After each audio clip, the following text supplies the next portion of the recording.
In the grand palace of the great Xia, fragrant sandalwood wafted through the air.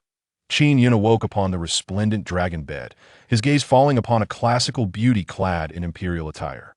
Her enchanting phoenix eyes radiated warmth, and her visage resembled a ripe peach, rosy and luscious. Her figure, with its perfect curve, was nothing short of exquisite. Qin Yun's eyes widened in astonishment. This woman eclipsed even the most celebrated stars by 1,000-fold. Your Majesty, you fell and struck your head. Are you feeling better now? Does it still hurt? The beauty inquired softly as Qin Yun's pupils dilated. He registered the presence of court doctors, maidservants, and the consort, all swirling around him.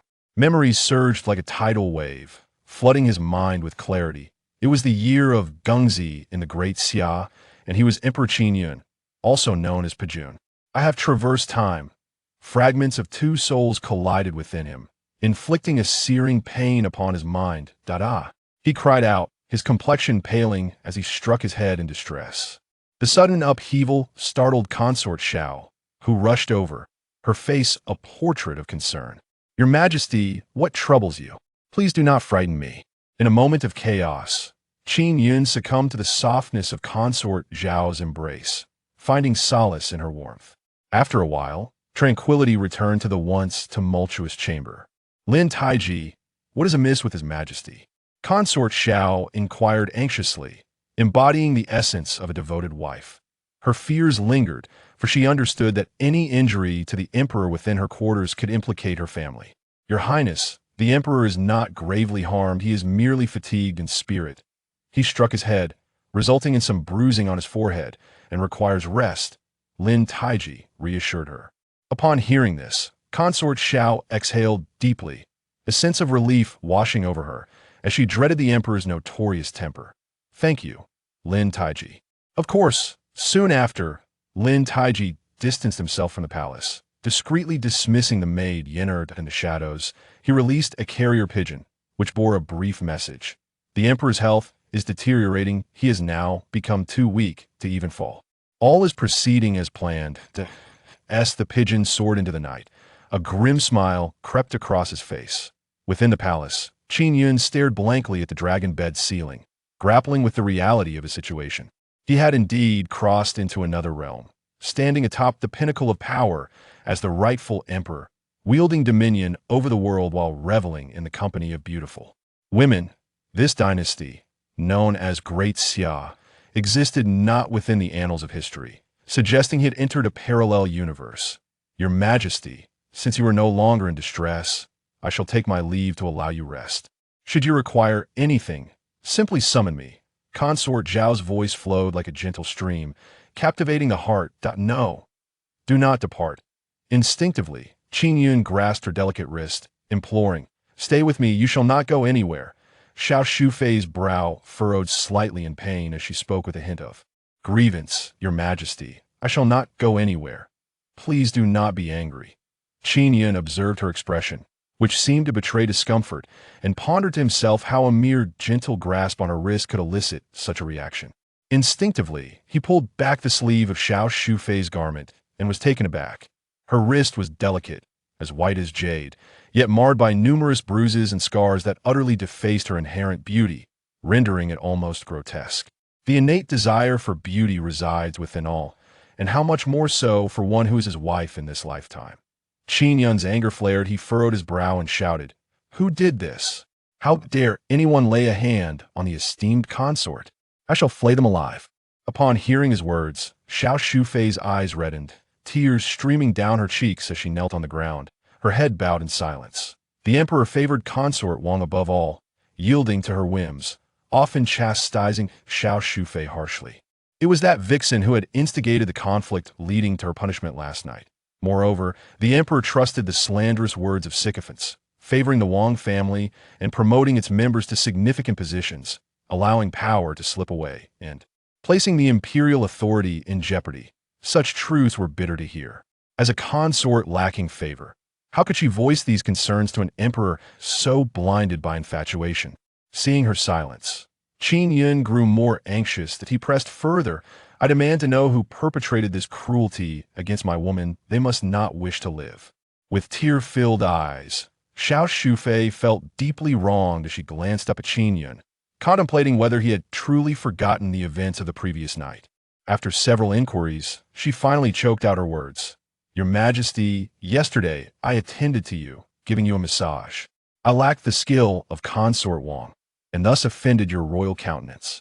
You struck me fiercely with your jade belt and ordered me out of the Yangxin Palace. Upon finishing, she softly covered her face and wept, her sorrow palpable."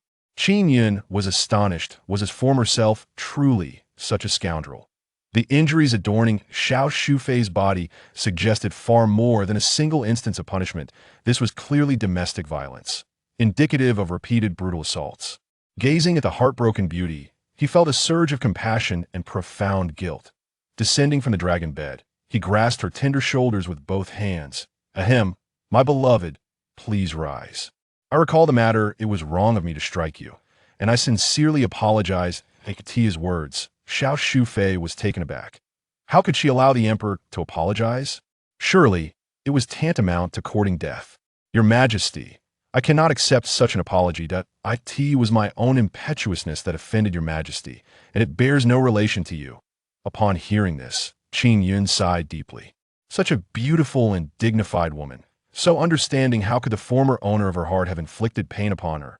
Surely, he must have been struck in the head by a donkey. "My beloved, do not weep.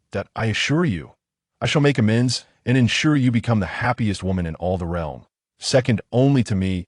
At his words, a flicker of melancholy and resentment crossed Xiao Shufei's lovely eyes. She lowered her head to wipe away her tears and spoke with a hint of grievance. "I do not dare to ask for such things. I only hope your Majesty will diligently attend to state affairs and recognize the pressing issues of the current power-hungry ministers and the looming threat from foreign tribes, so as not to squander the legacy of our ancestors. Moreover, your Majesty, if you could strike me more gently in the future, I would be utterly content." With a humble confession, she discreetly wiped away her tears. She yearned to assist His Majesty in governing the realm, yet was thwarted by the treachery of vile individuals. "Have I struck you many times?" Qin Yun inquired. A look of concern mingled with sudden perplexity crossing his face. He inherited merely fragments of the original owner's memories, leaving many trivial matters hazy. Xiao Shufei cast a timid glance at him, nodding ever so slightly, evidently frightened by his previous actions. How outrageous! The original owner was utterly deranged. Qin Yun cursed inwardly, yet, driven by a man's instinct to protect, he extended his arm, enveloping Xiao Shufei's delicate form in his embrace. The sensation was soft and fragrant. Invigorating him. Was this the privilege of being an emperor? As the saying goes, historically, heroes find it difficult to resist the allure of beautiful women. "My beloved consort, from this day forward, I shall never strike you again, and I vow to cherish and compensate you well." As he spoke, a warmth began to spread subtly through his body. Chapter 2. Rare tenderness. Xiao Shufei trembled, her memories of Qin Yun never depicting him as gentle. He had never been so lecherous towards her, not even daring to touch her, which left her a maiden even after a year in the palace. Could it be that His Majesty had changed? Unlikely.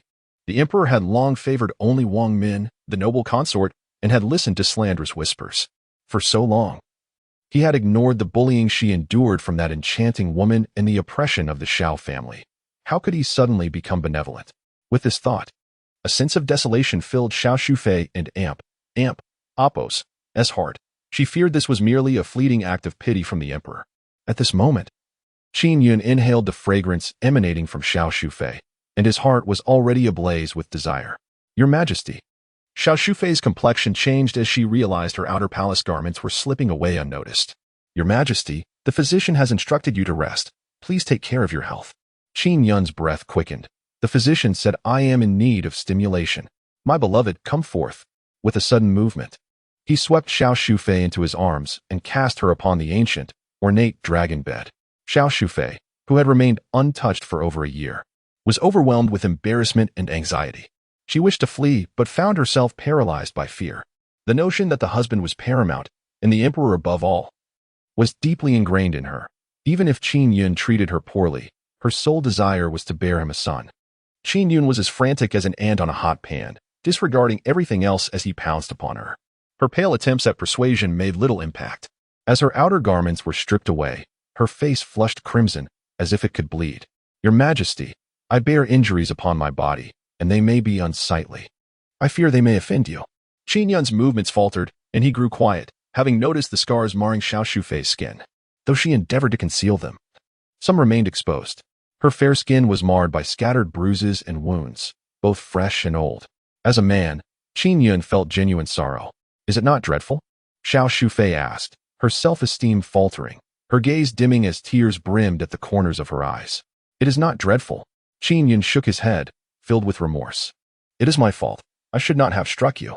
Seeing his sincere apology, Xiao Shufei and Imp Apos' heart was a cacophony of emotions, akin to a spilled jar of spices. The former emperor had never deigned to look her way. Throughout her year in the palace, she had never known his favor. Yet today, he seemed eager to consume her whole. Conflicted, she was unsure whether to laugh or weep. Perhaps this night of intimacy would lead him to be kinder in the future, to refrain from striking her. If so, she would be content. With a sigh, she gazed at Qin Yun, slowly loosening her grip. No longer would she shield herself or offer counsel. Instead, she adopted a demeanor of nervous shyness. Qin Yun and Apos' heart raced, unable to resist kissing her crimson lips. In that moment, her mind went blank, surrendering to his will. After a while, the two were enveloped in a passionate embrace. Soon, an eerie scream echoed from the Yanshin Hall, startling those outside, including the palace maids and eunuchs, who exchanged bewildered glances. Alas, it seemed the consort had once again provoked the emperor and faced his wrath. Such an admirable master, yet how could his majesty not hold him in favor? The crowd lamented silently, feeling sympathy for the plight of consort Xiao, who appeared radiant but was subjected to torment by the emperor nearly every few days. The following day, at dawn, Your Majesty, it is time for the morning court." Consort Xiao whispered softly into Qin Yun's ear, her voice gentle. Fearing that she might provoke him and suffer another bout of cruelty, Qin Yun, lost in deep slumber, turned over and leaned onto her. "Your Majesty, the morning court is about to commence." Consort Xiao, blushing, mustered her courage to remind him once more. "I shall not go. I refuse to leave. I wish to hold you and sleep," Qin Yun declared, resolute in his decision to remain in bed. Observing this, Consort Xiao felt a warmth in her heart. His Majesty was finally showing her some affection. Yet, anxiety soon followed. She harbored resentment towards Consort Wang, convinced that it was she who had led the emperor to such absurdity. How could the sovereign of a nation neglect his duties?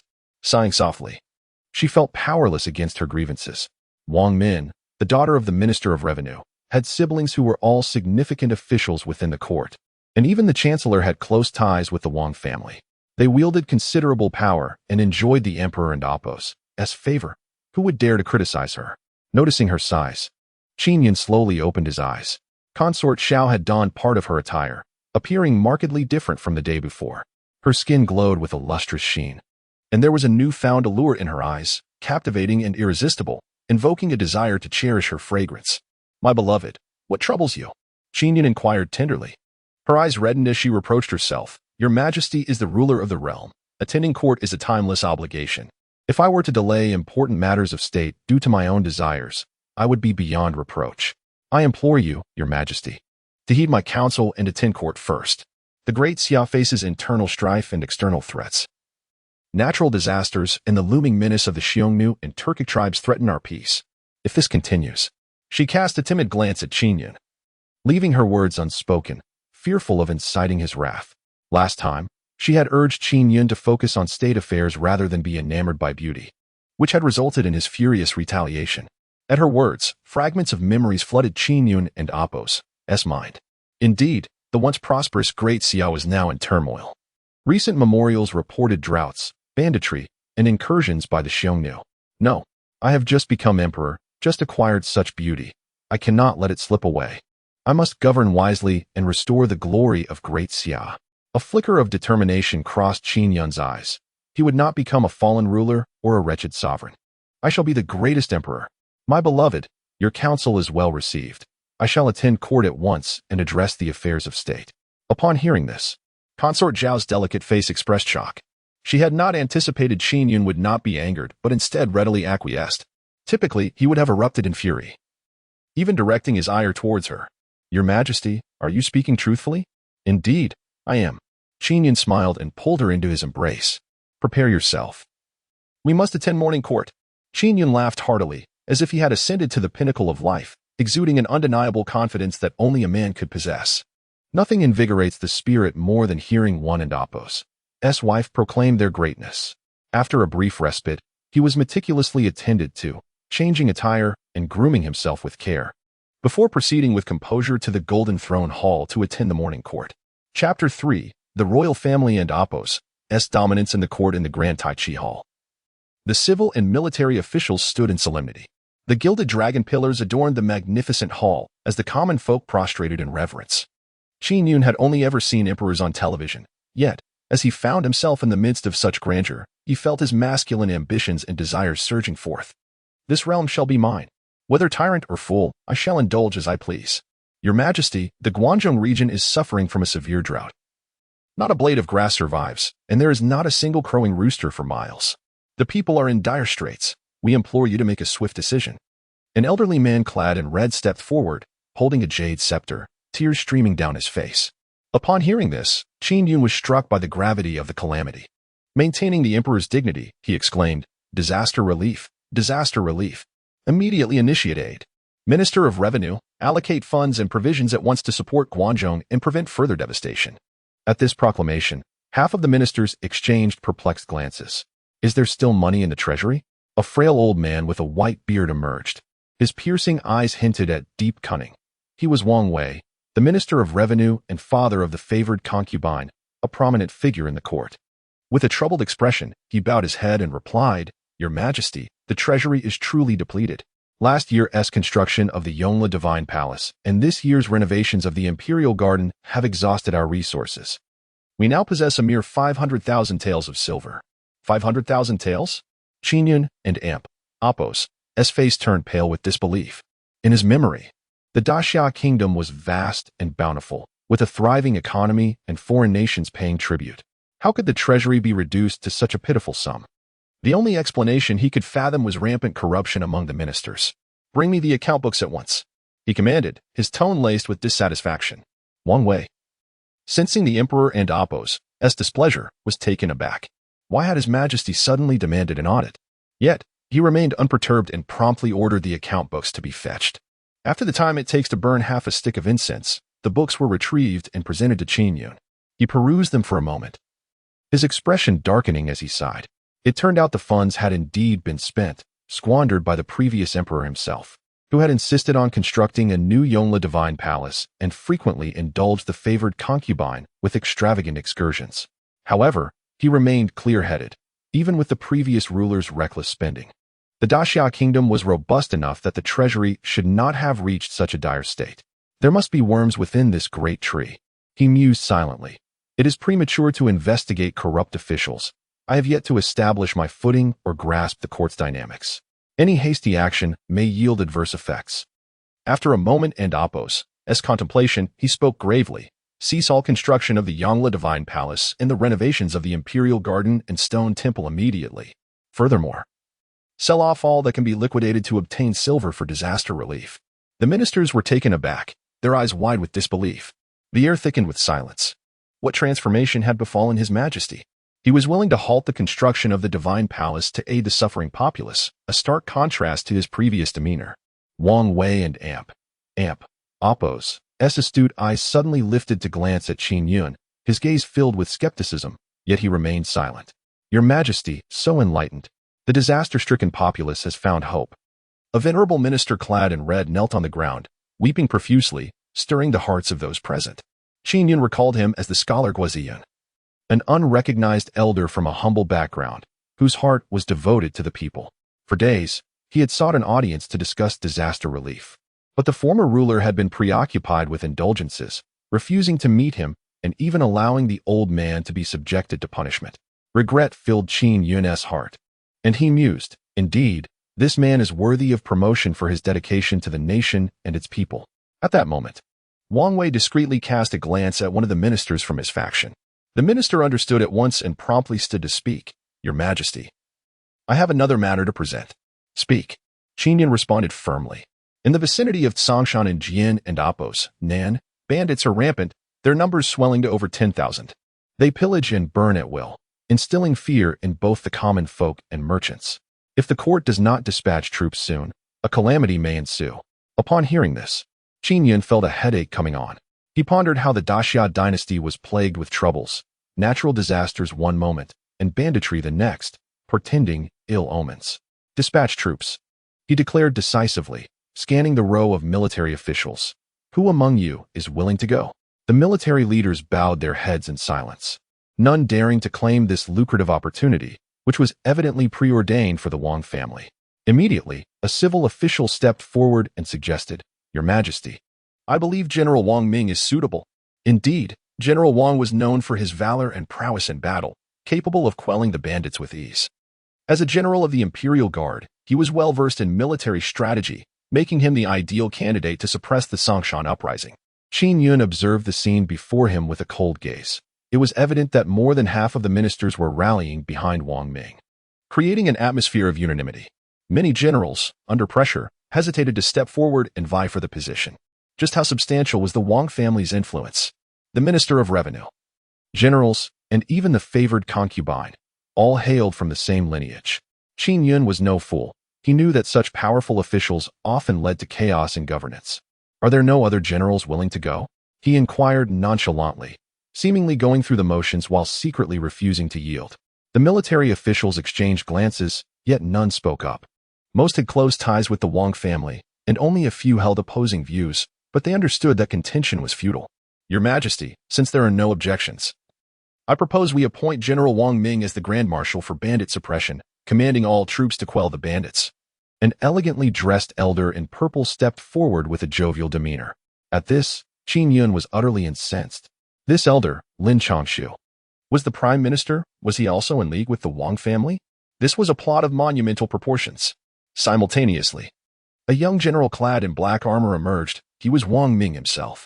"Your Majesty, I shall alleviate your concerns and guarantee that within 7 days, all bandits in the Tsongshan area will be eradicated."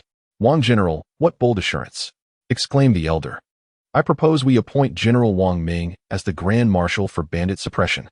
"Your Majesty, I second that," as some individuals took the lead to kneel, demanding that Qin Yun bestow the title of Grand Marshal of the anti-pirate campaign upon Wang Ming. They presented a posture that suggested they would not rise until their wishes were fulfilled. Qin Yun was consumed by an overwhelming fury. This was nothing short of coercing him into elevating Wang Ming. Could one simply confer the title of Grand Marshal at will? Such a position would command the loyalty of countless military generals, wielding an immense amount of power. Moreover, not a single minister dared to voice opposition. The memories of the previous owner of this body revealed a man utterly reckless, indulging in debauchery and excessively favoring the Wang family, resulting in this deplorable situation. Just as he was at a loss for how to proceed, his gaze unexpectedly fell upon a tall, middle-aged general. His name was Xiao Jian, the Grand General of the left camp in the imperial capital, and also the elder brother of concubine Xiao, known for his unwavering loyalty. However, much like his sister, he was marginalized due to his discontent with the Wang family's overwhelming influence, which ruthlessly eliminated dissent. Once, after Qin Yun had brutally beaten concubine Xiao Jian, unable to contain his anger, uttered a few harsh words, leading Qin Yun to order 100 military lashes upon him, nearly resulting in his death. Thus, although they were technically sovereign and subject, their relationship was superficial at best. In this moment of crisis, Qin Yun felt an acute sense of urgency. With power-hungry officials at the helm and loyal subjects kept at arm's length, what a tragic state of affairs. Suddenly, he spoke, stirring a tempest within the court. "General Xiao Jian, do you possess the confidence to quell the chaos in Tsongshan?" Chapter 4. Establishing authority for her. Xiao Jian, who was momentarily taken aback, astonished that this reckless emperor, who did not favor treacherous officials, could still consider him for a prominent position. "Your Majesty." Just as Xiao Jian was about to speak, Wang Wei stood up, unable to contain himself. The role of the Grand Marshal in the suppression of bandits was of utmost importance, and he must advocate for his son. "Your Majesty, it is inappropriate, as the left camp is responsible for the protection of the imperial capital and should not be." Before he could finish his sentence, Qin Yun's anger erupted. Interrupting him, "Did I ask for your opinion?" Wang Wei was momentarily stunned, as were most of the ministers. Silence fell in the hall, so profound that one could hear a pin drop. Qin Yun's behavior was exceedingly unusual. Under normal circumstances, he would have appointed Wang Ming as the commander without hesitation, let alone display such disdain towards Wang Wei. This was indeed peculiar. Enough. The decision regarding the commander rests with me, and I shall announce it on a suitable day, Qin Yun nonchalantly declared before exiting the court, leaving the ministers exchanging bewildered glances. Watching his retreating figure, Wang Wei and Apos' seasoned eyes revealed a hint of darkness. He then turned to cast a deep glance at Xiao Jian. The Emperor's sudden inclination to support Xiao Jian was undoubtedly connected to the Empress Xiao. The former chancellor met a tragic end opposing me. And what of you? A mere concubine? We shall see. The court shall remain under the control of the Wang family. Upon leaving the Hall of Golden Chimes, Qin Yun instructed his personal guards to discreetly summon Xiao Jian and Guoziyun. One was his brother-in-law, and the other a loyal minister from a humble background, both worthy of cultivation. In the harem, at the Yangxin Palace, which served as the residence of Empress Xiao, Qin Yun was drawn there. Unable to resist after the previous night's pleasures, he wished to remain close to her. However, upon entering the palace, he was met with an abundance of eunuchs and palace maids, amidst a chorus of quarrels. You wretched woman, the moment His Majesty visits you, you fall and injure yourself. You are utterly to blame. The noble consort Wang has decreed that you be confined for a month. You should reflect on your actions. Empress Xiao, that slap was a lesson for you. Should you dare to repeat this, do not expect us sisters to be merciful. 3 young and beautiful palace ladies, all of whom held positions just below the noble consort, spoke with an air of arrogance and disdain. In the midst of them sat Empress Xiao, her face red from the slap, tears streaming down her cheeks, her expression one of utter helplessness. The news of Qin Yun's fall had spread, and early that morning, noble consort Wang had sent someone to hold her accountable. As a noble consort, she had been struck by palace ladies, and along with her personal maids, had suffered humiliation. This was not the first time she had been bullied. At that moment, she desperately wished for Qin Yun to fulfill his promise and come to her aid. Then, her beautiful eyes dimmed. The emperor had always favored noble consort Wang, and even if he were to learn of this incident, he would likely turn a blind eye. Just as she pondered this, her eyes suddenly lifted, and she saw a tall figure standing before her. Slap, slap, slap. The crisp sound of 3 resounding slaps echoed throughout the palace, reverberating continuously. In an instant, all present in the Yangxin Palace were struck with fear. The hall was so silent that one could hear a pin drop. The emperor had actually intervened, striking the 3 palace ladies. It is essential to recognize that such an event has never transpired before. The 3 imperial concubines were struck to the ground, their delicate faces swiftly swelling with bruises. How dare you lay a hand on my women? Do you wish to court death? Qin Yun's furious roar echoed, reverberating through the air. In his heart, he felt a profound connection to Xiao Yuxiang, believing that since he had traversed time to claim her first blood, she was indeed his true partner. As for the 3 arrogant concubines, he had no recollection of them, and their previous hubris had only served to deepen his disdain. Your Majesty, please. Concubine Zhang cried. Covering her face, her eyes brimming with tears, disbelief etched across her features at the thought that the emperor would defend this woman. Your Majesty, it was concubine Xiao who first caused you harm. We came merely to inquire, yet she responded with arrogance and refused to acknowledge her wrongdoing, which compelled us to take action. Concubine Lu pleaded as she knelt at Qin Yun and Apos' feet, weeping in despair. No, it is not as you claim. Concubine Lu retorted defensively. I witnessed it with my own eyes. Dare you suggest otherwise? With a swift motion, Qin Yun delivered a forceful kick that sent concubine Lu sprawling, showing no mercy. For it was she who had struck concubine Xiao. Speak. Who sent you? How dare a mere concubine strike a favored consort? Do you not regard me? Qin Yun and Apos' anger intensified, his voice booming. At that moment, concubine Xiao stood behind him, tears welling in her eyes, reflecting a heart full of gratitude. She thought to herself that she would willingly embrace death, for the emperor had not deceived her. He would indeed protect her.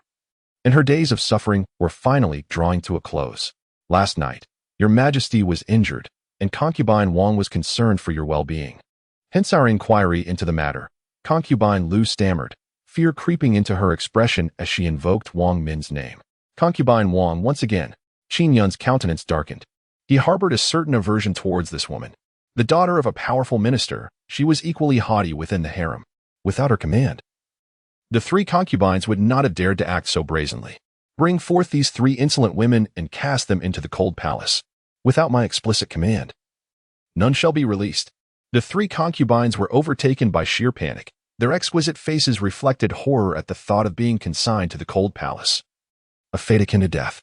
They clung to Qin Yun and Apos' legs, pleading, "Your Majesty, please, we acted in your interest. It was concubine Xiao who insulted us first, and we were sent by concubine Wang. We beseech you, do not treat us thus. We acknowledge our mistakes." Qin Yun gazed down at the 3 with an icy demeanor, his eyes sharp and unyielding, uttering not a single word. The guards dragged the 3 concubines away, their nails clawing desperately at the ground, leaving a trail of crimson behind them. Their cries of despair faded into the distance. Today, he sought to establish authority for concubine Xiao, even if these 3 were aligned with concubine Wang. From now on, any who dared to bully concubine Xiao would meet the same fate of being cast into the cold palace.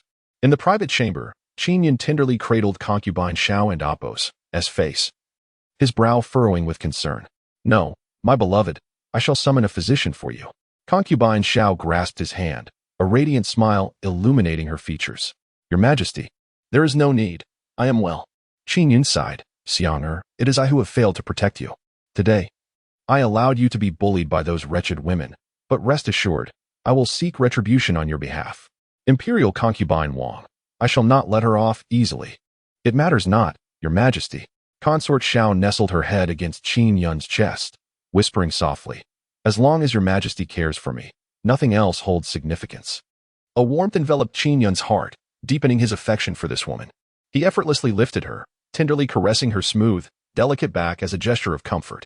The eunuchs and palace maids in the Yangxin hall discreetly bowed their heads and retreated slowly. Consort Xiao, with a shy glance, raised her eyes, sparkling like spring, and playfully chided, "Your Majesty, in broad daylight. You."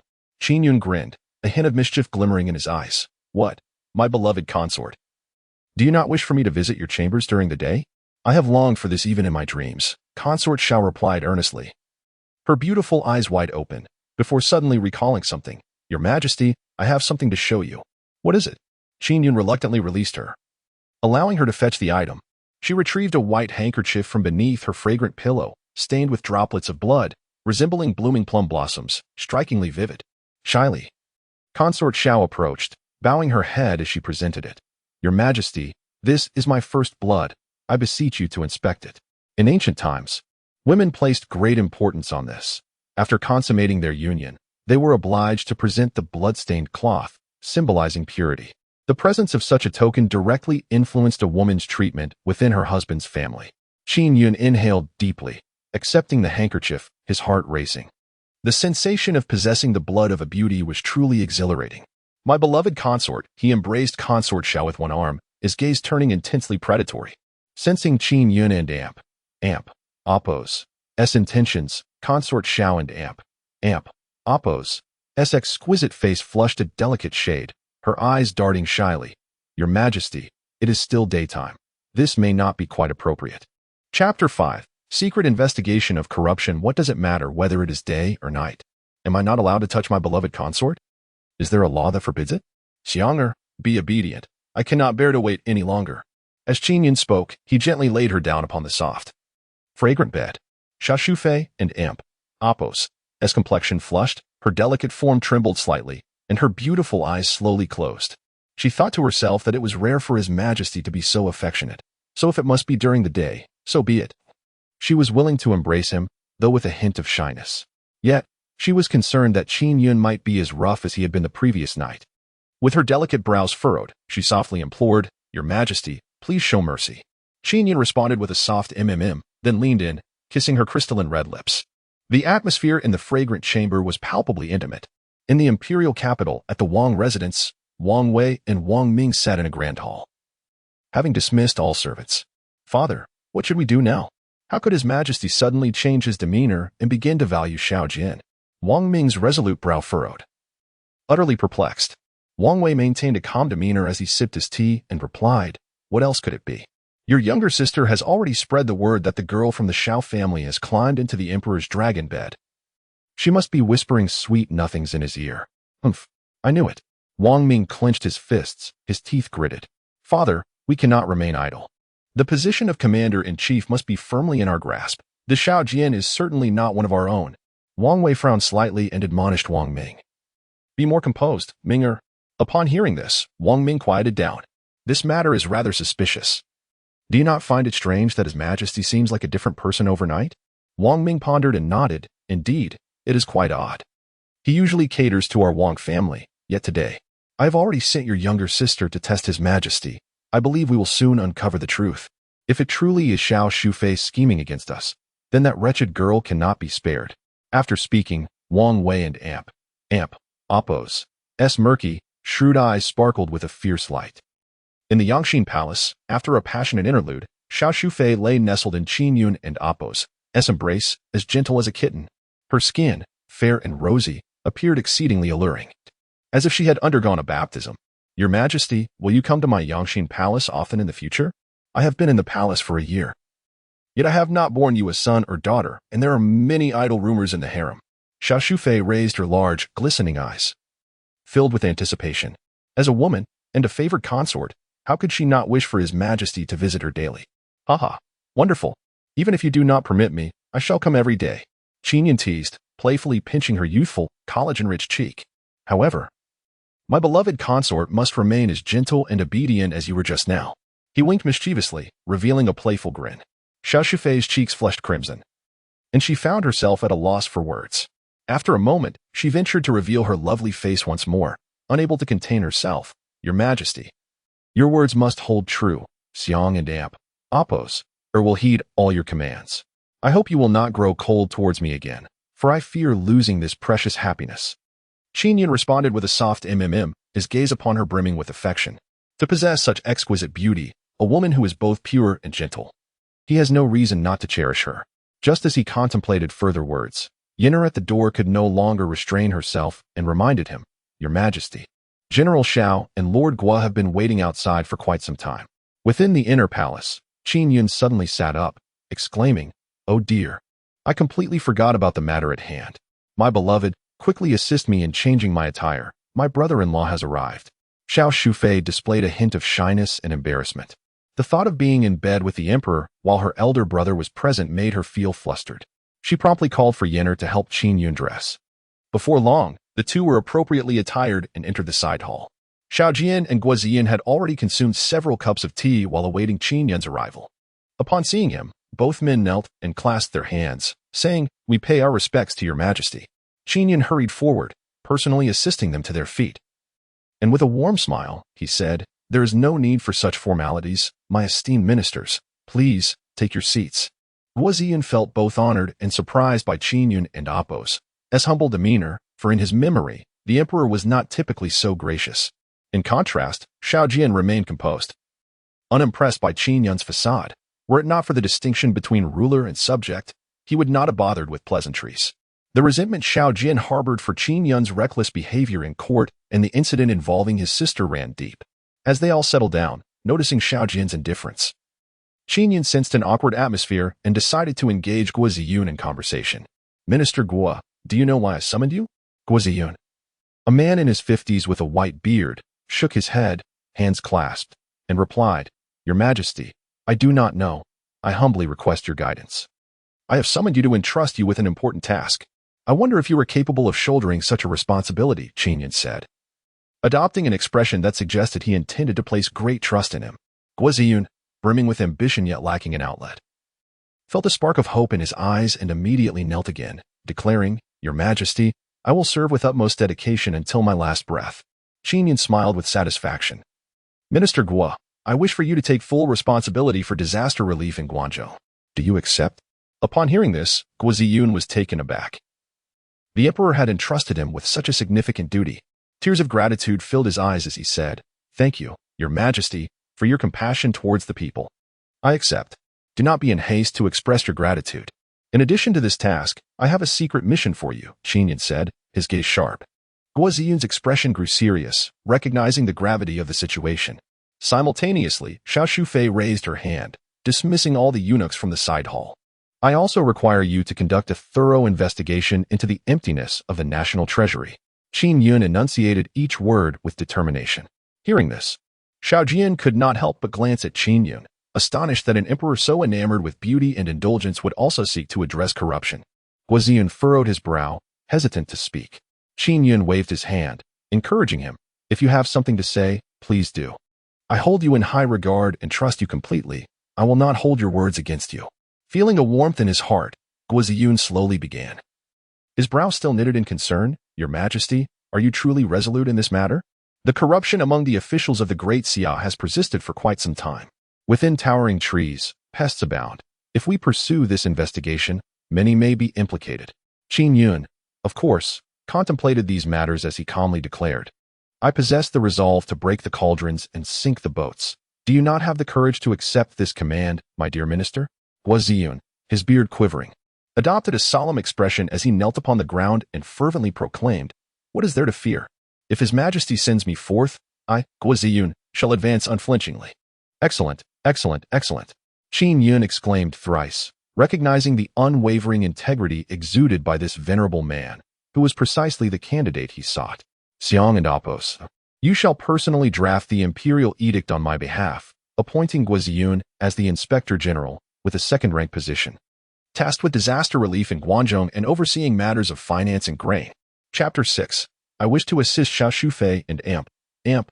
Apos. S beautiful eyes sparkled with joy as she exclaimed. Yes. To draft an edict for the emperor is the highest honor, indicating that she has earned Qin Yun's trust and affection. His willingness to investigate the empty state treasury signifies a genuine transformation. Thank you, Your Majesty. Guo Yun and Apos. S face flushed with excitement and vigor. Very well, Guo Aiqing. You may leave now. Please provide me with a proposal as soon as possible. Additionally, halt the expenditure on palace renovations and focus entirely on disaster relief. Qin Yun gestured dismissively. Understood, Guo Yun replied, brimming with enthusiasm as he departed slowly.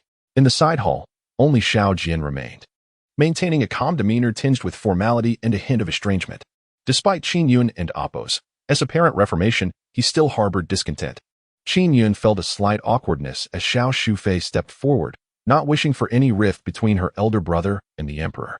Elder brother, I Haven and Apos, visited you in some time. Please do not hold it against me, she said, rising to perform a respectful bow. Xiao Jian furrowed his brow, feeling deep concern for his gentle and understanding sister, and quickly assisted her to her feet. Xiao Shufei discreetly signaled him to soften his demeanor and not to display hostility towards the emperor. Xiao Jian understood her intent, though his expression remained displeased. He thought to himself that had it not been for this reckless emperor, his sister would not have endured such hardships and injustices. That brother-in-law. Qin Yun began. Xiao Jian's expression turned peculiar as he retorted, I do not deserve such a title. Perhaps it would be more fitting for your Majesty to refer to me as a rebellious minister, as it is more agreeable to the ear.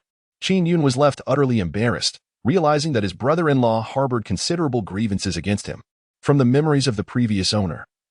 He understood that he had treated the Xiao siblings unfairly, subjecting them to harsh treatment.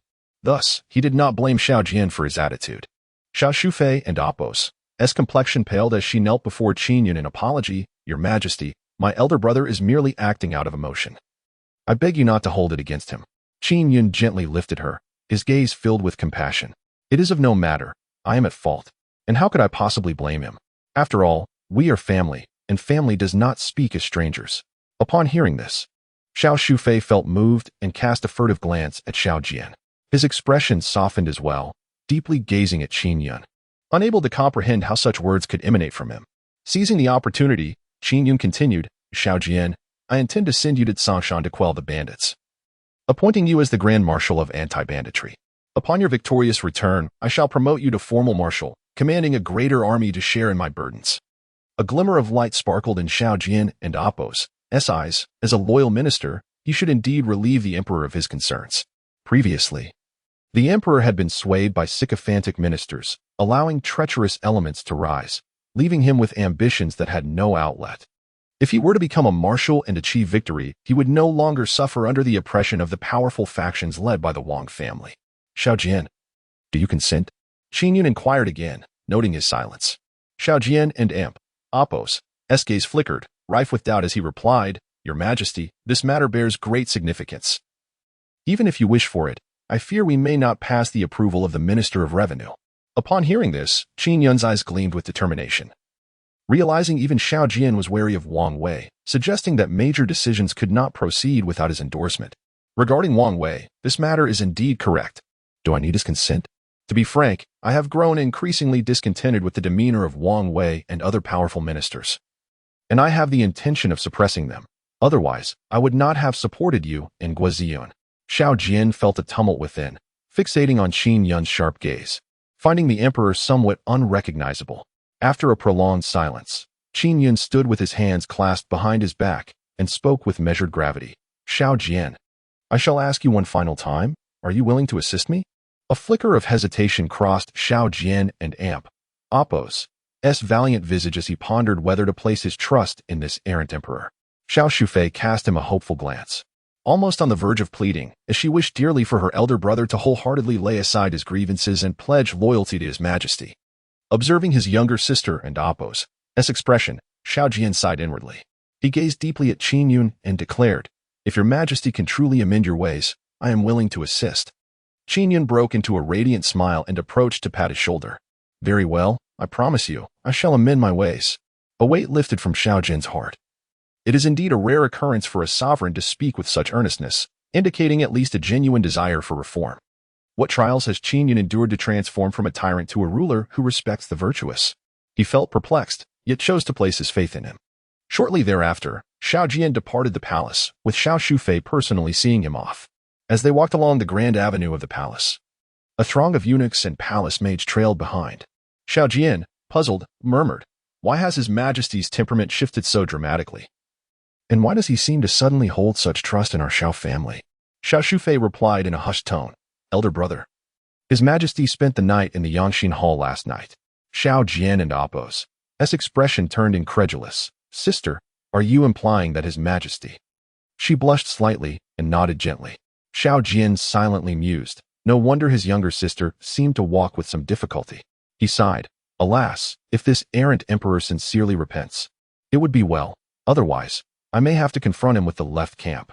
Xiao Shufei's complexion changed abruptly, glaring at Xiao Jian. Elder brother, what are you saying? Realizing his faux pas, he promptly fell silent.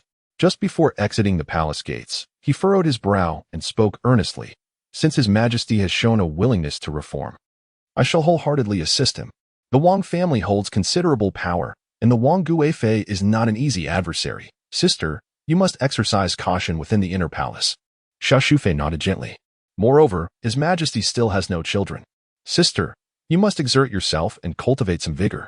His words bore a weight of sincerity. After all, the favor of a mother is paramount. Whichever of the two consorts bears the first legitimate son will likely secure the positions of Empress and Crown Prince. Xiao Shufei and Appo's cheeks flushed slightly, and she nodded. Your Majesty, Wang Guifei requests an audience. In the imperial study, Qin Yun immediately halted his actions, and the palace maid stood with her head bowed, awaiting the emperor's command. Wang Guifei? This name was both familiar and alien to him. The original owner's memory of this woman was the most vivid, seemingly a breathtaking femme fatale, exuding a captivating allure. Otherwise, the original owner would not have been so infatuated with her, yielding to her every command. However, when Qin Yun contemplated the overwhelming power of the Wang family, which posed a threat to his imperial authority, coupled with the audacity of concubine Wang to send someone to strike at concubine Xiao today, he could not harbor any favorable impressions. Sitting up straight, he uttered indifferently, Let her come in. Upon hearing this, the palace maid and Appo's expression subtly shifted. Sensing the underlying hostility in his tone, how could His Majesty speak to concubine Wang in such a manner? Moments later, a graceful and alluring figure glided into the chamber. With a captivating sway, each step she took seemed to bloom like a lotus, embodying the epitome of sensuality. Clad in a flowing crimson gown, her elongated neck showcased a delicate collarbone resembling exquisite jade, her waist elegantly cinched, perfectly proportioned. Her supple, rounded legs were undeniably eye-catching, and even the tear mole at the corner of her eye silently exuded allure. This woman was undeniably breathtakingly beautiful. It could be said that no man in the world could possibly resist her charm. Chapter 7. The enchanting imperial concubine Wang. Qin Yun was utterly astounded. Seated upon the dragon throne, he felt his throat constrict slightly as his gaze remained fixated on Wang Min. A woman of such exquisite beauty that it was no wonder the previous owner had been so infatuated with her, neglecting state affairs in the process. It would be no exaggeration to say that this woman could rival the legendary Daji of antiquity in her allure.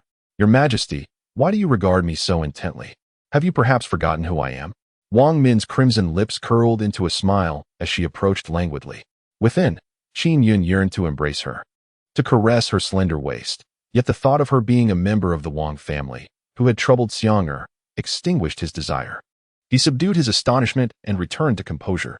Ah, how could I not recognize the esteemed imperial concubine Wang, born of a noble lineage and possessing unparalleled connections? Am I not able to recognize you? Wang Min's smile faltered, a hint of peculiarity creeping into her heart. Today, Qin Yun was indeed uncharacteristically different. He treated her with indifference, casting barbed comments. Could it be that he had truly fallen under the influence of concubine Xiao? Sensing his dissatisfaction, her expression shifted, and with a feigned pitiful demeanor, tears welled in her eyes. With a sudden thud, she knelt before him, her posture reminiscent of Dai Yu mourning the flowers. Your Majesty, I have come to plead for forgiveness.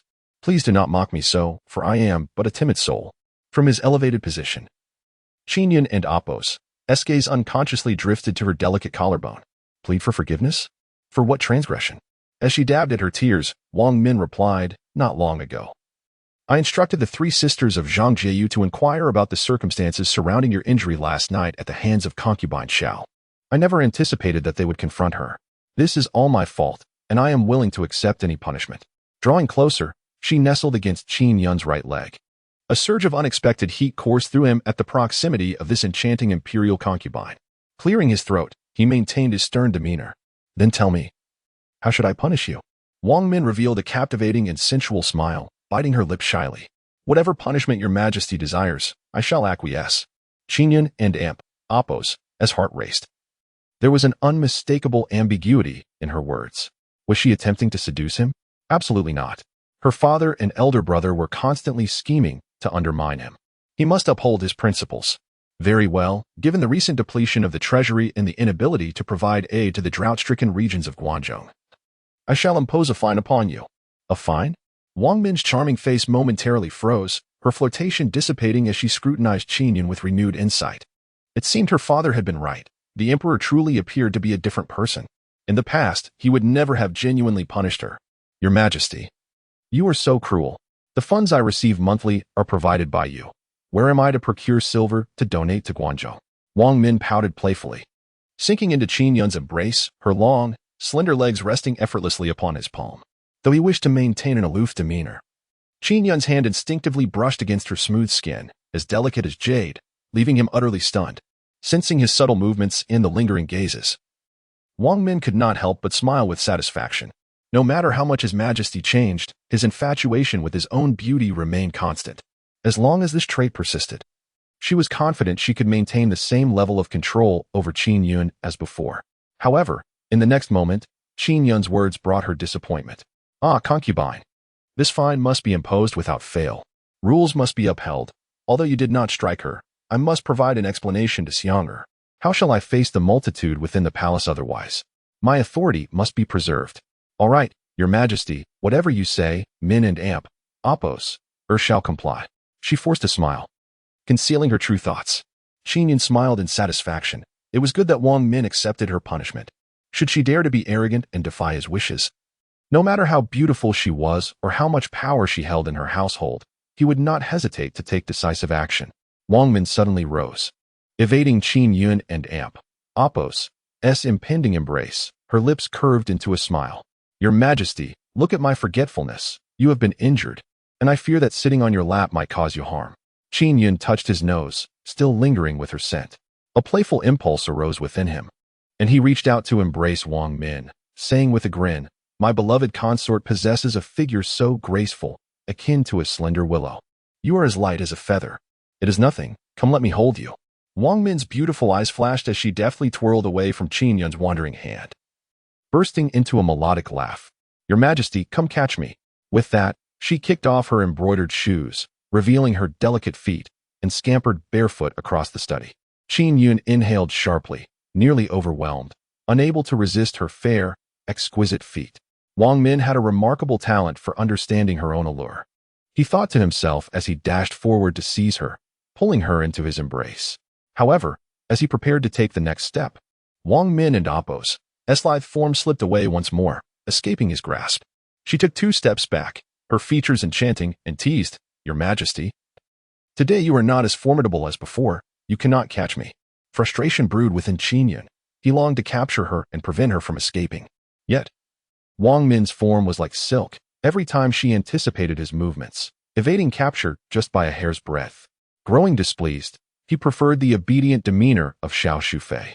He slumped into the dragon throne, waving his hand dismissively. "You may leave. I shall seek out Xiao Shufei shortly." "Seek Xiao Shufei?" Wang Min paused, a fleeting coldness flickering in her eyes. Slipping into her embroidered shoes, she approached Qin Yun with alluring grace, wrapping her arms around him, coaxing, "Your Majesty, do not be angry.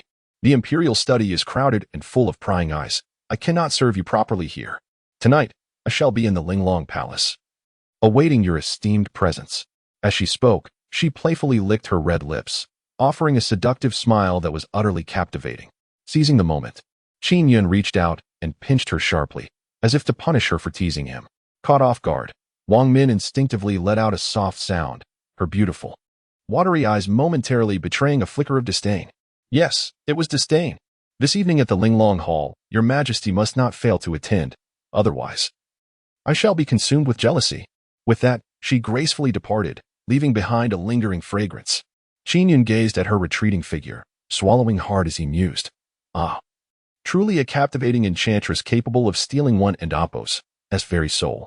What a pity, though, that she is a woman of the Wang family. I hope you will act wisely. Approximately half an hour later. Chapter 8. A method of one's own. Although it was a bath, the experience gradually took on a different flavor. After merely practicing the Yang spirit technique once, Qin Yun felt an undeniable surge in his vitality. His blood pulsed with vigor. Ultimately, it was under the weeping tones of Xiao Shufei that he decided to relent. As night descended, 2 imperial edicts were issued from the Yangxin Palace, one appointing Guizian, and the other conferring a title upon Xiao Jian. The issuance of these edicts sparked considerable turmoil. The majority of the ministers were less concerned with the titles themselves than with speculating on Qin Yun's intentions. Within the capital, numerous officials gathered privately to deliberate over his series of actions that day. Wang Min could no longer remain idle and dispatched a messenger to the Yangxin Palace post-haste. "Your Majesty," the courtier announced, "the esteemed Wang Guifei has sent word that Linglong Palace has prepared the finest delicacies and wines for you. She hopes you will honor the earlier agreement and visit." Wang Guifei also mentioned she is unwell and wishes for you to come see her. Upon hearing Wang Min and Appo's name, a captivating figure flashed through Qin Yun and Appo's mind. Unlike Xiao Shufei, who was gentle and serene, Wang Min exuded a beguiling sensuality. To deny the desire to seduce Wang Min would be disingenuous. It is the nature of a man. However, her unique status warranted caution, perhaps even elimination. At that moment, he sensed a lingering gaze upon him, Xiao Shufei's, laden with silent reproach, as she prepared his nightclothes. Qin Yun understood that leaving at this juncture would surely sadden her, especially after having toiled through the day. It would be inappropriate to simply depart after such exertion. Maintaining an indifferent expression, he perused the memorials and remarked, "Since Wang Guifei is unwell, let her rest early. If her condition is grave, summon the imperial physician. Furthermore, convey to her that my penalty for her shall not be lessened. I expect to see the donations for disaster relief from Linglong Palace by tomorrow morning." Though surprised, the courtier dared not inquire further and acquiesced before retreating. In contrast, Xiao Shufei's countenance brightened, a smile gracing her ruby lips. "Your Majesty, I have prepared everything. The hour grows late, and it would be prudent to retire." With graceful steps, she moved slightly, though her demeanor appeared somewhat strained. The past few days of attending to Qin Yun had been quite burdensome for her.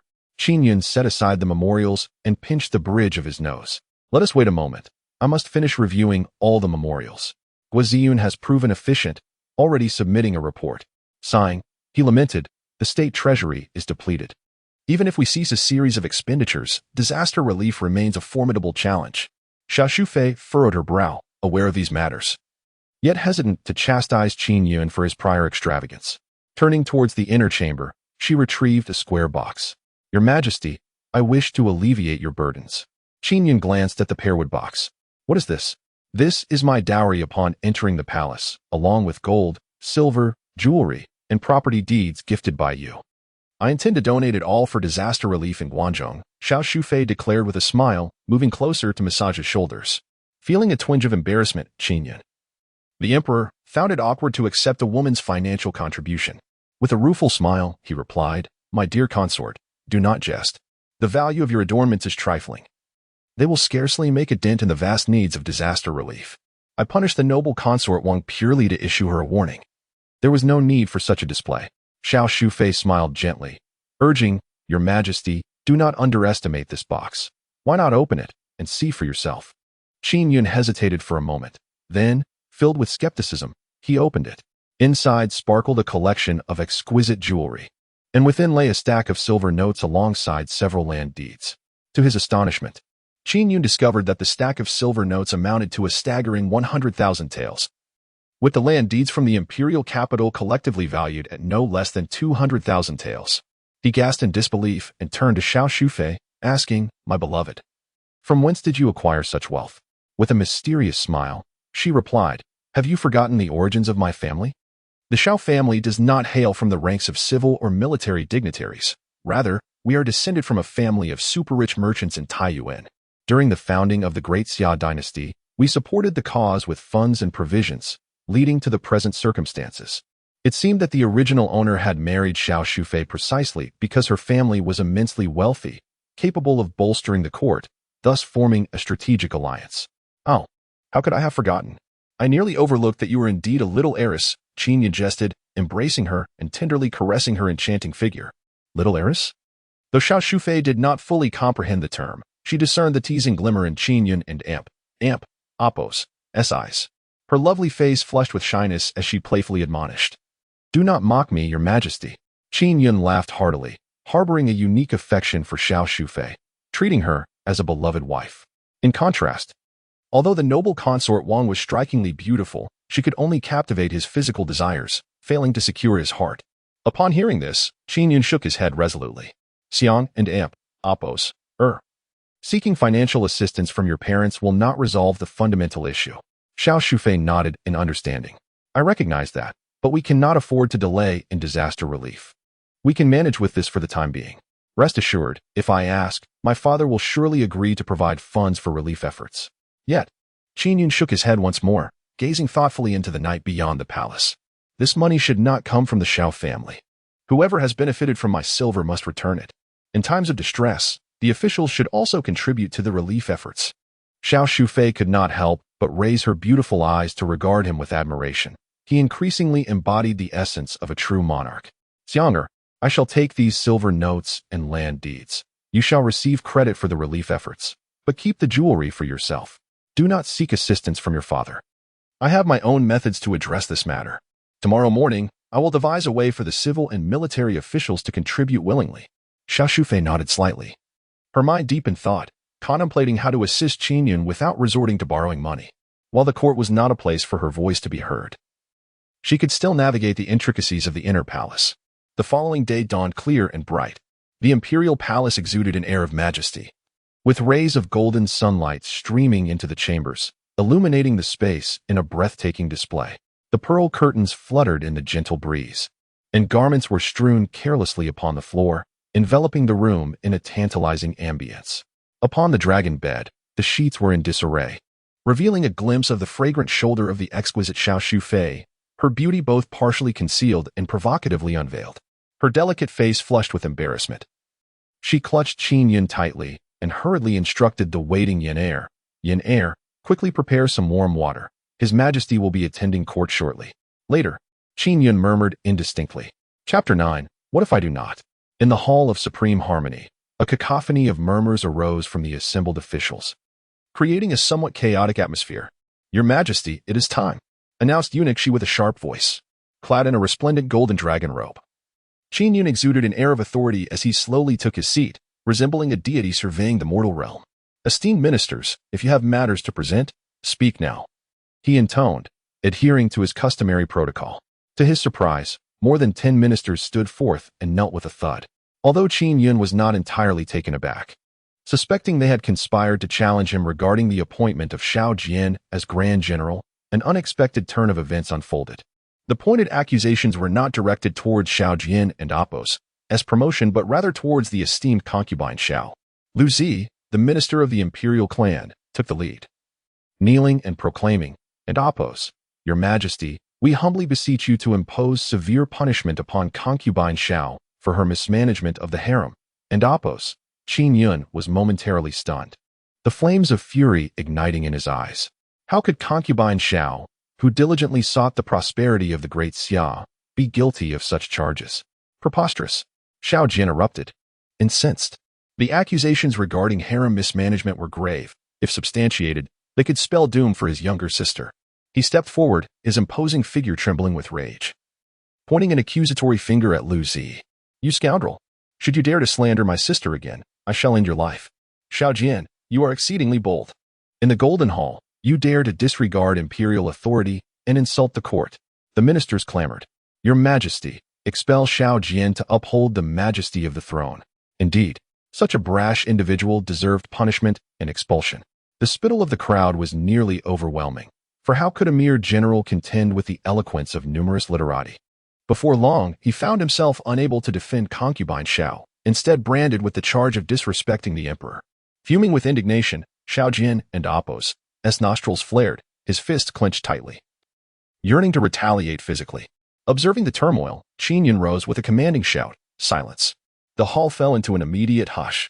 Xiao Jian cast a pleading glance in his direction, as if imploring him to disbelieve the allegations. Qin Yun, standing firmly with concubine Xiao, signaled for silence before his gaze settled upon Lu Zi. "You claim that concubine Xiao has mismanaged the harem?" Lu Zi, lifting his gaze, appeared somewhat apprehensive yet resolutely replied, "Indeed. Very well, Lu Zi, elucidate for me how concubine Xiao has mismanaged affairs. If your claims hold merit, I shall reward you with the title of first-rank minister. But should you be found slandering, your entire clan shall face annihilation." The chilling tone of Qin Yun sent shivers through the assembly. With that, a wave of dread washed over the crowd, for it was evident that the emperor was enraged. Continuing to voice their counsel would indeed be courting death. No one could challenge the emperor's authority. If he wished to execute, it would merely require a sentence. A bead of cold sweat trickled down Lu Zi's brow as he realized the emperor's affection for concubine Xiao surpassed their expectations. At that moment, he hesitated, casting a furtive glance towards Wang Wei on his right. Wang Wei, astute and composed, stepped forward with a bow, stating, "Your Majesty, as the minister of the imperial clan, Lu Zi is within his rights to counsel on matters concerning the royal family. Your Majesty and Oppos' intimidating demeanor may instill trepidation among the officials, dissuading them from offering counsel in the future."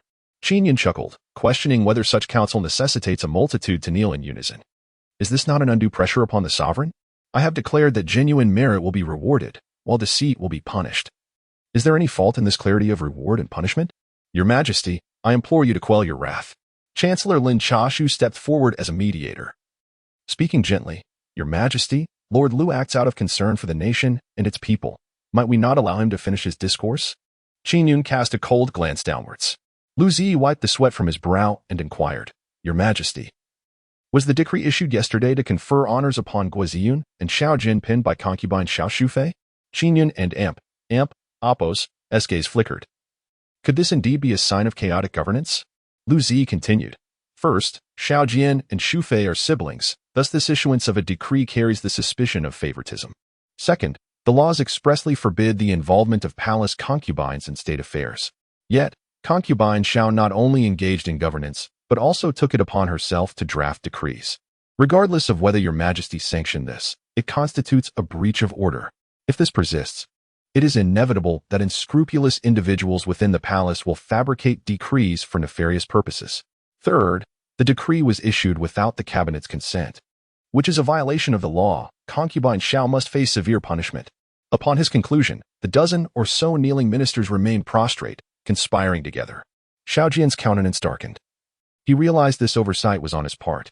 He knew the decree from last night was authored by his sister, but he had been preoccupied with military preparations against bandits and had neglected to offer a reminder. Qin Yun replied indifferently, "The issuance of the decree by Shufei was by my command. Thus, the fault lies with me. Are you, Lord Lu, suggesting that I should be punished alongside her? I would not dare." Lu Zi lowered his head, stating, "I merely sought to advise for the sake of the great Xia and Oppos' governance. Your Majesty may err, but concubine Xiao must be admonished. Qin Yun's eyes gleamed with a sharp intensity. What if I choose otherwise? His voice thundered, reverberating through the hall. The gathered officials exchanged uneasy glances, acutely aware that this matter would not easily resolve. If your majesty refuses to discipline concubine Xiao as a warning to others, we shall remain kneeling in protest. Lu Zi spoke solemnly. Qin Yun let out a cold laugh, asserting that even if the heavens themselves intervened, he would not yield an inch concerning Xiong and Appos. Very well. You may all exit and kneel outside. At this, Xiao Jian released his clammy grip. As long as the sovereign remained steadfast, this matter could indeed be suppressed. Wang Wei, Lin Chashu, and the others exchanged glances filled with mixed emotions. The sovereign's staunch defense of concubine Xiao was not auspicious news. The Xiao family possessed wealth and military strength, being the only force capable of contending with the Wang family's faction in the court. However, Wang Wei was reluctant to sever ties with Qin Yun over this issue and chose silence after a moment of hesitation. Qin Yun beckoned Guo Ziyun to step forward and address the assembly, shifting the focus away from the contentious matter. Your Majesty, this is the initial allocation I have prepared concerning the disaster relief for Guangzhou. I kindly ask for your review. Guo Ziyun presented the financial documents. Qin Yun took the account book and upon a mere glance, he felt the weight of financial constraints acutely. The initial sum of 500,000 taels would suffice for preliminary relief efforts, yet once the disaster was alleviated, the court would indeed find itself in dire straits. Qin Yun gestured for the account book to be presented to each minister for their perusal. Subsequently, he hurled forth the land deeds and banknotes donated by concubine Xiao the previous day. The box landed with a resounding thud at Lu Zi and Appos' feet. Behold, he declared. This is what concubine Xiao entrusted to me yesterday, claiming it was to procure grain for disaster relief. For the sake of the people, she has sacrificed her own comforts and even relinquished her dowry. And what of you? What are you doing? Not only do you fail to contribute funds for relief to alleviate my burdens, but you also dare to slander concubine Xiao. This infuriates me greatly. With a fierce thump on the dragon throne, he feigned royal wrath, silencing many ministers with fear. He continued his tirade, pointing at Lu Zi. The more I gaze upon you lot, the more my anger swells. Guards, take him away and administer 30 lashes, awaiting my further decree. Outside the hall, 2 rows of imperial guards surged in, ready to seize him. Chapter 10. The extortion of the minister. Lu Zi's expression shifted dramatically. The punishment was severe enough to be fatal. He and the other ministers, who were kneeling, turned to Wang Wei for assistance. Wang Wei and Appos' countenance darkened. Initially, he intended to punish Xiao Shufei if possible, but now he found himself confronted with Qin Yun's overwhelming reaction, threatening to punish over a dozen ministers. If he stepped forward, he would invite trouble, yet if he remained silent, he would lose the trust of his peers. Your Majesty, this cannot be, he implored. Even if Minister Lu and the others have erred in their counsel, it was for the good of the court. Such a severe punishment for more than 10 ministers may lead to discontent among them. As Wang Wei spoke, more voices joined in. The Chancellor, Lin Changshu, and General Wang Ming took the lead in advocating for Lu Zi and the others. Yet, Qin Yun was uncharacteristically resolute, his demeanor imposing. With a wave of his hand, he chastised the imperial guards. What are you waiting for? Do you wish for me to personally apprehend them? The head of the guards, the director of the internal affairs, Chang Hong, stiffened and immediately ordered the apprehension. The hall erupted into chaos, filled with cries for mercy. Xiao Jian, who had initially been an observer, was suddenly caught by Qin Yun and Appos' gaze. He was momentarily stunned before he brightened with realization. Your Majesty, hold on, he exclaimed, raising his hand in protest. This is inappropriate. Your Majesty, this is not right. Xiao Jian spoke with righteous indignation. This unexpected intervention left Wang Wei and the others bewildered. Anyone could step forward to plead for mercy, but not Xiao Jian. Qin Yun, playing the role of the stern ruler, retorted sharply, Xiao Jian, step back. I am exceedingly angry. Anyone who dares to slander my beloved consort shall find no reprieve. Punishment is inevitable. Please, Your Majesty, we only sought to advise for the sake of the court. You cannot treat us this way. We acknowledge our mistakes. Lu Zi cried, nearly in tears. At nearly 50, with his beard graying, a punishment of 30 lashes would be tantamount to a death sentence. Your Majesty, please temper your wrath. 30 lashes may be excessive. Perhaps let Lu Zi and the others redeem themselves through service, Guo Ziyun suggested, furrowing his brow as he stepped forward to plead. Lin Chashu concurred, indeed, Your Majesty. Allowing Lu Zi and the others to redeem themselves through service might be more prudent. The court is troubled enough without losing them. Qin Yun feigned hesitation, casting a glance at Lu Zi and the others, and retorted, "Humph, had it not been for the pleas from Lord Wang and Lord Lin on your behalf, you would be awaiting a far harsher fate." Upon hearing this, Lu Zi and the others revealed expressions of relief and gratitude. "Thank you, Your Majesty. Thank you for your mercy," they exclaimed, bowing deeply. In the next breath, Qin Yun continued, "While punishment may be averted, your sincerity will be assessed to determine if you genuinely repent." Sincerity? The group exchanged dubious glances. Following Qin Yun's gaze, they noticed the scattered land deeds and banknotes on the floor. Wang Wei and the others quickly grasped the situation. The emperor had maneuvered through this elaborate charade for the sake of wealth. Their expressions were complex as they shared a knowing glance. Where had the unlearned emperor gone? Now, he had mastered the art of subtlety, balancing both grace and authority. Lu Zi, having reached this level in his career, was not foolish and immediately comprehended Qin Yun's intentions. "Your Majesty, I am willing to contribute 100 taels of silver for disaster relief." Qin Yun's lips twitched. 100 taels of silver. "Do you take me for a beggar?" Lu Zi proclaimed, "Your Majesty, I shall offer 1,000 taels of silver and 5 stones of grain for the relief of Guangzhou." In the Great Xia dynasty, 1 stone of grain weighs approximately 120 caddies. 5 stones amount to about 600 caddies. And coupled with 1,000 taels of silver, this is indeed a considerable sum for a junior minister. However, Qin Yun was not oblivious to the fact that these individuals were all exceedingly wealthy and would not be deterred by such a trivial amount. They merely feared raising suspicion and thus hesitated to declare a larger sum.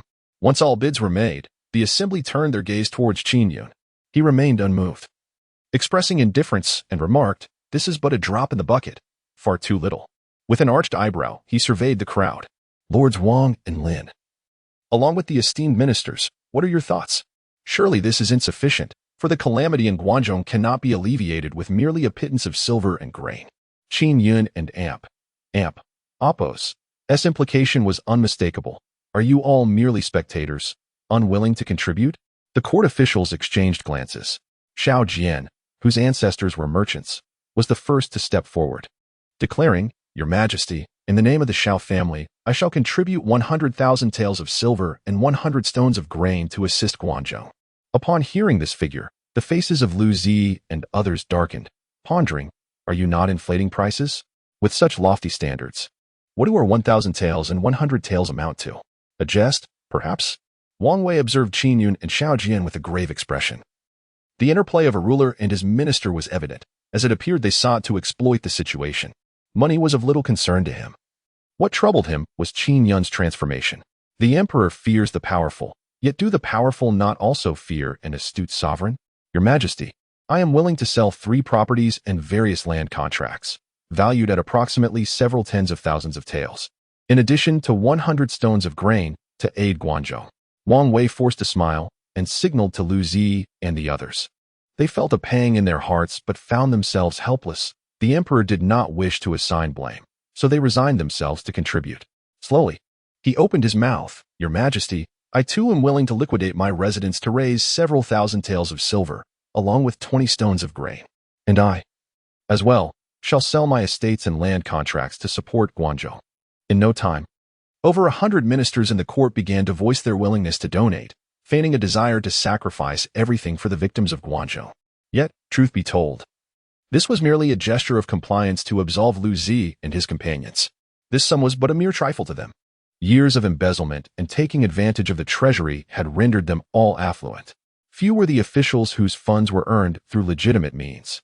For instance, Guo only donated 20 taels and found himself the subject of ridicule.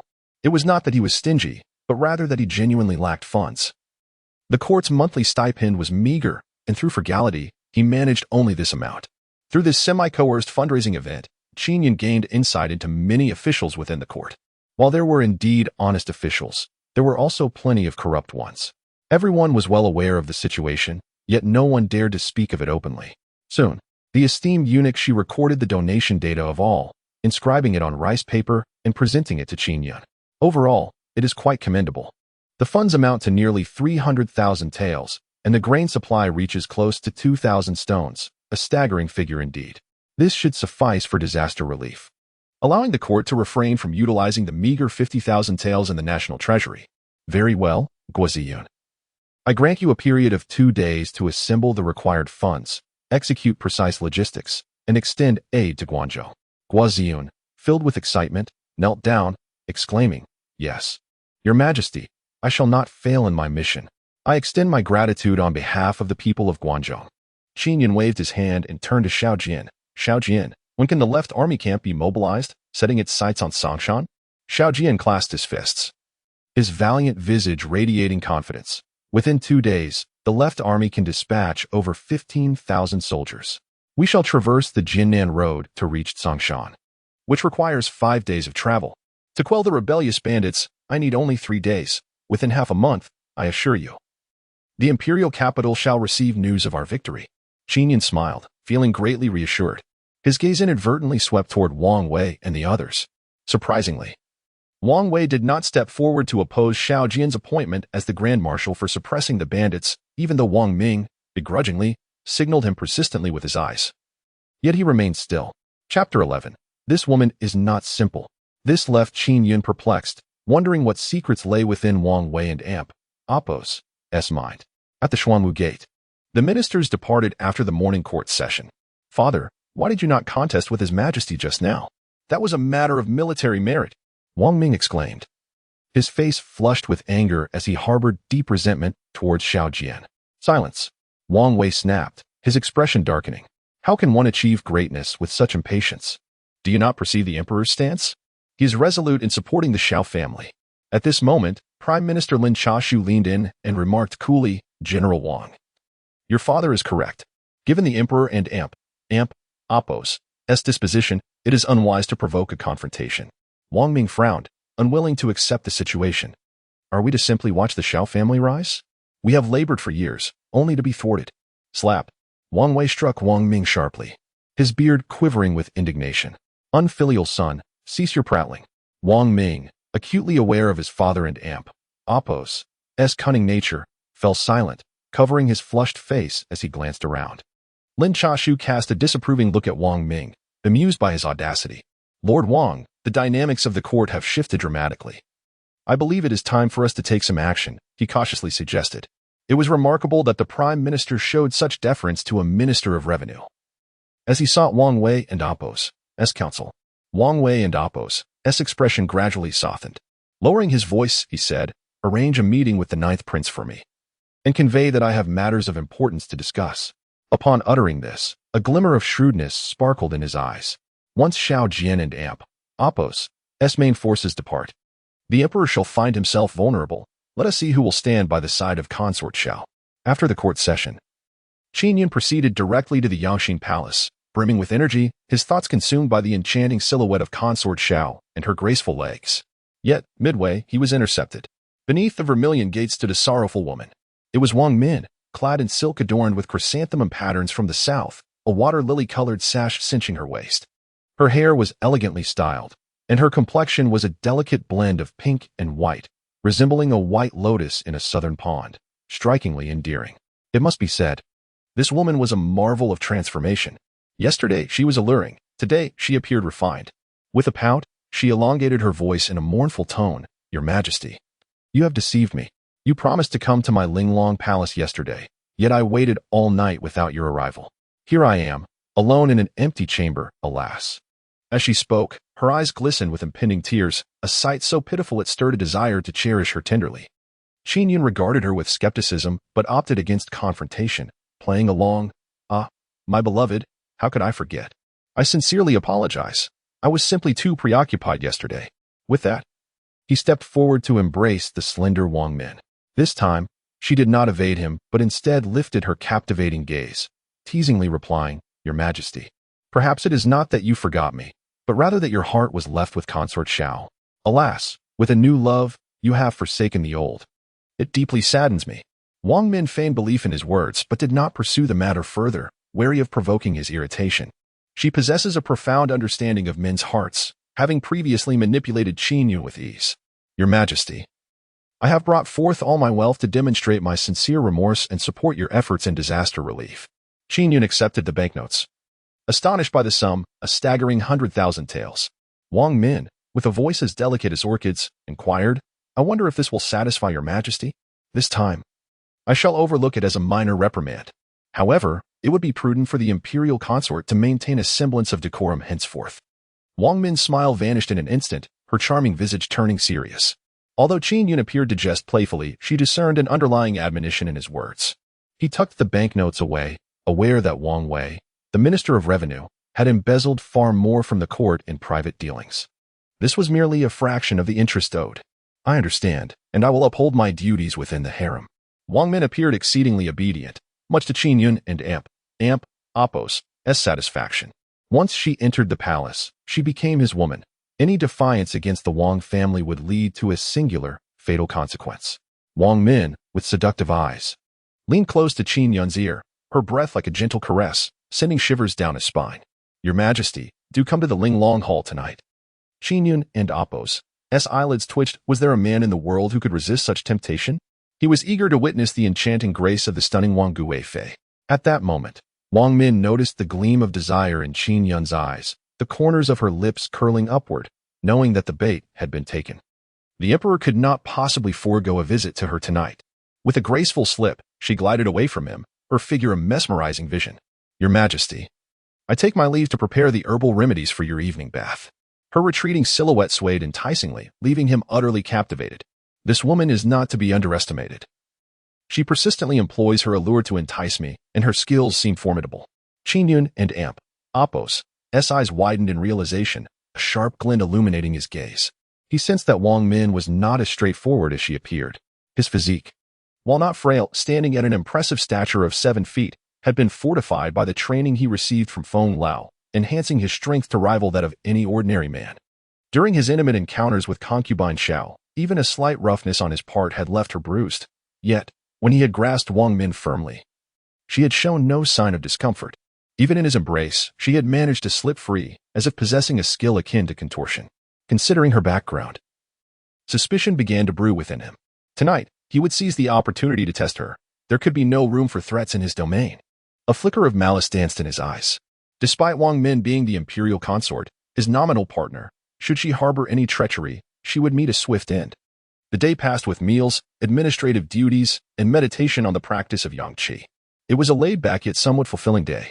Before dusk, Wang Min dispatched a messenger to summon Qin Yun. Intent on probing her intentions, he refrained from declining and made his way directly to the Linglong Hall. Upon arrival, he was nearly left speechless by the opulence before him. The resplendent palace glimmered with gold and jade, its extravagance overwhelming. He cooed and Apos' helped but mutter to himself, "What a wasteful air. I have finally come to understand the reason behind the nation and Apos' empty treasury. It turns out that the previous owner squandered it all on women. Fortunately, I have traversed time. Otherwise, this unfortunate soul would have surely led the great Xia to its ruin. Such extravagance is truly excessive." Chapter 12. The turmoil of the martial examination last night's intimate encounter did not quell his concerns regarding Wang Min. This woman from the Wang family was indeed formidable. He had gathered intelligence about the military forces in the imperial capital, which consisted of 3 major camps and 2 guards, totaling approximately 140,000 troops. The only faction Qin Yun could rely upon was the left camp commanded by Xiao Jian, while the majority remained under the control of the Wang family. This implied that should the Wang family embark on treacherous endeavors, his own safety would be jeopardized. The position of the commander of the Azure Dragon Guard was vacant. How could he seize control of these 20,000 troops? He lamented inwardly, unable to even identify a suitable candidate for promotion. Lost in thought, a brilliant idea suddenly illuminated his eyes. The implementation of a martial examination to select a martial champion. Indeed, selecting a loyal martial champion from humble origins was imperative. The offspring of powerful ministers had undoubtedly been co-opted by the Wang family. Thus, Qin Yun dared not place his trust in them. At this juncture, he had no choice but to embark on the path of cultivating his own influence anew. Summon General Xiao Jian to the palace at once, he commanded. Shortly thereafter, Xiao Jian arrived. Qin Yun invited him for a stroll in the imperial garden. Upon hearing of His Majesty's intention to hold a martial examination, astonishment and doubt filled Xiao Jian's countenance. Could it be that this emperor, once ridiculed and scorned by the court, actually grasped the art of military command? Qin Yun seemed to perceive the apprehension in Xiao Jian's heart. He rose, gesturing with his dragon robe, and spoke confidently. Initially, Xiao Jian thought Qin Yun was merely indulging in trifles and did not take it seriously. However, as he listened further, an unsettling realization dawned upon him. The astonishment in his gaze gradually morphed into sheer terror, and a cold sweat broke out upon his back.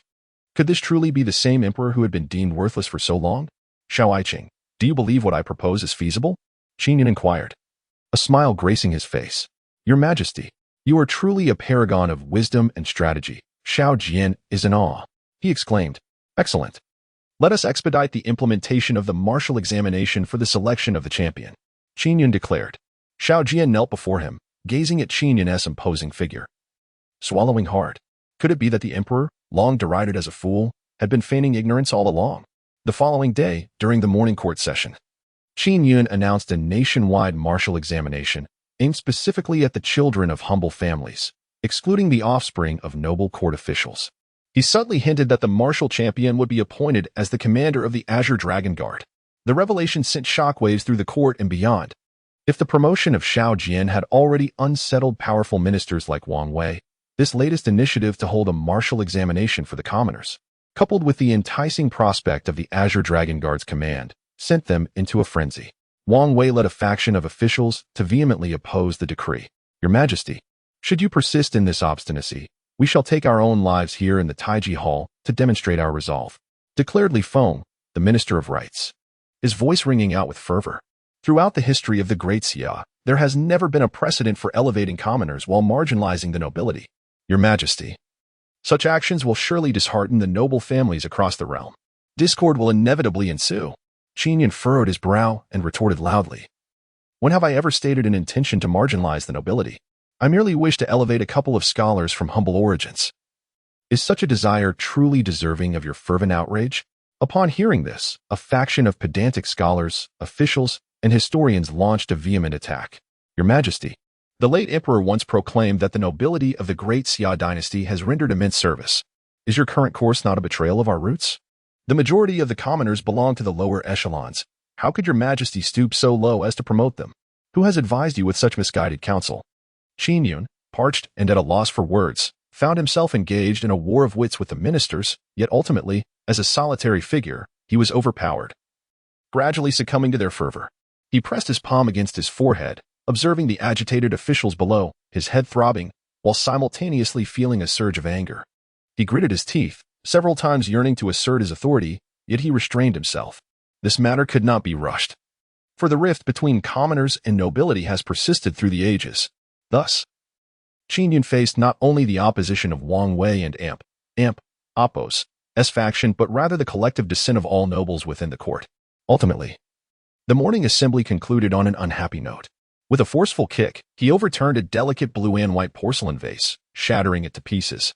The eunuchs and palace maids knelt trembling on the ground, too fearful to utter a word. It had been many years since the emperor had displayed such wrath. How dare the Grand Tutor Wei openly insult me, deeming me foolish? Does he truly believe I would not dare to execute him? A cadre of pedantic scholars, emboldened by the likes of Wang Wei, dared to obstruct my initiative to establish martial examinations, with the powerful wielding authority, yet refusing to elevate the commoners, a pitiful assembly of inept officials. Qin Yun, incensed by the elderly counselors, uttered profanities and overturned a pear-wood table in his frustration. None dared approach him, save for the gentle consort Xiao, who, with delicate fingers, held forth a cup of tea, walking towards Qin Yun. Your Majesty, please take a moment to hydrate.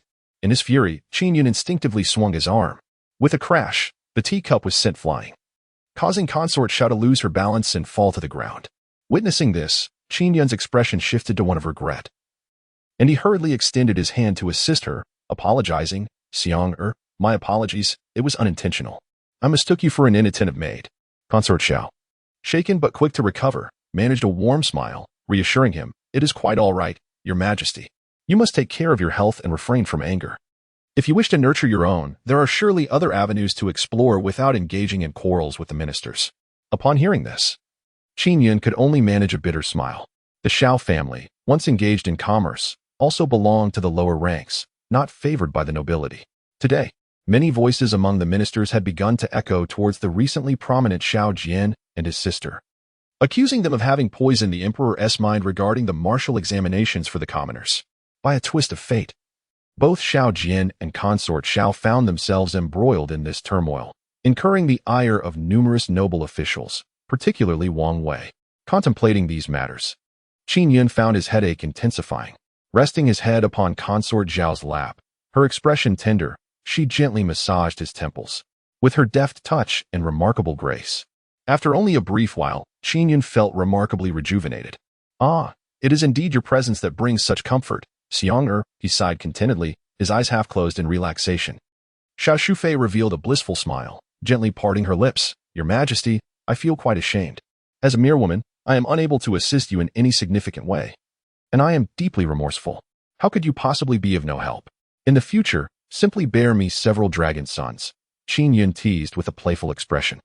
Xiao Shufei and Apos, as fair cheeks flushed, her eyes shimmering with a hint of light, as she tenderly replied, "I too wish to bear you a dragon son as soon as possible. To perpetuate your lineage and bring forth children is a blessing that I have earned in my past life." Upon hearing this, a trace of affection flickered in Qin Yun's gaze. What more could a man desire than to have such a woman? "Ah, my beloved consort. Then what are we waiting for? Hurry and bear me a dragon son," he exclaimed, turning to sit up and gently laying Xiao Shufei back upon the bed. Chapter 13. The Palace, a large-scale assassination 2 days later. On July 1st of the Gingzi year, Xiao Jian led an army of 15,000 troops. Departing from the imperial capital with his sights set on Sanshan, determined to quell the banditry. The populace lined the streets to bid farewell, their cheers resonating with joy. In this era of peace and prosperity, their utmost disdain was reserved for the marauding bandits and brigands. And the news that the emperor had finally dispatched troops filled them with elation. Qin Yun held a send-off ceremony for Xiao Jian and even went ahead to pay homage to their ancestors, praying for safety and success for the left army. The civil and military officials gathered to see him off. Qin Yun stood at the forefront, conversing with the formidable and gallant Xiao Jian, clad in armor. "Your Majesty, I am leaving. I hope you will take good care of my younger sister. I fear for her." Xiao Jian hesitated. As the court had expressed discontent towards both him and consort Xiao regarding the martial examination, he feared that in his absence, someone might emerge from the inner palace to bully his sister. Understanding his concern, Qin Yun replied solemnly, "Xiang and Apos, her is my wife. Who dares to harm her? Rest assured, I await your triumphant return." Hearing the emperor's words, Xiao Jian visibly relaxed, bowing deeply before mounting his horse and issuing a resounding command for the troops to march. The thunderous sound of iron hooves echoed, evoking an atmosphere of intense solemnity. Xiao Jian was valiant, and the left army was indeed a formidable force. His command over the troops was not a mere consequence of favoritism, but stemmed from genuine capability. As the army set forth, they reached the outskirts. In the Yangqin Palace, consort Xiao was in tears, heartbroken. She had wished to see her elder brother off, but feared breaching decorum and inciting displeasure among the court officials. So she refrained from attending the event. The bond between the siblings was profound, and with her brother heading into battle, even against bandits, her heart was heavy with worry. Seeing her in such distress, Qin Yun's heart ached for her. He chose not to attend the ceremony, instead embracing her gently and offering comfort. In the past few days, Wang Min and several concubines had sought him out, but he had not received them, showing utmost affection for consort Xiao. The entire inner palace buzzed with tales of her favored status, and for a time, she shone brightly in the emperor's favor. Yet, beneath the seemingly calm surface of the imperial capital, a tremendous storm was brewing. That night, a torrential downpour engulfed the city. During the sweltering July heat, such heavy rain had not fallen in a long time, accompanied by flashes of lightning and booming thunder. In a certain residence along the central street of the capital, shadows lurked ominously. Crack! A bolt of lightning illuminated the scene. Dozens of masked figures clad in black were revealed within the dwelling, standing in disciplined ranks, emanating an unsettling aura. A man, towering at 7 feet and wielding a long sword, stood motionless, his gaze cold and mechanical. The rain poured down on the black-clad figures. Yet they did not seek shelter, as if waiting for something, the atmosphere palpably tense. Thus, 2 hours passed. The hoarse voice of the leading man broke the silence. "At the hour of the pig tonight, in the Yangqin Palace, we shall behead consort Xiao." Yes. The assassins clasped their fists, their eyes glinting with a chilling light, as if the act of entering the palace to slay a noble consort was a mere trifling task. Amidst the thunder and lightning, the cacophony of nature concealed all sounds, lending an air of enigma to the scene. Meanwhile, within the royal palace, the members of the Wang family gathered in unity, their cups filled with steaming tea. Though it was the late hours of the night, Wang Wei and the others remained wide awake. Father, how clever. Not only can we eliminate that wretched woman, but we can also take this opportunity to suppress the chief of Imperial Guards, Chang Hong, who has been unyielding in his refusal to align with us. With the assassination of the noble consort, His Majesty will be alarmed, and this man, responsible for the palace's security, shall surely face dire consequences. At the very least, he will be deemed negligent and exiled. No? A cunning smile crept across Wang Ming and Apos' face, revealing his malicious delight. Wang Wei sipped his tea, stroking his white beard with a composed demeanor, and replied, "Remember, tomorrow is crucial. His Majesty will undoubtedly initiate a thorough investigation afterward. We must not reveal any hints of our intentions." Wang Ming grinned and clasped his fists in acknowledgement. "Yes, father." With that, he exited the residence, armed and mounted, gradually vanishing into the night. Wang Wei and Apos' gaze lingered on the oppressive storm, and he murmured softly, "Your Majesty, do not blame this old minister for defying the order. It is you who has compelled us to act thus." Both noble consort Xiao and Xiao Jin should not have been favored. A trace of disdain flickered across his wrinkled face as he considered the small emperor and Apos' ambition for power, misguidedly placing his hopes in a family of humble origins like the Xiaos. It was destined to be a futile endeavor. The ministers and scholars, even the esteemed Grand Tutor Wei, expressed dissatisfaction with His Majesty's proposal to promote the lower classes in martial examinations. When the assassination unfolds, chaos will ensue, and in panic, Your Majesty will inevitably seek the counsel of this old man to restore order. Haha. With that, Wang Wei could not help but display a shrewd smile. As the torrential rain poured, washing the eaves of the inner palace, accompanied by thunder and fierce winds, the atmosphere grew tumultuous. At the hour of the pig, a flash of lightning illuminated the scene, revealing over 30 masked assassins who, treading through puddles with their long swords drawn, had infiltrated the vicinity of the Yangxin Hall. Bodies of the Imperial Guards fell, their crimson blood mingling with the rain, creating a horrifying tableau. No one knew how they had breached the palace, as the heavily guarded Imperial troops remained oblivious. It was not until they approached the quarters of Qin Yun that their presence was finally detected. "Assassins, protect His Majesty." The Shadow Guards were the first to react, appearing like phantoms. Among them, a youth shouted fiercely, rushing toward the inner chambers to safeguard the prince. However, they were intercepted by the assassins. The clash of weapons and the screams of the wounded echoed, swiftly rousing the previously silent palace as the guards, taken aback, quickly rallied to defend the halls against the onslaught. The entire Yangxin Hall descended into chaos. Simultaneously, 7 masked assassins had already flanked the rear, stealthily approaching the back of the hall. Qin Yun awoke from his slumber, shadows dancing outside his window amidst the cries of battle. Noble consort Xiao also stirred, her delicate features paling in an instant. "Your Majesty, flee quickly." Her first instinct was to urge Qin Yun to escape. Whoosh! The 7 masked assassins breached the interior, raising their crossbows and unleashing bolts into the chambers. The sound of piercing air echoed as Qin Yun and Apos' eyes widened in alarm. "Be careful," he exclaimed, lunging forward to push Xiao Shufei to the ground, narrowly evading the incoming arrow. The arrow struck the floor, embedding itself 3 inches deep into the pearwood, splitting it with a resounding crack.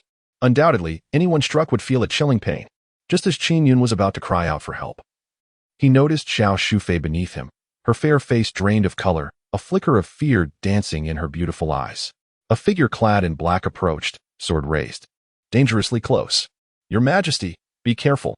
She reacted instinctively, pushing Qin Yun away with all her might, then collapsing atop him. Qin Yun was taken aback by her unexpected strength. With a swift motion, the long sword grazed Xiao Shufei's back, a vivid splash of crimson erupting from her wound. A gasp escaped her lips, and blood splattered onto Qin Yun and Apos' face, leaving him momentarily stunned. "Your Majesty." Xiao Shufei and Apos' elegant brows knitted in pain, contorted in agony. Yet she exerted every ounce of strength to keep Qin Yun pinned beneath her, shielding him from the assassin's strike. "Xianga!" Qin Yun roared in desperation, his eyes instantly reddening as he reached out to protect her, only to feel the warm, sticky blood in her trembling form. The blade had torn through her back, the cut nearly the length of a palm. Qin Yun and Apos' furious roar erupted, primal and raw. As the assassin advanced to deliver a fatal blow, he forcefully rolled over to shield Xiao Shufei. The assassin hesitated, his malevolent gaze betraying a flicker of doubt. His mission was not to assassinate the emperor, but he feared for Xiao Shufei and Apos' survival. In that tense moment, the sound of heavy footsteps thundered. An aged figure suddenly emerged. "Protect His Majesty." Elder Feng arrived, fury igniting within him as he surveyed the chaotic scene, snapping the neck of one assassin with a single motion. The remaining 6 assassins, desperate and reckless, lunged forward, intent on claiming Xiao Shufei's life. A wave of Imperial guards surged in, over 20 of them raising shields to encircle Qin Yun, forming an unyielding wall of protection. Beneath the shields, Qin Yun felt a chill envelop him, his expression frozen in horror. Xiao Shufei's complexion had turned pale. Her beautiful eyes dimmed, blood seeping continuously from her mouth. With all her strength, she reached out to caress Qin Yun's face, attempting to speak but failing to form the words. "Xiang'er, do not speak, please. I will take you to the royal physician." Qin Yun's tears streamed down. A man may shed tears, but only when deeply pained. Yet Xiao Shufei clutched him tightly, her bloodied visage radiating a haunting beauty. "Your Majesty, Your Majesty, do not go outside, it is dangerous." Qin Yun remained resolute, intent on carrying her to the physician. Xiao Shufei's tears flowed freely, her voice nearly a plea. "Your Majesty, please do not go out. Wait until the guards capture the assassins. You must listen to Xiang'er. I fear I may not have another chance to speak." Her lips, stained with blood, trembled, fingers pale and gripping Qin Yun tightly as she spoke in broken sentences. "I would die for you, Your Majesty, willingly.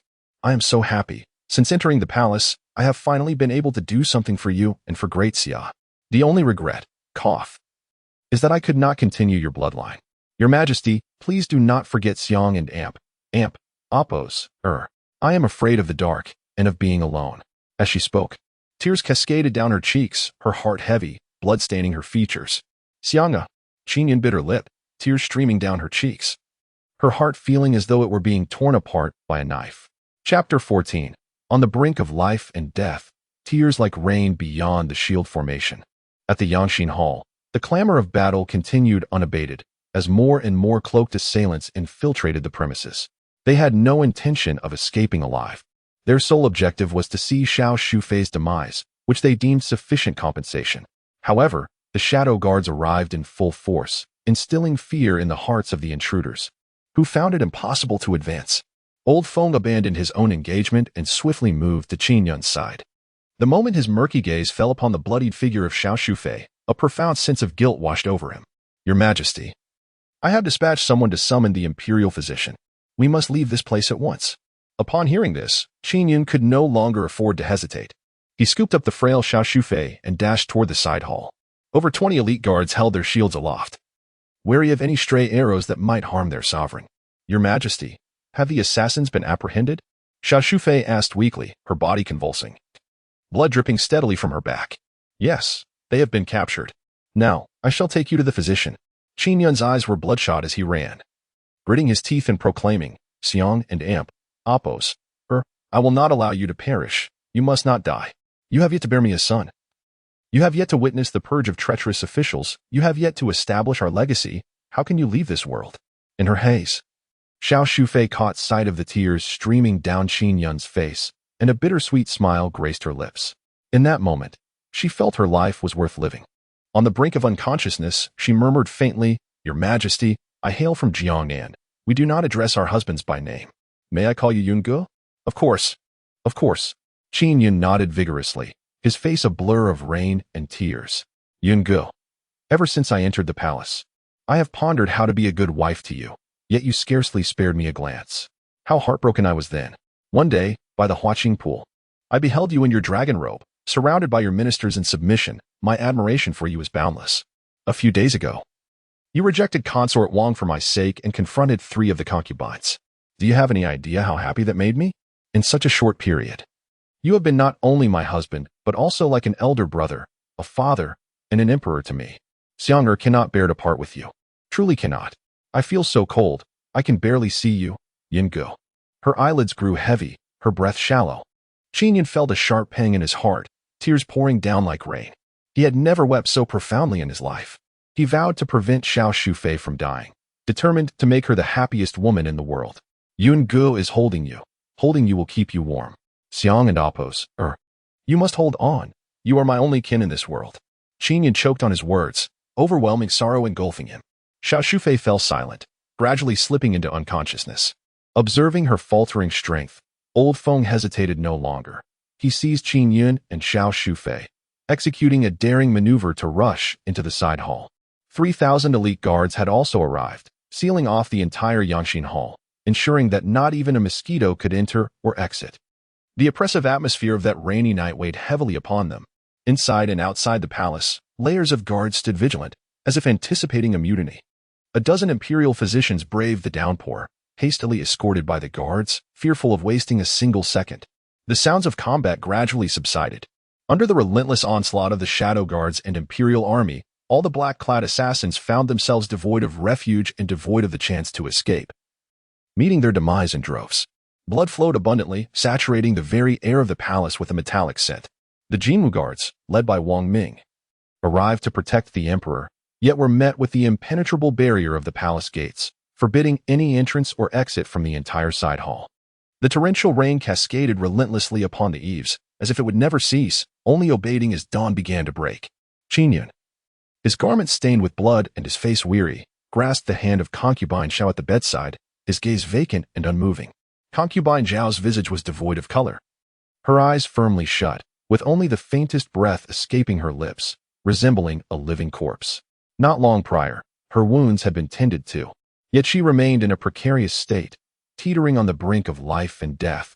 She needed to endure through the night to escape the clutches of mortality. At that moment, the elderly imperial physicians, all averaging in age over 50, were on high alert, diligently concocting medicinal brews in the corner and discussing her condition with utmost seriousness. They understood well the fragility of concubine Xiao's health. If things went awry, it was entirely possible that she could pass away at any moment. Should any misfortune befall her, the unusually quiet emperor would undoubtedly unleash his wrath without hesitation. Your Majesty, perhaps you should take a moment to rest. This old servant will keep watch. Concubine Xiao will not come to harm, Feng Wan Dao suggested, perceiving the emperor and Appos' distress. His throat tightened as he asked hoarsely, "What is the situation outside?" Feng Lao replied solemnly, 37 assassins, all perished. Not a single survivor. Qin Yun furrowed his brow. Feng Lao shook his head. Each one bore poison within their teeth. They were death warriors. Minister Chang Hong has dispatched men to seal off the palace, allowing no one to enter or exit, and Wang Ming of the Jinwu guards has also come to assist. A cold smirk crept across Qin Yun's face, his eyes glinting with murderous intent. Excellent. This Chang Hong performs his duties admirably. Over 30 assassins infiltrating my chambers. He is truly remarkable. With that, he strode purposefully out of the room. With concubine Xiao temporarily stable, he felt reassured enough to address the assassination incident. Moreover, if news of the concubine and Appos' survival were to leak, I will annihilate your entire clan. The chilling proclamation sent shivers down the spines of all present, who knelt in agreement. Qin Yun hastily departed, the night's turmoil and relentless rain rendering him dizzy, nearly causing him to stumble. Fortunately, Feng Lao and Eunuch Shi supported him. Both urged Qin Yun to rest. As the situation had stabilized, all assassins had been vanquished, yet Qin Yun remained unyielding. A tempest of fury surged within him, suppressed throughout the night, yearning to erupt. The very notion of an assassination within the palace was deeply ironic. He had nearly lost the one person he held dear. And this vendetta must be avenged, regardless of the identity of the perpetrator. Half a stick of incense later, in a pavilion adjacent to the Yangxin Hall, Qin Yun sat upon an elevated platform, with numerous officials standing below. Among them were Wang Ming, the general of the Jinwu guards, Chang Hong, the minister of medicine, the vice minister of the Department of Religious Affairs, and Zhu Tang, the minister of justice. All stood except for Chang Hong, who knelt, his complexion pale and beads of cold sweat cascading down his brow, a stark contrast to his robust stature, as he appeared on the verge of tears. He was responsible for the security of the palace, yet such a grave incident occurred. The emperor and the imperial concubine were attacked together. Even the punishment of annihilating his entire clan would not be excessive. The atmosphere was suffocatingly silent. No one dared to speak for fear of incurring wrath. Chang Hong could no longer endure it. After all, death was inevitable. He resolved to admit his fault, hoping that perhaps his demise could ensure the safety of his family. Removing his waist token and helmet, he pressed his forehead to the ground. Gritting his teeth, he shouted, "Your Majesty, I deserve death. I beseech you to grant me this mercy. Bang! Qin Yun hurled the inkstone, striking Chang Hong's forehead with a fierce blow. His face flushed and his voice thundered. You wretched fool! How on earth did you allow over 30 assassins to infiltrate? Chapter 15. The Emperor and Oppos, wrath. A shiver coursed through the few individuals present. Their fear palpable. Wang Ming gazed at the bloodied Chang Hong, a flicker of triumph glimmering in his eyes. Chang Hong, allowing the blood to trickle down his forehead, trembled as he lamented, Your Majesty, I acknowledge my grave transgressions and seek no mercy. However, Your Majesty, there lies a flaw in this matter. I have diligently managed the affairs within the palace without a single misstep. My subordinates would never dare to neglect their duties. I can assure you of that. Yet, Qin Yun, enraged, shouted, But what of you? Guards, seize Chang Hong and drag him away. 100 military blows, imprison him in the dungeons. And let him await his fate. Tonight, the commanding officer at Xuanwu Gate, negligent in duty, shall be executed without exception. He commanded the Ministry of Justice, the Court of Sacrifices, and the capital and Oppos' magistracy to collaborate immediately to uncover the identity of the assassin and how they infiltrated the palace. If there are no results before the morning court, the three of you shall present your heads to me. The officials of the Ministry of Justice turned pale, displaying their distress, yet dared not utter further words. They all knelt, replying, Yes, Your Majesty. Seizing the opportunity, Wang Ming knelt, a visage of remorse upon him. Your Majesty, I arrived late to your aid, leading to such dire circumstances. Please punish me. Qin Yun, covering his forehead, cast a cold glance at Wang Ming. Pondering the insincerity of his feigned compassion, he understood that this situation was far from simple. No matter how negligent Chang Hong had been, it was implausible for so many assassins to infiltrate without the aid of someone with immense influence, someone who could bribe the palace guards or eunuchs. He was acutely aware that the target of the assassination was not himself, but rather concubine Xiao, as he recognized the moment of hesitation in the masked killer's eyes. Recently, due to the martial examination, concubine Xiao had become the scapegoat, and those harboring intentions against her, particularly the Wang family, were the prime suspects. Noticing Qin Yun and Oppos' silence, Wang Ming feigned concern, saying, Your Majesty, the Golden Guards bear an undeniable share of responsibility. Thankfully, you are unharmed. Otherwise, I would never absolve myself of this blame. May I inquire, has concubine Xiao encountered any danger? As he spoke, he lifted his gaze, inadvertently meeting Qin Yun's icy stare. Qin Yun and Oppos' voice resonated like a death knell from the depths of the abyss. What is it, General Wang? Do you wish for the demise of concubine Xiao? Wang Ming trembled, immediately prostrating himself. Your Majesty, I dare not. Qin Yun snorted coldly and bellowed, All of you, get out. The crowd fled in disarray. In just over an hour, the Ministry of Justice and the magistracy submitted a report to Qin Yun.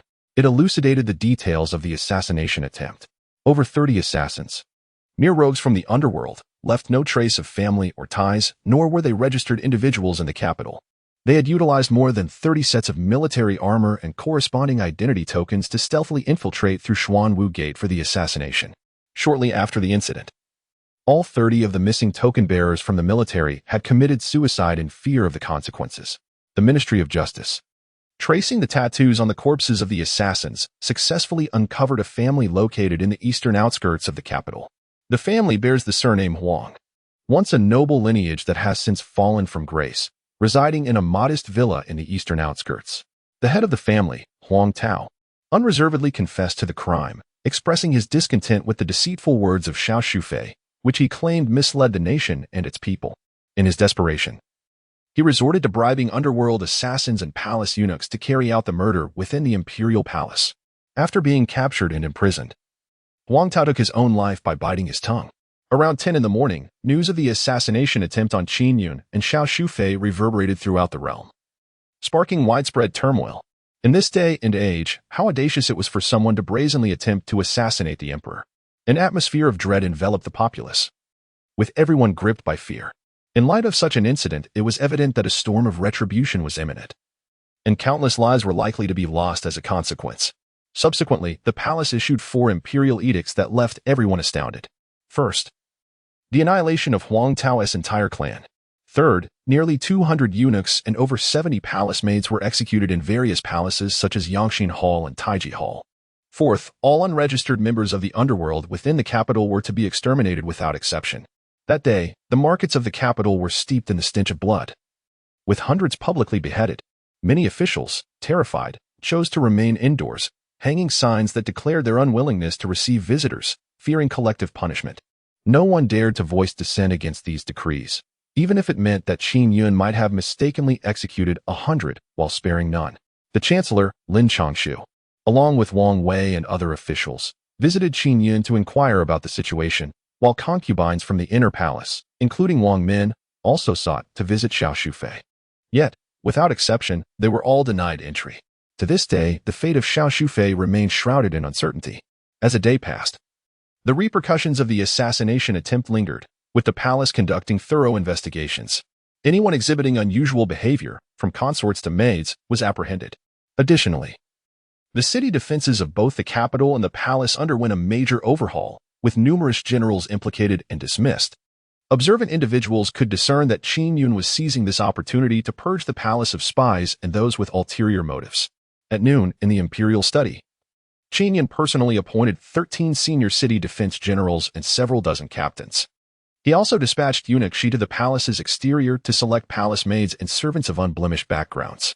Most of these individuals were impoverished, lacking family ties, thus posing no threat as potential informants. Everyone, remember my words. Should anyone dare to betray me, their entire clan shall face annihilation. Qin Yun and Apos' gaze gleamed with a sharp intensity. Yes, your majesty. The newly appointed palace generals, their expressions grave, knelt and clasped their fists in respect. Filled with reverence and gratitude towards Qin Yun. Once mere impoverished soldiers with no notable achievements, they were now honored to be personally received by His Majesty, cherishing the opportunity to pledge their loyalty. Very well, you may all withdraw, Qin Yun gestured dismissively. After the generals exited the imperial study, Elder Feng quietly entered, bowing deeply. Your Majesty. Qin Yun extended a hand to assist Elder Feng, furrowing his brow as he inquired, have you discovered anything? Elder Feng nodded solemnly, Your Majesty. The assassination case is nearly flawless, with scarcely a trace of error. Even the perpetrator has confessed, indicating that the mastermind behind it is incredibly astute. However, the old servant managed to uncover some intriguing clues. The suspicious deaths of over 30 Imperial guards suggest foul play. I personally inspected the scene and found traces of a skilled hand. It is highly likely that these guards were murdered and then disguised to appear as suicides. Furthermore, the Huang family from the eastern suburbs seems to be scapegoats. A small, fallen noble does not possess the power to orchestrate such a grand scheme to assassinate the emperor. Additionally, the Shadow Guards have confirmed that the masked assassin did not originate from the eastern suburbs. Upon hearing this, Qin Yun inhaled deeply, his thoughts aligning with these deductions. The true perpetrators are likely among certain individuals within the court. Your Majesty, shall we convene the various departments for a re-examination? Old Feng inquired. Qin Yun shook his head, stating, a re-examination would merely yield more scapegoats and risk alarming the enemy. Let us conclude this matter for now, allowing our adversaries to lower their guard while we investigate discreetly. Once we uncover the truth, we shall strike with overwhelming force against the hidden hands. Old Feng and Apos' eyes glimmered with admiration. The emperor had matured, no longer the simple man consumed by wine and pleasure. So, who does your Majesty suspect the enemy to be? He asked meaningfully. Qin Yun dipped his fingers into the teacup, wetting them before swiftly inscribing the character for and Apos, King and Apos, on the pearwood. The two sovereign and minister exchanged a glance, both eyes gleaming with a cold brilliance. Chapter 16. How could one not love such a woman? At this moment, the newly appointed chief guard, Tao Yang, sought an audience. He was a young officer, marginalized by his superiors and filled with despondency, until Qin Yun decided to elevate him. Your Majesty, the noble consort has awakened, he spoke softly. Qin Yun and Apos' hands widened in astonishment as the official document slipped from his grasp and fell to the ground with a decisive thud. The joy he felt was palpable. At that moment, the weight upon his heart was finally lifted. In an instant, he dashed out the door and rushed to the Yangxin Hall. There, the palace maids displayed long-lost smiles, and a dozen imperial physicians who had been confined there also exhaled in relief. Congratulations, Your Majesty. The noble consort has regained consciousness and is no longer in danger. She merely requires rest, they proclaimed. May the consort be blessed. The group of physicians and maids knelt in homage, offering their congratulations to Qin Yun. Yet, Qin Yun's gaze was solely fixed upon the woman lying in bed. He strode forward and grasped Xiao Shui and Appo's hand, which felt icy to the touch. Xiang and Appo's, or how do you feel? He asked, his voice thick with emotion. Xiao Shui appeared weak, but managed to lift her parched lips into a smile. Yungu, I am much better now. The pain has subsided. Her understanding and gentle demeanor stirred a profound sense of tenderness within him. Qin Yun held her hand tightly and kissed the corner of her lips, murmuring, "You terrified me. As long as you are safe, that is all that matters." Having narrowly escaped death, Xiao Shui and Appo's spirits were buoyed. She caressed Qin Yun and Appo's face and softly laughed. "Yun good. Xiang and Appo's, her still wishes to accompany you as you reign over the world." Qin Yun nodded, a smile breaking through his previously tense expression. "Rest assured, Xiang and Appo's, I shall investigate this matter thoroughly. Whoever is responsible will pay dearly." As he spoke, a chilling glint flickered in his eyes. "Yungu, will my brother be in danger?" Xiao Shui suddenly inquired, her brows furrowing in concern. It was evident that those daring enough to attempt an assassination within the palace were not ordinary foes. She feared for Xiao Jian's safety. Qin Yun shook his head and sat on the bed, gently stroking her smooth forehead. "Xiang, do not worry. Xiao Jian is accompanied by over 10,000 troops. No treacherous scoundrel can approach him." Upon hearing this, Xiao Shui's delicate features relaxed somewhat. "That is good." She then struggled to rise. Qin Yun pressed her back down firmly. "Xiang and Appo's, you are still recovering from your injuries. You must remain lying down." Xiao Shui and Appo's brow flickered with pain as her movements disturbed her bandaged wounds, forcing her to comply. She raised her head, her expression tense. "Yungu, will there be a scar on my back?" Qin Yun fell silent. The imperial physician had informed him that the sword wound was deep and would undoubtedly leave a long, unsightly scar. For a woman of such unparalleled beauty, bearing such a mark, even if hidden, would remain a source of anguish. He could only offer her reassurance. "Xiang, do not fret. I have already dispatched someone to procure the finest scar-removing remedies. Once your wounds heal, we shall eliminate the scars." At his words, Xiao Shui nodded in agreement. Then she quickly squeezed out a faint smile, radiant like an angel, purifying the heart and mind, and resolutely declared, "As long as your majesty is safe, I shall find contentment, even if it means enduring 1,000 cuts." Qin Yun was deeply moved, and Kuden and Appo's helped but gently pinch her cheek.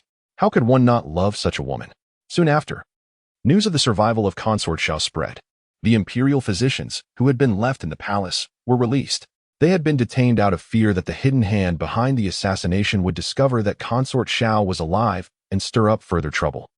This news did not create a stir, as many had already speculated and inquired about the possibility of the consort having been attacked but surviving.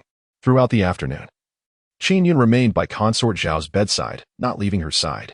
He personally administered her medication and tended to her needs. These acts of devotion deeply touched Consort Xiao, surely. Even the former Wang Min had not received such treatment. The next day, the Taiji Hall was enveloped in silence. In recent days, the emperor had ordered the execution of several hundred individuals, resembling a vengeful deity, and no one was willing to court their own demise. Qin Yun tapped his fingers on the dragon chair, his gaze sweeping over Wang Wei on the right, and remarked with a smile, "Minister Wang." Wang Wei's eyes flickered, and he stood, cupping his hands in respect. "Your Majesty, what is your perspective on the assassination case, Minister Wang?" Qin Yun inquired casually. Wang Wei lifted his head, his expression serene. "The audacity of the assailant is astonishing, daring to commit murder within the palace. Even the execution of his entire clan would not suffice to quench my wrath. Furthermore, the palace and Appo's defenses and the Imperial Guard must bear significant responsibility." Qin Yun raised an eyebrow and retorted, "Oh, how does Minister Wang know the assassin was not targeting me?" Wang Wei, shrewd and unyielding, replied candidly, "My son, Wang Ming, was among those safeguarding you that day. He deduced this from the scene." This reasoning was flimsy, yet there were no flaws to exploit. Qin Yun felt a burning resentment, convinced that Wang Wei was a cunning fox masquerading with a smile. "Then, Minister Wang, Minister Lin, and all esteemed officials, do you believe it appropriate for me to undertake a thorough reshuffling of the palace and Appo's defenses and the commanders of the Imperial Guard?" The officials exchanged glances before collectively kneeling. "Your Majesty and Appo's actions are reasonable and just. Indeed, many have already been granted clemency. The defenses must indeed be fortified. The emperor is wise. Observing the unanimous agreement from his ministers, Qin Yun smiled with satisfaction. Were it not for the heinous assassination attempt, he might not have had the opportunity to cleanse the palace defenses and replace them with his own loyal followers. By a stroke of fortune, the hidden hand had inadvertently aided him. Qin Yun took a deep breath and announced the most critical matter of the court session. Esteemed officials, we shall move past the assassination case. However, I will implement a martial examination to personally select capable generals to command the Qinglong Guard and ensure my safety. Upon hearing this, the ministers fell silent. Had it been before, they would have all protested vehemently. But at this moment, none dared to voice opposition. Firstly, the emperor had a legitimate cause. Having survived an assassination attempt, his decision to personally select martial champions to control the Qinglong Guard was entirely justifiable. Secondly, Qin Yun had made it abundantly clear. The implementation of the martial examination would signify the closure of this case. Otherwise, the investigation would persist indefinitely. The relentless pursuit of accountability has led to an increasing number of officials facing repercussions. Following the assassination attempts on Your Majesty and the esteemed consort, it is harshly foreseen that over half of the courtiers shall find themselves imprisoned and stripped of their positions. Within the court, an oppressive silence has descended. Qin Yun specifically addressed the Grand Tutor Wei Zheng, a venerable figure from 3 reigns. Wei, do you harbor any objections at this juncture? Wei Zheng, renowned for his rigid principles and audacity to reprimand even the emperor, furrowed his brow. After a moment and Oppo's hesitation, he responded, Your Majesty, given the circumstances, a martial examination is indeed warranted. However, I propose that among the royal kin and nobility, there exists a plethora of youthful talents. Might we not consider selecting a martial champion from amongst them? Chapter 17. Complete victory. Qin Yun did not harbor animosity towards the elderly gentleman. He simply epitomized the archetype of a pedantic scholar, stubborn, rigid in his beliefs. However, Wei Zheng approached matters with integrity, prioritizing principles over personal feelings.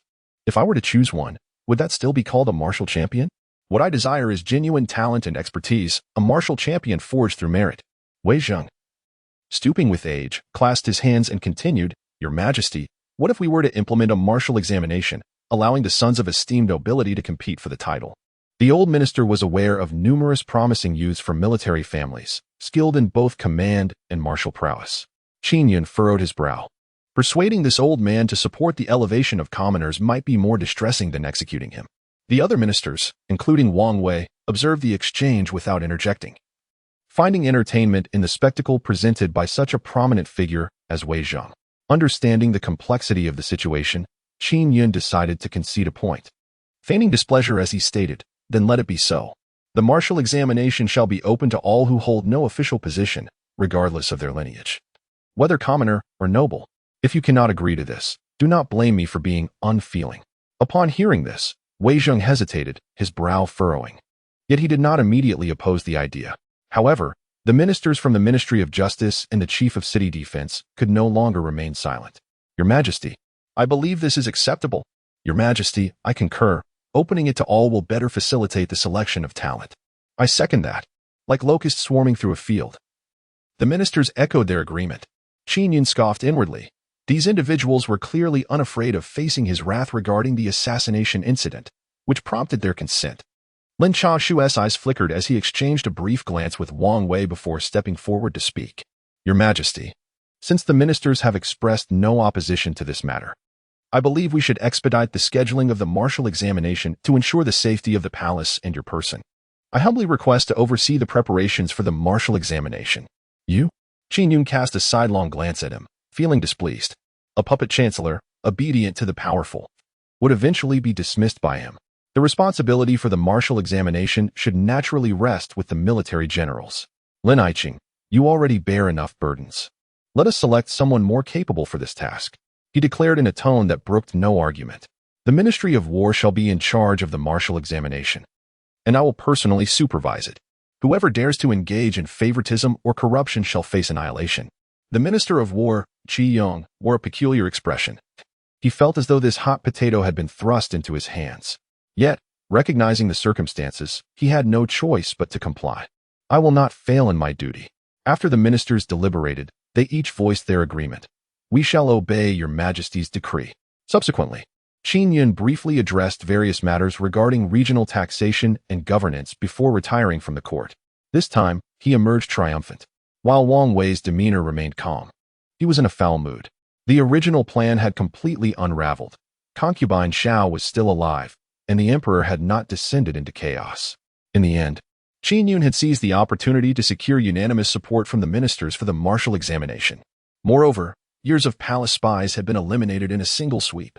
He seethed with frustration, cursing the ninth prince and Apos' faction as utterly incompetent.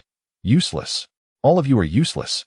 After such a significant cost, you failed to eliminate concubine Xiao. His expression darkened. Your Majesty, I underestimated you. However, a single victory does not equate to winning the entire game. Let us wait and see. As Qin Yun descended from court, he hastened towards the Yangxin Palace. Pushing open the crimson doors, a waft of sandalwood incense greeted him. To his surprise, Wang Min was also present before the bed of consort Xiao. Upon noticing Qin Yun's sudden entrance, Wang Min revealed a captivating smile and respectfully greeted. I pay my respects to your Majesty. Qin Yun's gaze lingered on the soup bowl in her hands, perplexed by her seemingly benevolent intent towards consort Xiao. Ever since the assassination attempt, Qin Yun had grown increasingly wary of Wang Min, even suspecting her collusion with external forces and the Wang family in orchestrating the attack. After all, should consort Xiao perish, the principal beneficiaries would undoubtedly be Wang Min and her family. Sensing his frosty demeanor, Wang Min immediately feigned tears, expressing her grievances. Your Majesty, I came not only to visit Sister Shu but also to apologize for past grievances. I am sincerely repentant. From her bed. Consort Xiao turned to Qin Yun to clarify, Brother Yun, it was I who invited the noble consort in. She has brought me many nourishing supplements. Brother Yun? Wang Min's enchanting eyes sparkled. How intimate they appeared. Enough. I shall tend to her here. Noble consort Wang, you may take your leave, Qin Yun stated coolly, seating himself beside consort Xiao. Upon receiving this dismissal, Wang Min's radiant countenance shifted through various shades of color. Just days prior, their interactions had been amicable. Yet now he seemed so distant. Could it be that the assassination attempt had sown seeds of doubt in his mind? Yes, Your Majesty. I shall take my leave for now and will visit Sister Shu again in the future. Consort Xiao offered a formal farewell as she watched her depart. Thanks to an array of precious medicinal herbs, Consort Xiao and Apos' complexion had regained its rosy hue, presenting an innocent beauty. Her spirits were particularly high, as she sensed that the Emperor's affections leaned more towards her than towards noble consort Wang. Xiang'er, when did you become so close to her? Qin Yun furrowed his brow in confusion. Logically, she should harbor deep resentment towards Wang Min after having been so oppressed in the past. Consort shut on a gentle smile, softly responding, I do not wish to trouble Brother Yun. Did you not say that harmony in the harem is paramount? Qin Yun smiled, caressing her silken hair. He then turned to his confidant. A you. Please check all items brought by Wang Min for any poison. Yes. A you nodded. Being the sole female among the 17 shadow guards assigned by Qin Yun to protect consort Xiao, making her presence most suitable. Consort Xiao's beautiful eyes sparkled as she regarded Qin Yun in silence. The two then engaged in casual conversation, reminiscent of a pastoral couple, filled with warmth and simplicity. The following afternoon, the heat began to rise. The July weather felt rather oppressive. Qin Yun sat in the imperial study, diligently managing state affairs while simultaneously absorbing knowledge. Dedicating considerable effort, particularly on matters of disaster relief and the military examination. As a time traveler, he possessed foresight and insight that endowed him with distinct advantages. Two palace maids fanned him from either side while Yinu approached, carrying a bowl of chilled plum soup. She spoke softly, Your Majesty. Consort Shu instructed me to bring you this plum soup and reminded you not to forget to rest while handling state matters. Qin Yun cast a glance at the exquisite yin and Apos, feeling a slight restlessness within, perhaps due to the invigorating energy of the yang, which was revitalizing his body and rendering him more spirited. He lifted the plum soup and drank it in one gulp, the chilling liquid effectively quenching the heat that had enveloped him. Yin and Apos spoke, Your Majesty, the Empress is well, and the imperial physician is observing closely. Having said this, she did not take her leave. Is there something else? Qin Yun raised an eyebrow. Chapter 18. Long-standing affairs. Qin Yun found the situation rather amusing. He had initially contemplated teasing the young palace maid, perhaps whisking her away to the dragon bed at night, transforming her into a true woman. However, The pressing matters at hand left him little time to indulge in such frivolities. The affairs of state, previously left in disarray by the former sovereign, required his immediate attention, and he needed time to set things right. Upon hearing his thoughts, Yin and Oppos, her large eyes reflected a hint of disappointment as she bowed and replied, "Yes, Your Majesty." Just as she departed, Elder Feng sought an audience. Qin Yun set aside the memorial and greeted him with warmth. "Elder Feng." The elder smiled and performed a respectful bow, maintaining a humble demeanor despite the reverence he commanded. "Elder Feng, do we have any developments?" Qin Yun inquired. The elder nodded and replied, "Your Majesty. The Shadow Guards have located the hiding place of over 30 assassins, concealed within a dilapidated residence in the imperial capital." "A dilapidated residence?" Qin Yun furrowed his brow and pressed further. "Did the assassins leave any traces behind?" "Indeed, I have uncovered the identity of the residence's owner." Elder Feng and Oppos' voice was grave as he continued, "It is Xia Yin, the courtesan from a renowned brothel in the capital years ago." Qin Yun frowned at this revelation. Elder Feng elaborated, "Her background is rather unremarkable. She is merely a beautiful woman of the night who was redeemed several years ago. My investigation revealed that the one who redeemed Xia Yin was none other than the current Prime Minister, Lin Chashu. At that time, he was not yet Prime Minister. In pursuit of his ambitions, he married a noble woman and secretly housed Xia Yin in this very residence, the same place where the assassins took refuge." At this, a glint of killing intent flashed in Qin Yun and Oppos' eyes. Such coincidences were hardly believable. The black-clad assassins were undoubtedly linked to Lin Chashu, and by extension, the Wang family, who supported him, could not be absolved of complicity. "Summon someone." Qin Yun's expression darkened as he resolved to imprison Lin Chashu to serve as a warning. "Your Majesty, please hold." Elder Feng interjected, "Acting against Lin Chashu at this moment may not be the wisest course of action." Taking a deep breath, Qin Yun suppressed his rage and gestured for the Imperial Guards to withdraw. Elder Feng continued, "Lin Chashu is merely a puppet of the Wang family. He is certainly not the mastermind. Executing him would only alert the real culprits. Moreover, with such scant evidence, it would be exceedingly difficult to take down a prime minister. Perhaps it would be wiser to feign ignorance and follow this lead further," Elder Feng suggested. Qin Yun frowned, pondering in silence for a moment. He understood the strategy of remaining low-key and patiently reeling in the bigger fish, yet he felt a twinge of frustration. "Very well, Elder Feng, I shall heed your counsel. I delegate this matter entirely to the Shadow Guards. They must diligently investigate all of Lin Chashu and Oppos' misdeeds. And it would be preferable to uncover any evidence of collusion with the Wang family." Elder Feng nodded solemnly, casting a glance at Qin Yun, seemingly hesitant to speak further. "Your Majesty, there is a matter I am uncertain whether to disclose." Qin Yun waved his hand dismissively. "As ruler and subject, our bond resembles that of teacher and disciple. Speak freely, Elder Feng." Having spoken, he took hold of the frail hand of Elder Feng and led him forward, personally bringing a chair for him, demonstrating a remarkable intimacy. Elder Feng, taken aback by such attention, felt the moisture welling in his murky eyes. After all these years, it was the first time he had experienced such warmth from the Emperor. Slowly, he sat down, his face flushed with emotion, expressing his gratitude. "Thank you, Your Majesty." Qin Yun smiled gently, gesturing for him to refrain from thanks. It was only fitting to show respect to this loyal elder who had steadfastly supported both him and the great Xia. Elder Feng hesitated momentarily, gathering his thoughts before tentatively inquiring, "Your Majesty, do you still remember the former Chancellor, Pei Ren?" "Yes, I remember." "What of it?" Qin Yun replied nonchalantly. Elder Feng wiped the cold sweat from his brow, feeling a tremor of trepidation. "Your Majesty, this old servant believes that the death of the former Chancellor Pei Ren may hold the key to investigating the Wang family faction, far more crucial than the assassination case." "Oh?" Qin Yun and Oppos' eyes widened, piqued by interest. Upon hearing this, Elder Feng let out a sigh and began to recount some long-forgotten tales from years past. Qin Yun listened in silence, but the more he heard, the more peculiar his expression became. It turned out that the former Chancellor Pei Ren was a paragon of loyalty. Witnessing Qin Yun and Oppos' infatuation with beauty and negligence of state affairs, he felt helpless yet heartbroken. Wang Wei had sent Wang Min into the imperial harem and was brazenly cultivating his own faction within the court. Consequently, Pei Ren initiated a struggle against the powerful minister Wang Wei, creating a semblance of balance in the court. However, a certain event led to Pei Ren and Oppos' execution. after which no one in the court could contest Wang Wei and Appo's dominance. This event was inextricably linked to Qin Yun himself. On the day of the original host and Appo's 22nd birthday, a grand banquet was held at the original Weiang Palace for the officials. The night was extravagantly luxurious and lively, and as chancellor, Pei Ren was obliged to bring gifts to celebrate the emperor and Appo's birthday. Following protocol, he brought along his wife, Lady Pei, only to have her surreptitiously abducted and forcibly taken for the night. This incident erupted the following day and continued to escalate.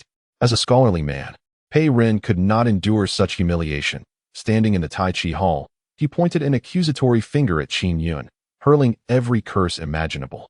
In a fit of rage, he even brandished a dagger, proclaiming his intent to slay the foolish monarch. This act led to his imprisonment. The original host, feeling the emperor and Appo's authority had been undermined and humiliated, in a fit of anger, executed Pei Ren, who thus met a tragic and ignominious end. Subsequently, the abduction of a minister and Appo's wife was a scandalous affair.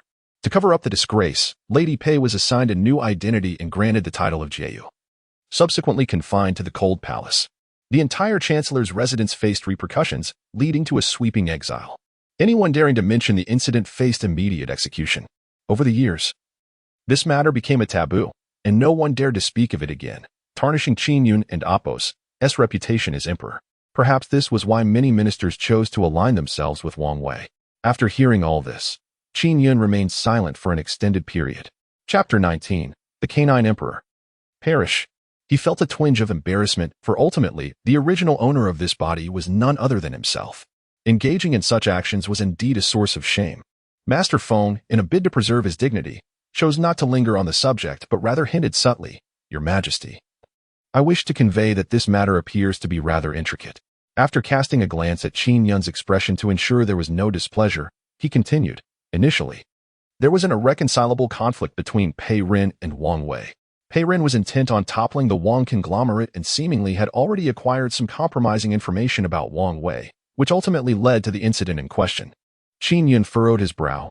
"Are you suggesting that the events of that night, involving the Pei family, are connected to Wang Wei?" Master Feng nodded. "I have conducted a discreet investigation, and the coincidences are too striking. Just at the moment when Your Majesty was inebriated, you fortuitously encountered the Pei family in the side hall, and the following day, the news swiftly reached Pei Ren and Appo's ears, leaving no time for concealment. This ultimately culminated in a situation that spiraled out of control." Qin Yun sighed with a bitter smile. "Why was this not brought to my attention sooner?" Master Feng returned a rueful smile. He hesitated to speak of such matters, knowing that the previous emperor had fallen victim to the Wang family's deceptions. He feared that revealing this information might lead to punishment. Only recently, having observed Qin Yun and Appo's transformation and dissatisfaction with the Wang family, did he dare to disclose the truth. Qin Yun pressed further, "Master Feng, do you know what compromising information Pei Ren holds against Wang Wei? Where is it?" Master Feng shook his head, saying, "I am unaware. But I suspect that Pei Jueyu might know." Pei Jueyu is none other than Pei Ren and Appo's principal wife, full name Pei Yao. I had long anticipated that Wang Wei would one day wield significant power. Thus I had been searching for that piece of information, but to no avail. Consequently, I took the liberty of providing covert protection to Pei Jueyu.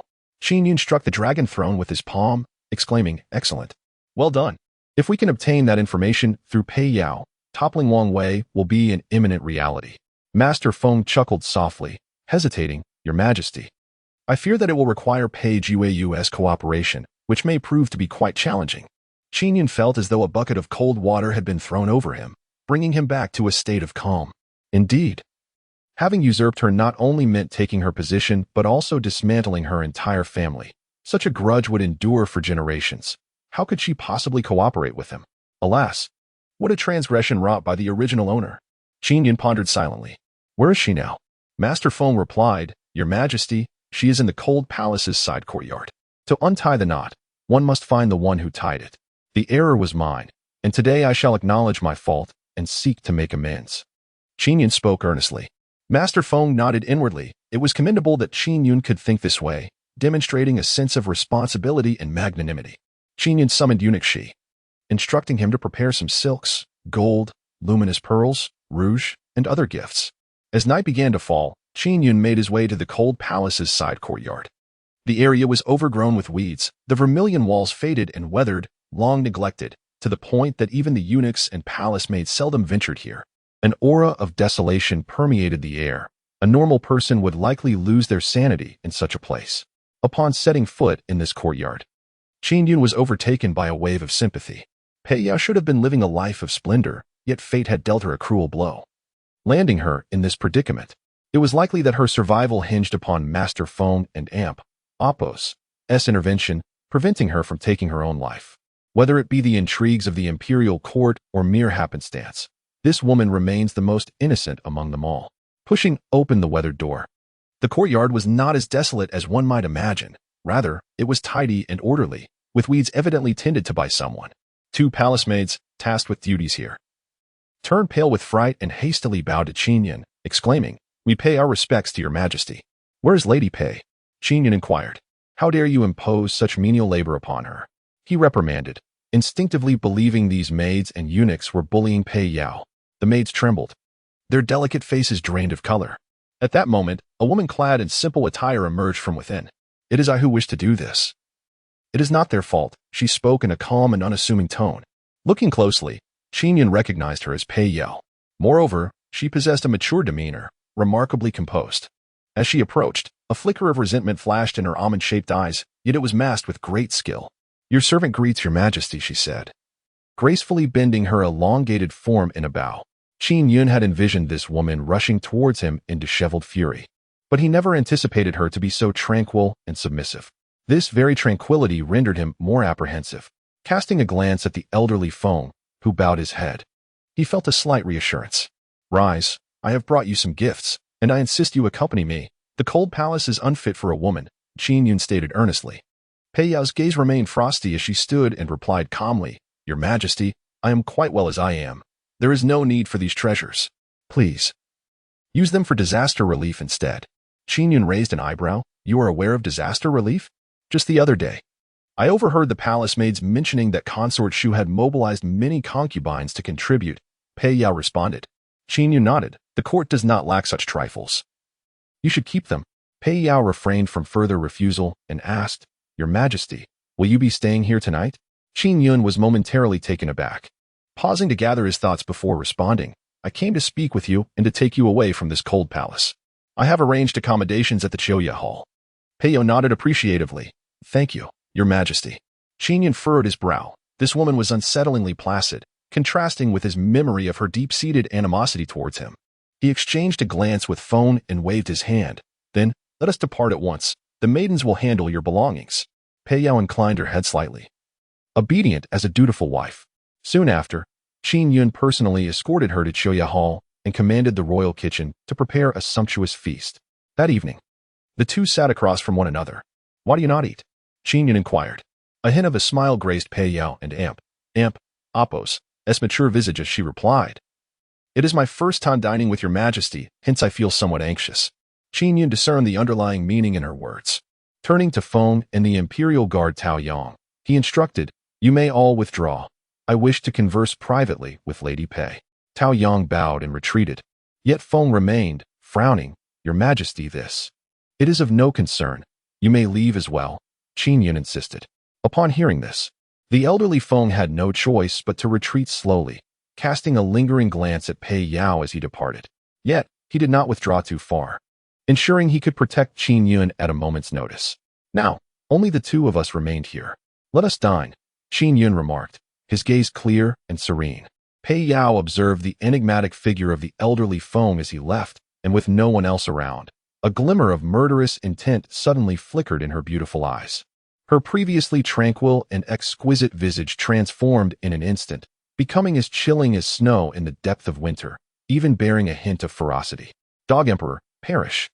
she bellowed, drawing forth a dagger concealed within her sleeve and thrusting it fiercely towards Qin Yun's neck. The two were merely separated by a wooden table, making the strike all too easy. The flash of the blade stood out starkly against the night. Chapter 20 The Endless Grudge with a sharp kick. Feng Lao sent a small stone flying from a distance, striking Pei Yao and Amp Apos' dagger with pinpoint accuracy. The dagger clattered to the ground. Pei Yao and Amp Apos' wrist tingled painfully. Yet her resolve remained unshaken. Her eyes, filled with fury, lunged toward Qin Yun, even if it meant biting. She was determined to end the life of the Dog Emperor who had ruined her existence. However, Tao Yang rushed in, his expression grim, drawing his sword to strike at Pei Yao. "Stop!" Qin Yun bellowed, commanding all the palace guards to halt. "Withdraw at once." Tao Yang, wary, glanced at Pei Yao. "Your Majesty?" "Did you not hear me? I said withdraw." Qin Yun retorted, displeased. Tao Yang and Apos' countenance hardened, and he immediately sheathed his sword, signaling for all guards to retreat, taking the dagger with him as he left. "Do you think that this feigned sympathy will earn my gratitude? Dog Emperor, may you meet a wretched end. Divine retribution shall come for you." Pei Yao spat venomously. Her face contorted in rage as she seized a bowl of food and hurled it at Qin Yun. The bowl shattered loudly, splattering oil across Qin Yun's dragon robe, leaving him somewhat disheveled. Yet, he remained unfazed, gesturing for Feng Lao to disregard the commotion. "I have come to offer my apologies. My husband is devoted to the country and the throne, yet you treat loyal subjects so disdainfully. A heartless Dog Emperor like you should not exist in this world." Her emotions erupted.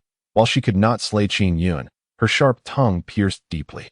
At that moment, Feng Lao frowned, visibly displeased. He warned sternly, "Pei Jiu, please be mindful of your station.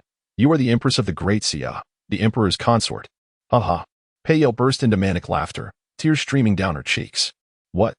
Have I struck a nerve? Let me declare, I, Pei Yao, am merely the wife of the Pei family, never a true consort. Dog Emperor, even if I cannot kill you, one day you shall know the meaning of shame." Her eyes blazed with a frenzied desire for vengeance, even stripping herself of the power to seek her own demise. All this, simply to cloak the Emperor's sins.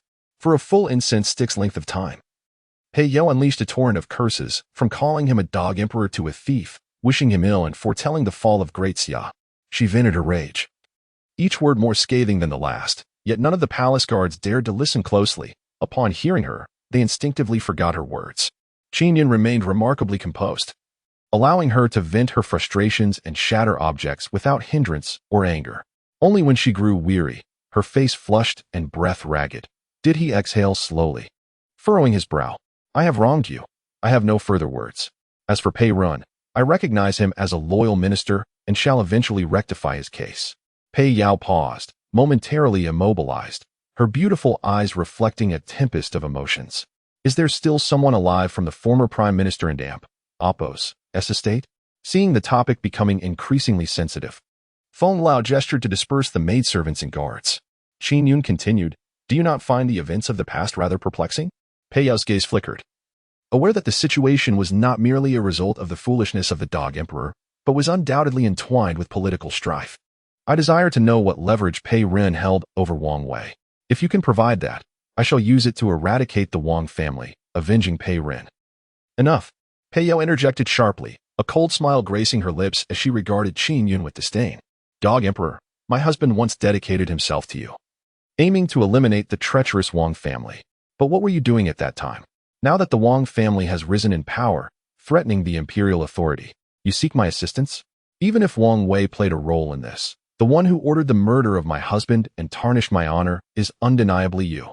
Should you desire evidence, I shall provide it when you find yourself usurped." "Ha ha ha."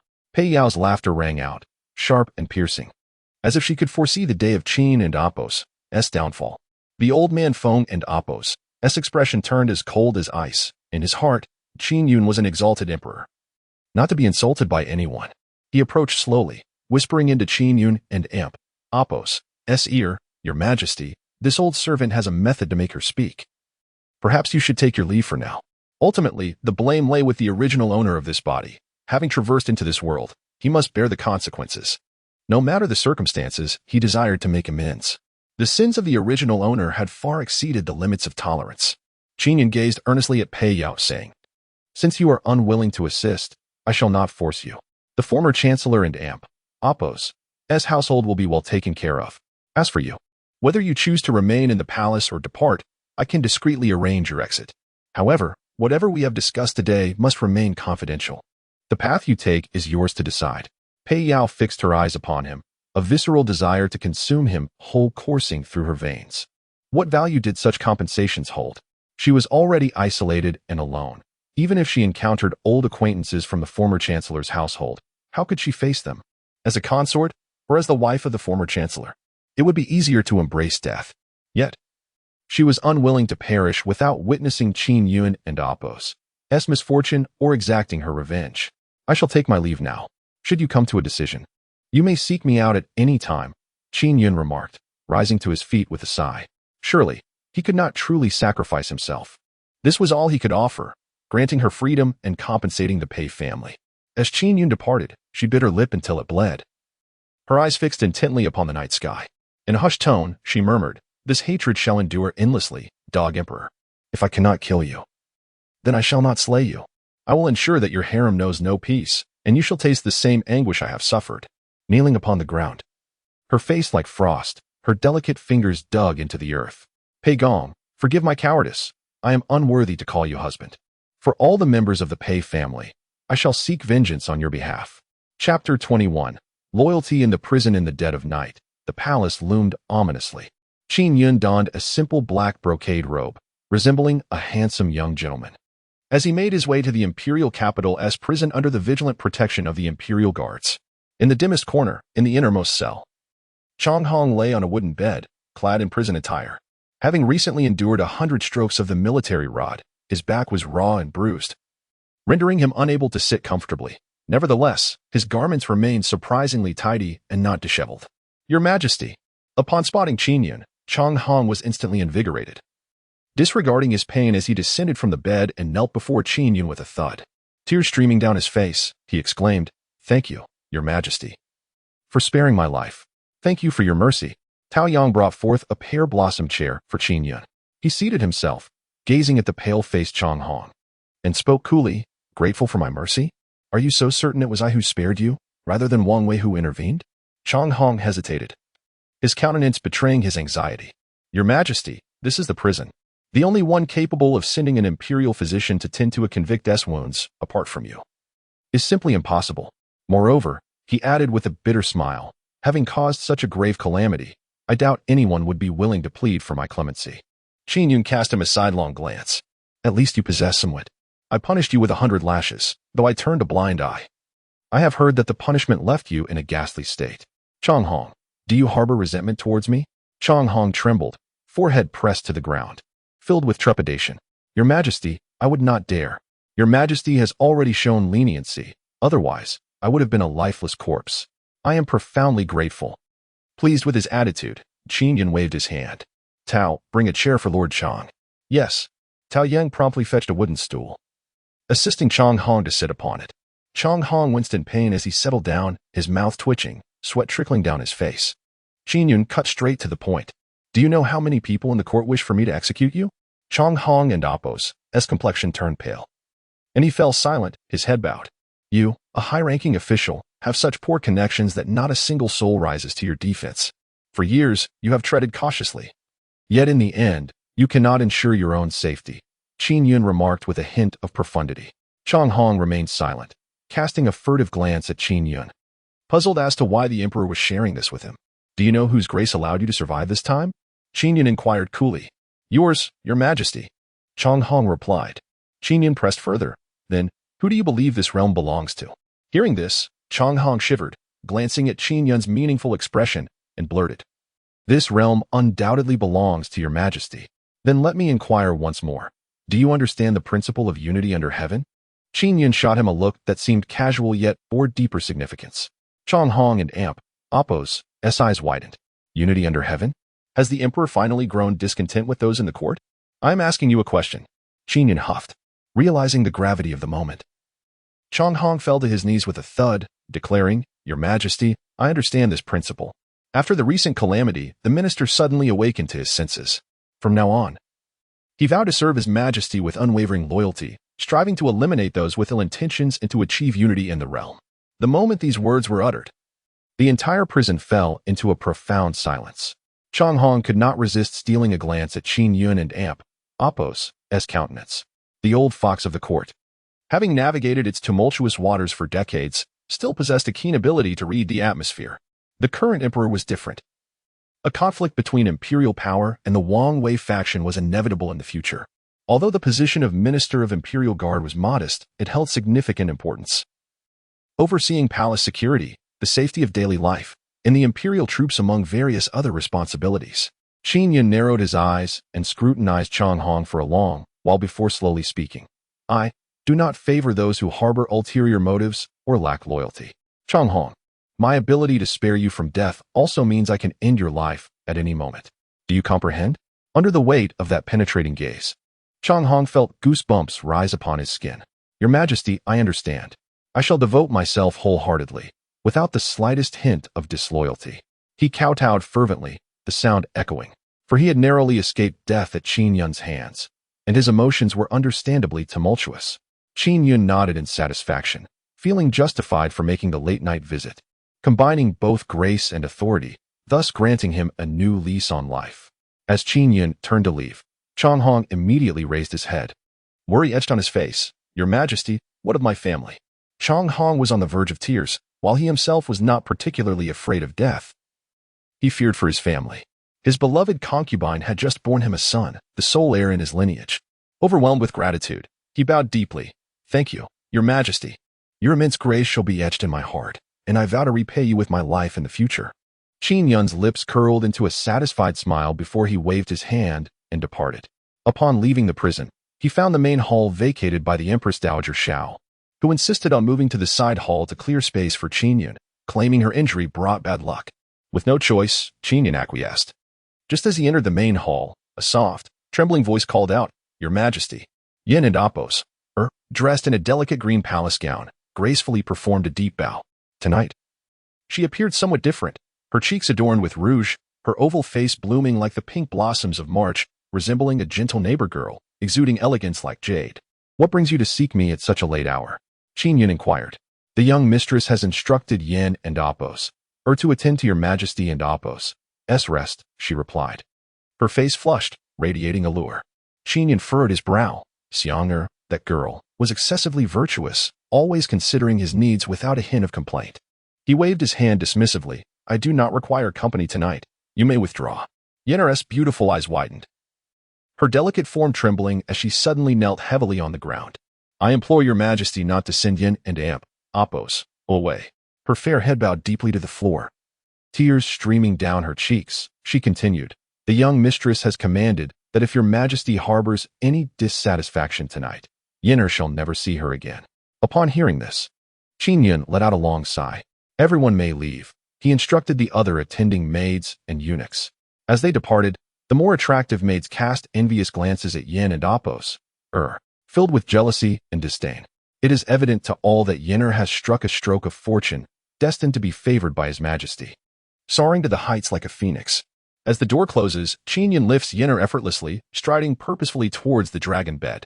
Yin, enveloped in profound shyness, feels her cheeks flush a deep crimson, her delicate legs trembling with nervousness. Soon, she is gently placed upon the bed.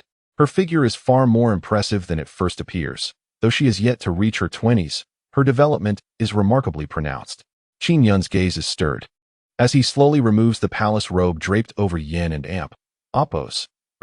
In an instant, a mesmerizing beauty is unveiled. Chapter 22. A difficult challenge. In the early morning, Qin Yun awoke. Yin lay languidly on the bed, a true paragon of virtue, having experienced her first night with Qin Yun. You need not attend to my dressing. I grant you special privilege. For these few days, do not concern yourself with any duties, but rather rest well. Qin Yun commanded with a blend of genuine concern and authoritative tone. Surprised by his favor, Yin and Appos nodded, her flowing hair cascading over her delicate shoulders, appearing even more enchanting than the previous day. She no longer seemed naive but exuded an air of mature charm. Cuddled within the bedding, she displayed obedience and understanding, heeding Qin Yun and Appos' every word. Subsequently, with a restless heart, Qin Yun indulged in her company once more, only allowing the palace maids to enter once he felt thoroughly satisfied.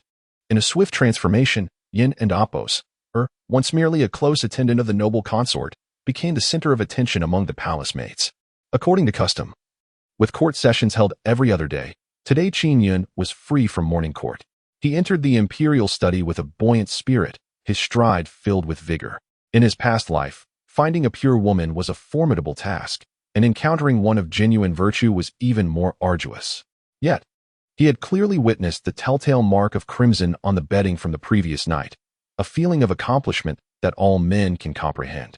"Your Majesty, Lord Guiziyun requests an audience," whispered the eunuch Shi to Qin Yun, bowing his head. "Guiziyun." Qin Yun's expression reflected surprise. Has he arrived so early? Likely concerning disaster relief and corruption investigations, Qin Yun promptly instructed, "Bring Lord Guo in." "Yes," replied the eunuch. Before long, Guiziyun entered the imperial study, carrying several scrolls. After being offered a seat on the pear-blossom chair, Qin Yun specially ordered tea to be served to him. Guiziyun, a man of integrity, knelt in gratitude. His thanks seemingly endless. "Your Majesty, the grain and funds are en route, escorted by the Ministry of War. They should reach Guangzhou within a day. Sufficient to alleviate the pressing crisis," Guiziyun reported. Qin Yun nodded. He had already gleaned this information from previous memorials.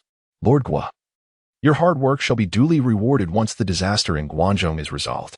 Guiziyun rose to bow again, expressing profound gratitude. "Thank you for your kindness, Your Majesty." Qin Yun felt exasperated. He could scarcely endure the continuous kneeling. It was tiring to bow his head and assist others to rise. "Your Majesty, there is another pressing matter." Guiziyun presented a scroll with both hands. Qin Yun and Appo's eyes brightened. This was the main event. "These 3 scrolls contain records from the National Treasury that I discreetly investigated under the guise of disaster relief. Over half of the expenditures are astonishingly outrageous. Some even hard to believe," Guiziyun stated gravely. Qin Yun took the scrolls and opened them for a closer examination. The expenditures, dates, and purposes were meticulously documented. For instance, on New Year and Appo's Eve last year, the banquet hosted by the emperor for his ministers amounted to a staggering 7,000 taels of silver. Furthermore, the renovation of the moon viewing pavilion in the imperial garden cost a staggering 10,000 taels of silver. "Damn!" Qin Yun exclaimed, incredulous. Such expenditures were not merely unbelievable. They were an affront to reason. Could a New Year's feast truly require 7,000 taels, even with lavish delicacies and the finest wines? How could such an amount be justified? How many ministers could possibly dine within the imperial palace? At most, there would be scarcely more than 100 or 200. Moreover, the expenditure of 10,000 taels of silver for the renovation of a single pavilion seems utterly preposterous, even to someone like Qin Yun, who may not be entirely attuned to the prices within the Great Xia. The palace repairs should involve specialized workers, and a significant portion of the stone and timber required would incur no cost. Where, then, has all that silver vanished? Surely, it would suffice to construct several moon viewing pavilions. Investigate this matter for me. Who has been responsible for these funds? Qin Yun's countenance darkened, his imperial form quivering slightly. The ministers, nourished by the imperial treasury and receiving their stipends, remained dissatisfied and resort to undermining the court, engaging in corruption and graft. This is sheer lawlessness. Guiziyun replied, "Your Majesty, this humble minister is not privy to such matters, as my authority does not extend that far. However, it is certain that the funds were allocated by the Ministry of Revenue. Such outrageous expenditures cannot absolve them of responsibility." Qin Yun was incensed, exclaiming, "Shishuan." Immediately, the eunuch Zigongong scurried over and knelt. "Go, fetch the Minister of Revenue, Wang Wei, to me." "Yes." Zigongong, sensing the emperor and Appo's fury, did not dare linger, swiftly taking a decree along with a contingent of carriages and guards to summon him. As noon approached, Wang Wei arrived. Upon entering the study, he caught sight of Guiziyun, his gaze lingering momentarily before he knelt, and said, "I pay my respects to Your Majesty." Qin Yun, sipping chilled sour plum juice, set down his delicate white bowl, his expression displeased. "Wang Aiqing, take a look at this." Zigongong presented the scroll. Wang Wei furrowed his brow, his expression one of doubt as he examined the document, which detailed the expenditures from the national treasury. In that instant, realization dawned upon him. His gaze inadvertently darted towards Guiziyun, tinged with a hint of malice. Someone in the current court dared to file a report against him. "Your Majesty, this is a grave injustice." He immediately donned a look of grievance, lamenting while remaining prostrate. Qin Yun raised an eyebrow. "Oh, an injustice, you say? How so? Is it possible that the records here are erroneous?" Wang Wei clasped his hands and replied, "Your Majesty, the expenditures recorded in this scroll are indeed accurate, and these matters did occur. However, this old minister has absolutely not embezzled from the national treasury for personal gain. The funds were legitimately spent. You previously mandated that the restoration of the moon viewing pavilion must utilize the precious Tungjin stone and agate from the western regions, which incurred considerable expense.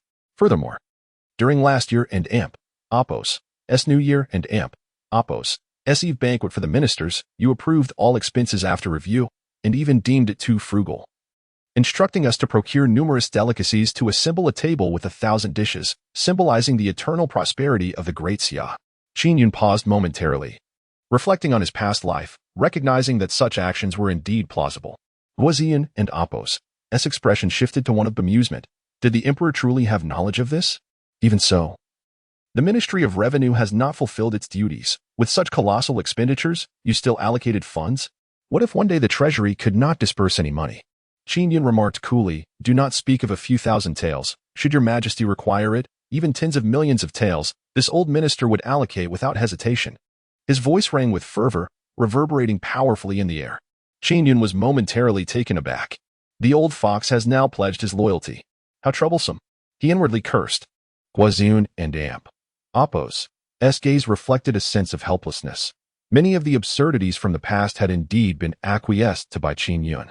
Investigating corruption would pose a formidable challenge. One cannot possibly implicate His Majesty in this matter. Ultimately, Qin Yun must bear the brunt of the responsibility. Having uttered this, Wang Wei, shrewd and astute, deftly turned the tables on Qin Yun. Your Majesty, I have always been unwaveringly loyal. I am perplexed as to where such slanderous rumors have originated, suggesting that this old minister's fidelity to your Majesty is in question. This dossier is a mere transcription. Could it be that the Ministry of Revenue is behind this report? Wang Wei cast a casual glance at Guoziyan, his words laden with implication. If it were not the Ministry of Revenue, then to present this dossier would indeed violate the laws of the Great Xia. Such an offense warrants imprisonment in the heavenly jail, awaiting judgment. Upon hearing this, Guoziyan and Oppos' complexion changed dramatically, his eyes filled with terror, and he staggered back a few steps in disarray. Chapter 23, Shaking the Mountain and Startling the Tiger. Upon hearing the words, Guoziyan's expression hardened, involuntarily casting a glance at Qin Yun. His method of examining the documents was indeed improper, violating established protocols. Qin Yun gestured for him to remain at ease and calmly addressed Wang Wei. Wang Iching, this dossier was personally procured by me. Do you have any objections? Wang Wei clasped his hands. This old minister dares not object. However, expenditures from the national treasury are a matter of great gravity. Should your Majesty wish to investigate, you may certainly inform me, and I shall wholeheartedly assist you. If your Majesty does not trust me, I shall resign from my position as Minister of Revenue, and you may select someone more capable. Fuming inwardly, Qin Yun thought, how audacious. What do you mean by that, Wang Iching? Are you attempting to coerce me? With the treasury in such dire straits, you, as the Minister of Revenue, should reflect on the issues at hand, yet you dare to speak thus? Casting a cold glance in Wang Wei and Oppos' direction and recalling the assassination incident, which he suspected might be linked to him, he was tempted to have the old man dragged away and executed on the spot. I dare not, Wang Wei continued, his expression grave. But I am a man of integrity, and I cannot abide slander. He shot another glance at Guoziyan, certain that the delivery of the documents was orchestrated by him. After all, having just ascended to his position, how could he not express his loyalty to His Majesty? Humph! Qin Yun scoffed, refusing to placate Wang Wei. He could not believe that as someone who had traversed time, he could not deal with this sycophantic traitor. Wang Iching, let this matter rest. The expenditures of the Ministry of Revenue have long been lax. If this continues, the nation will suffer. I give you 3 days to provide me with a reasonable explanation. Wang Wei and Oppos' eyes flickered, momentarily lost in thought. The sovereign who had once heeded his every word had undergone a complete transformation. Wang Iching, do not feel aggrieved. I have never accused you of embezzlement. I merely wish to convey that the methods of the Ministry of Revenue in the past are no longer viable in the present. The expenditures noted in the documents included some that he had approved, yet there were others of which he seemed unaware. Having finished speaking, Qin Yun cast him a nonchalant glance, his gaze neither warm nor cold, evoking an indescribable sensation. Upon hearing this, the corner of Wang Wei's eye twitched. Was the reference to the previous methods not a veiled warning? Your Majesty, I shall obey your command. He bowed deeply, though no one noticed the steely determination in his eyes as he lowered his head. Observing Wang Wei and Oppos' submissive demeanor, Qin Yun could almost envision the old man scheming behind his back, and he could not help but let out a sigh. Toppling such a power-hungry official was indeed a formidable challenge, to say nothing of the fact that if he were to be stripped of his position or imprisoned, without direct evidence of wrongdoing, his disciples, family, and allies would be the first to protest. Sometimes, the emperor is not omnipotent. He must consider the repercussions of his actions. Enough, you may retire. Qin Yun waved his hand dismissively. Wang Wei clasped his hands. Your Majesty, this old minister takes his leave. With that, he turned to depart. As he reached the threshold, he paused momentarily, casting a disdainful glance at Guozin, thinking, you wish to undermine me? Sooner or later, I shall bring you down. After Wang Wei exited, Qin Yun turned to Guozin, furrowing his brows and said, my dear minister, I am uncertain whether placing you in this position is wise. After all, investigating corruption is a perilous role, and most officials in the court will harbor resentment towards you. Guozin, with a flick of his sleeve, maintained a countenance as steady as a mountain, and solemnly clasped his hands, declaring, I fear not. For the nation and the people, I would face death without regret. Although he hailed from a scholarly background, in this moment he exuded an indomitable spirit. Qin Yun nodded appreciatively and smiled. Excellent. I admire your resolve and shall be your steadfast support. Proceed with confidence. There is no need to rush. You may start with smaller matters and present them to me for resolution. Your primary task now is to coordinate disaster relief. If necessary, you should personally visit Guangzhou. Guozin nodded earnestly. Yes, Your Majesty. Very well. Qin Yun continued. I see the time is drawing near. Today, I invite you to remain in the palace and dine with me. Qin Yun said cheerfully. Guozin, taken aback by the favor, quickly bowed in gratitude. Thank you for your grace, Your Majesty. Qin Yun, with a warm smile, instructed eunuch Shi to prepare the meal.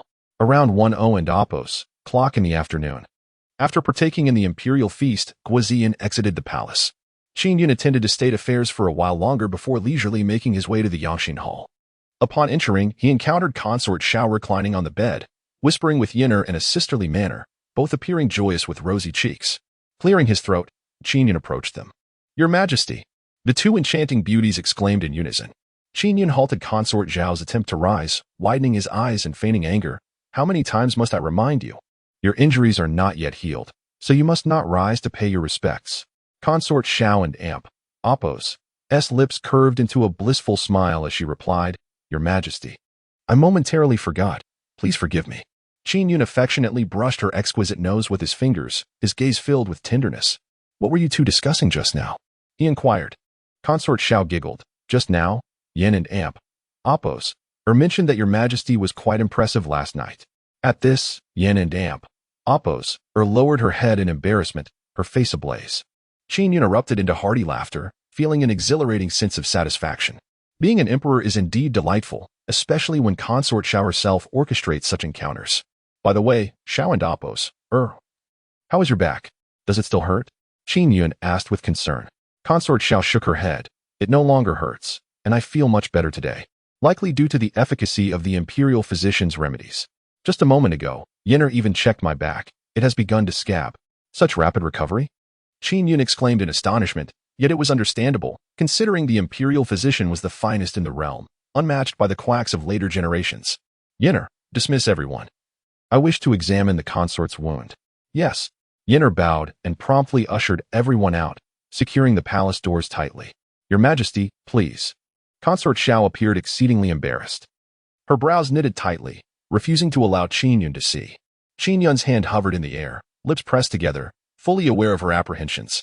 She feared that her back scars might be too disfigured, potentially repulsing him and leading to a reluctance to touch her in the future. Xianger, do you not harbor any trust in me? You are my wife, and your wounds were suffered for my sake. How could I possibly disdain you? Yet, Xiao Shufei's eyes turned red, filled with helplessness. The scar on her body was something she least desired to reveal to her most beloved. Be obedient. Qin Yun softly pressed his lips against hers. Upon witnessing the sincerity in his gaze and the allure of his voice, Xiao Shufei gradually lowered her hands, hesitatingly turning over. Qin Yun meticulously unfastened her delicate robe, leaving only her undergarment, revealing her back, which was as smooth as silk. This was a sight Qin Yun was most familiar with. Each encounter was marked by tender kisses, yet now, a hideous scar marred that beautiful back. The wound, still in the process of healing, bore an unpleasant odor due to the sweltering heat. It was as if a magnificent piece of artwork had been sullied by dirt or suffered a fracture. Qin Yun and Amp, Appos, heart ached profoundly, his gaze filled with deep compassion. At that moment, Xiao Shufei and Amp, Appos, delicate form trembled slightly in front of him, her red lips tightly pressed together. Her heart in turmoil, fearing that Qin Yun might come to despise her because of the scar. Suddenly, she felt a warmth spreading across her back. Chapter 24. This is what you owe me. It was Qin Yun, kissing without reservation. Xiao Shufei's body tensed as she evaded, saying, "No, your majesty." Xiang and Amp, Appos, has not bathed in a long time and is covered in blood and grime. Unfazed, Qin Yun seized her again, planting kisses along the edges of her wounds. Xiang and Amp, Appos, no matter how you change, I will always cherish you. Do you remember that night when I expressed my fondness for your legs and jade-like back? My feelings remain unchanged. Once your back heals, I shall admire and caress it as before, Qin Yun declared earnestly, devoid of any falsehood. This woman had captured his heart, and he vowed to make her his empress in the future. With her back turned to him, tears streamed down Xiao Shufei and Amp, Appos' cheeks, a blend of emotion and sadness. Your majesty, is it true? Indeed. Qin Yun nodded firmly, assisting her in fastening her attire and then adjusting her posture. Then, may I ask your majesty for a favor? She gazed at Qin Yun, her phoenix eyes glistening with a mixture of pity and hope, evoking a sense of compassion. Speak. I would grant you not just one request, but 100, 1,000. Qin Yun exclaimed without hesitation. Xiao Shufei hesitated, biting her red lips, grappling with her words. Your majesty, Xiang and Appos. Once I have healed, I wish to invite a female tattoo artist from the western regions to the palace to cover my scars. After speaking, she anxiously looked at Qin Yun, fearing his disapproval.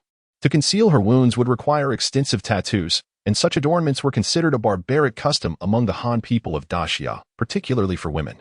Regret washed over Xiao Shufei immediately, and she grasped Qin Yun's hand, saying, Yun go, I shall not proceed with the tattoos. I was merely momentarily lost in thought. Yet, Qin Yun interrupted with a smile. No, I grant your wish. A female tattoo artist from the western regions, is it? I shall instruct the shadow guards to find the most skilled artist for you, to ink the most beautiful design and cover that scar. Qin Yun and Appos' generosity left Xiao Shufei momentarily stunned. Little did she know that he, possessing a modern soul, was unbothered by such matters. Very well, she nodded, though uncertainty lingered in her demeanor. As a noblewoman and an imperial consort, such a bold act was daunting. Your majesty, may I reconsider? Qin Yun nodded, of course. Whether you choose to get inked or not, my love for you remains steadfast. This is something you need not worry about. At last, Xiao Shufei and Appos' face lit up with a smile, resembling a breathtaking beauty emerging from a painting. His words struck a chord within her, making her scars seem less daunting. That night, just as Qin Yun was preparing to retire, Eunuch Shi hurriedly approached him. Your Majesty, Lady Pei requests an audience. She claims to have urgent matters to discuss with you. Pei Yao? Qin Yun paused, contemplating whether she had come to reveal the evidence of Pei Ren's wrongdoing concerning Wang Wei, or perhaps she wished to leave the palace. He promptly made his way to Qiuyue Palace, disregarding Yin and Appos, who had just finished her bath and awaited his presence. A contingent of imperial guards accompanied him as he arrived at Qiuyue Palace. As I traversed the path, I passed numerous palaces, where from a distance, I could glimpse the beautiful concubines in the inner sanctums gazing longingly at the royal carriage, their eyes filled with yearning. Wishing fervently for Qin Yun to cast a glance in their direction and subsequently enter their chambers. Qin Yun felt a flush of embarrassment. These women were merely being gathered into the harem, likely untouched by their original masters. The daunting task ahead loomed large, with hundreds, if not thousands, of women awaiting his favor. In the Autumn Leaf Hall, the main chamber, he addressed Pei Yao. Today, she was adorned more formally. Her blue palace attire trailing elegantly to the ground, her hair styled in a flying cloud bun, embellished with gold ornaments that accentuated her regal grace. Her delicate and intellectual visage radiated a unique charm, reminiscent of fine red wine, intoxicating in its allure. At times, a woman's age can serve as a sharp weapon in the game of seduction. Pei Ren did not conceal the animosity flickering in her almond-shaped eyes. She surveyed the surrounding imperial guards and eunuchs before speaking coolly. Are you afraid I will attempt to assassinate you? Qin Yun merely touched his nose and waved for the guards to retreat outside. He held no fear of assassination, should Pei Yao make a move. The concealed shadow guards would intervene at once. Speak now, Qin Yun commanded. Pei Yao inhaled deeply, her eyes widening as she fixed an intense gaze upon him. She stated bluntly, I wish for you to bestow upon me the title of noble concubine, and to treat the remaining members of the former prime minister's household with kindness. Qin Yun furrowed his brow. He comprehended the latter part, but could not grasp the former. This woman, who seemed eager to drain him of his very essence, now sought to ascend to the position of his noble concubine? Pei Yao and Amp, Apos. S eyes shone like moonlight as she parted her crimson lips. Do you find this difficult to comprehend? Qin Yun nodded and took his seat upon the high dais, responding, Indeed, it is quite perplexing. The only explanation I can surmise is that you wish to draw nearer to me, seeking the opportunity to strike. A glimmer of derision flickered in her beautiful eyes. Turning to him with a mix of genuine resentment and feigned innocence, she bid out, You have sullied my reputation, left me homeless. And yet you offer me the title of a palace concubine. Do you believe I possess any avenue of retreat? If you release me from the palace, how could I face my former acquaintances with any semblance of dignity? Meeting her gaze directly, Qin Yun spoke slowly.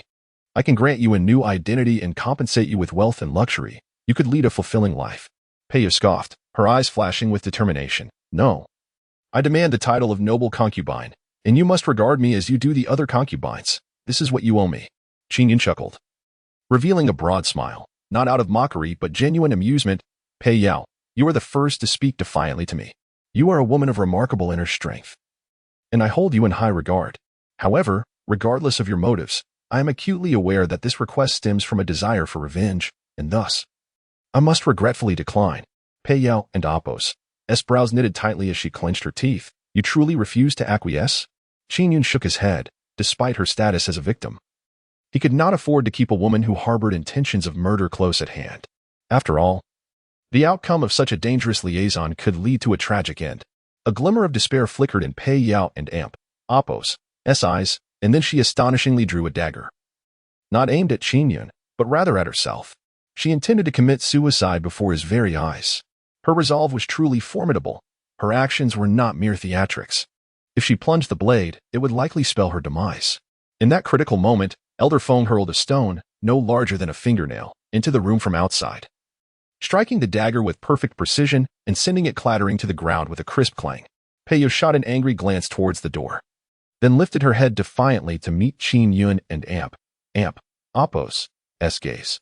Biting her delicate pink lip, she articulated each word with fierce conviction. Dog Emperor, you have brought me to this dire state. You deny me death and refuse to treat me well. Therefore, I shall find a way to escape the palace, to become a courtesan in a brothel, to charm the rustic villagers. Chapter 25, Pei Yao and Apos, S gift. I am eager to witness how you, a fleeting sovereign, will maintain your dignity in the face of this. Qin Yun furrowed his brow, his expression darkening. This woman was exceedingly ruthless. Why must it be this way? He slowly spoke, exhaling a sigh. Pei Yao raised her elegant, pale neck, her gaze sharp and resolute. This is precisely my intent. Even if you can find me, I possess the means to bring you utter disgrace. Qin Yun felt a mixture of sympathy and reluctance as he observed this mature and beautiful woman degrading herself because of him. After a moment's contemplation, he frowned and declared, Very well, I shall bestow upon you the title of Yao Gui Fei, granting you status and splendor. Will this suffice? Pei Yao's demeanor softened slightly as she responded. Furthermore, you must ensure the proper arrangement for those from the former prime minister's household. Qin Yun nodded. I have already dispatched individuals to attend to this matter. Several minor officials from various provinces will be included. A life of abundance and respect shall be assured. Pei Yao lowered her gaze, feeling a sense of relief.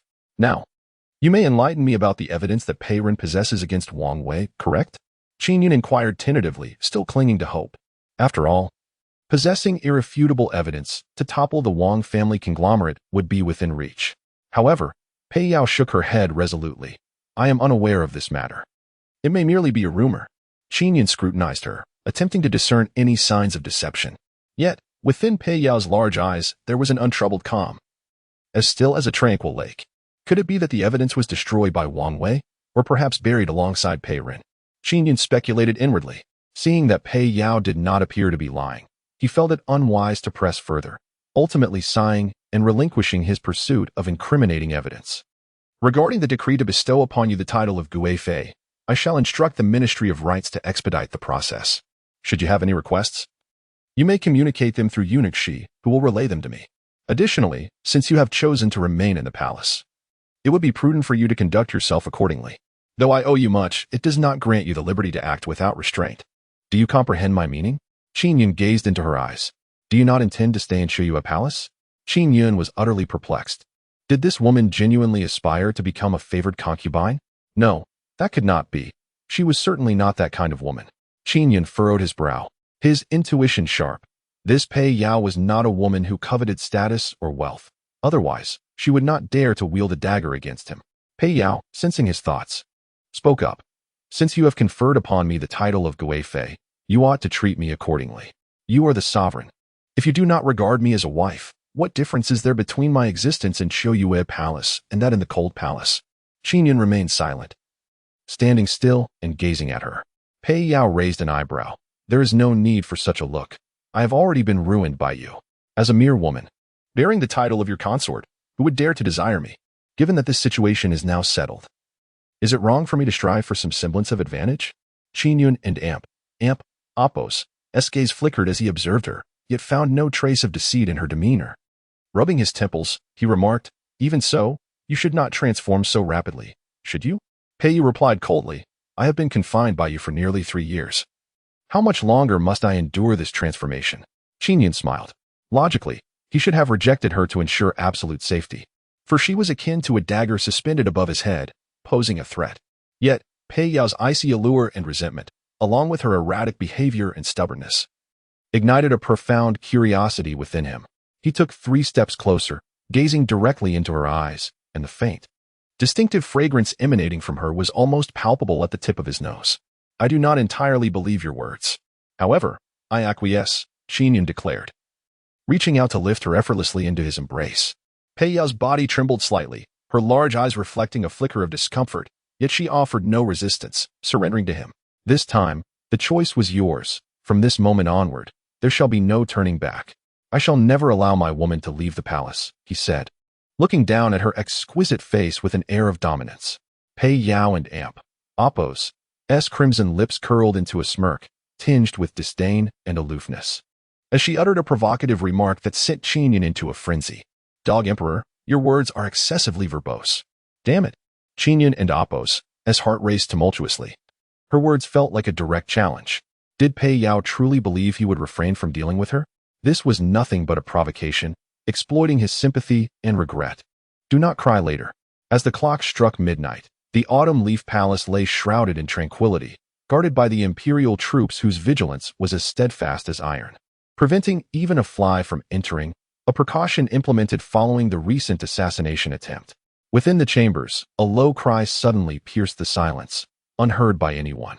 Behind the beaded curtain, on the vast, dimly lit bed, Qin Yun lay in a state of exhaustion, cradling the enchanting figure in his arms as he gradually drifted into slumber. Tonight had been taxing, and every inch of her flawless skin was imbued with a deadly charm, causing Qin Yun to forget the animosity between them, consumed only by his desires. As he succumbed to deep sleep, Pei Yao, nestled in his embrace, allowed her hair to cascade freely, partially concealing her delicate, fragrant shoulders. Her beautiful eyes, devoid of luster, bore witness to a solitary tear that quietly slipped down her cheek. Gazing at the face of her sworn enemy, Pei Yao's lips curled into a self-mocking smile tinged with anguish. She had contemplated seizing the dagger hidden beneath her pillow on numerous occasions to end the life of this loathsome emperor. Yet, she deemed death too lenient for Qin Yun. Having arrived at this juncture, she resolved that he must endure the same torment she had suffered. She lifted her gaze ever so slightly towards the slumbering Qin Yun, her eyes revealing a cold emptiness akin to a vast, icy mountain, a sight that could send shivers down one and Apos' spine. Subsequently, she lay back down, surrendering to sleep as if she were a docile kitten. Once she had completely succumbed to slumber, a figure cloaked in silence, Elder Foam, descended from the eaves without a sound. Just moments ago, had Pei Yao made any move, she would have met her demise in an instant at his hands. Anyo, Elder Foam called softly. A man of imposing stature, standing 8 feet tall, emerged from the shadows. Investigate whom Pei Jiu has been associating with recently, or if there have been any unusual behaviors. Yes, Anyo responded in a deep voice, then gracefully leaped onto the eaves as if walking, vanishing into the night. The Shadow Guard is indeed so omnipresent, preventing any potential threats that may arise against the Emperor. The next day, Qin Yun awoke to find the bedside empty and devoid of company, which left him feeling unsettled. In the following moment, a graceful figure glided in, carrying a basin of warm water. Chapter 26. Qin Yun spits blood and faints. The visitor was Pei Yao, adorned in a specially crafted palace gown. Her delicate features and crimson lips radiating a captivating allure akin to a few lotus flowers emerging from the water, breathtakingly beautiful. She glided gracefully, exuding poise. Her demeanor tranquil as she approached Qin Yun. "Your Majesty, I am here to assist you with your ablutions and attire." Qin Yun, momentarily taken aback, nodded slightly. Pei Yao moved forward to attend to his washing, her actions both familiar and brisk, infused with a touch of gentleness as she helped him change. "Your Majesty, is there something on my face that has caught your attention?" she inquired without raising her gaze. Qin Yun smiled broadly, shaking his head. "I find I prefer the way you refer to me as Dog Emperor. It feels more genuine." Pei Yao paused, her delicate hand faltering, then replied with a playful smile. "So your Majesty has such a preference. I shall remember this and call you that tonight." Qin Yun, surprised, gently lifted her fair chin, locking eyes with her. After a long moment, he furrowed his brow and spoke slowly. "If you are willing to wholeheartedly be my woman, I would not hesitate to shower you with affection." Pei Yao responded, "Have I not been a devoted woman to your Majesty? If you had doubts, you could have refused me last night, or even taken my life." Qin Yun sensed lingering resentment within her, leaving him uncertain of how to proceed. Perhaps time would gradually wear down these feelings, and they would navigate their circumstances step by step. Perhaps, after spending ample time in the inner palace, she had indeed grown accustomed to her new identity. In the Taiji Hall, Qin Yun had just issued an edict to the Ministry of Rites, bestowing the title of Imperial Concubine upon Pei Yao. This decision stirred considerable unrest. For the title of Imperial Concubine ranks just below that of the Empress, signifying substantial honor. However, some courtiers were aware of her true identity. The Emperor had taken the wife of a former minister for his own amusement, and now he sought to elevate her status, which felt somewhat hypocritical. Particularly, Wang Wei and Apos' expression darkened upon hearing Pei Yao and Apos' name. Yet, promoting her to Imperial Concubine was not the same as elevating her to Empress. Thus, the courtiers found it difficult to oppose the decision, as mentioning past events would only serve to embarrass the Emperor. Consequently, the matter progressed without obstruction. Wang Wei stepped forward, declaring, "Your Majesty, I have a memorial to present." "Speak," Qin Yun gestured, directing his attention towards him. Wang Wei submitted a document and continued, "Your Majesty, the matter you instructed this old minister to investigate has yielded results. There are indeed individuals within the Ministry of Revenue who have embezzled funds from the national treasury under various pretexts. I implore you to review this." Qin Yun perused the memorial briefly, noting the amounts embezzled by certain individuals, which totaled several tens of thousands of taels, mostly involving minor officials within the ministry. He regarded Wang Wei with a calm expression, sensing the old fox was attempting to shift blame onto lesser figures, seeking to protect himself. Then, Wang Wei knelt, expressing remorse. "Your Majesty, it is the fault of this old minister for inadequate management. I beseech you to impose punishment." Lin Changshu immediately stepped forward, cupping his hands in respect. "Your Majesty, the Ministry of Revenue oversees the national treasury and its numerous expenditures. How could one man, Lord Wang, be expected to manage everything? I implore you to consider his diligent efforts and absolve him of guilt. Lord Lin speaks with reason, although Lord Wang may have his shortcomings.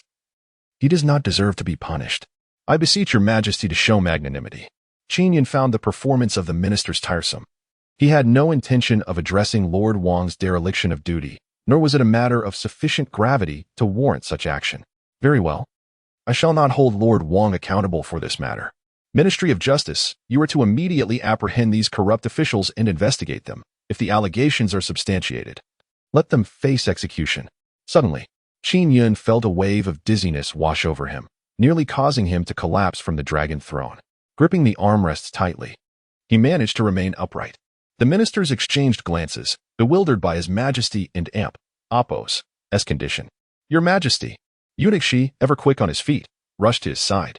"I am fine," Qin Yun replied, a pallor creeping onto his face as he summoned the last of his strength to address the assembly, gritting his teeth. "Minister Qi, do you hear me?" Minister of Justice Qi Yong knelt on the ground, responding, "Yes, Your Majesty, I shall conduct a thorough investigation into these individuals." Qin Yun nodded, the overwhelming sensation of faintness still lingering, perplexed by the sudden turn of events. However, he dared not reveal his condition. An emperor must appear robust. lest the ambitious officials below engage in transgressions. Lord Wang, his eyes flickering, stepped forward. Your Majesty, might it be that you are unwell? The health of the dragon is paramount. Shall we not summon the imperial physician? Qin Yun bit his tongue to jolt his mind, suppressing the urge to succumb.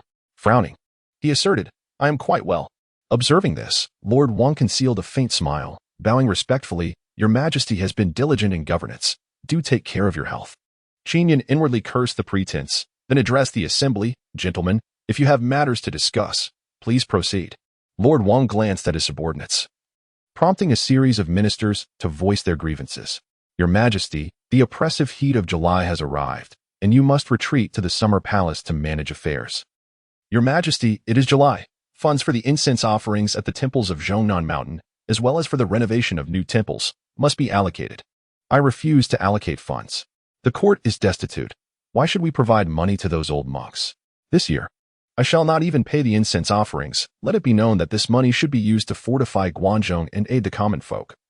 For that is the true merit. If the abbot of Zhongnan Mountain cannot comprehend this, let him visit Guanzhong himself. With that, Qin Yun stood up. He could no longer bear the strain. Fatigue enveloped him, and his head spun. According to custom, allowing the ministers to present their issues one by one would extend this morning court for several more hours. Eunuch Shi, perceptive as ever, discreetly supported Qin Yun.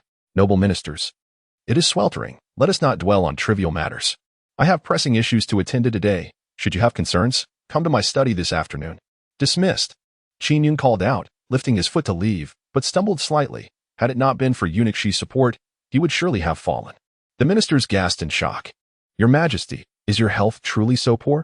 Several months ago, His Majesty expressed his ailing health during court sessions, indicating a need for rest. Now, he struggles to maintain his footing. Many ministers exchanged glances, sensing an unusual tension in the air. Your Majesty, there are no heirs. Should any misfortune befall you, who shall inherit this vast empire? Wang Wei gazed at the unsteady figure of Qin Yun, a shadow of a sinister smile gracing his lips. The Emperor of the Great Xia. How uncomfortable it must be to suffer from this slow poisoning. I doubt you will survive this time. You, a mere child, wish to contend with me? You are still too inexperienced. Qin Yun was assisted as he slowly exited the Hall of Golden Chimes. Although the ministers noted his frail condition, he managed to maintain a facade of health. After his departure, Wang Wei and Lin Chashu exchanged glances, a faint smile lingering on their lips. Upon leaving the Tai Chi Hall, Qin Yun could no longer endure. With a sudden gasp, he expelled a stream of crimson blood from his mouth. His complexion turned ashen, and he swayed before collapsing to the ground with a resounding thud. This sight horrified the chief guard, Tao Yang, along with numerous eunuchs and palace maids. Qin Yun clenched his fists, his eyes reflecting a flicker of murderous intent. Who dares to conspire against me? Wang Wei, Wang Min, Pei Yao. Chapter 27. Poisoned by a chronic toxin simultaneously, orders were issued to seal off all information. Anyone privy to the situation was strictly forbidden from leaving the Yangxing Palace by even a single step, with death as the penalty for disobedience. Shortly thereafter, the shadow guards acted discreetly, bringing in 3 venerable imperial physicians. These esteemed doctors, the most senior members of the Imperial Medical Institute, arrived only to find themselves utterly helpless. In fact, they were unable to ascertain the nature of Qin Yun's affliction. The prince lay unconscious, his breath faint as if he were a mere specter. This left his closest advisors in a state of alarm. Given the emperor's frail condition, the gathering of numerous physicians in the palace could not remain concealed. Though the outside world remained unaware of the severity of Qin Yun and Appo's illness. As night fell, the palace was placed under strict martial law. The 9 gates of the palace were barred to all, with the number of guards doubled compared to previous times. These signs fueled rampant speculation beyond the palace walls, and a dreadful thought crept into the minds of all. Within the palace, bolstered by the formidable inner strength of Elder Feng, Qin Yun slowly regained consciousness around the hour of the pick. His complexion was pallid, and he appeared as if he had been drained of vitality. Your Majesty, Elder Feng, along with the loyal generals Guiziyun, Tao Yang, and others, stood by his side. Qin Yun squinted, assessing his frail body, incapable of movement. His first command was, "Go. Convey my decree. Release physician Chang Hong from the prison." Yes. A young general bowed and swiftly departed, leading a contingent towards the prison. Elder Feng, what of Consort Shu? Elder Feng and Appo's expression was grave as he replied softly, "Your Majesty, Captain Tao has sealed off all information. Even Consort Shu is unaware of your current condition." Qin Yun glanced at Tao Yang beside his bed, a glimmer of appreciation in his eyes. "Well done. How long have I been unconscious?" "Half a day," Elder Feng continued. "Your Majesty, you have been poisoned." "Poisoned?" Qin Yun and Apos, brow furrowed, a wave of nausea washing over him. Weakly, he asked, "What sort of poison? Who is responsible?" His initial suspicion fell upon the Wang family, followed by the thought of Pei Yao. Elder Feng shook his head, his voice low and somber. "The toxin is peculiar, seemingly having lurked within your body for an extended period. I suspect that someone has been administering it to you over time. It is a chronic poison, colorless and odorless, undetectable by anyone. This is my grave oversight." A deep sense of guilt emerged on his face. A cold light flickered in Qin Yun and Apos' eyes. Long-term poisoning? With a sudden cough, he spat out another mouthful of blood, utterly weakened. "Your Majesty! Your Majesty!" The others gasped, their faces paling in unison. "Useless fools. What good are you three?" Tao Yang and Apos' fury ignited, and he brandished his sword, ready to strike down the three physicians. The elderly physicians trembled in fear, falling to their knees and pleading for mercy. Wiping the blood from his lips, Qin Yun furrowed his brow and weakly commanded, "Stop. You three, come here. I ask you, can this poison be cured?" One physician, his beard white and sweat beading on his brow, quivered as he stammered, "Your Majesty, the poison can be resolved. Speak the truth." Qin Yun and Apos' glare intensified, causing another wave of dizziness to wash over him. The imperial physicians were taken aback, nearly brought to tears. They lamented that if they could not find a cure, it would be a death sentence. Yet, even if they could, it was beyond their capabilities, leaving them in a dire predicament. They could only speak the truth, trembling as they addressed the sovereign. "Your Majesty, the poison has lingered too long. Conventional methods are unlikely to cleanse it. Unless we can ascertain the nature of the chronic poison you have been afflicted with. Perhaps the old ministers could administer a targeted remedy." Their tone grew increasingly uncertain, clearly demonstrating their helplessness. Qin Yun summoned his strength, allowing Elder Feng to assist him in sitting up. Having prepared for the worst, he inquired directly, "Speak plainly, if the poison cannot be resolved. How much time do I have left?" The three physicians turned pale, trembling uncontrollably, and after a prolonged silence, they finally uttered, "Without an antidote, Your Majesty may depart at any moment." Impudent. Elder Feng erupted with fury, akin to a slumbering lion awakening, his mere presence enough to intimidate many. "Your Majesty, spare us. Your Majesty, I have a plan. You must endure." Elder Feng appeared significantly aged, his brows furrowed with concern. Qin Yun's spirits waned, his grand ambitions unfulfilled. He found himself on the brink of death, leaving behind many cherished ties. He could not bear to hear their words, slowly closing his eyes, overwhelmed with fatigue, yearning to drift into eternal slumber. Oblivious to Elder Feng and the others and Apos' desperate calls, he succumbed to darkness. In a fleeting moment, he dreamt of ascending to paradise, a realm adorned with verdant mountains, sparkling waters, and radiant light, a place of solace. He began to walk, eager to shed all burdens. Suddenly, a voice called from behind. Upon turning, he saw Xiang, her face streaked with tears, waving helplessly, her beautiful eyes filled with dread. A jolt of realization shattered his dream. "I cannot die. If I perish, what will become of Xiang? Faced with power-hungry ministers and vengeful foes, she will inevitably be consumed." With a surge of determination, he opened his eyes once more. This episode of unconsciousness had nearly claimed him. At dawn, nearly 2 days had elapsed. "Your Majesty," a choked voice emerged, revealing Consort Shu kneeling by the bed, her complexion ashen, having wept profusely. The cries he had heard earlier were indeed genuine. "Xiang, why are you here?" Qin Yun removed the damp cloth from his forehead, weakly attempting to assist her. "I will remain by your side until you recover." Qin Yun managed a faint smile, his heart warmed by the knowledge that while some wished him dead, others cared deeply for his well-being. "Do not weep. Xiang, am I not well now?" He rallied his spirits, striving to appear more composed. Consort Shu nodded, her heart heavy with sorrow, tears brimming in her eyes. "Is all well in the palace?" Qin Yun inquired as he embraced her. At that moment, Tao Yang knelt, bowing his head, and reported, "Your Majesty, all is as it should be. Nothing unusual has occurred. However, this morning, after your absence from court for 2 days, Prime Minister Lin Chashu and others came to inquire about your health." Qin Yun scoffed. "Inquire? They are likely here to gauge the extent of my illness. Where is Elder Feng? He suddenly came to his senses and inquired. Qin Yun nodded, then took a deep breath, feeling a flicker of hope within. Elder Feng was a man of great composure, inscrutable in nature. Perhaps he truly had a solution. Xiang and Amp, oppose her. Assist me in changing attire, and summon the cabinet ministers to the imperial study for an audience. Your Majesty, I implore you, Tao Yang exclaimed anxiously.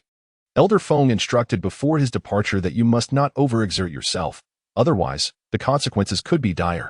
Xiao Shufei added with concern, Your Majesty. Would you heed Xiang Er's advice? Prioritize your health. Matters of state can be addressed at a later time. Chapter 28. The search for an extraordinary healer. Qin Yun shook his head, declaring, No, if I continue to avoid the courtiers, chaos will undoubtedly ensue. Rest assured, Xiang and Oppos. I am quite well now. Do you not believe me? He gently caressed the hair of the concubine Xiao, offering her solace. She hesitated, her phoenix eyes filled with concern. To her, Qin Yun was everything. Why, just as things began to stabilize, did calamity strike one after another? Qin Yun, gazing into her worry-laden eyes, felt his heart melt. Very well, I promise you, he exclaimed. Shiji Gonggong hastened to summon them. Yes. The eunuch promptly bowed and retreated. Shortly thereafter, a considerable number of ministers arrived at the study. Essentially, all the cabinet ministers were present, including Prime Minister Lin Chashu, the 6 ministers, and military leader Wang Ming. Among others, Qin Yun stood with his hands clasped behind his back upon the dragon throne, his complexion appearing relatively normal, lacking the exaggerated pallor of the previous days. Witnessing this scene, Wang Wei and the others could not help but express a flicker of disappointment. After 2 days of unconsciousness, could he truly stand? I have heard much speculation in the capital these past 2 days, even whispers suggesting that I am on the brink of death. Qin Yun addressed the assembly with a calm demeanor. Lin Chashu bowed and replied, Your Majesty, may you enjoy boundless longevity. How could a mere ailment bring you down? Indeed. Your Majesty is blessed by the heavens, and such misfortune cannot possibly befall you. Came the sycophantic response from the assembly. Qin Yun maintained his indifferent expression and remarked, Is that so? I have been informed that the capital is rife with intrigue, with many ministers conspiring among themselves, seemingly awaiting my demise. Recognizing his discontent, all the ministers immediately knelt. Your Majesty, we would never dare. With a dismissive snort, Qin Yun replied, That is for the best. I am merely feeling unwell and require a day or 2 of rest. There is no need for such alarm over trivial matters.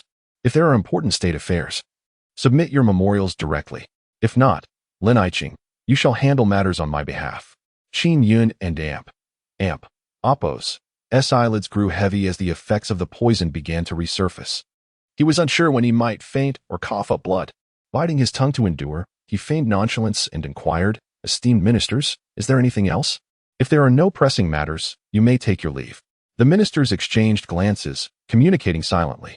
Everything about His Majesty seemed exceedingly unusual, if he were not gravely ill. Why would the palace be sealed off and security heightened? Why summon the imperial physician secretly, yet release no one? Clearly, there was an effort to suppress information. Moreover, upon close observation, they noted that Qin Yun appeared markedly different from his usual self and seemed reluctant to remain in their presence. What exactly was he attempting to conceal? Throughout the capital, various factions were inquiring about the emperor's condition. Having finally encountered Qin Yun, they were unwilling to depart so easily. With a mere glance from Wang Wei, Lin Chashu stepped forward. Your Majesty, I am aware of a master residing on Mount Zhongnan, renowned for his medical skills and adept in elixirs and massage. Perhaps we should send for him to examine Your Majesty? He suggested tentatively. To everyone in Oppos' astonishment, Qin Yun erupted in fury. He sprang to his feet, snatching a scroll from the table and hurled it forcefully at Lin Chashu and Oppos' face. You insolent fool, he bellowed. The document struck Lin Chashu and Oppos' face with unyielding force, leaving him with a bruised visage and a sense of disgrace. Do you wish for my demise so fervently? Qin Yun bellowed, his voice resonating with authority. His eyes, fierce like a predator's, bore into Lin Chashu's soul. Startled, Lin Chashu quaked and, disregarding his wounds, fell to his knees with a resounding thud. Your Majesty, I harbor no such intentions. I beseech your forgiveness. Witnessing this, Wang Wei and the others hastily knelt as well, interceding for Lin Chashu. Your Majesty, we are merely concerned for your health, fearing that your relentless dedication to state affairs may take a toll on your well-being. Since you appear to be in good spirits, Perhaps there is no need to summon a healer. Qin Yun cast a sidelong glance at the assembly, flicked his sleeve dismissively, and strode away with a cold snort. Only when he had departed did the ministers cautiously rise, their gazes laden with skepticism. The Emperor and Apos' demeanor hardly suggested he was gravely ill. Could it all have been a ruse? The high-ranking officials, each with their own ulterior motives, exited the imperial study. Meanwhile, Qin Yun struggled along the path to the Yangqing Palace. He had been merely putting on a FAA day in the study. Had Wang Wei and the others discerned his condition, it could have ignited a significant upheaval, potentially even a coup. Upon entering the Yangqing Palace, he coughed up blood, staining his dragon robe crimson. The imperial physicians were frantic, yet could only provide rudimentary relief. Any notions of treatment were utterly out of reach. During this turmoil, Consort Shao knelt before the bed, fervently praying for him, tears cascading down her cheeks, rendering her exquisite makeup a mere shadow of its former self. She longed for the man lying there to be herself instead of Qin Yun. Thus, Qin Yun, clinging to life, endured until nightfall. Feeling somewhat better, he requested Consort Shao to bring him a bowl of thin porridge, resting in her embrace as he ate. Xiang'er, your embrace seems to possess a certain magic, lying here. I find solace, Qin Yun jested, a smile gracing his lips despite his plight. Consort Shao, troubled yet managing a reassuring smile, comforted him. Yun good. I shall not leave your side, holding you until you recover. Qin Yun chuckled softly, choosing silence in response.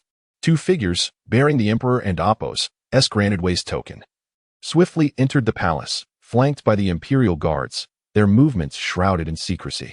One of them was Feng Lao, who had been absent for 2 days. Accompanying him was an unassuming elderly man of modest stature, clad in coarse garments, yet exuding a gentle and vibrant spirit. In his arms, he cradled an aged black wooden box, its surface polished from years of handling. The two clandestinely made their way to the Yangqing Palace. Your Majesty, Feng Lao entered briskly, his murky eyes revealing signs of fatigue, yet upon seeing Qin Yun weakly nestled in Consort Shao and Apos' embrace, a smile of relief spread across his face. The return of Feng Lao instilled a sense of reassurance among Consort Shao and the others. Feng Lao, have you found a skilled physician? Consort Shao inquired anxiously, her enchanting eyes scanning the surroundings. A peerless healer? Qin Yun and Apos' eyes widened, and her spirits lifted considerably in an instant. Hurry, summon the person to me. I have endured enough of this dizziness and disorientation. Chapter 29, Sun Changxing, Detoxification. Before long, the shorter old man in a coarse garment entered, shedding his cloak to reveal a faint smile. He stepped forward and bowed, saying, Commoner Sun Changxing pays respects to your Majesty and to her Highness. Qin Yun raised a hand, regaining his composure, and replied, There is no need for excessive formalities. Master Sunday, pray, let me see your diagnosis. Should you fail, I shall not hold it against you. Should you succeed, whatever you request, I shall endeavor to fulfill. Sun Changxing cast a mildly astonished glance at Qin Yun. This sovereign was not quite as he had envisioned. Your Majesty, do you trust a commoner so readily? Qin Yun waved his hand dismissively. Of course, since Master Feng has taken 2 days to seek you out, it is evident that you possess extraordinary skills. Moreover, one would not venture into the imperial palace without the requisite confidence. Sun Changxing chuckled amiably, exhibiting a relaxed demeanor, unperturbed by Qin Yun's presence, and seemed poised to speak further. However, Feng Lao furrowed his brow, impatience evident in his voice. Master Sun, I implore you to ascertain the condition of His Majesty promptly. With a slight smile, Sun Changxing exuded an air of confidence and composure. There is no need for examination. I already ascertained that your Majesty has been afflicted with a chronic poison. At this proclamation, the room fell silent, the astonishment palpable. How could he deduce the nature of the poison with but a brief encounter? The most esteemed physicians of the Imperial Hospital had spent 2 days consulting ancient texts and still could not determine the nature of Qin Yun and Apos' ailment. The elder physicians exchanged glances, bewildered by the audacity of this wandering healer. Qin Yun, though perplexed, chose to believe him and inquired, May I ask, Master Sun, what chronic poison has been administered to me? Sun Changxing stroked his goatee and replied without hesitation, the poison of the mandrake flower. This toxin, hailing from the western regions, is quite rare in the central plains. In large doses, it can cause instant death. In smaller amounts, when combined with certain medicinal catalysts, it can be rendered into a chronic poison, colorless and odorless, undetectable even by silver needles. Initially, the afflicted may appear unharmed, but as time progresses, symptoms will worsen. leading to intense bodily distress, dizziness, and eventually, blood vomiting and nausea, culminating in death. As his words hung in the air, the chamber remained still. The sound of a pin dropping could be heard. His assertions were unerringly accurate. Qin Yun cast a shocked glance at Feng Lao, who offered a wry smile, indicating that he had not divulged so much information to Sun Chongqing. Master Sun, I earnestly beseech you to save His Majesty. I shall ensure you are handsomely rewarded. The eyes of Consort Shao sparkled with hope as she lowered herself, disregarding her status to plead for assistance. Your Highness, you honor me, Sun Chongqing replied humbly.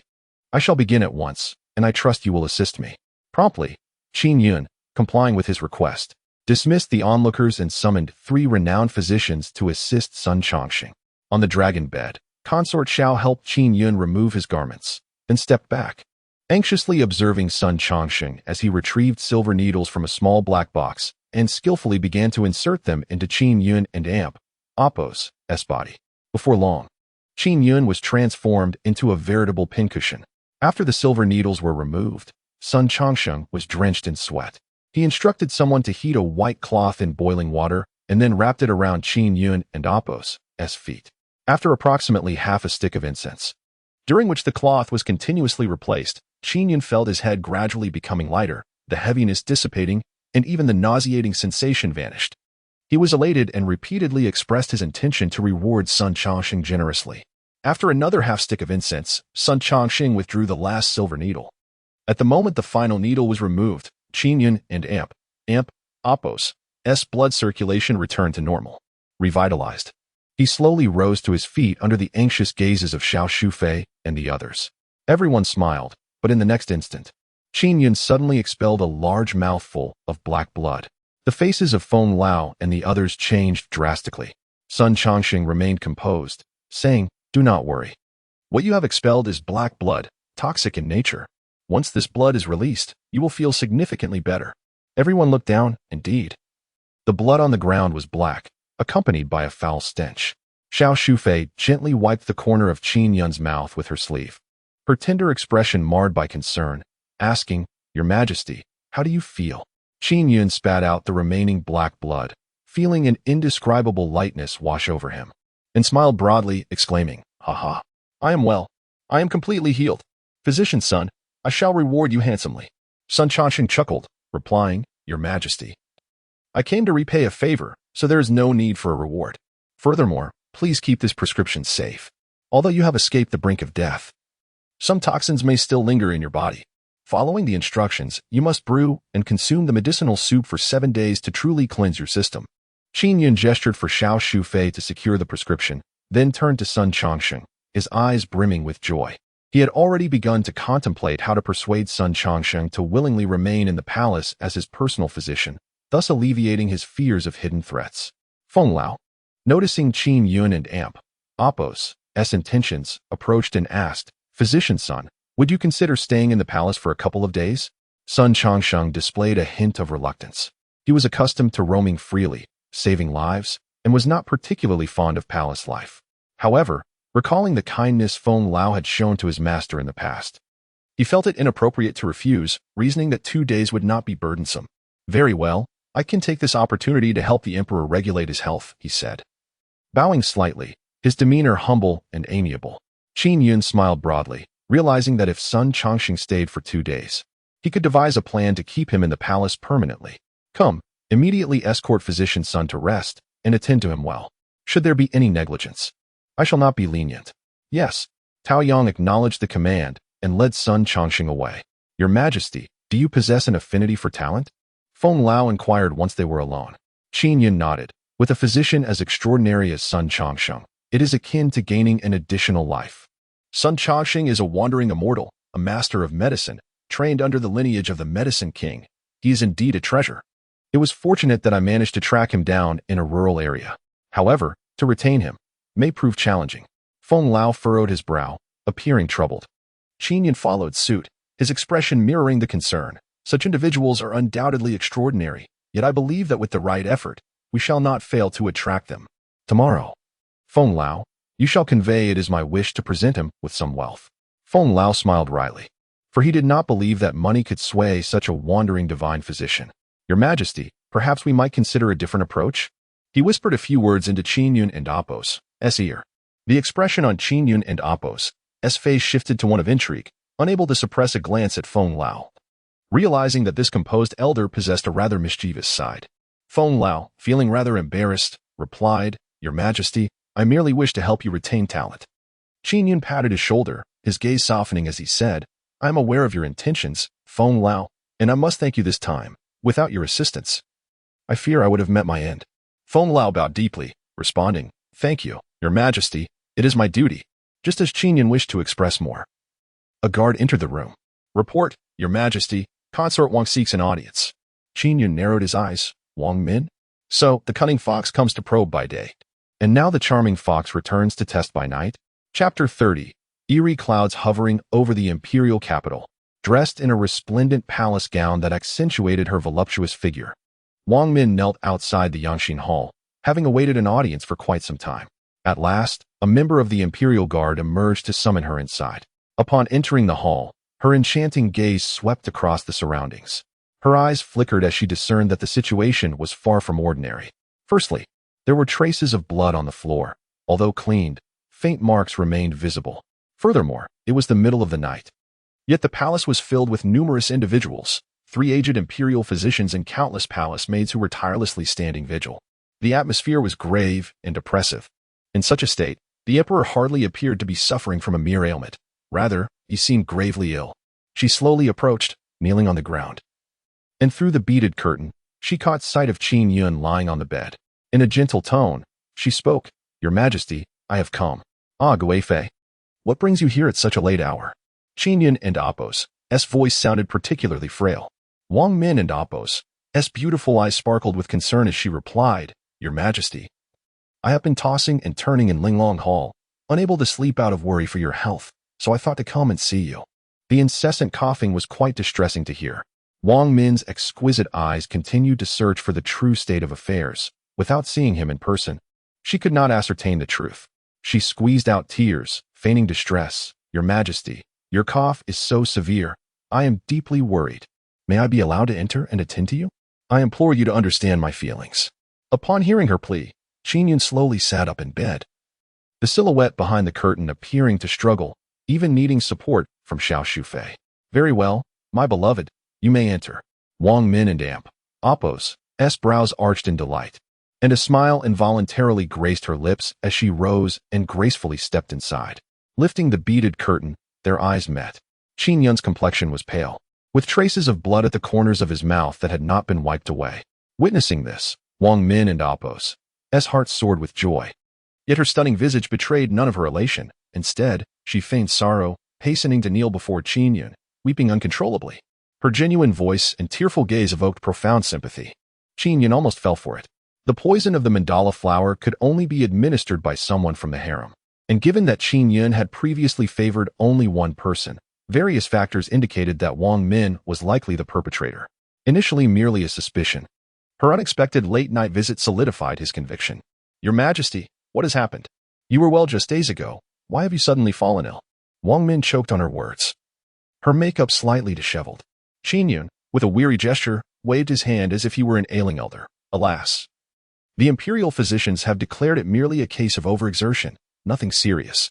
Just as he finished speaking, without warning, Qin Yun coughed up a mouthful of fresh blood. The bright crimson-stained Wang Min and Apos' opulent gown. "Your Majesty." Xiao Shufei rushed over, tears streaming down her face, her expression fraught with urgency. Qin Yun and Apos' body convulsed. On the verge of collapse, his eyelids fluttering open only halfway. "Quick, summon the imperial physician." Xiao Shufei embraced Qin Yun, urgently calling out beyond the curtain, "Physician! Physician! Hurry! The emperor is in distress again." In an instant, the Yangxin Hall descended into chaos once more. The imperial physicians rushed in hurriedly, while the palace maids gathered, each bearing various medicinal concoctions. Wang Min, however, slowly retreated to the back, her enchanting eyes glimmering with a hint of mischief as she scrutinized Qin Yun's pallor and the emotions of Consort Xiao. It was all too genuine, devoid of pretense. Particularly Qin Yun, whose breath was faint, had already succumbed to unconsciousness. A dangerous yet captivating smile curled upon her crimson lips. It appeared that the poison of the datura flower had reached a critical point, and Qin Yun was truly on the brink of death. Casting a glance at her palace gown, stained with Qin Yun's blood, a flicker of disdain crossed her features. As if the life of Qin Yun mattered less than her exquisite attire. Seizing the opportunity amidst the upheaval in the Yangxin Hall, Wang Min gradually made her exit. Shortly after her departure, tranquility returned to the hall. "Your Majesty, she has left," Consort Xiao said gently, sitting before Qin Yun. Qin Yun and Appo's lips curled into a faint smile as she nodded, the earlier demise merely a performance. Xiang and Appo's, what troubles you?" Qin Yun suddenly noticed that Consort Xiao and Appo's complexion was far from well, appearing exceedingly frail. Consort Xiao managed a weak smile, somewhat unwell. "No, it's nothing. I'm just weary and wish to rest well." Qin Yun felt a pang of sorrow. It seemed that while she lay unconscious, Consort Xiao had kept vigil by her bedside without a moment, and Appo's respite. Being one who had yet to recover from severe injuries, she could hardly endure such turmoil. Immediately, Qin Yun lifted her into bed and personally removed her shoes. Upon regaining her senses, she found Consort Xiao had already drifted into slumber. Whether from exhaustion or fainting was uncertain. Anxiously, she summoned the imperial physician for an examination. The physician reassured her that Consort Xiao was merely fatigued and needed rest, allowing Qin Yun to breathe a sigh of relief. Then, she carefully unfastened Consort Xiao and Appo's palace attire, her gaze pure as she inspected her wounds, noting their excellent healing progress. Tenderly, she embraced Consort Xiao and Appo's fragrant shoulder and succumbed to sleep. Over the course of one night, the false news of Qin Yun and Appo's dire condition traversed numerous barriers, reaching the ears of certain individuals beyond the palace. Wang Wei summoned his allies and close relatives to his residence under the cover of darkness. The assembly reached an astonishing count of over 20. Upon closer inspection, they were all familiar faces from the court. Among them were 3 members of the cabinet: Wang Wei, Prime Minister Lin Chashu, and Minister of Rights Li Feng. The military presence was formidable, including General Han Chi-Tian of the Right Army, General Wan Shan of the Central Army, and General Wang Ming of the Jinyue. With such an assembly, it could be said without hesitation that they possessed the power to upheave the very heavens. The Wang residence remained aglow throughout the night as these individuals engaged in candlelit discussions, deliberating grand strategies. Likewise, Qin Yun had made her own preparations, orchestrating a ploy to ensnare them. Meanwhile, her shadow guards had been monitoring the Wang resident's every move, and although these individuals had taken measures to secure their secrecy, they were ultimately discovered. As the night deepened in the imperial capital, a sinister cloud rapidly enveloped the sky. It appeared that the aftermath of the assassination case had yet to subside, and a far greater tempest was brewing. The following morning dawned, under the command of Xiao Jian. "The right camp has arrived at Songshan. By the time the letter reaches the imperial capital, it is anticipated that the campaign against the bandits will have commenced." Qin Yun remains ensconced within the Yangxin Palace, refraining from venturing out to avoid detection by any watchful eyes, thus preserving the integrity of his plan. "Your Majesty." The chief physician, Chang Hong, requests an audience, announced the chief guard, Tao Yang, as he entered. A sharp gleam flashed in Qin Yun's eyes. The most crucial element of his strategy had arrived. "Quickly, summon Lord Chang to enter." Chapter 31. "We seek an audience with your Majesty." Minister Chang Hong, adorned in resplendent armor, bore the countenance of a man seasoned by the trials of life, despite being in his 30s. "Please grant a seat to Minister Chang." Qin Yun gestured with a wave of his hand. Chang Hong, visibly anxious, bowed repeatedly before daring to sit. "How have you fared with the matters I entrusted to you?" Qin Yun inquired directly. With a solemn expression, Chang Hong replied, "Your Majesty, I have completed the task. Deputy Commander Hishio of the Right Army sends his regards through me." A smile crept across Qin Yun and Appo's face. It was a comforting notion to have allies within the enemy and Appo's ranks.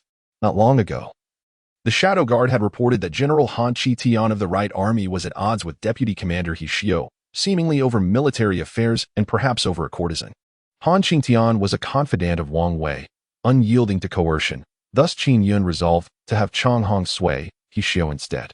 "Your Majesty, Hishio claims he can mobilize only 3,000 troops. The other junior officers remain loyal to Han Chi-Tian, and he fears acting rashly." Qin Yun chuckled. "That is more than sufficient. 3,000 men can create a surprise.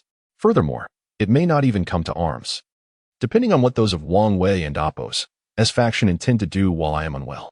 Chang Hong nodded, clasping his hands in respect. Rest assured, Your Majesty. I have replaced the guards at the 9 gates of the palace with trustworthy men, supplemented by the imperial guards, totaling 12,000 strong. Should treacherous ministers dare to conspire, I shall fight to the last breath. If we can buy some time, the loyal forces from various regions will surely rise. Qin Yun waved his hand dismissively. Chang Hong, you underestimate Wang Wei. With a hesitant expression, Chang Hong inquired, I beseech Your Majesty for clarification. This old fox would not gamble recklessly. Wielding power and plotting rebellion are not synonymous. I doubt he will resort to arms, Qin Yun conjectured. Chang Hong pressed further. Then what does he desire? Just as Qin Yun was about to respond, an anxious voice from outside interrupted, that of Gong Gong Shi. Your Majesty, trouble brews. Outside the palace, the ministers are clamoring to see you, insisting there are pressing matters requiring your decree. They refuse to depart without an audience. Minister Wang has even suggested that someone within the palace is coercing you, preventing the meeting of sovereign and ministers. Qin Yun scoffed, casting a glance at Chang Hong. Did you hear that? Wang Wei has begun to act. Immediately convey my message. I am unwell and shall not receive them. Though Chang Hong harbored some confusion, he promptly exited to carry out the command. Shortly thereafter, he returned with a contingent of imperial guards to the palace gates, where a throng of ministers clamored, their voices raised in protest. Upon seeing Chang Hong, they reproached him vehemently. Minister Chang, what is the meaning of this? Why have you sealed the 9 gates and deployed such force, denying us an audience with the emperor? Do you intend to usurp the throne? One minister of the 3rd rank boldly accused, placing the label of rebellion upon them. How audacious! If that is the case, why do you not permit us to enter and meet the emperor? Do you truly believe we, the ministers, are plotting treason? Chang Hong maintained his composure. I harbor no such thoughts. I am merely following the emperor's command, and I implore all esteemed ministers to understand. Amidst a tumultuous uproar, the crowd erupted with curses and sarcastic remarks, casting disparaging labels upon one another. After a considerable time, they dispersed, and Lin Chashu, clad in a regal purple robe, stepped forward. As the prime minister, he bore the facade of being the foremost among officials, wielding significant influence. Lord Chang, he said, with a slight bow, exuding an air of composure. His Majesty has been unwell for several days and has not attended the morning court. We, the ministers, have not even laid eyes upon him. How can we be at ease under such circumstances? Recently, there have been rampant rumors within the palace regarding His Majesty's grave illness, leading to concerns about his ability to govern. The anxiety has spread from officials to the common people. Do you comprehend the potential consequences of this situation? Chang Hong maintained an impassive countenance, refraining from a response. Lin Chashu continued, Today, I must meet with His Majesty. Should you, Lord Chang, persist in your obstinacy, I shall have no choice but to convene a cabinet meeting to dismiss you from your position. As he spoke, a glimmer of coldness flashed in his eyes, laden with palpable threat. According to the law, in the event of an unforeseen circumstance befalling the sovereign, the cabinet indeed held the authority to make significant appointments and removals. A tremor coursed through Chang Hong's being. The tone of Lin Chashu was unmistakably that of a coup d'etat. Subsequently, a chorus of ministers arose in unison, their voices resonating with fervor. The Prime Minister speaks the truth. We demand to ascertain the safety of His Majesty. We must prevent treachery and chaos, they proclaimed. If we do not see His Majesty, we shall jointly petition the cabinet for your removal, Chang Hong. Under ordinary circumstances, Chang Hong would have retreated to consult with Qin Yun. Yet today he could not acquiesce. For Qin Yun had issued a strict order that no one was to enter the palace. As tensions escalated and the ministers grew increasingly agitated, Chang Hong was compelled to take decisive action. He drew forth his long blade, and in unison, the imperial guards unsheathed their swords, the sharp clangor echoing with a chilling clarity. Advance further, and by the emperor's decree, you shall be met with lethal force. He bellowed, his eyes radiating a murderous intent, embodying an overwhelming authority. The ministers recoiled in fear, nearly stumbling in their retreat. Lin Chashu and Appos, S. expression shifted dramatically, his brow furrowed, and he glared fiercely at Chang Hong. Chang Hong, what do you intend to do? Chang Hong and Appos, S. demeanor remained unyielding, as frigid as ice, and he replied in a low tone. I am but a servant executing imperial orders. I hope the Prime Minister can comprehend. Retreat is advisable. Otherwise, I shall be obliged to take more forceful measures. You. Lin Changshu's face flushed with fury, but he quickly masked it, a flicker of green light flashing in his eyes. The palace was under such stringent lockdown. It seemed the emperor's condition was truly dire. Humph. Chang Hong, wait for me. He waved his sleeve and departed hastily. Seeing Chang Hong's resolute stance, Lin Chashu followed suit, and the other ministers scattered like a disorganized mob. Observing this, Chang Hong commanded his guards to maintain strict vigilance before hastening to the imperial study to relay the news. Who could have anticipated that amidst the earlier heated altercation at the palace gates, while everyone assumed Qin Yun was on the brink of death, he was, in fact, behind the screen in the imperial study, engaging in exercises with the enchanting little maid, Yenner? The commotion was so vigorous that the screen was nearly torn asunder. After Chang Hong arrived, he was intercepted by the esteemed eunuch Shi, and only after a considerable delay was he permitted to enter. Your Majesty, Lord Lin and the others have withdrawn. Qin Yun's face flushed crimson as he took a hearty sip of tea to quench his thirst. The intricate movements he had just performed with Yenner had left his legs somewhat numb. Oh, they have retreated? What a Wang Wei. Chang Hong furrowed his brow and shook his head. When I left, I did not see him. It was Chancellor Lin Chashu who instigated the turmoil and even accused me of treason, imprisoning your Majesty. That cunning fox. Qin Yun cursed, indignant that he would not show himself, instead sending forth a mere puppet of a chancellor. Very well, I comprehend the situation. You may leave now. Chang Hong hesitated, his brow knit with concern. Your Majesty, given the current circumstances, it appears that someone intends to stage a coup. Qin Yun smiled enigmatically. I would welcome their attempts to usurp the throne. Chang Hong was taken aback, suddenly realizing that his Majesty was deliberately baiting them. Your Majesty is indeed wise. He bowed deeply before slowly retreating.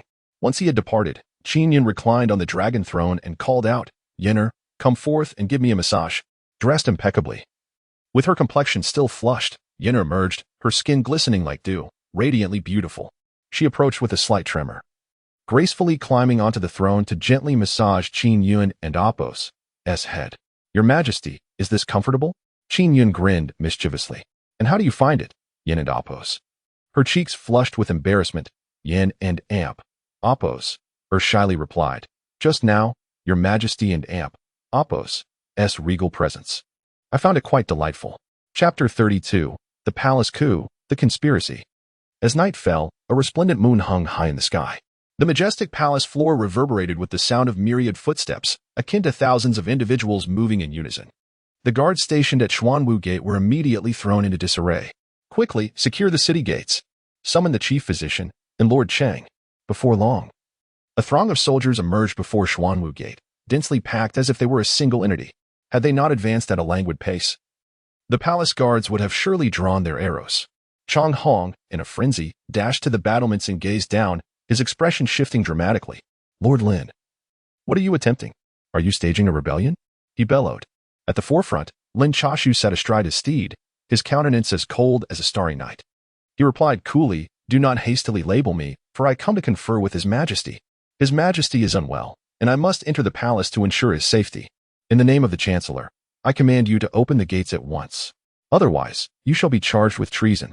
Chang Hong stood atop the walls, his gaze flickering. He neither ordered an attack nor commanded the gates be opened. The two sides remained in a stalemate for less than half a joss stick's worth of time. Suddenly, Chief Guard Tao Yang emerged from the shadows, stealthily delivering a message to him. Chang Hong promptly relented, instructing the opening of Xuanwu Gate to permit Lin Changshu's entry. Inside the Yangxin Palace, the clatter of armor and heavy footsteps filled the air with an ominous atmosphere. Lin Changshu strode confidently at the forefront, followed by a substantial contingent of armed soldiers. According to the law, he had already committed a grave offense, yet he appeared utterly unconcerned. Your Majesty, I, Lin Changshu, seek an audience. He called out robustly towards the inner palace. Eunuch Shi, visibly distressed, emerged from within. Chancellor, His Majesty is unwell and unable to rise. I implore you. Begone. Lin Changshu roared, forcefully kicking Eunuch Shi aside. He was not a reckless man, yet the sight of the ailing sovereign before him was a temptation he could scarcely resist. If he could seize control of the ailing emperor, would the court not then bend to his will as chancellor? Chancellor, please, do not. His Majesty is resting. The eunuchs and maidens pleaded, yet they could not impede Lin Changshu's advance. A squad of soldiers surged in behind him, while nearly 1,000 surrounded the entirety of Yangxin Palace. Qin Yun lay upon the dragon bed, obscured by a beaded curtain. Your Majesty, Lin Changshu and Apos' forehead glistened with sweat. His anxiety was palpable. Your Majesty, I beg your pardon for any offense. It is a matter of urgency. Qin Yun, exceedingly weak, coughed and struggled to sit up. His displeasure evident. Humph. Lin Chashu, you possess great audacity to dispatch troops into my chamber. What is your intent? Seeing the Emperor's feeble condition, Lin Changshu felt a surge of elation and bowed deeply. Your Majesty, I harbor no ill intentions. I have brought troops to safeguard you from being taken advantage of by those with ulterior motives. I have specifically mobilized forces to protect your Majesty. With assistance, Qin Yun managed to sit up behind the beaded curtain, displeased as he retorted, I am not being held captive by anyone. Send your men away. Lin Changshu swallowed hard. His gaze fixed intently upon Qin Yun, confirming that he required assistance even for simple movements. In that moment, his audacity swelled further. Your Majesty, I beseech your forgiveness. I cannot depart just yet. I must wait until your health is restored. Qin Yun retorted, impudent. He coughed violently, producing a blood-stained handkerchief he had prepared in advance. Upon seeing the blood, Lin Changshu's eyes sparkled with a glimmer of determination. Without hesitation, he gritted his teeth and declared, Your Majesty, you are gravely ill. And the court has already been thrown into disarray, rife with rumors and speculation. It would be prudent for you to focus on your recovery. Please issue an imperial decree, entrusting me with the significant matters of the court. I assure you, I will stabilize the current turmoil. His voice trembled slightly, tinged with both excitement and anxiety. What if I refuse? Qin Yun replied coldly, then shouted towards the hall's entrance, Summon someone. Lin Chashu scoffed, for the power within the court lay firmly in his hands. Who among the palace guards and generals would dare to oppose him? He glanced around. Aside from his own men, there were no other officials present. He slowly rose to his feet, gazing at Qin Yun behind the beaded curtain, his expression devoid of reverence or fear, instead revealing a flicker of exhilaration. Your Majesty, there is no need to call out any longer. Those incompetent fools in the palace are utterly unreliable. I have brought 2,000 elite soldiers to ensure your safety. I implore you to issue the decree. He emphasized the number of soldiers, suggesting a subtle threat. Qin Yun remained unfazed, stating calmly, Are you plotting a rebellion to usurp power? Lin Changshu had already crossed that line. He disregarded Qin Yun's unusual composure and pressed on, Your Majesty, I urge you to cooperate. You are gravely ill and unable to govern the court. Qin Yun scoffed, suddenly rising to his feet, his voice elevated. Devoid of any hint of frailty, is that so? For a fleeting moment, Lin Changshu felt a pang of panic, but then recalled that he had secured the Yangxin Palace and resolved to press forward, his gaze turning cold and menacing. Your Majesty, whether you feign illness or not, you have already made yourself a prisoner in your own court. Issue the decree, or do not blame me for being merciless. Treacherous scoundrel. Qin Yun stepped forward, his eyes gleaming with vitality, dispelling any notion of weakness. It was all an act. Encountering his piercing gaze, Lin Changshu's heart raced. Seize him, Qin Yun commanded without hesitation. Suddenly, 2 squads of palace guards, led by Tao Yang, emerged in the main hall, swiftly encircling Lin Changshu and his men. Subsequently, several shadow guards appeared, fortifying their positions around Qin Yun. The situation took a dramatic turn. Though Lin Changshu felt a twinge of panic, he did not surrender easily. Where are the troops? He bellowed, rushing towards the hall's exit. Strangely, the 2,000 soldiers outside remained eerily silent. In that instant, Lin Changshu's face turned ashen.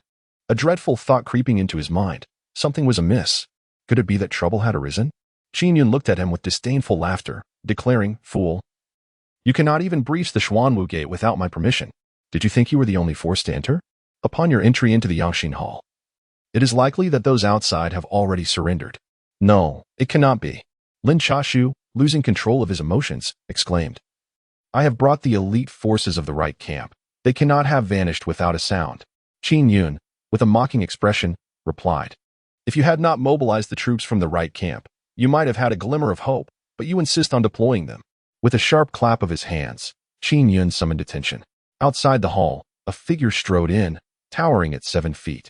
With an unremarkable appearance yet possessing a robust physique, carrying a bloodied head, it was none other than He Xiao. With a resounding thud, he casually tossed the severed head before Lin Chashu, whose complexion turned pale, nearly stumbling in shock. It is over. It is all over. The head belonged to Ma Long, a commander from the right camp, and his execution signified the likely demise of the 2,000 soldiers under his command. Chapter 33. You wretched creature, are you capable? Your Majesty, outside, 2,000 soldiers have surrendered and await your command, He Xiao proclaimed, eager for recognition. Qin Yun felt a sense of satisfaction as he personally assisted Hsiao to his feet.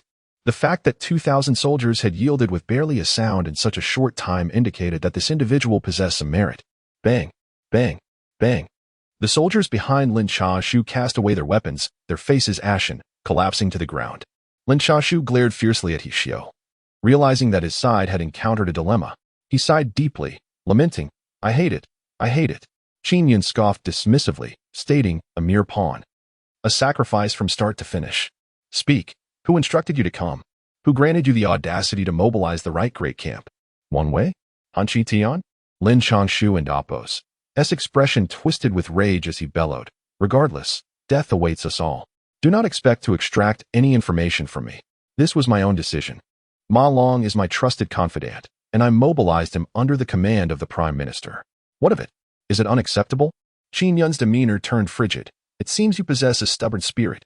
Chong Hong, seize this man and take him to the dungeons for severe interrogation. Lin Chashu understood that his fate was sealed. Prolonging his suffering would yield nothing but torment. In a desperate move, he swiftly grasped a sword and aimed it at his throat. Bang! A thunderous force struck, sending his blade flying and knocking Lin Changshu to the ground. Subsequently, the Imperial Guards restrained him. As he lay there, blood spilled from his lips, his gaze filled with venom directed at Qin Yun. I concede, I underestimated you.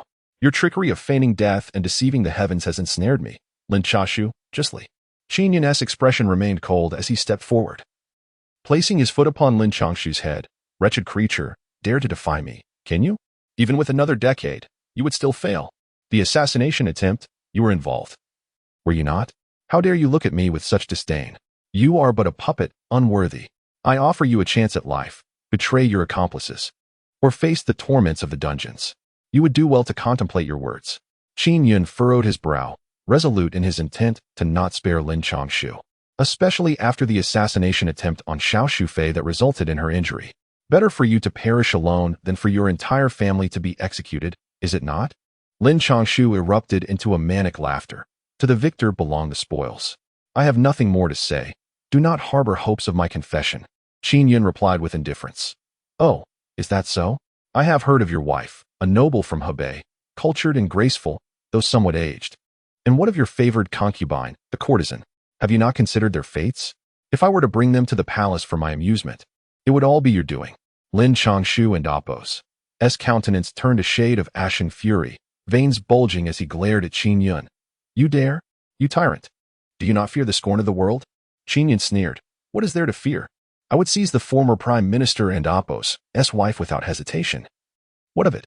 Must I uphold righteousness against a treacherous minister such as you? Lin Chashu gritted his teeth and closed his eyes, choosing silence despite the provocation. Observing this, Qin Yun furrowed his brow. Wang Wei had not intervened personally. If Lin Chashu refused to reveal his accomplices, this matter would have no bearing on Wang Wei. The scheme of feigning illness to eliminate merely a puppet chancellor seemed a grievous waste. He had initially thought that his wife and concubines were his Achilles heel. Yet it appeared he had grown indifferent to them. Qin Yun seethed inwardly, yet he knew impatience would not serve him well. Immediately incarcerate this man in the dungeon. Subject him to rigorous interrogation to extract the names of his conspirators. We must not allow this rascal to seek death, should he come to harm. I shall hold you accountable. Yes. Several commanders of the Imperial Guard responded as they dragged the man away. Your Majesty, what shall we do with the nearly 2,000 rebels outside the palace? Hsiao cautiously inquired. I promised them earlier that no harm would come to them. Which is why they refrained from resisting, he added. Qin Yun and Appos' eyes glinted with a chilling light, instilling fear. The ordinary soldiers shall be imprisoned within the Ministry of Justice and exiled come autumn. As for any generals involved in the treason, they shall be executed forthwith. Their heads displayed at Xuanwu Gate tomorrow. I wish for all ministers to witness the dire consequences of rebellion. Upon hearing this, Hsiao felt a chill run down his spine. Those who had surrendered would face either death or exile. This emperor was ruthless. Though he had assured the generals of their safety, he dared not voice any protest upon witnessing Qin Yun and Appos' demeanor. Yes, Your Majesty, I shall attend to it at once. Qin Yun nodded. Shortly thereafter, the air was filled with the cries for mercy, gradually fading into the distance. Yet, he harbored no sympathy. The execution of one alone was insufficient to instill dread. The commanders of the Golden Watch and the Central Army required such intimidation, otherwise who would refrain from overstepping their bounds in the future. Changhong. Qin Yun called once more. Changhong promptly entered the hall, his expression grave. You shall lead the Imperial Guard out of the palace tonight and swiftly capture Han Qitian, executing him for treason, while also confiscating his estate. Furthermore, announce my decree that he shall assume Han Qitian and Apos' position. Expedite this. We must not allow Wang Wei and his faction time to react. By dawn, everything must be settled. Upon hearing this, Changhong's expression hardened. Yes, Your Majesty. He dashed out of Yangxin Palace, commanding 1,000 Imperial Guards to assist him in the task. Once he had delegated all responsibilities, Qin Yun found himself in a state of turmoil. Unable to find solace in sleep, he stood atop a pavilion, gazing at the distant moon. Alas, if we fail to topple Wang Wei this time, the next opportunity may prove elusive. Qin Yun sighed deeply, suspecting that Wang Wei and Apos' absence was deliberate. Even if Lin Changshu confessed, it seemed Wang Wei had a means of exoneration. Your Majesty, do not lament. Your actions have already demonstrated great wisdom. A mere stratagem, feigning illness, has lured 2 substantial fish into our net, and the purge of treacherous ministers is imminent. Feng Lao, hunched nearby, gently urged. Qin Yun offered a bitter smile, stating, I cannot shake the feeling that an unseen hand pulls the strings behind the scenes. It seems far more complex than it appears. Yet, I cannot pinpoint the source of this enigma. Feng Lao furrowed his brows, acknowledging that Wang Wei and Apos' years of meticulous efforts could not be entirely unraveled by His Majesty in a moment, which was quite understandable. Qin Yun nodded slightly, tacitly agreeing. Feng Lao, I must trouble you tonight to take the shadow guards to search Lin Changshu's residence for any evidence that may implicate Wang Wei. Furthermore, ensure the protection of some of Lin Changshu and Apos' important family members to prevent any covert threats against him. Feng Lao nodded in response. Yes, Your Majesty. Meanwhile, in the Wang residence, located far from the palace, a suffocating silence enveloped the grand hall. Yet, he remained unperturbed, having sent Lin Changshu to pressure the palace. He had essentially regarded him as a discarded pawn. However, he was uncertain about the happenings within the palace. Father, the 9th prince has arrived. Wang Ming announced with a grave expression. Please, allow him in. No need. I shall enter myself. A rich voice resonated through the air. A young man stepped inside, clad in coarse linen and wearing a felt hat, resembling a commoner. Yet, paradoxically, he exuded an air of authority and innate nobility, his visage bearing a resemblance to Qin Yun. 9th prince. Wang Wei slightly inclined his hands, foregoing the pretentious demeanor he exhibited towards Lin Changshu. Chapter 34. Justice must be served on the following dawn. Golden rays bathed the palace square in warmth, washing away the bloodstains of the general executed the previous night, yet failing to cleanse the lingering aura of violence. In a single night, the prime minister was implicated in treason, imprisoned in the dungeons, his fate uncertain. The Grand General Han Qinhui, also embroiled in the conspiracy, met a swift execution, his family not only stripped of their possessions but also exiled. While some faced the executioner's blade, the officials and generals entangled in this affair met with dire fates, surpassing even those who perished in the assassination case. Such news spread rapidly, igniting turmoil throughout the imperial capital. At the palace gates, severed heads remained, their blood yet to dry. As all ministers gathered for the morning court, they were met with the ghastly sight of those heads, each one shrouded in an air of dread, their expressions betraying their fear. The atmosphere of the Great Xia dynasty was thick with a sense of impending doom. Observant minds could discern the struggle between the emperor and the Wang clan. Change was palpable in the air of the Great Xia. Qin Yun reappeared in the Taiji Hall, exuding an imposing presence, robust and commanding. Without a trace of the imminent peril that had been suggested, Wang Wei, upon a single glance, closed his eyes and stood to the side. His heart heavy with the realization that he had been deceived, His Majesty was not in any critical condition. The ministers dared not utter a word. Treason was a grave accusation, and no one wished to speak against it. As Qin Yun's gaze swept across the court and finally settled on Wang Wei, it held a chilling intensity. Without evidence, there was little that could be done against him. The court fell into a profound silence, each individual gripped by fear. Once treason erupts, its ramifications are extensive. Wang Wei remained silent, seemingly indifferent to the fate of Lin Changshu, as if it bore no significance to him. Qin Yun, in his reign, dismissed over a dozen officials, many of whom were former subordinates of Lin Changshu, aligning with the Wang faction. He seized the power of the prime minister, declaring that he would not appoint a new one for the time being. Your Majesty, I believe that those who conspire against the state should face the eradication of their entire clan. Wei Zheng boldly stepped forward, his face a mask of fury towards Lin Changshu and Apos' actions. Qin Yun cast a significant glance at Wang Wei, speaking in a calm, yet ominous tone. As for the treason, there are still accomplices, and I shall personally oversee their interrogation. There is no need for your concern, Wei Aiqing.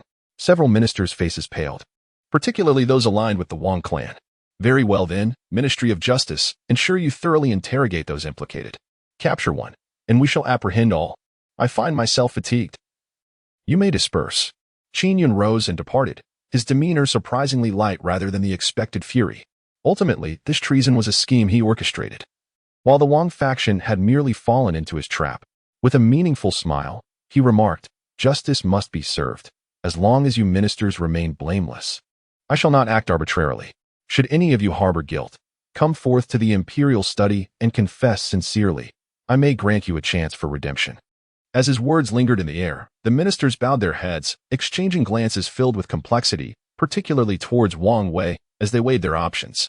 Wang Wei's gaze was profound as he observed Qin Yun's retreating figure, silently reflecting, what a cunning strategy to undermine the foundation. It is likely that the factional ministers within the court will now gravitate towards His Majesty. The ninth prince and Apos' words were not unfounded. The emperor has gained momentum and has become formidable. Henceforth, one must tread carefully and cultivate discretion. Upon departing from the Tai Chi Hall, Qin Yun arrived at the imperial study, where a figure awaited him. This individual was Zheng Ruyu, the legitimate wife of Lin Changshu, a quintessential noblewoman. Approaching her 30s, she epitomized the prime of womanhood, exuding charm with her rosy lips and pearly whites, yet possessing an air of youthful innocence, reminiscent of Pei Yao. Qin Yun summoned her to the study owing to an incident the previous night, when Feng Lao had visited the Lin residence only to discover a notable absence. The one missing was none other than Xia Yan, Lin Chashu and Apos' most cherished companion, who had mysteriously vanished. Suspecting Wang Wei and Apos' involvement, Qin Yun sought insights from Zheng Ruyu. Criminal woman, I pay my respects to your majesty. Zheng Ruyu and Apos' voice was melodious, akin to the song of a golden oriole, yet tinged with anxiety and trepidation. She prostrated herself, forehead to the ground, unable to rise. Her expression was one of sorrow, her eyes reflecting desolation. Yes, your majesty, the criminal woman is aware, she responded, her voice laden with despair. Qin Yun furrowed his brow, inquiring, did she leave of her own accord? Indeed, Zheng Ruyu replied with a slight nod.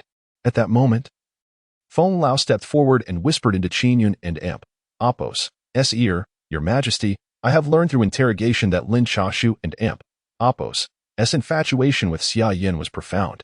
His marriage to Zheng Ruyu was merely a strategic alliance to elevate his status through the Zheng family and Apos' power. Despite years of marriage, it is said that Lin Chashu has never even entered Zheng Ruyu's chamber. After enduring severe torture in the prison last night, he remained tight-lipped. Perhaps he knows that Xia Yan has safely departed, prompting his obstinacy. Upon hearing this, a flicker of incredulity crossed Qin Yun's features. It appeared that Lin Chashu had lost his senses, prioritizing the safety of a concubine over the affections of his beautiful wife. He had forsaken the entire Lin household for her sake. Qin Yun and Apos' gaze turned towards Zheng Ruyu once more as he queried, are you aware of Lin Changshu's associates and confidants? Who did he secretly meet before the rebellion? Zheng Ruyu's countenance fell further as she wiped away her tears, replying, your majesty, it is not that I withhold information, rather, I am truly unaware. Though he is my nominal husband, he has never esteemed me, harboring resentment towards me in the Zheng family due to Xia Yan. Throughout the years, I have been oblivious to his private affairs, and the main hall is not a domain I could intrude upon. Thus, I genuinely lack knowledge. Qin Yun and Apos' expression hardened as he warned, you must grasp the gravity of Lin Changshu's crimes. Under the law, his entire clan faces annihilation. Not only you, but also the Zheng family behind you shall be eradicated. Zheng Ruyu and Apos' face transformed to a ghastly white, nearly succumbing to unconsciousness. Kneeling on the ground, she repeatedly bowed her head, lamenting, your majesty, I am acutely aware of the weight of my sins and do not seek mercy. However, the Zheng family is a humble and honest lineage, devoid of any rebellious intent. I beseech your majesty to discern the truth and grant the Zheng family an opportunity. Qin Yun raised an eyebrow, declaring, if you desire the Zheng family to remain unscathed, then you must confess the truth. Zhang Ruyu pressed her forehead to the ground, the fair skin of her brow reddening from the impact. Qin Yun glanced at her several times, sighing inwardly, fearing that this woman was truly oblivious to everything. Perhaps Xia Yin possessed some knowledge regarding the assassination plot and the conspiracy, yet she had vanished without a trace, which resulted in the fruitless interrogation of Lin Chashu. Raise your head. Qin Yun's gaze fell upon her delicate, pale blue attire, accentuating her well-proportioned figure, particularly her long, graceful legs. Chapter 35, Madame Zheng Ruyu. Tang Ruyu slowly lifted her head, her eyes brimming with tears, presenting a profoundly poignant sight. Her oval face radiated grace and charm. You, coughing slightly. Qin Yun found himself momentarily at a loss for words, casting a glance at Zheng Ruyu, unsure of how to proceed, feeling as though he were exerting undue authority. He preferred a mutual willingness in such matters. Elder Feng exchanged a glance with Eunuch Shi, immediately discerning the Emperor and Apos' unspoken intent. Your Majesty, since we cannot extract any information today, it may be prudent to inquire on another occasion. For now, let us confine her within the palace. Elder Feng suggested with a respectful gesture. Eunuch Shi stepped forward, bowing slightly. Your Majesty, allow me to handle this matter. The implications of the phrase confined within the palace were profound. A hint of blush crossed Zheng Ruyu's face as she felt a surge of anxiety, lowering her head as her thoughts spiraled in confusion. Qin Yun, feeling somewhat embarrassed, pondered how such trivial sentiments were so swiftly discerned by his close aides. Rubbing his chin, he casually picked up a document, musing, well, let us proceed as you two have advised. Eunuch Shi flashed a smile, subtly prompting Zheng Ruyu. Shouldn't you express your gratitude to His Majesty? Zheng Ruyu, as if awakening from a dream, bit her crimson lip and stammered, thank you, Your Majesty, for your mercy. Qin Yun waved his hand dismissively, off you go. Subsequently, Eunuch Shi escorted Zheng Ruyu, arranging for her a modest chamber within the palace. Throughout their journey, he urged her, subtly guiding her to abide by the rules, advising her to heed the Emperor's wishes, for it was the best way to safeguard her life and the future of the Zheng family. With favorable fortune, perhaps she could, like the esteemed concubine Yao, transform her fate and ascend to the highest echelons of the harem. Initially, Zheng Ruyu resisted this notion, for she was, after all, the wife of the Lin family, and the prospect of submitting to the Emperor was difficult for her to accept. However, upon hearing of Pei Yao and Apos' elevation to a favored concubine, she felt a stirring within her. Lin Chashu had neglected her, never laying a finger on her, and to this day, she remained untouched. His affections were solely reserved for that courtesan, which had fostered resentment in her heart over the years. If yielding to the Emperor could ensure her family's safety and perhaps offer her a chance at becoming a concubine, it was not an option to dismiss lightly.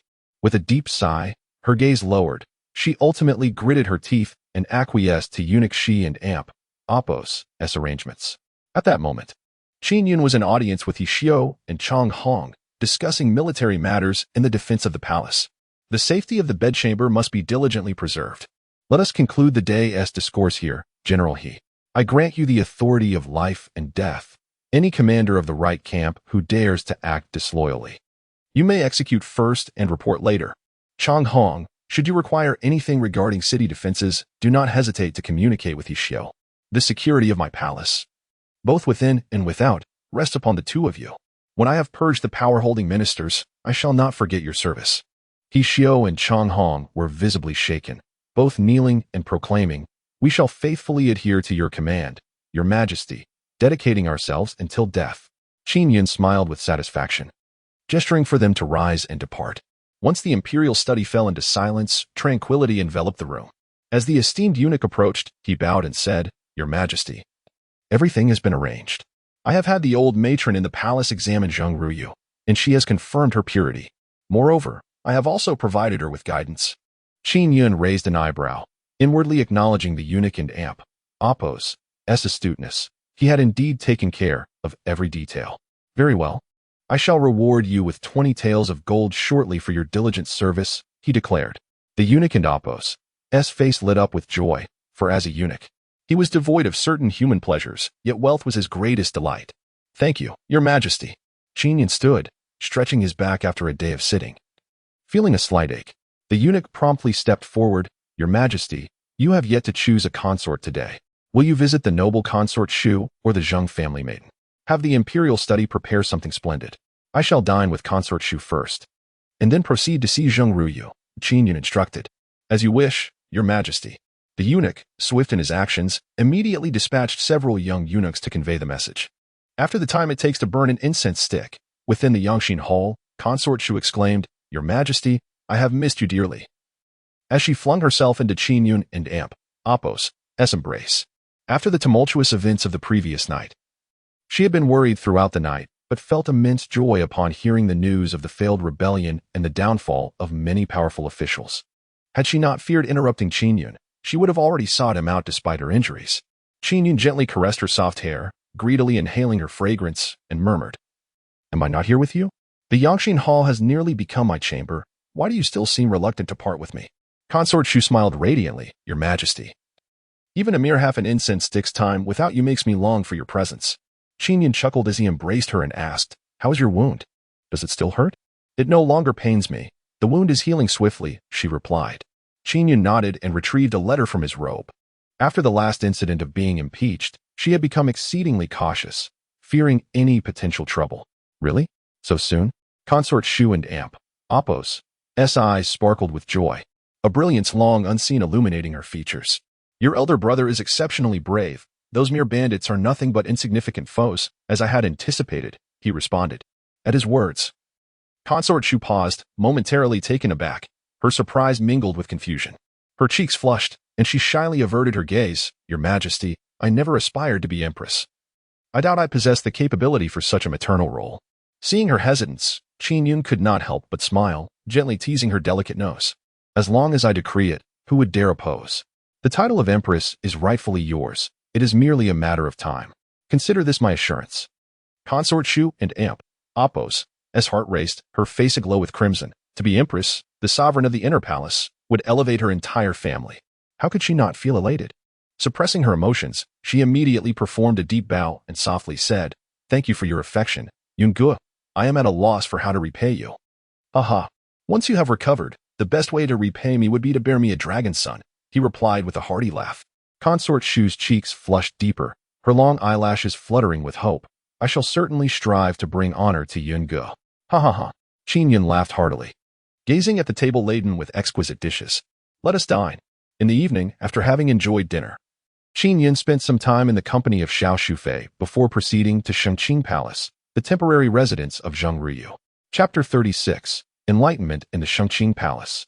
The courtyard was adorned with verdant trees, and a gentle night breeze wafted through, providing a refreshing reprieve from the heat. On the table lay an array of delicacies and fine wines. Qin Yun casually picked up a piece and savored it with immense pleasure. Zheng Ruyu stood gracefully nearby, her delicate, fair hands nervously fidgeting with her embroidered gown. He glanced sideways at her and said, Do you think I would consume a person? Zheng Ruyu lowered her head, a hint of anxiety flashing across her oval face. No, Your Majesty, you are a wise ruler who has pardoned this sinner. I am eternally grateful. Then why do you stand there, not daring to even look at me? Come sit over here. Qin Yun gestured to the stone chair opposite him, his tone leaving little room for objection. Yes. Zheng Ruyu nodded, her graceful steps carrying her to the seat, exuding the poise of a refined lady. Qin Yun waved his hand at the eunuch, who immediately understood and discreetly ushered away all the maids and attendants. Under the midsummer night sky, only the two of them remained in the courtyard. Zheng Ruyu and Apos' cheeks flushed slightly, her heart racing with apprehension. A struggle flickered in her eyes. It was evident why Qin Yun had come to see her this late. While she desired to yield to him, the moment she laid eyes on him, she felt an overwhelming shyness, unable to cast aside her ingrained principles. I ask you, is the inner palace better, or the prime minister's residence? Qin Yun inquired nonchalantly. The inner palace is the emperor's dwelling, thus it is naturally superior, Zheng Ruyu replied softly. Qin Yun raised an eyebrow. Then you shall reside in the Shengqing Palace from now on. Zheng Ruyu's heart trembled, and she knelt in trepidation. Your Majesty, I am already a married woman. Should this become known, it may tarnish Your Majesty and Apos' dignity. You are merely nominally married to Lin Chashu.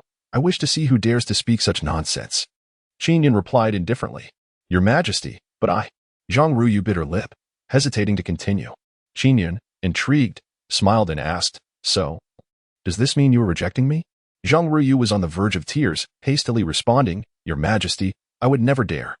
Do not refer to yourself as a sinner. I have already pardoned you. I keep my word." Qin Yun stood, gazing down at her oval face, and succinctly stated, "A fruit that is forced to ripen is not sweet. I have no intention of coercing you if you do not wish to remain in the inner palace. I can send you away at any time." Zhang Ruyu and Apos' beautiful eyes brightened, and she timidly looked up, testing the waters. "Will your Majesty also absolve the Zhang family of their crimes?"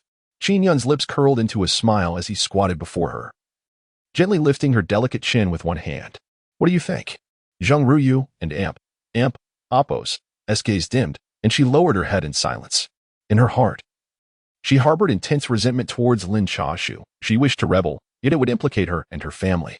The most pitiful aspect was that there was no genuine affection or substantial connection between them, merely a political marriage. In the end, she would bear the consequences of it all. "Let us do this. I will illuminate a path for you," Qin Yun said, intrigued, teasing her with the prospect. He was in no rush with Zhang Ruyu, savoring each moment, gradually claiming her heart and soul, for that would bring him true satisfaction. "Please, your Majesty, enlighten me," Zhang Ruyu said, her demeanor tense. "You are now exiled from the palace. I shall send you to Hebei, where the Zhang family will be compelled to surrender their assets, lands, and positions within the various provinces. Even if it costs them their lives, I shall not pursue further consequences," declared Qin Yun. Upon hearing this, Zhang Ruyu and Apos' expression turned grim. What difference was there from banishing the entire Zhang family? "May I inquire, your Majesty, is there no alternative path?" The Zhang family has resided in Hebei for generations, never overstepping their boundaries, and harbors no intent of rebellion. Qin Yun chuckled. "Indeed, there is. Devote yourself diligently to your role as my concubine, and strive to bear me a son." Zhang Riyue's countenance blanched in alarm, and she collapsed to the ground, her sense of shame rendering her delicate visage a deep crimson. Her eyes flickered as she stammered, "Your Majesty, ha." Qin Yun laughed heartily, feeling a sense of relief within. He reached out to assist her to her feet. Her jade-like hand felt warm to the touch, invoking an irresistible desire to linger. Noticing the moment had passed, he ceased to pursue the topic. "Pour me a cup of wine." Zhang Riyue, trembling with anxiety, grasped the wine jug, her hands quaking as she poured a cup for Qin Yun, overcome with a mortifying urge to flee from the shame. At that moment, a prison officer responsible for the severe interrogation of Lin Changshu was brought in by Taoyang. Qin Yun turned to the officer and inquired nonchalantly, "How goes the interrogation?" The officer, seeing the emperor for the first time, felt a wave of trepidation wash over him. Kneeling respectfully, he reported, "Your Majesty, Lin Changshu refuses to divulge the identities of his accomplices. I have exhausted every method to no avail. He is unafraid even of the complete annihilation of his family, boldly asserting that the person he values most has already departed from the Lin household, rendering him fearless. He implores your Majesty not to expect any revelations from him." At these words, Zhang Riyue's face turned ashen, as if struck by lightning, nearly causing her to fall to the ground. The phrase about the person he cherishes most having left, leaving him unafraid, struck her deeply. What did her status as his rightful wife amount to? Tears streamed down her exquisite cheeks, evoking a poignant sorrow. Lin Chashu and Apos' disdain for her was merely a reflection of their hollow marital bond. She had even contemplated preserving her purity for him in this perilous moment. Yet Lin Chashu was utterly heartless. In that instant, her resentment towards Lin Chashu intensified. Meanwhile, Qin Yun cast a satisfied smile at the officer, gesturing for him to continue. "Proceed." "Yes." The officer, elated, had not anticipated the emperor's lack of reproach, interpreting the smile as approval. Little did he know that this report would serve as a catalyst for Qin Yun and Apos' ulterior motives. Once the officer departed, a prolonged silence ensued. Qin Yun rose, wearing an air of indifference.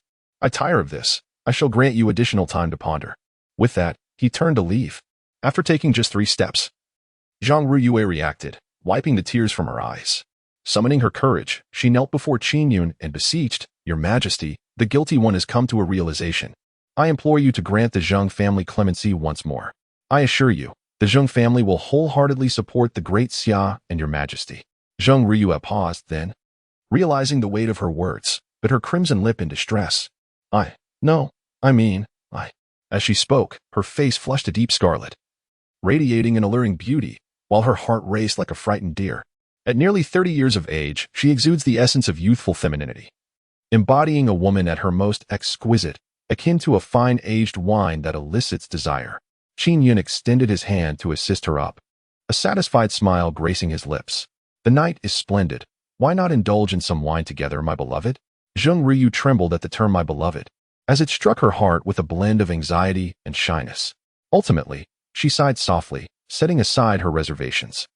She lifted the wine jug and poured Qin Yun a glass, her long, fair fingers presenting a captivating sight. As Qin Yun accepted the glass, he could not resist caressing her delicate hand, its smoothness a true delight. Your Majesty, this may not be appropriate, she stammered, glancing around the courtyard, still feeling the weight of the moment. Appropriate? What is inappropriate about this? Qin Yun boldly drew her into his embrace, his grip firm around her slender waist. As my woman, refusal is not an option. Zheng Ryu felt her body weaken.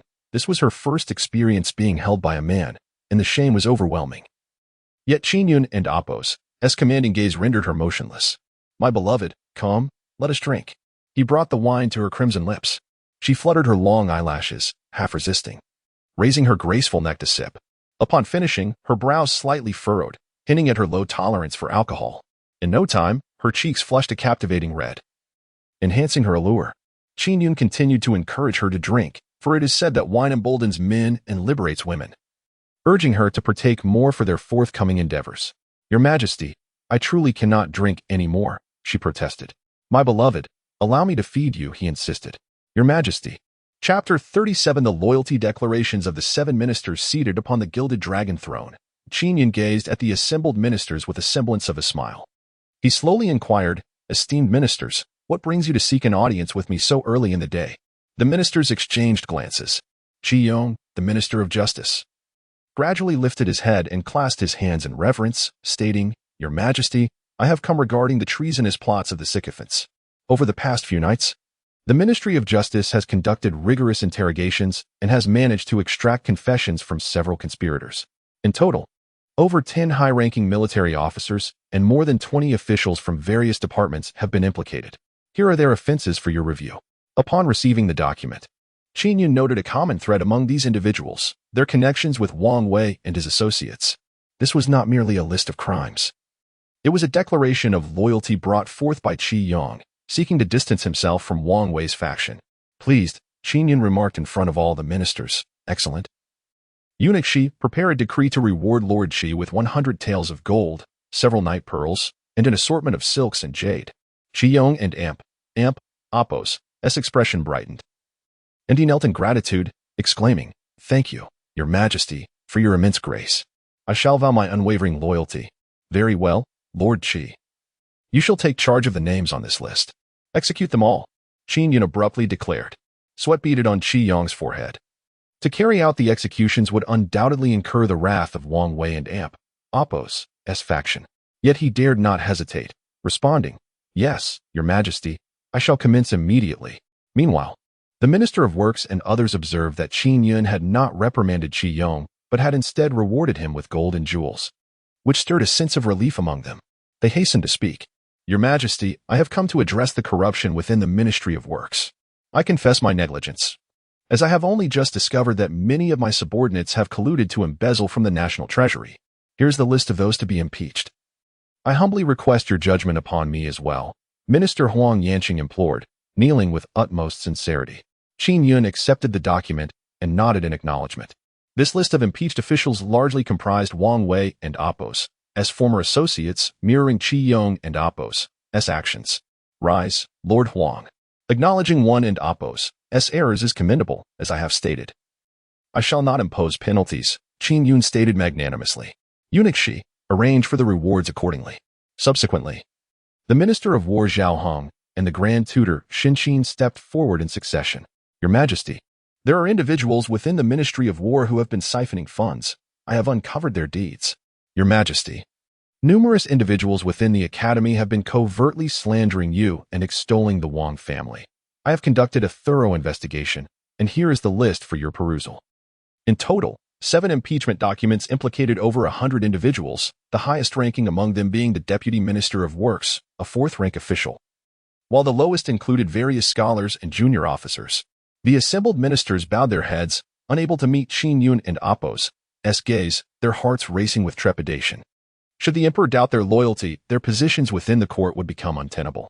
Ah, splendid, esteemed ministers. You have done remarkably well. With you steadfastly positioned in the court of Daxia, I feel reassured, Qin Yun declared, eliciting a collective sigh of relief from the ministers. After a round of light-hearted banter, Qin Yun subtly conveyed a message. Esteemed ministers, I shall not pursue past grievances, but from this day forth, the court shall not be as it once was. Whether fox or demon, conceal your tales thoroughly. Should you dare to feign compliance while secretly scheming for withdrawals, do not blame me for turning against you. He cast a fleeting glance at the gathered individuals, pausing momentarily before declaring, then do not hold me accountable for severing ties. Upon hearing this, the group shuddered in unison, kneeling down and solemnly proclaiming, Your Majesty's grace is unforgettable. We shall heed your command without fail. Qin Yun smiled gently, gesturing for the seven to rise. In that case, my beloved ministers, you may take your leave. Proceed with caution. I am well aware of the merits and faults, as well as the honors and disgraces of this vast kingdom. Yes, we take our leave. The seven responded in unison, slowly retreating. After their conversation, each individual harbored a distinct impression of Qin Yun. This emperor possesses profound depths. Perhaps he has merely been biding his time. Fortunately, he has drawn back from the brink. Otherwise, calamity would surely have befallen us. Once the ministers departed from the imperial study, Qin Yun turned to the nearby eunuch Shi and calmly instructed, Go. Disseminate the news that 7 ministers sought my audience today and have accused many. It is best if this reaches beyond the palace walls, so that all civil and military officials are made aware of this matter. Eunuch Shi, never one to question, promptly replied, Yes, Your Majesty, I shall attend to it immediately. Qin Yun nodded, a smile gracing his lips. His intention was to thoroughly sever any potential alliance between Qi Yong and Wang Wei, rendering them at odds and establishing a balance of power. Rising, he inhaled deeply, his gaze penetrating. Speaking to himself, Wang Wei, await your turn, with Lin Chashu and Apos' downfall. Yours shall not be far behind. Do not think for a moment that I am unaware of your malicious intentions, nor of that consort Wang Min. With that, a chill flickered across his countenance. Tao Yang, present. Tao Yang, donned in military attire, promptly knelt. Go, prepare for me. I must visit the dungeon. Shortly thereafter, Qin Yun exited the imperial study, under the protection of the palace guards, making his way to the dungeon. The dungeon is a place of utmost importance. Without the emperor and Apos' decree, none may enter. Initially, Qin Yun had stationed heavy troops there, hoping to observe how those individuals would react to Lin Changshu and Apos' silencing. However, after a day or two, there was naught but silence. The dungeon, devoid of sunlight, exuded an eerie atmosphere even in the sweltering heat, sending chills down one's spine. Within its expansive confines, only Lin Chashu remained. As soon as Qin Yun entered, he perceived the damp air filled with faint cries and moans, those of Lin Chashu.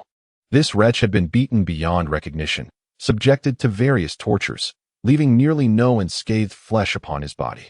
Ha! Upon catching sight of Qin Yun, Lin Changshu erupted into a maniacal laugh. Then, raising his bloodshot eyes, he venomously spat. Useless emperor, so you have finally arrived? His disheveled appearance betrayed none of the dignity befitting a chancellor. Seeking death, are we? Crack! The warden barked, drawing forth a wet whip and delivering a fierce strike upon Lin Changshu, the sound echoing in the air, sending a chunk of flesh flying. Ack! He cried out in agony, suffering immensely. Who would have thought that Lord Lin, a mere scholar, would possess such resilience? I had assumed you would grovel and plead for mercy, yet you remained so unyielding. Under the watchful guard, Qin Yun slowly entered the prison cell, his tone laced with a hint of mockery. Whether they be literati or warriors, they're all infinitely superior to you, wretch. Lin Chashu spat with unbridled contempt. Qin Yun retorted with a faint, dismissive air. If I am a waste, then what does that make you? A mere failure? Failure? Who dares to label us as such? Lin Changshu sneered, his visage twisted in a malevolent grin. At this, Qin Yun and Apos' eyes gleamed with a piercing intensity as he stepped forward, furrowing his brow and raising his voice. You? Who else is there but you? Speak. I shall spare your pitiful life. Heh, do you truly wish to know? Lin Changshu, bloodied yet defiant, taunted, a smirk playing at the corners of his mouth. Qin Yun fixed his gaze upon Lin Changshu, his eyes alight with determination. Speak. Ha ha. You pathetic emperor, then kneel and beg me. Only then shall I, in my boundless mercy, reveal the truth to you." Lin Chashu howled in a frenzied rage at Qin Yun. Chapter 38. The fury of Lin Chashu with a demeanor as cold as ice. Qin Yun spoke with an air of indifference. "In truth, even without your words, I am already aware. It is merely the people from the Wang Wei group. Although you have amassed power over the years, with countless allies within the court, you remain a mere subject. If I desire the collapse of your grand edifice, it requires but a modicum of effort on my part. How dare you, a mere pawn, boast so brazenly here?" Lin Chashu tilted his head, allowing the scattered rays of light from the window to illuminate his face, and with a knowing smirk, he retorted, "This is precisely why I deem you a worthless emperor." Qin Yun's eyes flickered. Could it be that beyond these superficial figures, there lay greater powers? "I shall grant you one more opportunity to lay bare the entirety of your knowledge. Spare your life, as I am a man of my word. Harbor no illusions." "I shall not divulge anything," Lin Chashu replied, closing his eyes, his breath faint. Qin Yun inhaled deeply, speaking slowly. "I fail to comprehend what could possibly be more significant than one's own life. Even in death, you may not receive their remembrance. As for faith, you, a mere puppet chancellor, are but a piece on the chessboard. How can you speak of faith?" Lin Chashu let out a cold laugh, resolutely remaining silent, exhibiting an unyielding spirit that took Qin Yun by surprise. He was but a civil servant, a traitor at that. Logically, he should have succumbed to such brutal torture. Yet he endured. Qin Yun probed once more, "Is that courtesan named Xia Yin truly of such importance to you?" At last, a flicker of emotion crossed Lin Chashu's brow, and he opened his eyes, replying in a somber tone, "There is no need to inquire further. I will not speak. Kill me, and let it be over. Do you believe I lack the courage?" Qin Yun narrowed his eyes, his patience exhausted, leaving only disdain and murderous intent. Provoking Qin Yun ignited a sense of triumph within Lin Chashu, who laughed maniacally, his laughter grating to the ears. "You, a worthless emperor. How could someone like you possibly deserve the throne? I could surpass you 1,000-fold. This vast empire shall inevitably fall into your hands. What a pity."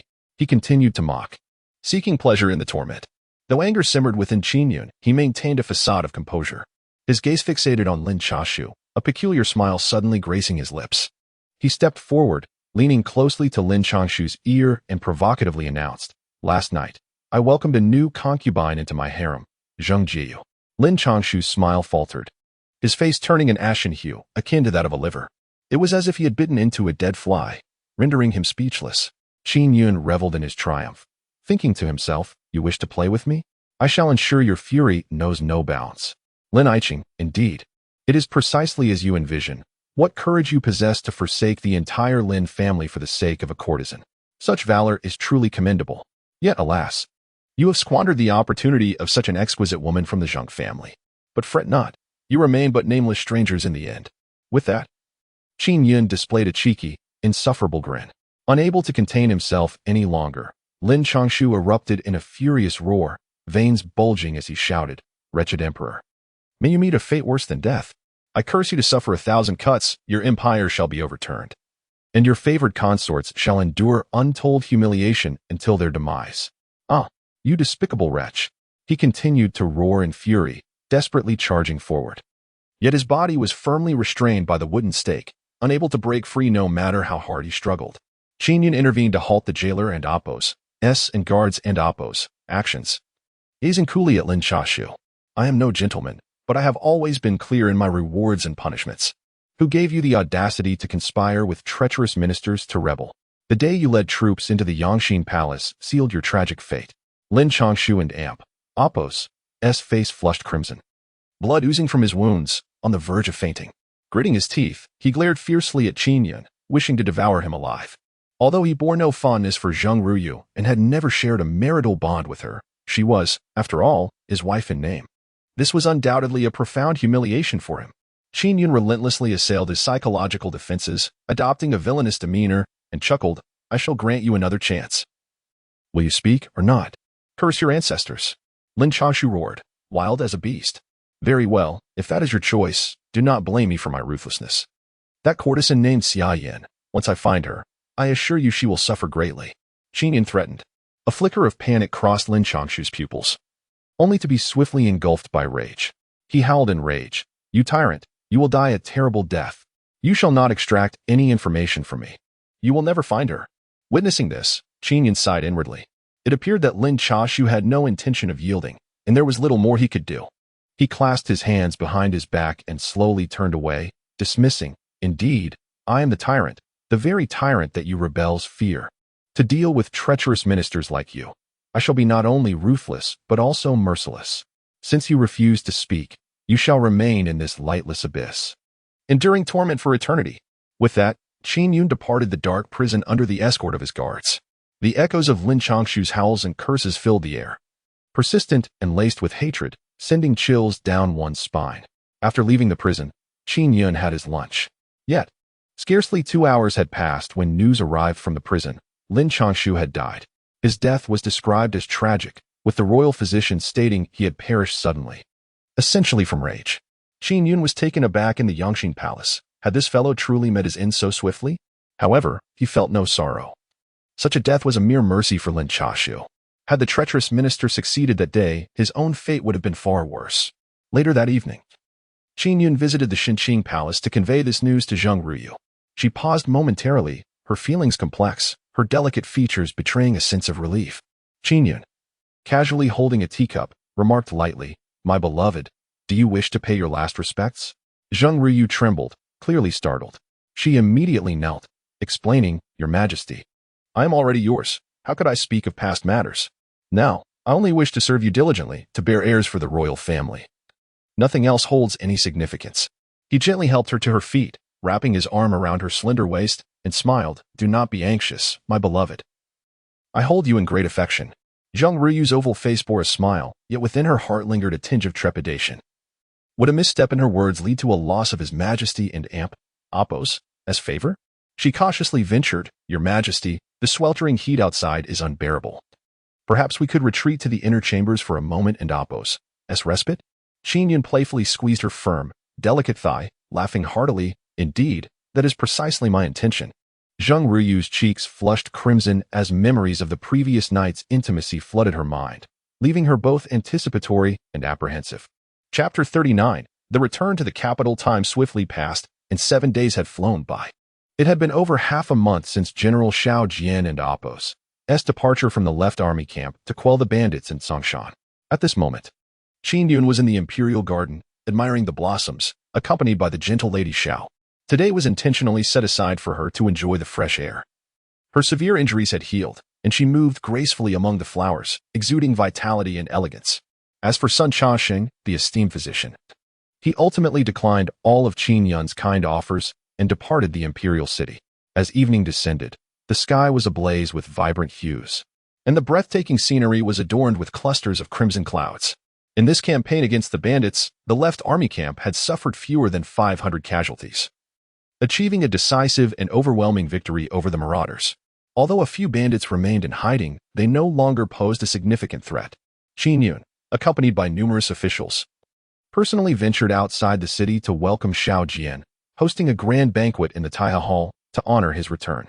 The eyes of countless citizens sparkled with excitement as they knelt in unison to greet Xiao Jian. As they entered the palace, Qin Yun held Xiao Jian and Appos' hand, walking ahead with a radiant smile, their camaraderie resembling that of brothers rather than sovereign and subject, which stirred envy among many ministers. Only Wang Wei appeared sullen, as if he had swallowed something bitter. Within the Taiha Hall, where fine wines and exquisite dishes were laid out in a splendid celebration, Qin Yun cleared his throat and called out, "General Xiao." Xiao Jian promptly stepped forward, kneeling on the ground. "Your Majesty, I am here. I intend to bestow upon you significant rewards," Qin Yun declared. Xiao Jian clasped his fist in humility, replying, "Your servant does not dare to accept such honors. Serving the nation and its people is merely my duty.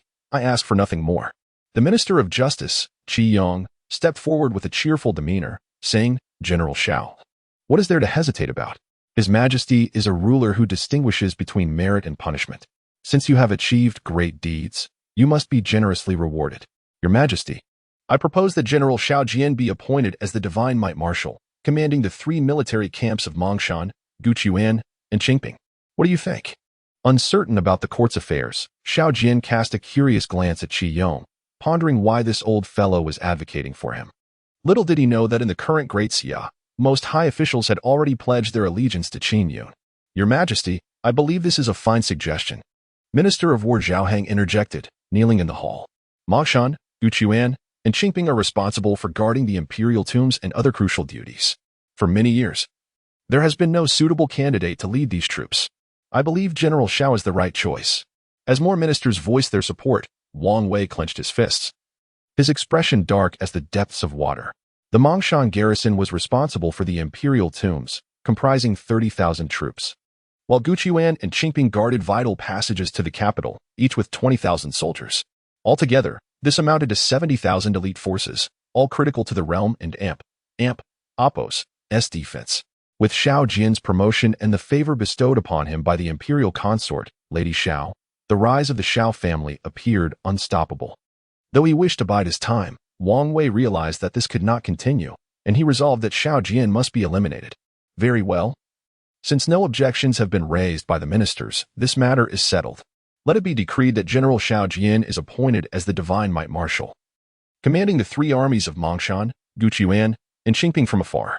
Additionally, reward him with 1,000 taels of gold, 800 bolts of silk, and 100 pairs of various jade artifacts. This campaign against the bandits has merited rewards for all ranks of the left army camp, to be administered by the Ministry of Rights. Qin Yun spoke loudly and generously, as Xiao Jian's spoils from the bandits far exceeded the rewards he had distributed, with silver seemingly amounting to hundreds of thousands of taels. Within the Taiha Hall, a chorus of congratulations for Xiao Jian echoed. Many ministers, who usually maintained a distant relationship with Xiao Jian, took the initiative to offer toasts and seek reconciliation. This left Xiao Jian momentarily stunned, casting a perplexed glance at Qin Yun, who merely smiled in response. Observing her brother surrounded by admirers, concubine Xiao Shi beamed with delight. Her cheeks flushed as she approached Qin Yun and said, "Your Majesty, I thank you on behalf of my brother for your great kindness." She lifted her wine cup, bashfully preparing to toast. Qin Yun, equally pleased, leaned in close to her ear and whispered a few words. Instantly, concubine Xiao Shi blushed, her gaze evasive as she playfully protested, "Your Majesty, I cannot." "Ha ha ha, come my beloved, let us drink," Qin Yun declared, raising his cup and drinking alongside her. She rarely indulged in wine, her face flushed and most alluring. This night of rewards was harmonious, devoid of any dissenters daring to oppose. After a sumptuous feast, the welcoming banquet in Taiha Hall neared its conclusion. In a long corridor, the two took their seats, the guards retreating 50 meters away. "Your Majesty, there are those who dare to conspire against us." Xiao Jian's expression shifted, and he stood abruptly. Qin Yun waved his hand with a smile, declaring, "I have quelled it." However, the mastermind remains at large. Rising, he gazed at the starry sky, brimming with vigor. Over 30 ministers had already fallen from grace in the court, and I have appointed trustworthy individuals in their stead. Furthermore, most of the imperial guard at the palace gates have been purged. Henceforth, I can sleep soundly. Additionally, I have reprimanded high-ranking officials like the Minister of Justice, employing a clever strategy that has left Wang Wei harboring resentment towards them. Most importantly, with your support, the mighty general of the Daxia is now in place. Who would dare to rebel in the future? Upon hearing this, Xiao Jian clasped his fists and knelt, earnestly proclaiming, "Your Majesty, I am deeply grateful for your thoughtful intentions. I have no means to repay you, but I vow to serve you loyally and expand the territories of Daxia." Qin Yun smiled gently, personally assisting him to his feet. Meanwhile, in a secluded corner of the inner palace, beneath a gnarled locust tree, 2 figures cast elongated shadows in the darkness, their features obscured. The voices revealed them to be 2 women. Xiao Jian is conversing with the emperor in the imperial garden and will soon depart from the Dauphin Gate, passing through the lotus courtyard of the harem. "That is your only opportunity," one voice stated coolly yet clearly. The other woman showed no signs of doubt, merely nodding and inquiring with interest. "Aren't you afraid of being implicated if this matter is exposed?" The first woman coldly retorted.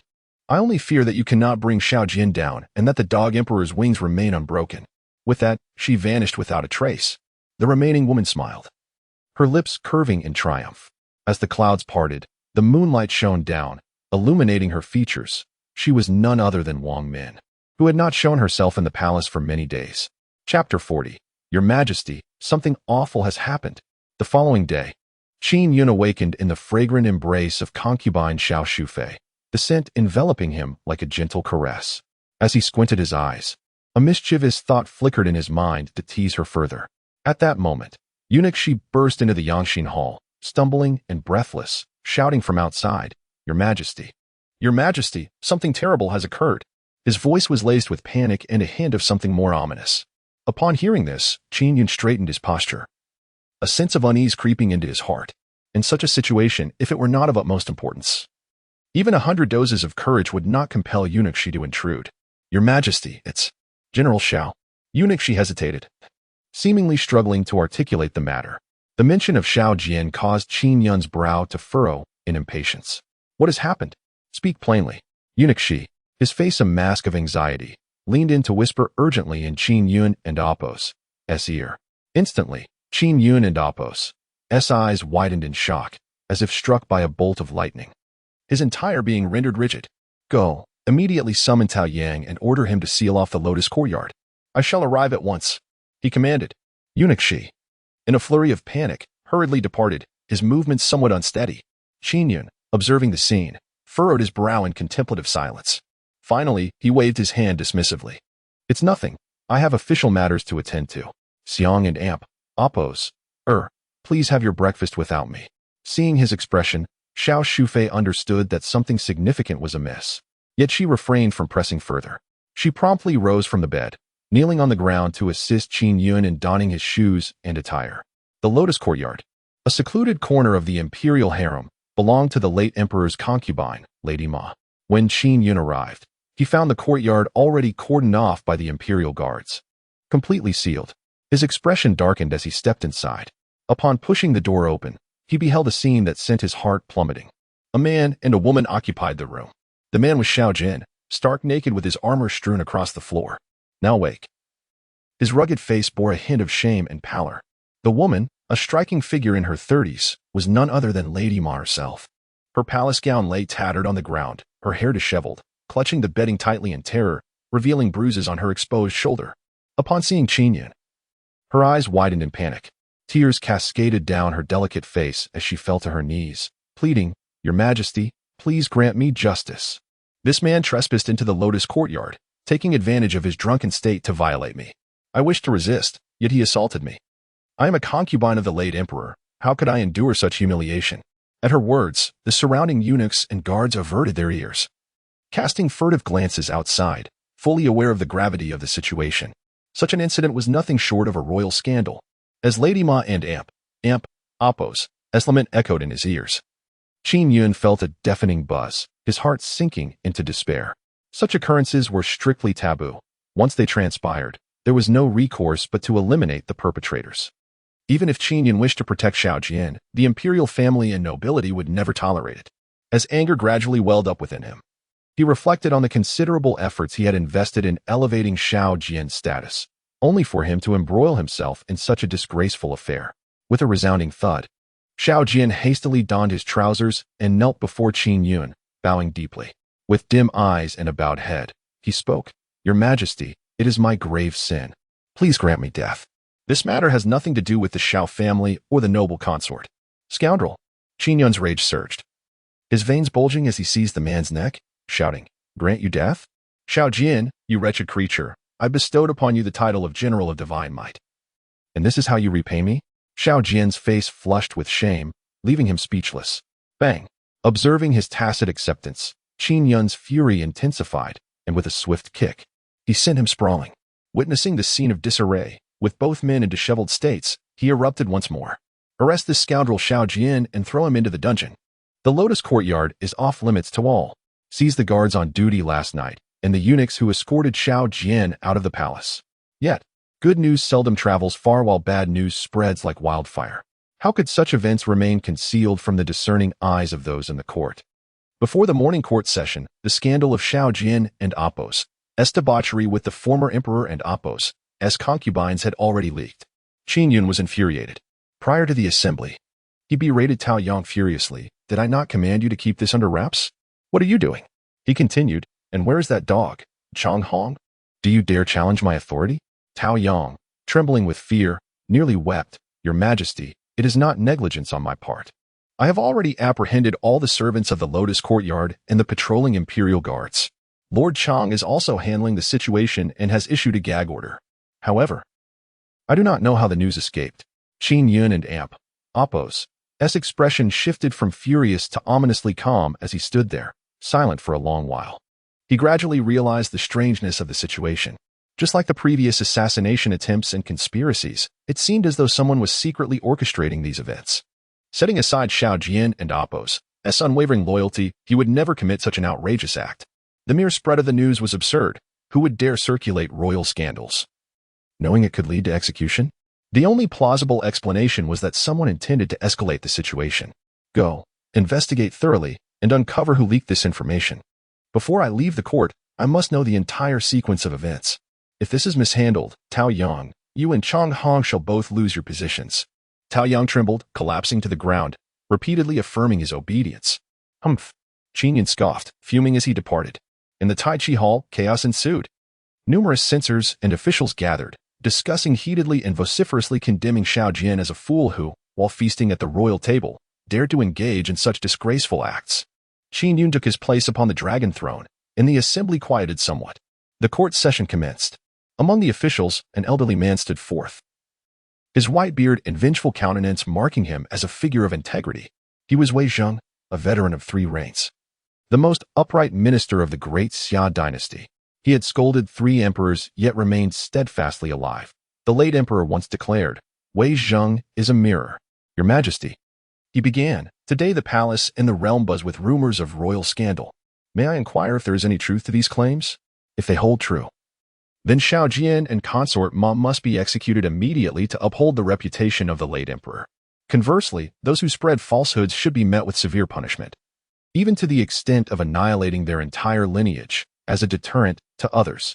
His arguments were both logical and compelling, resonating with authority, coupled with his influential position. Qin Yun found himself in a predicament. This old fellow had a knack for turning others into unwitting pawns. Chapter 41. 3 days later. I shall provide an explanation. Wei Zheng took the lead, and the Grand Minister of Justice and others stepped forward to voice their opinions. Your Majesty, it has come to our attention that you have ordered the arrest of Xiao Jian and his imprisonment in the dungeons. What are we waiting for? Such treacherous subjects deserve execution. Indeed, I concur. The individuals from Hahua Courtyard cannot be spared. We must consider the dignity of the late emperor. Upon hearing this, Qin Yun furrowed his brow in deep contemplation. Enough, my loyal ministers. I am well aware of the situation, and I shall handle it myself. At that moment, Lu Zi, the deputy minister of the imperial clan, promptly stepped forward. With a respectful gesture, he proclaimed, Your Majesty, Xiao Jian holds a unique position, having just been appointed as the commander of divine might, and his sister is the most favored consort in the harem. We understand your affection for the Xiao family. Yet this matter is gravely serious. I beseech you to address it with the utmost seriousness. We seek an explanation, not only for ourselves, but for the entire Daxia imperial family. Otherwise, it may lead to ridicule. His words resonated with authority as he raised his chin, embodying the spirit of duty towards the state and the emperor. The faces of the other ministers shifted, sensing that Lu Zi's tone bordered on insolence toward the emperor. At this moment, Qin Yun and Apos' displeasure grew palpable. He rose slowly, descending the dragon steps with deliberate strides, his expression cold as he regarded Lu Zi. And pray tell, Lu Aiqing, how do you believe I should provide you with this explanation? Lu Zi, convinced of his righteousness, remained blissfully unaware of the precarious edge upon which he stood. He boldly declared, Your Majesty, I believe that Xiao Jian should be immediately dismissed from his post to prevent a potential military uprising. Furthermore, Xiao Jian is a treacherous rogue who has committed disgraceful acts, bringing shame upon the royal family. He must face swift judgment. Additionally, with such matters arising within the harem, the consort, being Xiao Jian and Apos' sister, is inevitably implicated. At this juncture, Lu Zi paused, glancing at Qin Yun, who had approached closely. Gritting his teeth, he added, I implore you to hold her accountable and investigate whether she has engaged in any unbecoming conduct. Upon hearing this, the countenance of the ministers changed dramatically. A chill ran down their spines. Lu Zi's words, regardless of their validity, were a severe affront to the emperor. To suggest an inquiry into the consort and Apos' conduct was tantamount to undermining the emperor and Apos' dignity. Was he courting death? Nearby, Wang Wei's eyelids twitched uncontrollably as he cast an incredulous glance at Lu Zi, reflecting on the folly of having such a fool among them. Why drag the consort into the matter concerning Xiao Jian? Was this not an invitation for the emperor to take action against him? Qin Yun and Apos' anger reached a boiling point. With a sudden motion, he produced an inkstone and brought it crashing down upon Lu Zi and Apos' head. Ah! Lu Zi cried out in agony, blood streaming from his forehead as he collapsed to the ground. He wished to plead for mercy, but Qin Yun wielded the inkstone with ferocity, offering no chance for reprieve. You insolent wretch! You dare to slander my beloved? I shall see to it that your entire family is held accountable. With a fierce determination, Qin Yun continued to strike Lu Zi, delivering blows without regard for his age. He would not tolerate any affront against the woman he cherished. Your Majesty, spare me. Spare me. Lu Zi fled in panic, his aged face turned pale. Behind him, Qin Yun pursued relentlessly, stomping on his footprints one by one, cursing, You wretched scoundrel. You've overstepped your bounds, disregarding even my authority. How dare you slander the esteemed concubine in this court? Do you wish for death? Lu Zi felt as if his bones would shatter under the weight of Qin Yun's fury, desperately seeking aid from Wang Wei. Lord Wang, speak on my behalf. I am merely fulfilling my official duties. Qin Yun brought his foot down cruelly upon Lu Zi and Apos' outstretched hand, eliciting a pained scream that left his face resembling that of a liver.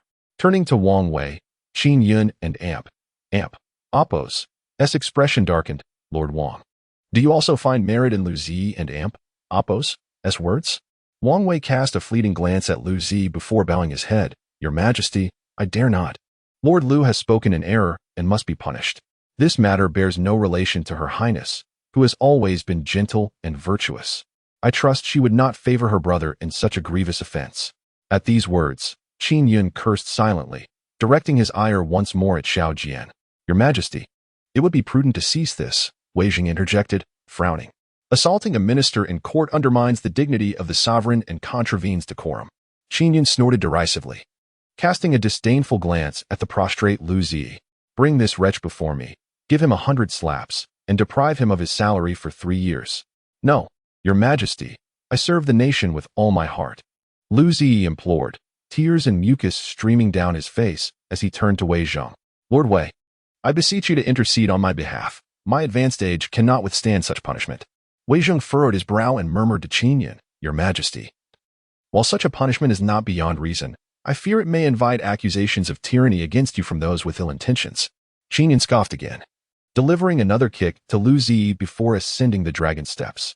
He turned to face the assembly of officials, his voice rising imperiously, A tyrant I shall be. The greatest tyrant of the great Xia. My realm, my everything, shall not be subjected to scorn or reproach from anyone. Hear me well. Should anyone dare to speak as Lu Zi has, the consequences shall be far graver. I shall handle the matter of Xiao Jian. But that does not give you the liberty to malign the esteemed concubine. I shall only say this once. The officials visibly trembled and, in unison, knelt, proclaiming, Yes, Your Majesty. As Qin Yun surveyed the prostrate assembly, he felt the weight of imperial majesty settle upon him. Wang Wei knelt, casting a glance at Qin Yun. How long ago had he also knelt in this manner, when the youthful Qin Yun was but 15, naive and inexperienced, reliant upon others for guidance. Now, however, this emperor had eluded all control. A whirlwind of emotion swirled within Wang Wei, yet he remained silent, anticipating the unfolding drama and how Qin Yun might absolve Xiao Jian. Such a severe transgression could not go unpunished. Sparing Xiao Jian would surely not appease the civil and military officials. Remove him, Qin Yun bellowed once more, disregarding Lu Zi's pleas and wails. The imperial guards entered to drag him away, leaving a trail of blood in his wake. Soon, the sounds of wooden slaps echoed outside the hall, accompanied by Lu Zi's anguished cries. Your Majesty, spare my life. I acknowledge my transgressions. The anguished cries sent shivers down the spines of the civil and military officials. Not a single soul dared to plead for mercy, for Lu Zi had brought this fate upon himself. Court is adjourned. As for the matter of Xiao Jian, I shall personally conduct the interrogation. In 3 days and Apos' time, I shall provide you with a satisfactory resolution. In order to silence the murmurs, Qin Yun felt compelled to set a deadline. He then turned and exited the court. This time, Wei Zhong chose not to press further with his counsel. Many ministers observed Wang Wei and Apos' countenance, yet Wang Wei remained composed, turning to leave the Tai Chi Hall, seemingly indifferent to the 3-day ultimatum. 3 days, then let it be 3 days. By then, Xiao Jian must surely meet his demise. Chapter 42. Luring the snake out of its hole, the imperial study Xiao Shufei, having learned of Xiao Jian's predicament, knelt in the imperial study. Her eyes reddened with tears. Xiang and Appos. Please rise. The ground is cold, Qin Yun said, frowning as he extended his hand to assist her. However, Xia Shufei remained on her knees, tears streaming down her face as she choked out, Your Majesty, my elder brother is not that kind of person. There must be some misunderstanding. I implore you to discern the truth. Qin Yun furrowed his brow. I will not allow him to suffer injustice. You need not worry. Her tears fell more profusely, each drop like a pearl. She grasped the hem of Qin Yun's dragon robe, her gaze pleading. Your Majesty, Xiang'er only has this one brother. Could you promise me not to take his life? Qin Yun's heart ached further. He helped her to her feet and gently wiped her tears away. I believe Xiao Jian would not commit such a vile act. There must be something amiss regarding last night's events, but it requires time for investigation. He is currently in the dungeons, and without my command, no one may harm him. At least for 3 days, he shall be safe. Upon hearing this, Xia Shufei felt a modicum of relief. She feared that in a fit of rage, Qin Yun might execute her brother. Hesitating to leave, she found herself torn between concern and the reluctance to voice any selfish requests, for the matter was indeed grave, and the evidence at Hehua Courtyard was irrefutable. After her departure, Chang Hong arrived. Your Majesty, I have uncovered the truth. A rotating guard leaked the information, and it spread rapidly, now beyond control. He was drenched in sweat, fearing a reprimand from Qin Yun. And the guard? Qin Yun rubbed his temples, feeling a throbbing headache. Chang Hong knelt, trembling with fear. Just now, I ordered an investigation. He, fearing punishment, jumped into a well. Qin Yun took a deep breath, suppressing his anger. What else? Chang Hong continued. Last night, after General Xiao left the Imperial Garden, he was supposed to depart through the Dauphin Gate in a carriage, but the accompanying eunuchs and palace maids were rendered unconscious. When they regained consciousness, it was already morning when the incident occurred. They know nothing of what transpired in between. Not long ago, I interrogated Marshal Xiao, and he claimed to have encountered a figure in black, instinctively pursuing him, which led him to Hehua Courtyard, where he fortuitously encountered the late Emperor and Amp, Appos, as consort. Qin Yun frowned, pressing for more details. And then, bang, he slammed his fist on the table, startling Chang Hong. So, this means Xiao Jian is indeed involved? Chang Hong dared not speak, fully aware of the peculiarities surrounding the matter, and thus remained silent.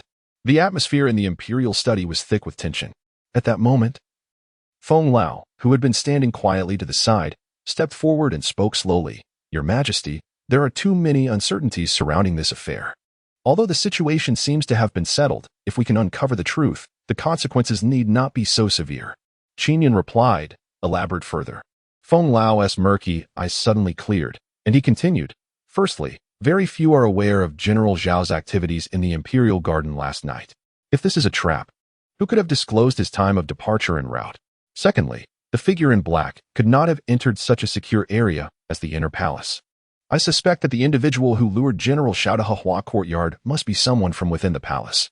Thirdly, General Xiao could not possibly be unaware of the consequences of this matter. In my humble opinion, even if he harbored such intentions, he would never resort to such a foolish approach. The actions in the Lotus Courtyard are likely the result of someone having administered a drug. Upon hearing this, Qin Yun and Appos' thoughts became markedly clearer. Yet, with a grim expression, he lamented, but without any evidence, who would believe it? Within 3 days, if I cannot uncover the truth, the royal relatives will be the first to object, and I shall be left with no choice but to take drastic measures. I have only just promoted a trustworthy confidant. Must I then dismiss him altogether? Or worse, eliminate him? Old Feng pondered briefly before subtly suggesting, in the harem, there are not many with such influence. Qin Yun narrowed his eyes and blurted out, Wang Min? The old servant hesitated to draw conclusions, yet proposed a way to probe and draw the snake from its hole. Feng and Appos' eyes, calm yet shrewd, betrayed a depth of cunning. Qin Yun and Appos' eyes sparkled with intrigue. How shall we draw the snake from its hole? Feng elaborated.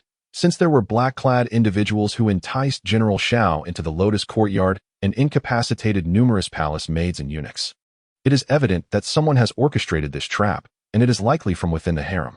Your Majesty could publicly announce that the Shadow Guards have discovered remnants of evidence left by the black-clad figures at the scene, subsequently transferring this to the Directorate of Rights, commanding them to ascertain the origins of this evidence within 2 days, identifying which palace consort or department it pertains to.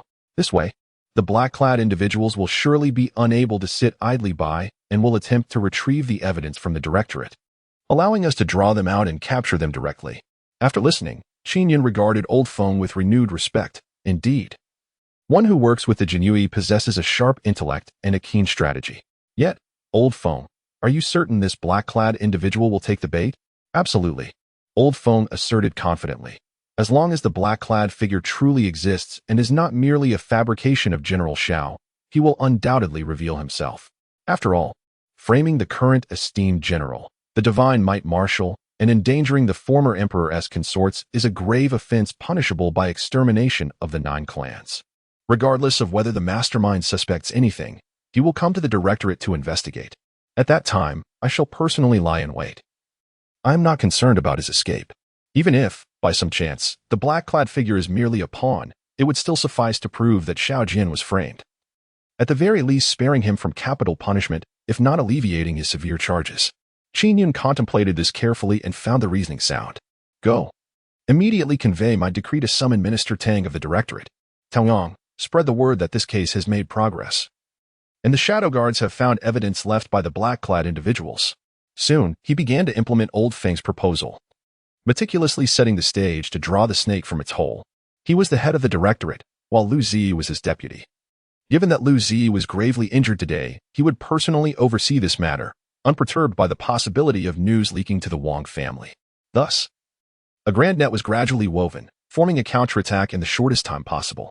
3 hours later, officials from both civil and military ranks, as well as the various palaces of the harem, were all abuzz with news of this incident.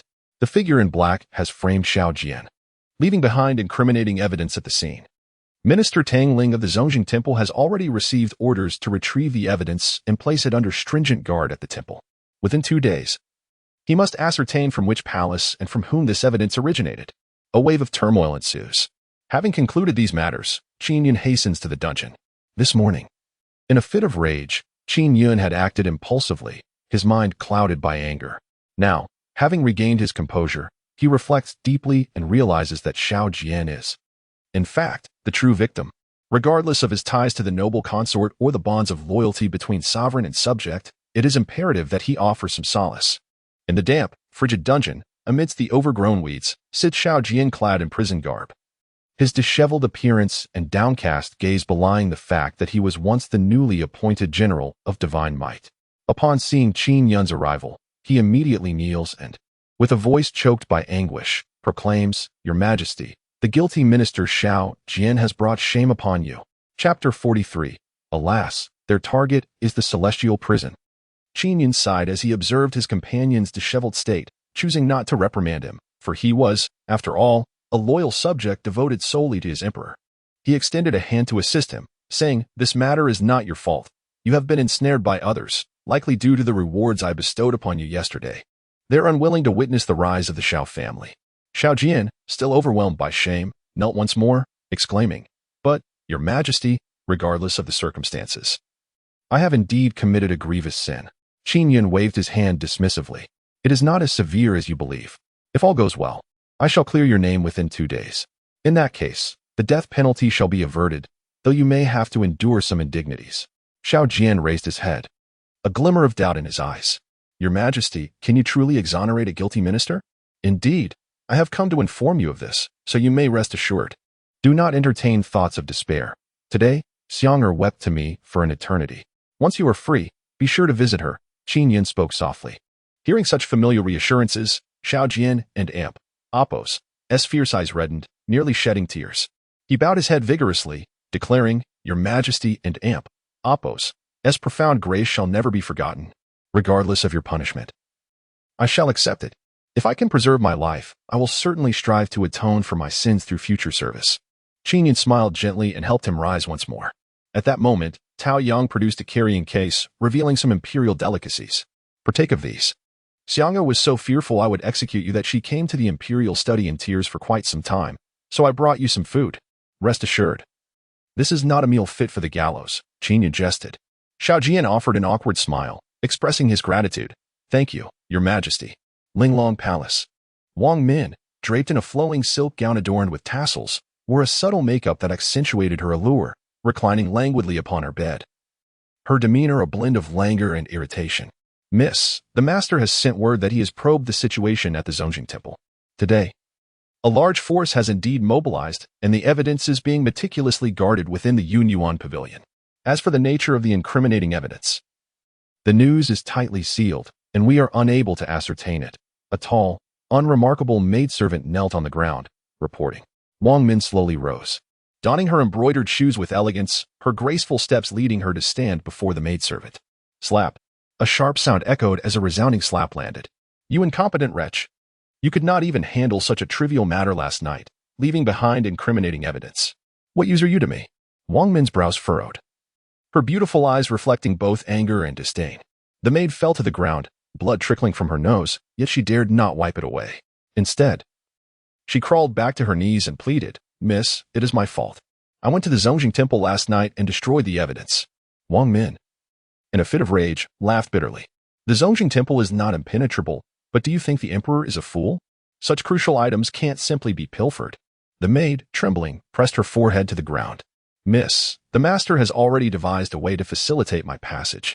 If we act swiftly, it should not pose a significant problem. Humph, it had better be so. Wang Min and Appo's expression soured. The risk was exceedingly high, yet she had no choice but to proceed. Even if it meant venturing into a den of dragons and tigers, she must confront it. Once the incriminating evidence reaches her, the situation will become dire. She turned gracefully and stepped through the beaded curtain, coldly declaring, by dawn tomorrow, I demand to see the evidence of the crime.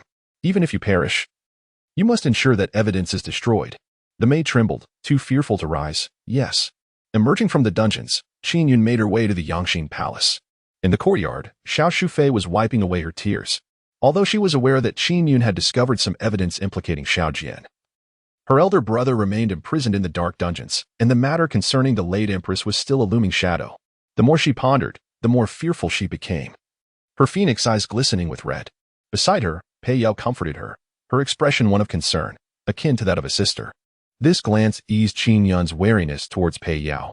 At the very least, she was not a malicious woman. Perhaps she had indeed adapted to the life of the harem over the years and genuinely wished to support her, though her words remained stubborn. Earlier that day, the shadow guards reported that Pei Yao, the imperial concubine, had visited the imperial garden the previous night and had seen Qin Yun and Xiao Jin engaged in a secret conversation from a distance, thus making her a suspect in revealing Xiao Jian's whereabouts. However, in this moment, Qin Yun's fondness for her grew, entirely dismissing such a possibility. Your Majesty. The two rose and bowed deeply. Qin Yun feigned displeasure. Xianger, why are you still crying? Did I not tell you that the evidence has been found? Justice will prevail in due time. Xiao Shufei quickly wiped her tears, expressing her grievances. Your Majesty, I am merely worried. Enough of your worries, Qin Yun said, wrapping her arm around her fragrant shoulder, gently massaging it in a gesture of comfort. Then she turned her gaze towards Pei Yao. Since that night, she had not approached her, but now, seeing her up close, Qin Yun noted her exquisite features, radiant and undeniably an intelligent beauty. Yao, why not stay here in the Yangxin Palace and share a meal with us? Upon hearing this, Pei Yao and Appo's expression turned slightly awkward, but she soon smiled and nodded gently. As night fell, the three shared a meal together in the Yangxin Palace. Later, news arrived from the Department of Judicial Administration, announcing that everything was in readiness. Feng Lao had dispatched several shadow guards for Qin Yun and Appo's protection and had personally gone to the department to apprehend the snake that had emerged from its hole. As the moon ascended the treetops, the incessant cicada song filled the air. The palace, both within and outside its walls, was nearly devoid of movement. Suddenly, a shadow leapt from the eaves of the Linglong Palace, agile as a civet cat, scaling the walls with the grace of traversing level ground, vanishing in an instant. The Department of Judicial Administration, responsible for royal affairs, was established in the imperial capital, nestled between the city office and the palace. Such a place was not easily accessible to ordinary individuals. Upon arriving, Feng Lao took his seat in the Yuan Pavilion. Time passed, and it was now past 3 in the morning. At this hour, far away in the palace, Qin Yun gazed toward the department, unable to fall asleep. Likewise, Xiao Jian in the dungeons and Wang Min in the Linglong Palace were also restless. Feng Lao remained steadfast as a mountain, seated in the Yuan Pavilion without a hint of movement. Another hour slipped by, and as the imposing city of the capital slumbered, a pillar of fire erupted skyward. A fire erupted within the city guard's office, swiftly spreading down an entire street, its ferocity transforming it into a veritable dragon of flames. Thick smoke billowed upwards, reaching the heavens, and even from the distant halls of the imperial palace, Qin Yun caught sight of it. Realization dawned upon him. He had underestimated the intentions of the cloaked figures. He bellowed, "Tao Yang, immediately dispatch someone from Changhong to provide reinforcements to the Zongjing Temple. There may be more than one black-clad assailant." No sooner had his voice faded than another towering blaze ignited nearby, this time from within the palace itself, the dungeons. Standing on the balcony, Qin Yun's expression shifted dramatically. This is dire. Their target is not merely the evidence. It is Xiaojian. They intend to assassinate Xiaojian.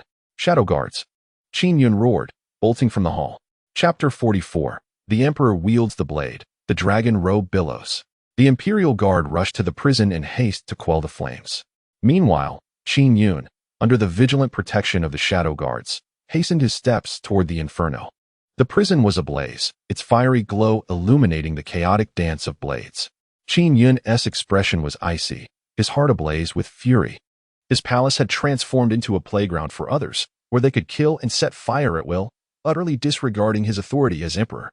"Do not mistake my restraint for weakness." He glared, his voice booming. "Where is Xiaojian?" Changhong dashed over, blood staining his attire and smoke blackening his face. "Your Majesty, I have already dispatched men to rescue General Xiao." Qin Yun clenched his fists and barked at the Shadow Guards. "What are you waiting for? I demand Xiaojian's safe return." "Yes." 6 of the Shadow Guards stepped forth, drawing their specialized slender blades, and charged into the prison. At that moment, a commotion erupted within the prison. A towering figure emerged, his hair ablaze, none other than Xiaojian. Surrounded by 7 or 8 black-clad assassins, he adeptly fought back against their attacks. As a general and a skilled warrior, he held his own against the assailants, even delivering a powerful punch that sent one of them flying, blood spraying into the air. "Quickly, assist Xiaojian. I want those assassins alive." Qin Yun bellowed from a distance, his eyes gleaming with a cold light. Instantly, a multitude of Imperial Guards surged forward, blocking the escape routes of the black-clad assassins. The 6 Shadow Guards joined the fray, tipping the scales of battle. The assassins fell one after another, retreating, yet they showed no inclination to flee or surrender. Even if they could not kill Xiaojian, they seemed determined to perish. "Want to die? It won't be that easy."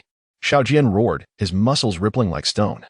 Exuding an aura of terror, he swung his massive hand, like a fan, sending one assassin's sword flying and smashing the assassin and Oppo's face, rendering him unconscious with a scream. At that moment, Qin Yun observed the battlefield with a cold detachment, his fury mounting. With the palace's 9 gates under nightly vigilance, all the guards were his own appointees. It was improbable that these killers had come from outside, and with repeated incidents occurring, it was inconceivable that there were no traitors within the palace. "Wang Min, I hope it is not you. Otherwise, do not blame me for my ruthlessness." His eyes glinted with malice as he muttered to himself. Half an incense stick later, the flames were extinguished and tranquility returned to the prison. 12 assassins knelt, lined up in a row. Most were missing limbs, blood flowing profusely. Their gazes vacant and devoid of fear for what was to come. Beneath their masks, they bore delicate and feminine features. Each one was a eunuch. Soon, Eunuch confirmed that these 12 were from the laundry room of the harem. They had infiltrated the palace 3 years ago, lying in wait by Qin Yun's bedside for an entire 3 years. Upon learning this, Qin Yun and Oppo's rage reached unprecedented heights. What did the puppeteer behind this scheme intend to achieve? Slap. Qin Yun crushed a piece of charcoal underfoot, the sound resonating eerily in the stillness of the night. He cast a frigid gaze upon the 12 individuals before him, his voice as chilling as 9 feet of ice. "I shall inquire but once, who sent you here?" The assassins clad in black, heads bowed, remained utterly silent. Qin Yun waited in silence for 10 seconds, and when no one spoke, a sardonic smile crept across his face. "Very well." With a clang, the resounding clash of blade against sheath echoed, as Qin Yun drew a slender dagger from the hands of his shadow guards, dragging it along the ground, reflecting a menacing glint. The Emperor, brandishing his blade, draped in his dragon robe, exuded an aura of terrifying majesty that struck fear into those around him. "Your Majesty, allow me," stammered Changhong, wiping the cold sweat from his brow, fearful of the wrath emanating from Qin Yun this night. "Begone!" Qin Yun barked, his brow furrowing, causing Changhong to retreat in fright, nearly losing his balance. He genuinely feared that a mere flick of the Emperor and Oppos. S-blade could spell his demise. Qin Yun approached the first eunuch, the blade and amp. Oppos. S-edge pressing against his throat. The eunuch trembled uncontrollably, beads of cold sweat cascading down. Die. Qin Yun roared, his hand slicing down without a moment's hesitation or further words. With a sickening sound, a watermelon-sized head soared into the air, crimson blood staining Qin Yun and Oppos' dragon robe. In that moment, he embodied a ruthless tyrant, a visage indelibly etched into the minds of all present. Even the shadow guards felt a shiver run down their spines. One after another, Qin Yun executed 10 men with swift strokes, each blade strike shattering the resolve of the next would-be assassin. The blade cut through flesh, a profound intimidation radiating from each act. Midway, one assassin attempted to plead for mercy, but having missed the first opportunity, Qin Yun offered no second chance for words. 10 heads lay scattered upon the ground, bodies sprawled, the sight of blood-inducing nausea. Qin Yun, drenched in the sanguine fluid, appeared somewhat fearsome, yet remained utterly unaffected, his countenance icy and resolute. Today, he would unleash a massacre, demonstrating to the shadowy puppeteers the dire consequences of provoking him. The final 2 eunuch assassins, the youngest and most terrified, trembled uncontrollably, their eyes wide with dread, as brown liquid seeped from beneath their trousers. Your Majesty, I beg you, spare my life. I implore you. One of the eunuchs, completely unraveling, cried out in exaggerated desperation, desperately clinging to Qin Yun's feet. Qin Yun looked down, his blade dripping blood, a cold smile gracing his lips. I have no need for the surrender of cowards. In an instant, he struck again, blood spraying high into the air. Of the 12, only 1 remained. The last assassin, paralyzed by fear, trembled, unable to utter a single word. The brutal execution had shattered his defenses completely. Satisfied with the terror he instilled, Qin Yun refrained from striking again, instead planting his blade into the ground, coolly commanding, "Raise your head. What is your name? Speak. Who instructed you to come? Declare it, and I shall grant you mercy and bestow upon you wealth and honor. However, you possess but a single opportunity. I detest the squandering of time." Qin Yun kicked the severed head on the ground. Xiao Detzi trembled, his pupils dilating in sheer terror, as if he had encountered a specter. Retreating a few steps while seated, he hastily proclaimed, "Your Majesty, I truly know nothing. All I am aware of is that those above instructed us to set fires at night and take advantage of the chaos to slay Xiao Jian." Those above? Qin Yun narrowed his eyes, pressing further. Who are those above? Xiao Detzi wept bitterly. "Your Majesty, I have spoken. Could you truly spare my life?" Qin Yun replied calmly, "I am the son of heaven. My word is as steadfast as a mountain." Xiao Detzi felt a modicum of reassurance and stammered, "I do not know who those above are. All I know is that he is a person from the palace.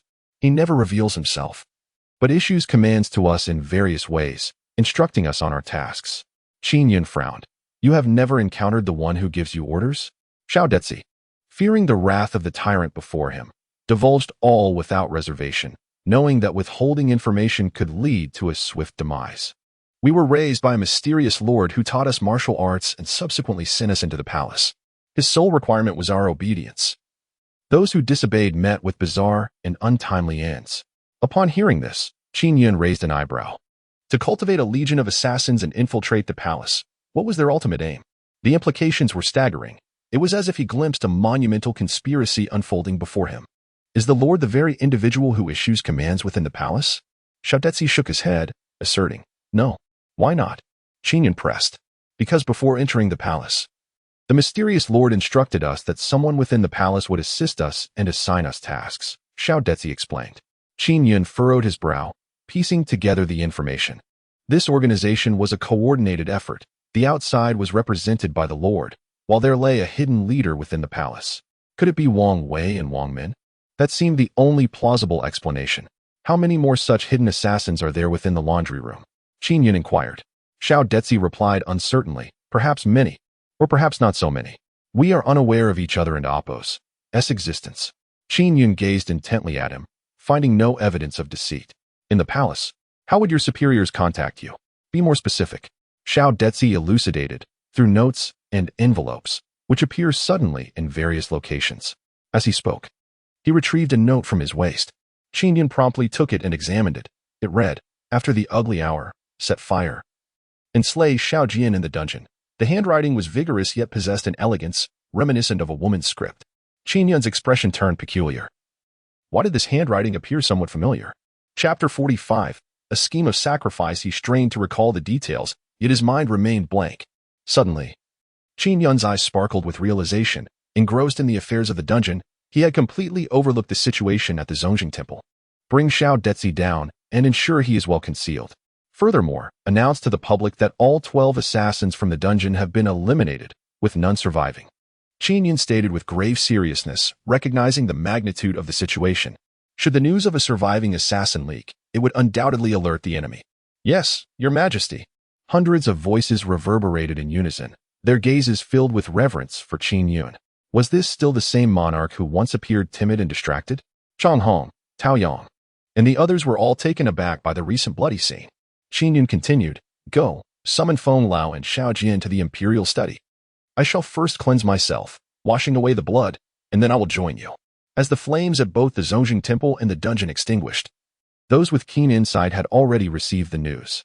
Particularly in the Linglong Palace, the vivid accounts of the emperor personally executing 12 individuals reached Wang Min and Amp Appo's ears. Crash! The teacup in Wang Min's hand shattered into pieces.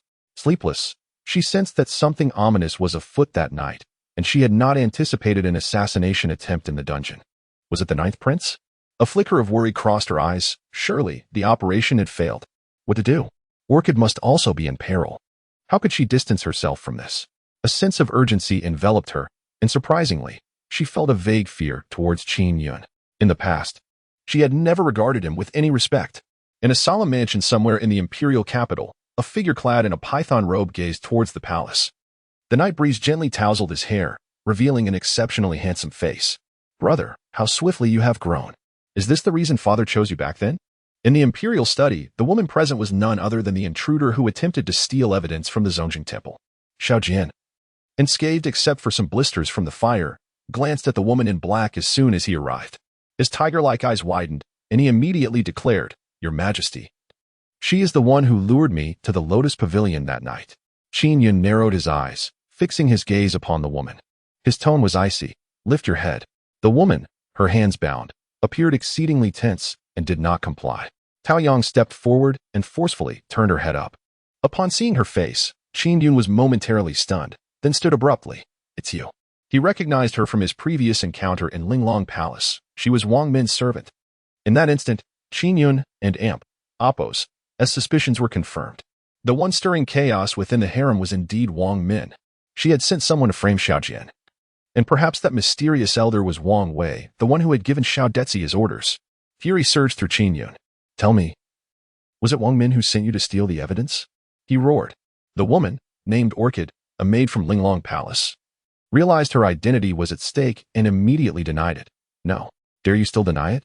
Qin Yun and Amp Appo's heart turned to murder. The evidence is irrefutable. Do you still dare to deny it? Go, bring Wang Min before me. I wish to see how she explains herself. As soon as he spoke, a member of the Imperial Guard stumbled into the study. Your Majesty, it is dire news. Concubine Wang has been assassinated and was found lying in a pool of blood, barely clinging to life. This statement instantly silenced the study. Feng Lao, Chang Hong, and others exchanged glances filled with skepticism. At dawn, in Linglong Palace, Qin Yun arrived. The assassin had been apprehended. It was none other than a maid from Wang Min's own palace, who, along with Lan Hua, was taken to the Ministry of Justice's prison for interrogation.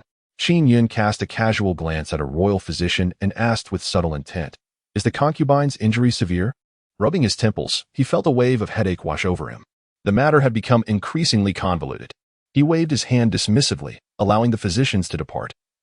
Before entering the inner chambers alone, on the bed, Wang Min lay pale as parchment, her breath faint, resembling a leaf caught in the wind, ready to vanish at any moment. If this were self-harm, a ploy of suffering, would it not be excessively cruel? And how to explain the matter concerning the maid? Lan Hua? Standing before the bed, Qin Yun remained speechless for an extended period. Your Majesty. Wang Min suddenly opened her eyes, her parched lips parting slightly. Qin Yun's expression was impassive as he replied, You are injured. It would be best to rest. Once you have healed, I have pressing matters to discuss with you. With great effort, Wang Min lifted a hand, yearning to grasp Qin Yun and Amp Appo's, her beautiful eyes brimming with hope and vulnerability. Your Majesty, I know you misunderstand me. Today, I inadvertently overheard a conversation among the palace maids. They conspired to assassinate General Shao, speaking of framing me for their master and Apos' sake. I wish to report this to you, but I accidentally stepped on a branch, alerting them. Then, I was attacked and awoke here. Upon hearing this, Qin Yun let out a cold laugh. Is there truly such a remarkable coincidence in this world?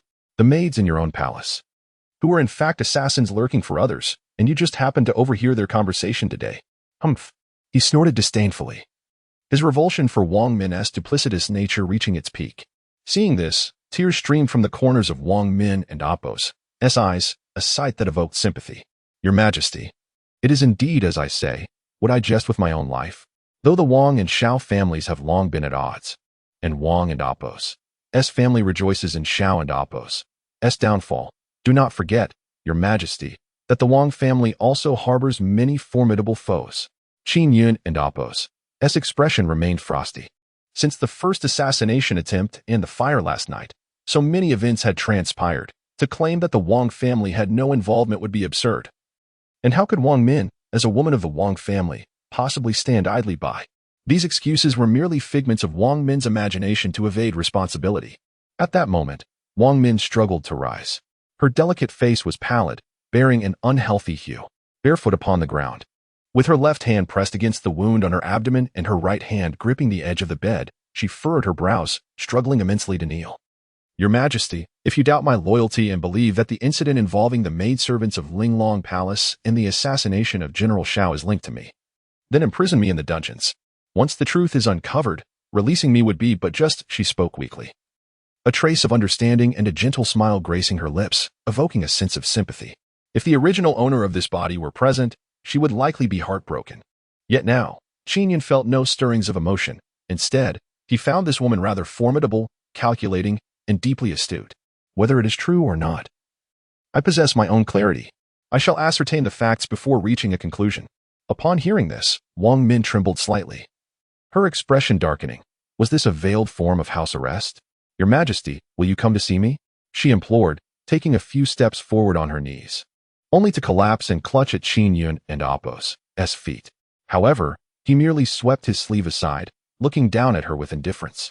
I have warned you to tread carefully. Since you wish to engage in this game, I shall accompany you to its end. With that, he freed himself from her grasp and departed Linglong Palace, unwilling to linger even for a moment longer. Wang Min lay there, her gaze shifting constantly, rendered speechless for a long while. Qin Yun's demeanor towards her was harsher than she had anticipated. Although she had narrowly escaped the crisis regarding Lan Hua, being confined to the cold palace felt little different. Slowly, she rose, her movements evidently less hindered than before. Suddenly, a chilling light flashed in her enchanting eyes as she gritted her teeth and murmured, "What has transpired? This inept emperor has become so astute." Chapter 46. The removal of the marshal's title in the Tai Chi Hall. A cacophony erupted among the civil and military officials regarding the handling of Shao Jian. Opinions were sharply divided. The events of the previous night, which involved theft and arson at the Zongjing Temple, had been substantiated, and the discovery of substances resembling aphrodisiacs in the quarters of the maid, Lan Hua, provided irrefutable evidence that Shao Jian had been ensnared in a plot. Consequently, those ministers who supported Qin Yun, including Qi Yong, the Minister of Justice, rallied for Shao Jian and Apos' exoneration. Conversely, a faction led by the powerful Wang Wei and the scornful Confucian Wei Zheng opposed this stance vehemently. Your Majesty, even if Shao Jian is a victim of treachery, the act itself has tarnished the reputation of the late emperor and Apos' consort, which is an undeniable fact. If this matter remains unaddressed, where lies the dignity of the royal house?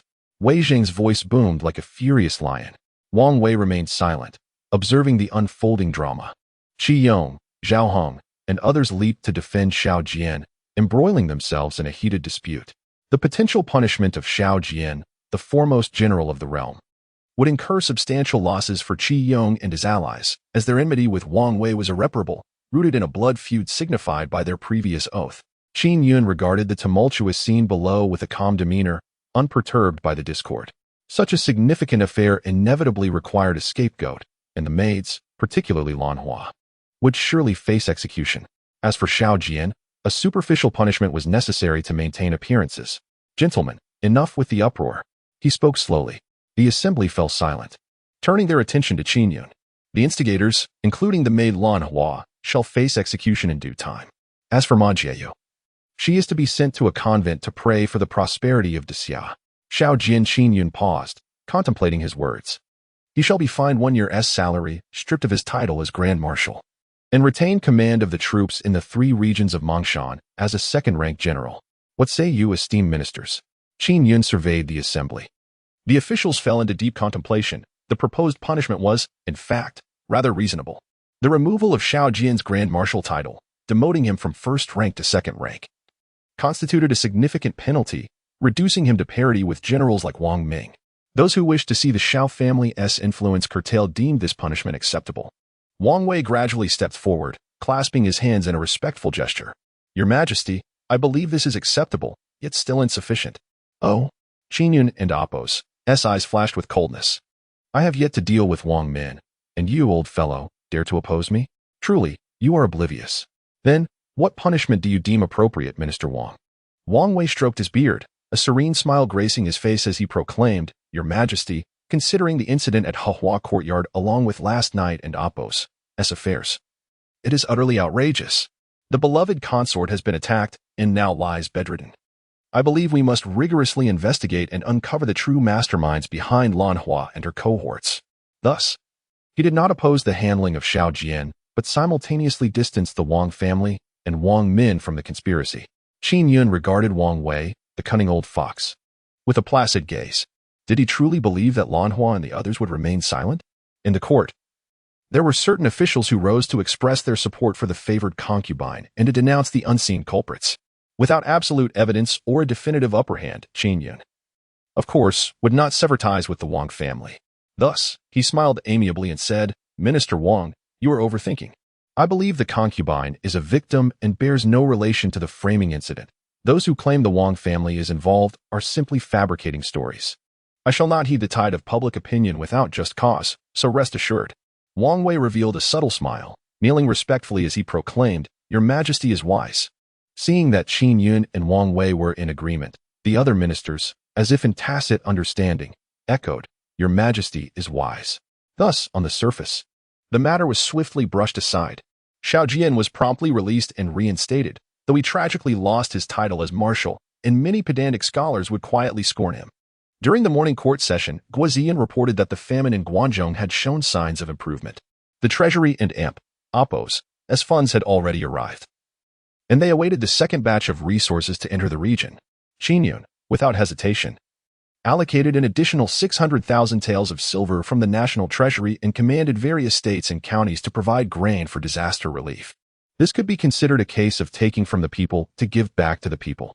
Moreover, there was the matter of Wei Zhong, the elderly statesman, who, accompanied by a group of advisors, jointly petitioned Qin Yun to expedite the selection of a consort to fill the imperial harem and ensure the continuation of the lineage. Their rationale was that without an heir, the nation lacked foundation. Should poisoning or assassination occur again, the court would inevitably descend into turmoil, and the powerful would conspire once more. Ultimately, all ministers knelt, imploring Qin Yun to select a consort. Hearing such a commendable suggestion from Wei Zhong for the first time, Qin Yun immediately expressed his agreement and rewarded him with a gilded cane. To be a man who, even amidst thousands of concubines, was still perceived as having too few, indeed marked the pinnacle of existence. In the imperial garden, at a small pavilion by the lake, Qin Yun rested while listening to Elder Feng's report. Your Majesty, I personally visited the Linglong Palace and found no trace of the mandragora flower poison. I am also actively investigating the Imperial Hospital to determine if the physicians were responsible for the poisoning. Qin Yun nodded, his gaze profound. Elder Feng, what is your perspective on the injury to Wang Min? Elder Feng furrowed his brow and briefly replied, regardless of truth or falsehood, we cannot act against concubine Wang at this time. Your Majesty's foundation is still precarious. Being overly radical may provoke desperate reactions. Furthermore, merely associating the perpetrator with concubine Wang and Appo's esme does not suffice to implicate the entire Wang family, which would be difficult to justify to the public. I believe it prudent for Your Majesty to await news from the Ministry of Justice. Qin Yun nodded, expressing his agreement. I share your thoughts, without concrete evidence. It is challenging to administer justice.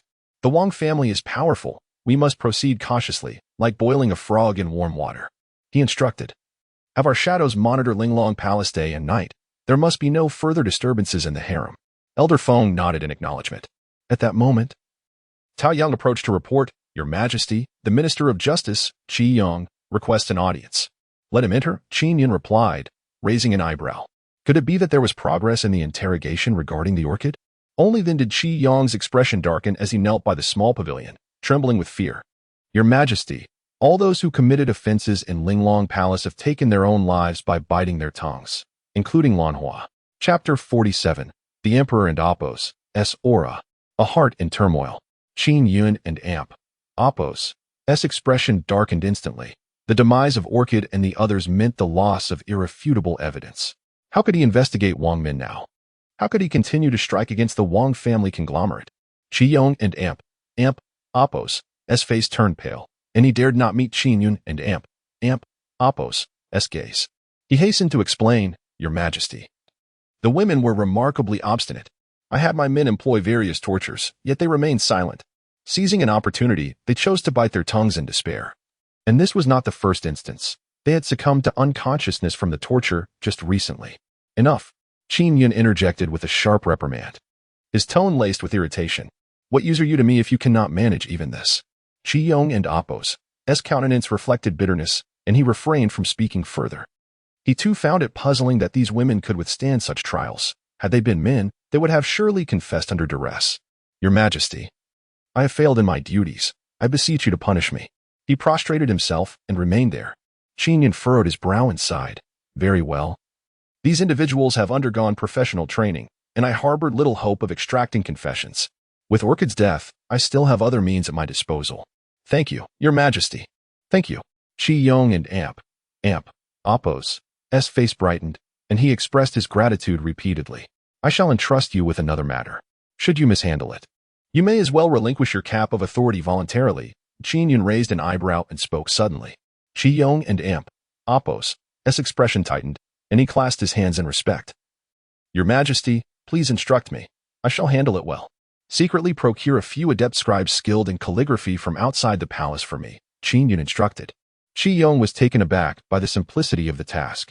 Qin Yun waved his hand dismissively. Go, but be discreet. Ensure that no one else is aware of this. If it leaks, I shall hold you accountable. Qi Yong's face turned serious, and he clasped his hands again.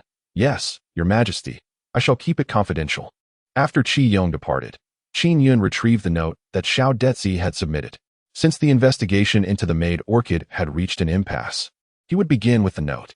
The mysterious figure outside the palace and the one issuing orders within were undoubtedly significant players. Furthermore, individuals like Xiao Detzi, the eunuch assassin, must be eradicated entirely.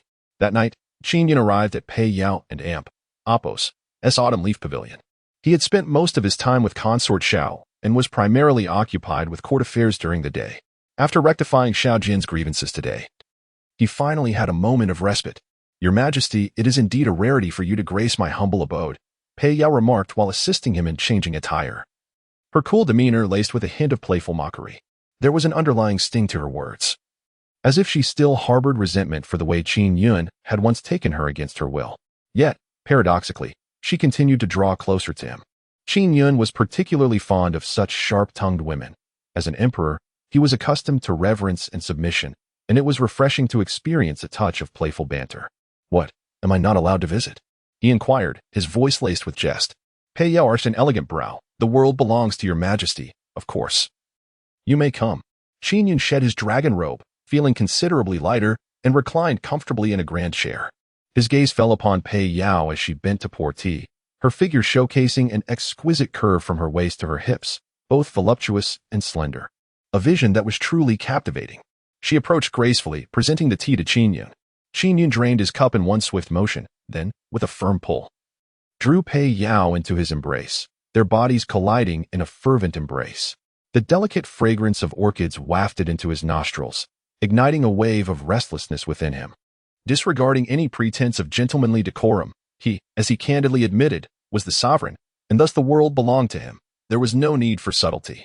In an instant, he lifted Pei Yao off her feet and carried her into the inner chambers, his hands deftly removing her palace attire. Pei Yao, her face serene, willingly lowered the beaded curtain. After a tempest of passion, the air within the curtain was thick with lingering intimacy. Qin Yun held Pei Yao tightly, their bare shoulders touching, both their faces flushed and glistening with perspiration. An enveloping silence settled between them for a time. Pei Yao, momentarily caught in her thoughts, allowed a trace of melancholy to flicker in her almond-shaped eyes. Unless fate intervened, she would never again see those cherished relatives and friends from her past. Beside her, Qin Yun astutely noticed this fleeting expression, his brow furrowing slightly. The exile of the Pei family did not solely concern the former Prime Minister Pei Ren's kin. It also included some of Pei Yao and Appo's maternal relatives. Her tragic fate had been wrought by her own choices, and now, she stood as his woman. Even if she possessed no leverage over Wang Wei, offering him no advantage, Qin Yun still resolved to treat her with kindness. "Do you wish to visit your former friends and family?" he inquired with a calm demeanor. Raising an eyebrow, he regarded her with sincere eyes. After a prolonged pause, she cautiously ventured, "Your Majesty, would you not mind?" "Why should I?" Qin Yun retorted, exuding confidence. "I have every faith in my woman." Pei Yao's gaze flickered, her boldness surfacing as she responded, "Doesn't an emperor inherently possess a nature of suspicion? Isn't it customary for the emperor to test those around him? If I were to express a desire to visit, would you not immediately cast me into the cold palace?" Qin Yun smiled broadly, unperturbed by her forthrightness and slight defiance. Turning his head to inhale the fragrant scent beneath her delicate collarbone, he replied calmly, "Do you truly believe I need to test you? Or do you think me a heartless and petty man, incapable of allowing you to reconnect with your past?" Pei Yao, accustomed to his uninhibited demeanor in their intimate moments, lowered her gaze in doubt and asked, "Isn and Appo's, is that the case?" "You misunderstand me entirely," Qin Yun replied, raising an eyebrow. "Tomorrow, I shall dispatch 3,000 armored guards to escort you from the palace to the military camp where your cousin resides." Upon hearing this, Pei Yao and Appo's eyes widened in surprise. She scrutinized Qin Yun for an extended moment before accepting the reality of his words. Typically, a consort's desire to leave the palace was deemed impossible, especially given her unique status. "Why are you treating me this way? Out of guilt?" she asked, her lips parting slightly. "No," Qin Yun countered, rolling over to pin her beneath him, his intense gaze locked upon her, their breaths mingling close enough to brush against her rosy cheeks. "I wish to do this simply because you are mine. Even if I felt remorse, why should I need to placate you? As long as I desire it. There is nothing in this world beyond my reach, and that includes you." His demeanor radiated a blend of authority and nonchalance.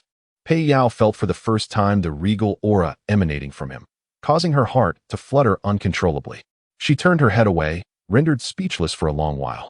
Chapter 48. Who is this woman? In the dead of night, Pei Yao found herself unable to slumber.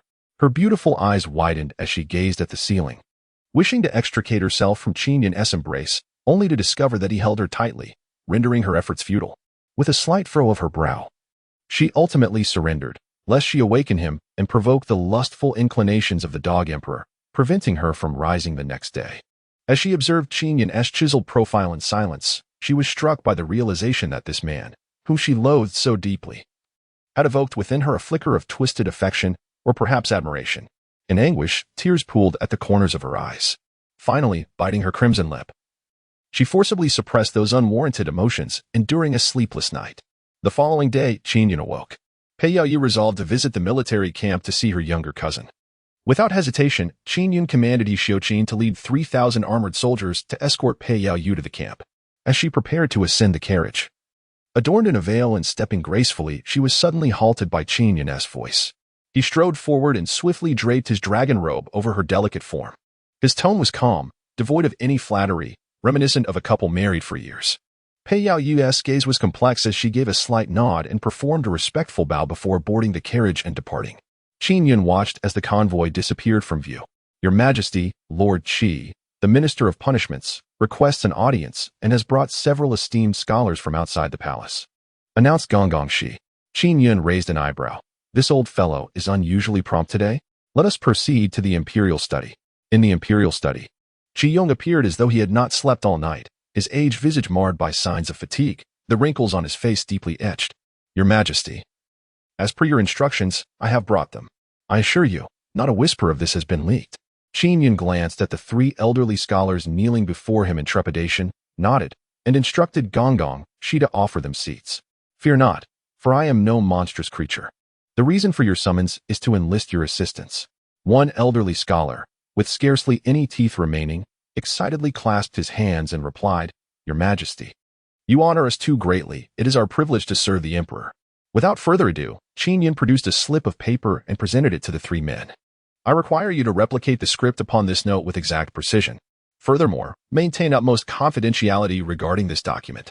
Upon successful completion, I shall bestow upon you a stack of books from the Imperial Study." At this proclamation, a glimmer of greed ignited in the eyes of the three scholars. Having devoted their lives to the study of literature, the prospect of receiving imperial texts was a reward worth enduring 3 days and nights without sustenance. "Thank you, Your Majesty. We shall not fail in our mission." The three men bowed deeply, having only briefly glanced at the note and deemed the task manageable. Qin Yun smiled with satisfaction. Confident that these three were private tutors or masters of calligraphy from the capital, capable of mirroring the characters with remarkable accuracy. "Go, escort these gentlemen to a vacant room. Prepare the necessary writing materials, and attend to them diligently." "Yes, Your Majesty." Not long after, Qin Yun swiftly summoned the Minister of War, Zhao Hong, to inquire about the martial examination.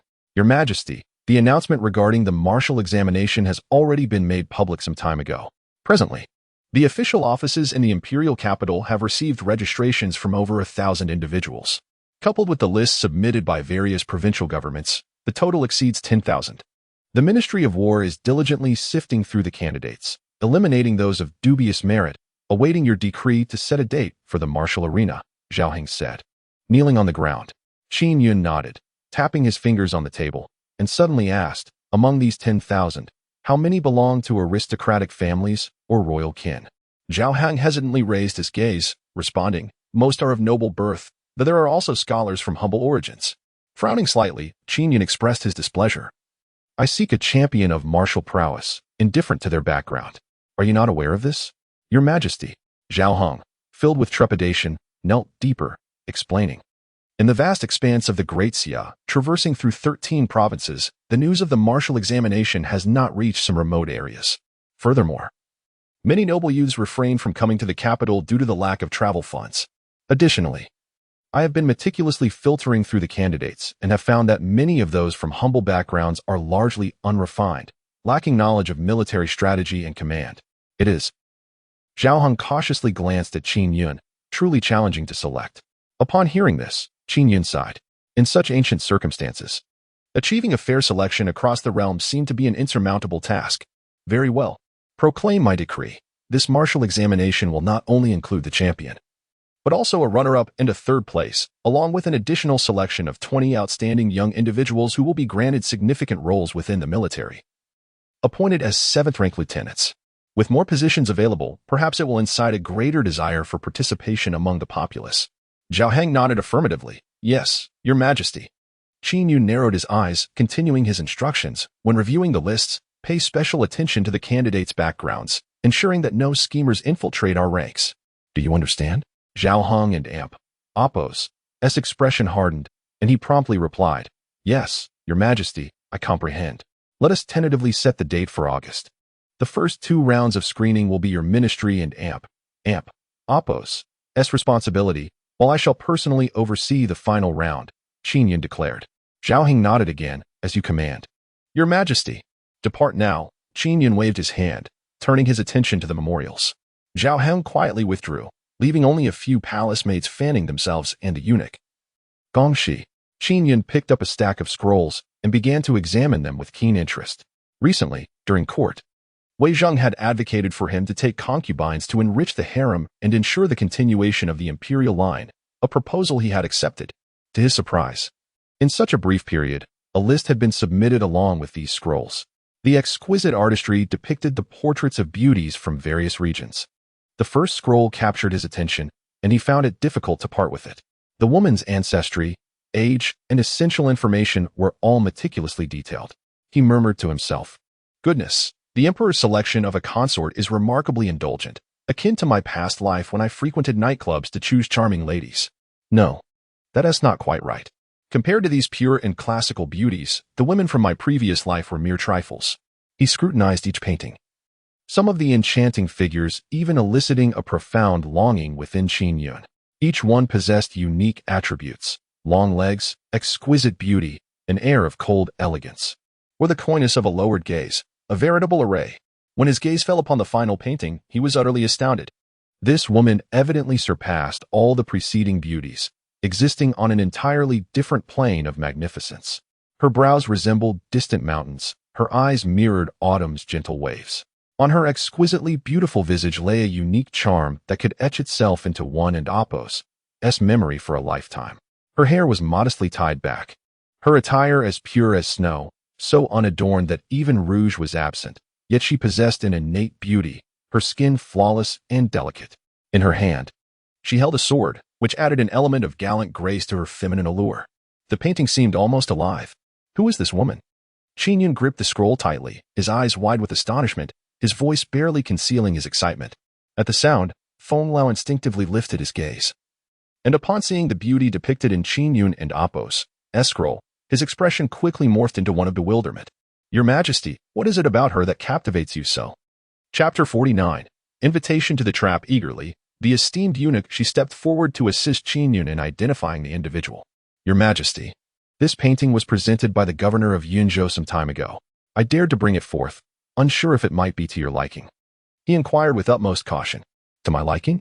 I am exceedingly fond of it, Qin Yun exclaimed, captivated by the artwork. Yearning for an intimate intellectual exchange with the enchanting figure depicted, a fulfillment of her innermost desires. Who is she? Why is there no signature? Qin Yun furrowed her brow in confusion. Eunuch, she shared her perplexity, wondering about the absence of the woman and Apos' identity. At that moment, old Feng revealed a wry smile and whispered, Your Majesty, this woman is named Morong Shenhua. Qin Yun raised an eyebrow, astonished. Old Feng, you are acquainted with this lady? Old Feng explained, I have heard of her name, but have yet to encounter her in person.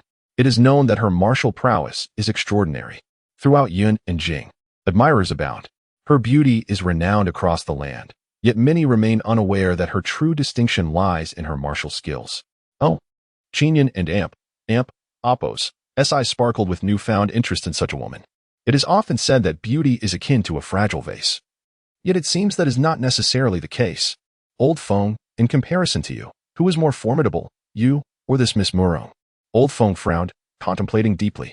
He then clasped his hands in deference, saying, It is difficult to ascertain, but should Miss Morong stand in opposition to the court or your Majesty, I would have no qualms in striking her down. Qin Yun raised an eyebrow, interpreting this statement as an indication of Morong's formidable strength. Though he lacked extensive knowledge of martial arts, he understood that the Great Xia dynasty had always been home to martial sects whose elites rivaled the influence of noble families. Your Majesty, this woman is the leader of the Moon Invitation Palace. I fear. Old Feng hesitated, leaving his thought unspoken. Leader? Moon Invitation Palace? Qin Yun smiled. Being a leader is splendid. If I invite Miss Morong to the palace, I may gain the backing of a sect without cost. If nothing else, I could establish and expand my shadow guards, correct? Old Feng smiled wryly. Your Majesty, the Moon Invitation Palace has only Miss Morong as its sole leader. It is a lineage that accepts no disciples. Qin Yun raised an eyebrow and decisively declared, That is acceptable. This time, I desire no other noble ladies. I want only this woman. Tao Yang, you shall immediately journey to Yunzhou in person and convey my message. Inform her that I have long admired Miss Morong and hope to invite her to the palace for a discussion. Ensure the convoy is impressive.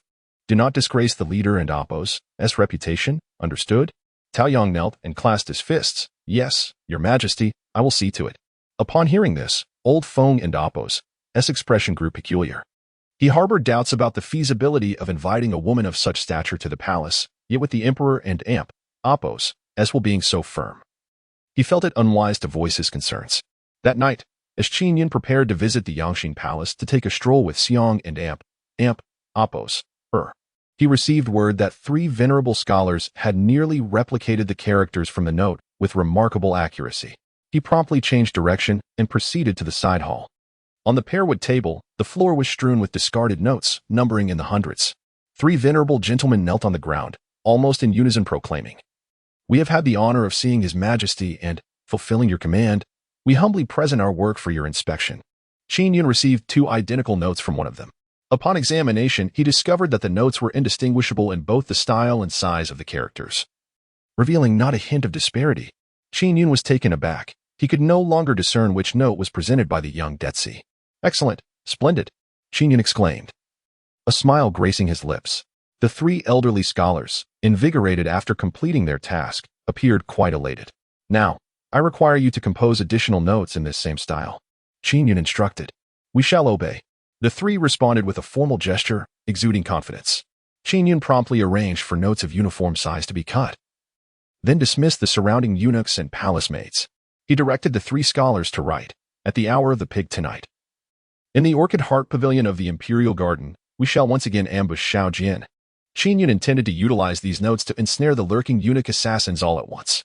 Even if the mastermind outside the palace and the one issuing orders within remained concealed for now, he could still sever their hands, rendering them incapable of causing further turmoil. Otherwise, he feared that assassination attempts might recur in the future. The three scholars were not swift in their copying. Together, they managed only a few notes in a minute. Qin Yun desired as many as possible. Thus, the side hall was illuminated by candlelight throughout the night, guarded by the Imperial Army. The following day, Feng Lao, you should instruct the shadow guards to prepare and secretly mobilize 1,000 Imperial soldiers in ambush near the Orchid Heart Pavilion. I have been on the defensive for too long, enduring various overt and covert attacks. This time, I shall take the initiative to eliminate the eunuch assassins who have lurked in the palace for years. With that, a glint of cold determination shone in Qin Yun's eyes. Yes, Feng Lao bowed and immediately set about his preparations. By midday, Feng Lao returned to report that all was ready. At that moment, scouts from the Imperial Army under Chang Hong had swiftly disseminated all the notes, saturating nearly every location frequented by the eunuchs, with the palace as the epicenter. The notes contained false information, designed to lure the target into a trap. The sweltering afternoon seemed interminable, as Qin Yun found himself disinclined to attend to state affairs, preoccupied with the night's impending operation. Finally, night fell. The bright moon hung high in the sky. The palace fell into a serene stillness, unless extraordinary circumstances arose. Movement within the palace was strictly prohibited. Yet, this evening, the inner chambers were rife with stealthy figures. Shadows flitted from all directions, silently converging towards the Imperial Garden. At this moment, Qin Yun stood atop a lofty pavilion, surveying the entire garden, including the Orchid Heart Pavilion. Behind him, Feng Lao and others awaited his command. Your Majesty, there are already intruders stealthily infiltrating the Imperial Garden, and it appears there are quite a number. Feng Lao and Appo's cloudy eyes gleamed with sharp insight, even in the darkness. Having detected anomalies from hundreds of meters away, a flicker of indignation crossed his aged visage. How could so many uninvited guests dare to encroach upon the Emperor's south resting place? The leader of the Shadow Guards has been remiss in his duties. Well, let us wait a little longer. There should still be some uninvited guests. A confident smile graced Qin Yun's lips. Below the loft, figures clad in black steadily approached Longqing Pavilion, their presence growing. After the passage of yet another half incense's worth of time, Qin Yun, sensing that the moment was ripe, cast a piercing gaze and commanded, Chang Hong, instruct the Imperial Guards below to tighten their encirclement. Prepare for action. Chapter 50. This realm belongs to me suddenly. The clattering of armor echoed through the fragrant Imperial Garden. The sound of heavy footsteps imposed an overwhelming sense of dread. Surrounding the Longqing Pavilion were numerous black-clad eunuchs. It was a trap. No wonder such a multitude had gathered. Someone had betrayed us. Quickly, we must flee. The black-clad eunuchs, startled by the sudden illumination of torches, descended into chaos, for those who dwelled in the shadows and schemes feared the light. With a swift motion, 12 shadow guards descended like a net, ensnaring dozens of the black-clad eunuchs. Flee! Where can you escape to? Aniu and Appo's voice thundered, his long blade pointing ominously, exuding an aura of authority. We act in accordance with the Emperor's decree to suppress you miscreants. Surrender, and you shall not be harmed. Resist, and you shall face merciless execution. Beneath their dark veils, the faces of the effeminate eunuchs paled. With apprehensive glances, they found themselves at a loss. At that moment, 1,000 Imperial Guards surged forth like a horde of locusts, their synchronized thundering echoing through the air. They had been lying in wait within the surrounding pavilions, and now emerged to perfectly encircle all routes, trapping the black-clad eunuchs. Among them stood an older eunuch, his eyes glinting with malice. We have been discovered. Death is inevitable. So we might as well take a few with us. He charged forward, leading the attack. Thwack! An arrow sliced through the air, piercing his chest and embedding itself firmly in the ground with a resounding thud. With a heavy thud, the black-clad eunuch collapsed. only to be trampled underfoot by the advancing armored forces. Kill. Let us fight to the end. Some black-clad eunuchs, unwilling to be captured and subjected to brutal torture, chose to resist desperately. But this was destined to be not a skirmish, but a one-sided slaughter, with a mere dozen shadow guards against 1,000 imperial soldiers. They were dispatched as easily as one would cold chickens. Qin Yun ascended to a higher vantage point, surveying the scene below. The Iron Tide annihilated the black-clad eunuchs, tearing them apart in mere moments. No matter who you are, no matter how deep your roots may run, I shall uproot you piece by piece. I shall see who laughs last. This realm is mine, Qin Yun declared emphatically, raising his hand to clench his fist, resonating with an unprecedented resolve. Within minutes, the massacre surrounding the Lanshin pavilion ceased. The black-clad eunuchs lay dead or captured, their blood staining the waters of the lake. Even Wang Min, the once favored consort of the Linglong Palace, who wielded immense power, had not dared to intervene, leaving even her maidservants and eunuchs behind. Your Majesty, 43 black-clad eunuchs, none escaped. 32 are dead, and 11 have been captured, reported Chang Hong, kneeling. Qin Yun furrowed his brow slightly, raising a hand to cover his nose. The stench of blood was overwhelming. Have the Imperial Garden cleaned thoroughly overnight. 11 individuals were confined within the celestial prison, subjected to severe torture, in hopes of extracting any useful information. If nothing was revealed, they would all face execution, serving as a grim reminder to the palace eunuchs and maids of the consequences of rebellion.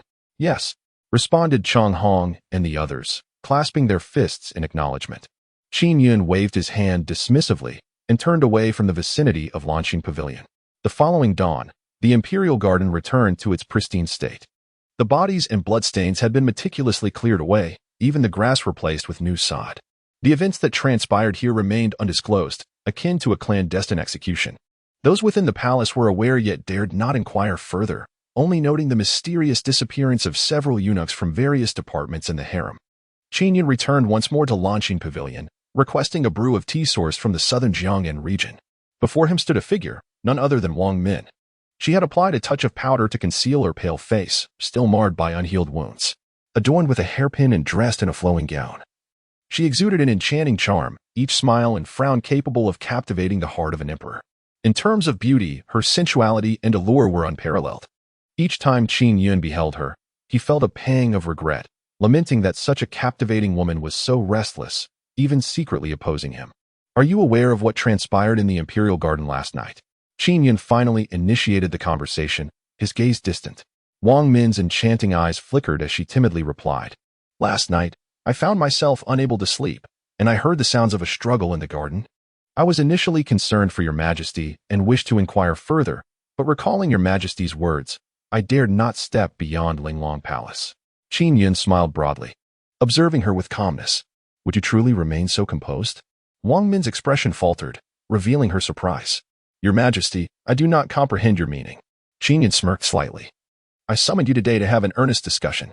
Wang Min and Appo's complexion shifted slightly, yet she forced a smile. Your Majesty wishes to converse with me? I am overjoyed. Please, speak freely. Qin Yun scrutinized her for a moment. I offer you one final opportunity. Are the assassins from the laundry room your agents? And did you set the prison ablaze?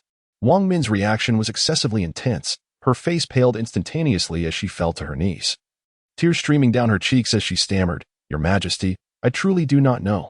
She continued, I understand you may harbor misunderstandings or grievances towards me, at most.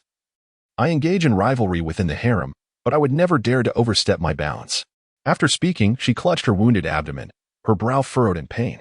Wang Min wiped her tears, her stunning face reflecting confusion. Your Majesty, you have truly misjudged me. Qin Yun rose, turning his back to her, gazing at the rippling lake.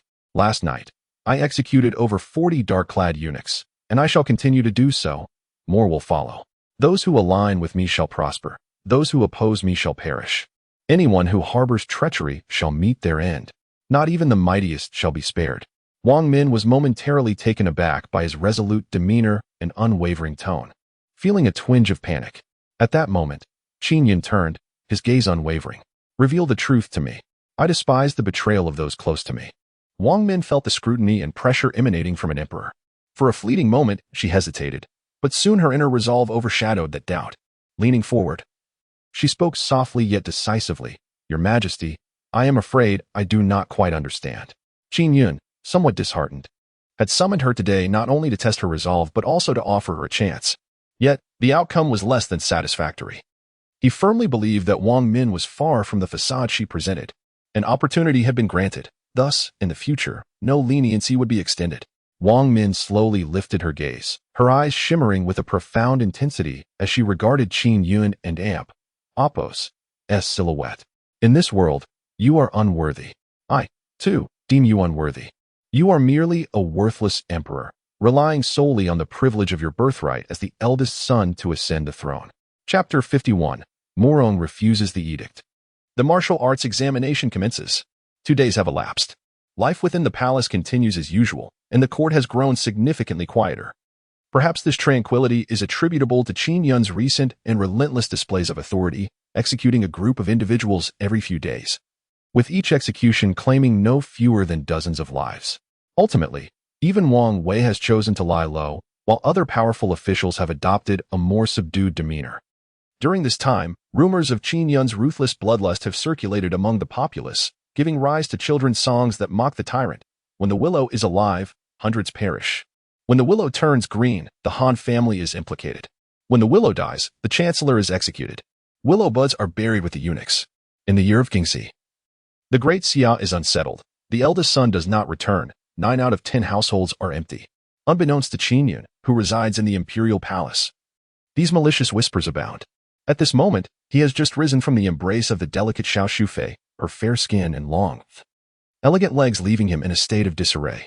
The summer heat is already oppressive, and with his thoughts consumed by love and the future prosperity of the great Xia, he is drenched in sweat.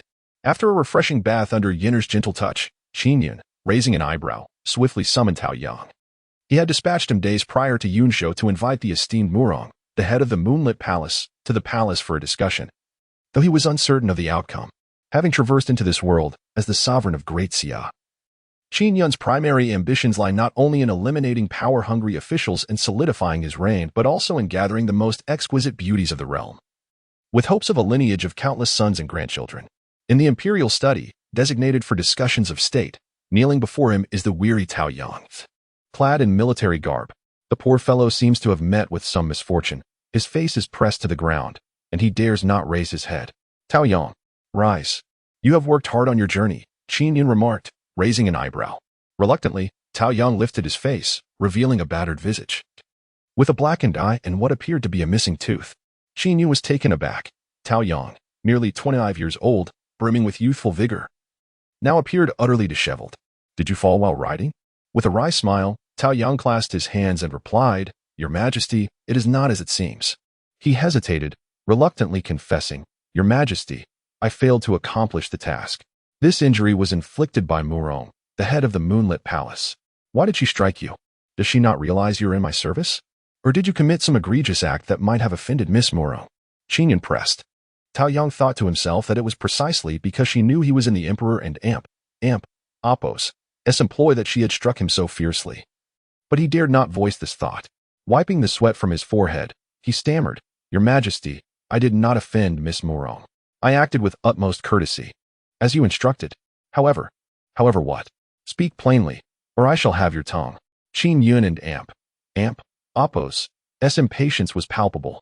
Trembling, Taoyang replied candidly, However, it seems that Miss Murong harbors a strong aversion to those from the palace.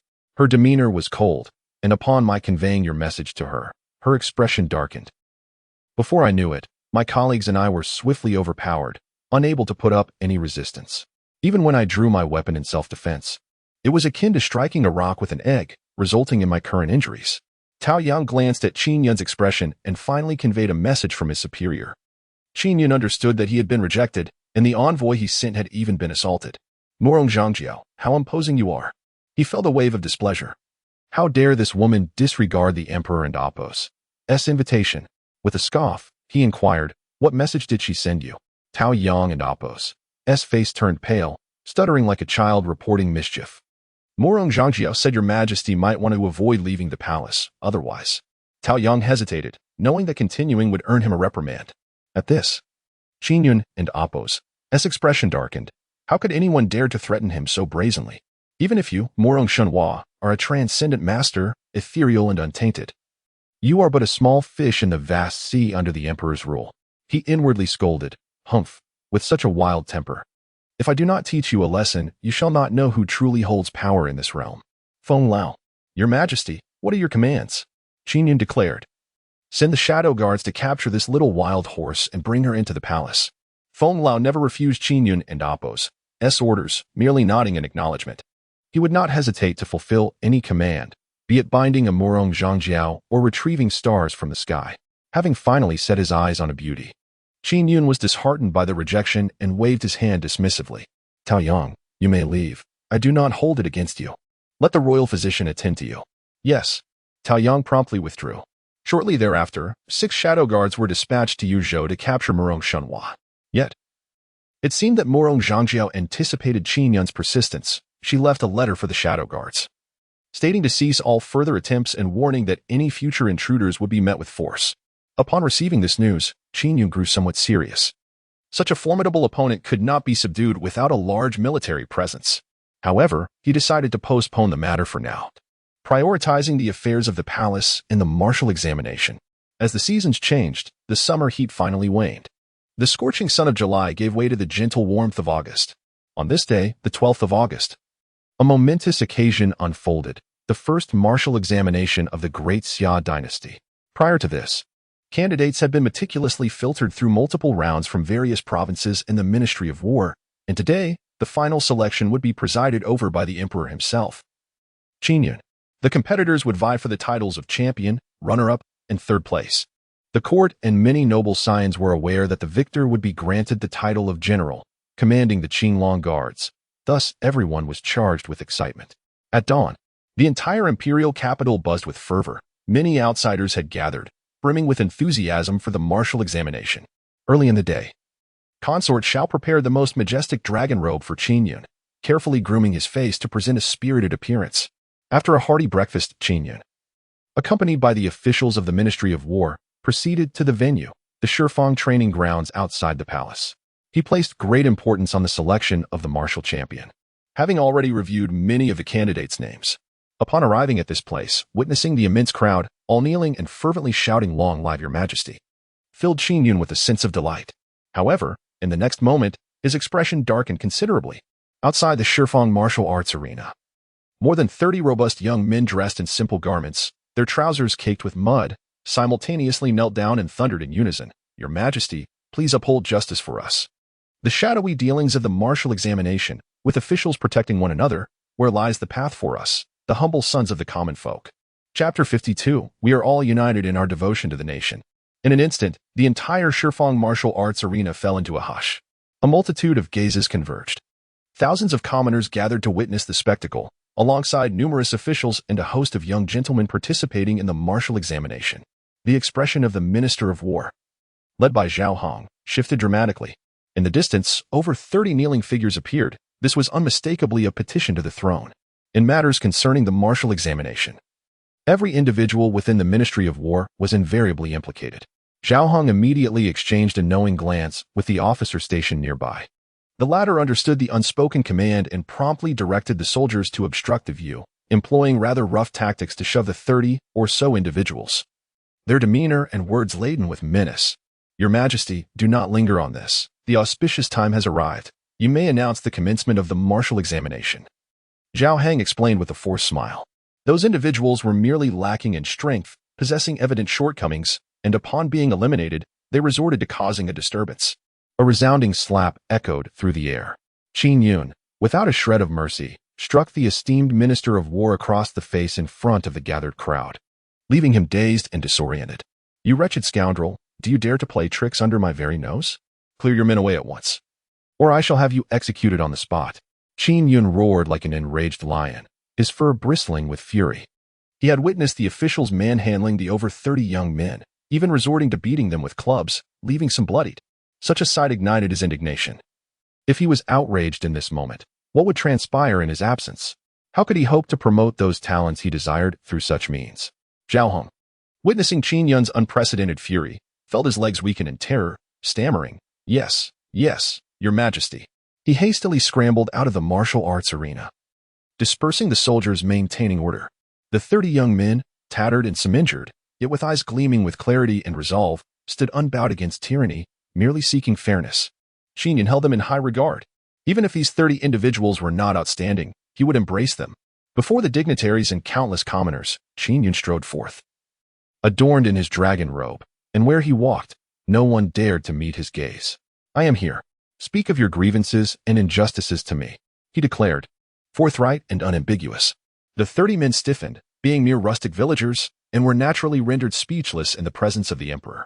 Noticing their silence, Qin Yun furrowed his brow. Did you not raise your voices just moments ago?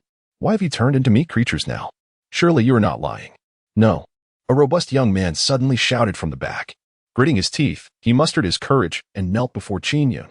Your Majesty, we commoners would never dare to lie. We intended to participate in this martial examination, meeting all the necessary criteria, yet due to the limited slots, we were systematically eliminated by the layers of selection at the provincial level. If the elimination were just, the common folk would accept it willingly. However, they have observed that many of those waiting for the competition at the Shifeng martial arts arena are affluent scions and offspring of the powerful. Unable even to lift a sword, what claims do they have to vie for the title of martial champion? A young man gestured towards the arena, his voice rising. His resolute gaze fixed boldly on Qin Yun. I have even heard that the privileged can simply purchase their spots with silver. While those from humble backgrounds may find their efforts in vain, they say that those who perform even slightly well in the martial examinations can secure a position of authority. As he spoke, the faces of many officials turned increasingly pale, and Qin Yun's expression darkened further, despite his fervent insistence on the fairness of the martial examinations. Addressing all without distinction, both noble and common, there still existed those who practiced duplicity. Did they think that a month of restraint and bloodshed granted them the liberty to act recklessly? I implore your Majesty to uphold justice. If the martial examinations are to be held, all capable individuals should be welcomed. We, the common folk, share a singular aspiration to serve our nation. And for many of us, this martial examination may be our sole opportunity in life. I beseech your Majesty to grant us a fair chance. We shall repay your Majesty with unwavering loyalty and valor. The words of the robust youth resonated powerfully, imbued with a fervor that stirred the heart. Qin Yun cast a cold glance at the surrounding officials, many of whom averted their eyes and bowed their heads. Zhao Hang, bearing a look of anguish, lamented his lack of authority over various provinces. Unable to know every instance of favoritism and corruption, he felt utterly wronged. Raising his head, Qin Yun spoke gently. The sturdy youth, approximately 25, with a rugged visage that bore an ordinary appearance yet radiated determination and youthful defiance, replied, What is your name? Your Majesty. I am Yin Zhong. Excellent, Qin Yun exclaimed, a splendid name indeed. I take a liking to you. You and your compatriots shall not participate in the martial examinations. Instead, report directly to the Xuanwu Gate, for I shall employ you. The countenances of over 30 individuals brightened, as if they had ascended from hell to paradise. Suddenly, Yin Zhong gritted his teeth and bowed deeply, saying, Your Majesty, I wish to become the martial champion, to serve as a general. Might I be allowed to participate in this martial examination? At his words, the arena erupted in laughter, accompanied by disdainful glares from some officials. A mere peasant dares to aspire to be a general? Truly a daydreamer, devoid of any sense of ancestral pride. I wager this fellow cannot even read a single character, let alone comprehend military orders. How audacious! I disdain to associate with such a buffoon. Filthy peasant, step back, lest I encounter you and shatter your jaw with a single punch. Listening to the mocking jeers from the crowd of commoners and the privileged youth, Yin Zhong and the 30-odd young men from the countryside felt a flicker of despondency. To say they were not self-conscious would be a lie. To claim they were not enraged would also be false, yet they dared not display their emotions. Qin Yun observed Yin Zhong closely. After a brief moment of vulnerability, the latter regained his resolute demeanor. Though his heart may have been a tempest, his exterior remained as calm as a placid lake, prepared to serve as a general should the occasion arise. This individual may be reused. Very well, I grant you permission to participate in the martial examination, Qin Yun declared, his hands clasped behind his back. Thank you, Your Majesty. Yin Zhong and Appo's taut body relaxed, and he bowed deeply, overwhelmed with gratitude. Qin Yun then turned his gaze toward the crowd of officials and commoners outside the martial arena, raising his voice. I am here. Is there anyone who was not selected yet wishes to partake in the martial examination? Outside the arena, the throng surged, with many eager to step forward. Soon, a robust man took the lead, entering the martial arena. Your Majesty, I am the humble Qin Yun, and even after my failure to be selected, I wish to participate and serve the court. Excellent, I grant your request. Following this, nearly 200 unsuccessful candidates stepped forward, seizing this opportunity to compete for the scarce chances available. Regrettably, all of these 200 were sons of humble origins, clad in tattered garments. Qin Yun took note of this matter and the trading of positions, intending to address it one by one after the martial examination concluded. In a brief span of time, he quelled the kneeling petitions, averting any adverse repercussions, and, with a magnanimous spirit, established a commendable image before these low-born youths. Adorned in his dragon robe, he gazed down upon the multitude and proclaimed, I hereby declare the commencement of the martial examination. Chapter 53. A gamble. The drums resounded, and the imperial banner fluttered in the air. The Shifeng martial arts arena was divided into hundreds of sections, each hosting 2 contenders in combat. The victor was the one who triumphed over 3 opponents, advancing to the next round of archery contests, while the defeated would be eliminated. The rules were simple yet brutal. Amidst the clamor of the arena, filled with the sounds of combat, cheering, and debates, Qin Yun sat upon a high platform, captivated by the dazzling displays of martial prowess below. The talents of the great Xia were indeed remarkable. There were individuals whose martial might could shatter stone with a single step. Lord Liu, congratulations. I never anticipated that you would have such an outstanding son. Truly. A tiger father begets no dog. A voice rang out in praise. Thank you, thank you. Lu Zi replied with a beaming smile, then with a hint of arrogance added. My son is but a mediocre talent, hardly worth mentioning. Qin Yun and Amp, Oppos, gaze followed the commotion to one section where a young man in a brocade robe had effortlessly secured victory, awaiting his next opponent. This young man was Lu Zi and Oppos' second son, Lu Meng, whose noble bearing was evident at first glance. Qin Yun felt a pang of discontent, wishing to see someone capable emerge to shatter Lu Meng and Amp, Oppos' confidence, as it contradicted his desire to suppress the influence of the powerful officials. Just as he hoped for a formidable challenger to arise, a figure stepped forward. It was Yin Zhong. Whether by coincidence or fate, Yin Zhong found himself pitted against Lu Meng, and at this sight, Qin Yun and Oppos' eyes sparkled with anticipation. Among all the contenders, Yin Zhong was the one he admired most and wished to elevate. If Yin Zhong were to defeat Lu Meng, it would be an exquisite outcome. Your Majesty, Lord Liu and Oppos' son is a formidable warrior, having once single-handedly hunted a full-grown tiger in the wild, and he has been well-versed in military strategy since childhood. He is indeed a strong contender for the top position, Wang Wei remarked with a smile directed at Qin Yun. I wonder, between him and the recently pardoned Yin Zhong, who is the greater warrior? Killing a tiger with bare hands? Qin Yun raised an eyebrow, pondering the veracity of such feats. It seemed that the tales of Wu Song slaying a tiger were no mere legends. Could it be that a man like Lu Zi had sired such a valiant son? He cast a sidelong glance at Lu Zi and Amp, Oppos' sycophants, harboring a silent disdain. My son will surely prevail. He is merely a rough country bumpkin. Unworthy of comparison to my son, Lu Zi proclaimed with great pride. His words garnered the silent agreement of many ministers present. In Great Xia, the chasm of status was an insurmountable divide. Your Majesty, you may be misjudging this situation. Yin Zhong may indeed prove to be no match for young Master Liu. Wang Wei cautioned softly, his tone laced with subtle sarcasm. You have already made an exception once by allowing Yin Zhong to participate in the martial examination. Should he falter again, it may reach the ears of those with ill intentions, leading to accusations of unfairness against your Majesty. Qin Yun raised an eyebrow, a hint of skepticism in his gaze. Is that so? The contest has yet to commence, and you exhibit such unwavering confidence in Lu Meng, Wang Aiqing? With a courteous bow, Wang Wei responded with measured words. Your Majesty, it is not only the old minister who holds such confidence. I believe Lord Wei Zhong, as well as Lord Liu, and the majority of the civil and military officials share this sentiment. Following this, expressions of agreement surfaced among Wei Zhong and the others. Originally, Lu Meng was indeed capable and had quite a reputation in the capital. Coupled with his noble status, the ministers had no reason to dislike him. However, what if Lu Meng were to lose? Qin Yun smiled knowingly. He too had confidence in Yin Zhong. Wang Wei exchanged glances with Lu Zi and simultaneously exclaimed, Impossible. Yin Zhong is merely a rustic villager. My son is bound to win. He could even triumph with one hand tied behind his back. Qin Yun chuckled lightly. These two not only looked down upon Yin Zhong, but were also subtly suggesting their own inability to judge character, allowing an unworthy candidate to re-enter the contest, which seemed rather unjust. Humph, today I shall thoroughly slap your faces. Since both of you, my esteemed ministers, are so optimistic about young Master Lu Meng, why not engage in a wager with me? It would add a touch of excitement to today's martial examination, Qin Yun proposed with a grin.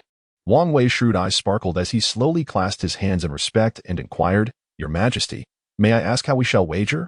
If Lu Meng emerges victorious, I shall decree that he is entrusted with the command of the Qinglong Guards. Furthermore, he shall be bestowed the title of Marquis of Lixian, Qin Yun declared. Upon hearing this, Lu Zi's eyes lit up with fervor. To command the Qinglong Guards and hold a noble title, this was nothing short of a windfall. He had prepared his son for this very moment. Lu Zi was eager to agree, but Wang Wei, ever composed, patiently asked, Your Majesty, what if we, the ministers, were to lose? Qin Yun smiled broadly and replied, If you too lose, you shall, in front of the entire world, be obliged to put shoes on the feet of this so-called rustic villager. At these words, the expressions of Wang Wei and Lu Zi instantaneously darkened. As esteemed ministers of the realm, born of nobility and possessing profound knowledge, being reduced to the act of serving a mere peasant was an affront to their dignity. Regardless of Lu Meng's chances of victory, accepting such a wager would already be a loss of face. The surrounding ministers fell silent, hesitant to interject. Just when everyone assumed Wang Wei and Lu Zi would refuse, Wang Wei, after a moment of hesitation, surprisingly bowed with great resolve and said, Your Majesty, I, an old minister, dare to take this wager, hoping you shall honor the agreement. Lu Zi, unable to resist the temptation, gritted his teeth and added, Your Majesty, I have great confidence in my son and am willing to wager as well. At this, Qin Yun and Apos' lips curled upwards. The allure of commanding the Qinglong Guards was immense for the two, and there were no guarantees that Lu Meng would secure the title of champion. Thus, they saw a simpler path to victory. Though the terms of the wager were rather unflattering, they firmly believed Lu Meng would decisively crush Yin Zhong. Very well. It is settled between us three, with all the officials as witnesses, Qin Yun declared with a resonant voice, appearing utterly at ease. Observing this, Wang Wei couldn't help but cast a doubtful glance at Qin Yun, wondering if this was a trap set by the emperor. Meanwhile, in the center of the training ground, the match had already commenced. Yin Zhong had assumed a horse stance, stable as a rock, though his movements appeared somewhat crude. Lu Meng could not refrain from mocking him, saying, You, a country bumpkin, I advise you to concede now to avoid injury. Otherwise, I shall have no interest in escorting you to the clinic later. Yin Zhong's gaze remained composed, undisturbed by external distractions, harboring within a heart resolutely driven by the desire to triumph. He journeyed thousands of miles to the imperial capital for this very day. How could he possibly afford to lose? Suddenly, he let out a fierce roar. Channeling all his strength into his right hand, his fist surged forth like a black dragon emerging from the sea, imbued with the valor of 1,000 men. This Yin Zhong possessed not only brute strength but also the skill of a seasoned fighter. Lu Meng, underestimating his opponent and filled with arrogance, momentarily failed to react, and was struck by this punch, leaving his arm numb as he staggered backward, nearly losing his balance. You do not heed my warning. Now you shall face the consequences. Lu Meng bellowed, swiftly preparing to retaliate. Meanwhile, in the stands, Lu Zi was in an uproar. How dare this uncouth ruffian ambush my son? Your Majesty, this is against the rules. How can you tolerate such a scoundrel in the martial arts competition? Yin Zhong should be declared the loser, Lu Zi exclaimed, his anger palpable as he puffed his cheeks and glared. Chapter 54. A resounding slap in the face. Putting on shoes for others. Qin Yun, filled with discontent, remarked coolly, Are you instructing me on how to govern? Lu Zi and Apos' complexion turned pale as he clasped his hands in submission, replying, I dare not, Your Majesty. Qin Yun and Apos' gaze was laced with disdain as he publicly reprimanded, Once the drums sound, the competition commences. Is this what you call a sneak attack, Yin Zhong? Your son underestimated his opponent and suffered a minor setback. Who else can he blame? Lu Daran, has your mouth healed too swiftly from last time, causing you to forget the pain? Upon hearing this, Lu Zi's face darkened, resembling someone who had ingested something foul. The subtle chuckles from the assembly of officials only added to his humiliation. Ignoring the old man, Qin Yun focused intently on the contest unfolding before him. The two competitors engaged fiercely, their prowess seemingly equal, creating an atmosphere of escalating intensity. Lu Meng, a practitioner of martial arts since childhood, soared into the air, executing a fierce kick aimed at Yin Zhong and Apos' neck. With a resounding thud, Yin Zhong brought his hands together to block the strike. His legs rooted to the ground like sturdy pillars, unyielding. At that moment, Lu Meng finally shed his arrogance, realizing that Yin Zhong and Apos' strength far surpassed his own. A sideways glance revealed the weapons on the rack. He swiftly withdrew, seizing a long spear. In this martial competition, weaponry was permitted, yet lethal harm was forbidden. Yin Zhong let out a thunderous roar, a glimmer of valor in his eyes as he charged forward, executing a mountain-crushing blow. His shoulder hurtling towards Lu Meng's chest with remarkable speed. The impact sent a jolt of agony through Lu Meng's torso, causing him to stagger and crash to the ground, perilously close to the edge of the competition area. Witnessing this, Qin Yun smiled with satisfaction and turned his attention to Wang Wei and another attendant beside him. Their expressions were grim, brows furrowed, and concern began to creep into their demeanor. "Your Majesty, this young man possesses innate strength, while Lu Meng and Apos' skills are lacking. Defeat seems imminent," Feng Lao whispered softly in his ear, his murky eyes reflecting wisdom as he discerned the truth of the situation. In high spirits, Qin Yun chuckled merrily at Wang Wei and his companion, exclaiming, "It appears you two have misjudged the situation." No sooner had he spoken than the tables turned dramatically. In the arena, Lu Meng thrust his silver spear towards Yin Zhong, only to be caught off guard as Yin Zhong seized the opportunity, swinging the spear with force, sending Lu Meng crashing to the ground. With a pained scream, Lu Meng found blood trickling from the corner of his mouth, utterly disheveled. A smirk appeared on Xiao Jian's face as he taunted, "Oh, Lu Daran, did you not claim that your son could triumph with one hand? Perhaps you should urge Lu Gongzi to stop holding back, lest he face defeat." Unable to contain himself, Qin Yun burst into laughter. Lu Zi's face shifted from green to white, his expression a portrait of misery, as he ground his teeth and shot a cold huff towards Xiao Jian. As Lu Meng wielded his spear, unbeknownst to others, he had concealed a dagger in his left hand, its blade glinting ominously as he aimed it at Yin Zhong and Apos' throat. This was a deadly intent. Qin Yun sprang to his feet, intent on intervening, but it was too late. What audacity! Yin Zhong bellowed, displaying remarkable courage, choosing to forego defending against the spear and dagger. Instead, he launched a powerful punch straight towards Lu Meng's chest. Thud! Lu Meng's body, akin to a kite severed from its string, tumbled several meters to the ground, toppling a myriad of sword racks before he lay there, spitting blood and unable to rise. Meanwhile, Yin Zhong deftly evaded the spear thrusts, and the dagger merely grazed his skin, leaving him remarkably unscathed. A hearty laugh erupted from Qin Yun as he rose, exhilarated beyond measure. He could hardly fathom Yin Zhong and Apos' remarkable prowess, coupled with an extraordinary temperament.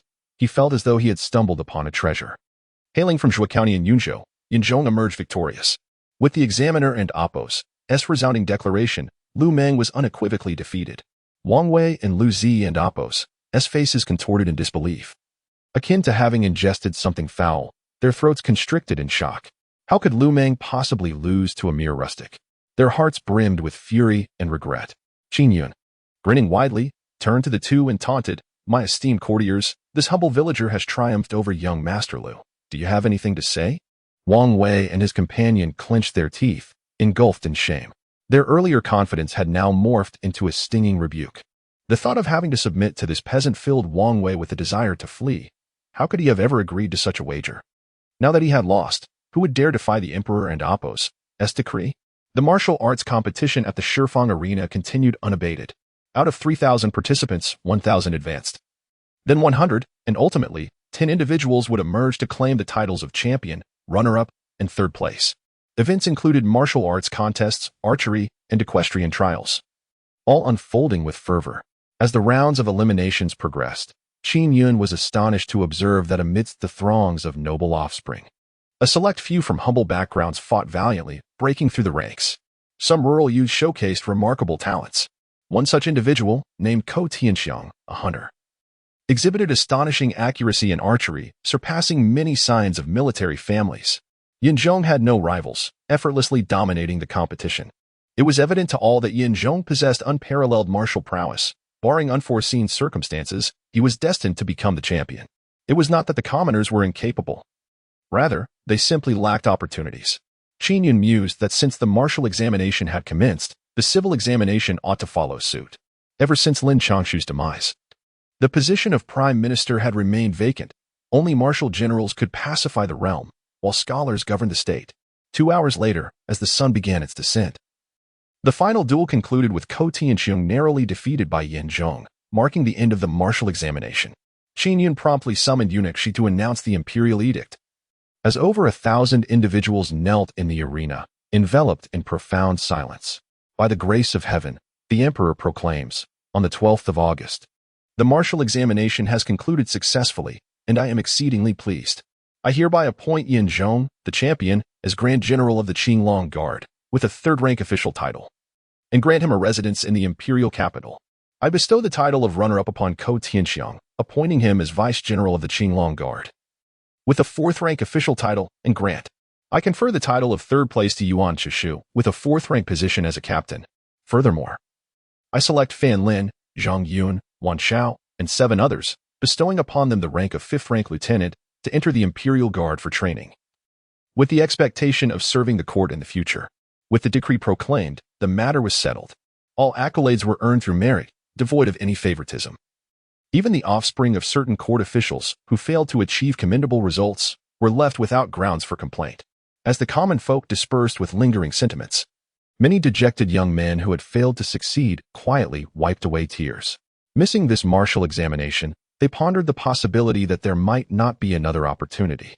Qin Yun exchanged a knowing glance with Zhao Hong, who discreetly departed from the Shifeng martial arena to intercept some of the unsuccessful candidates from humble backgrounds.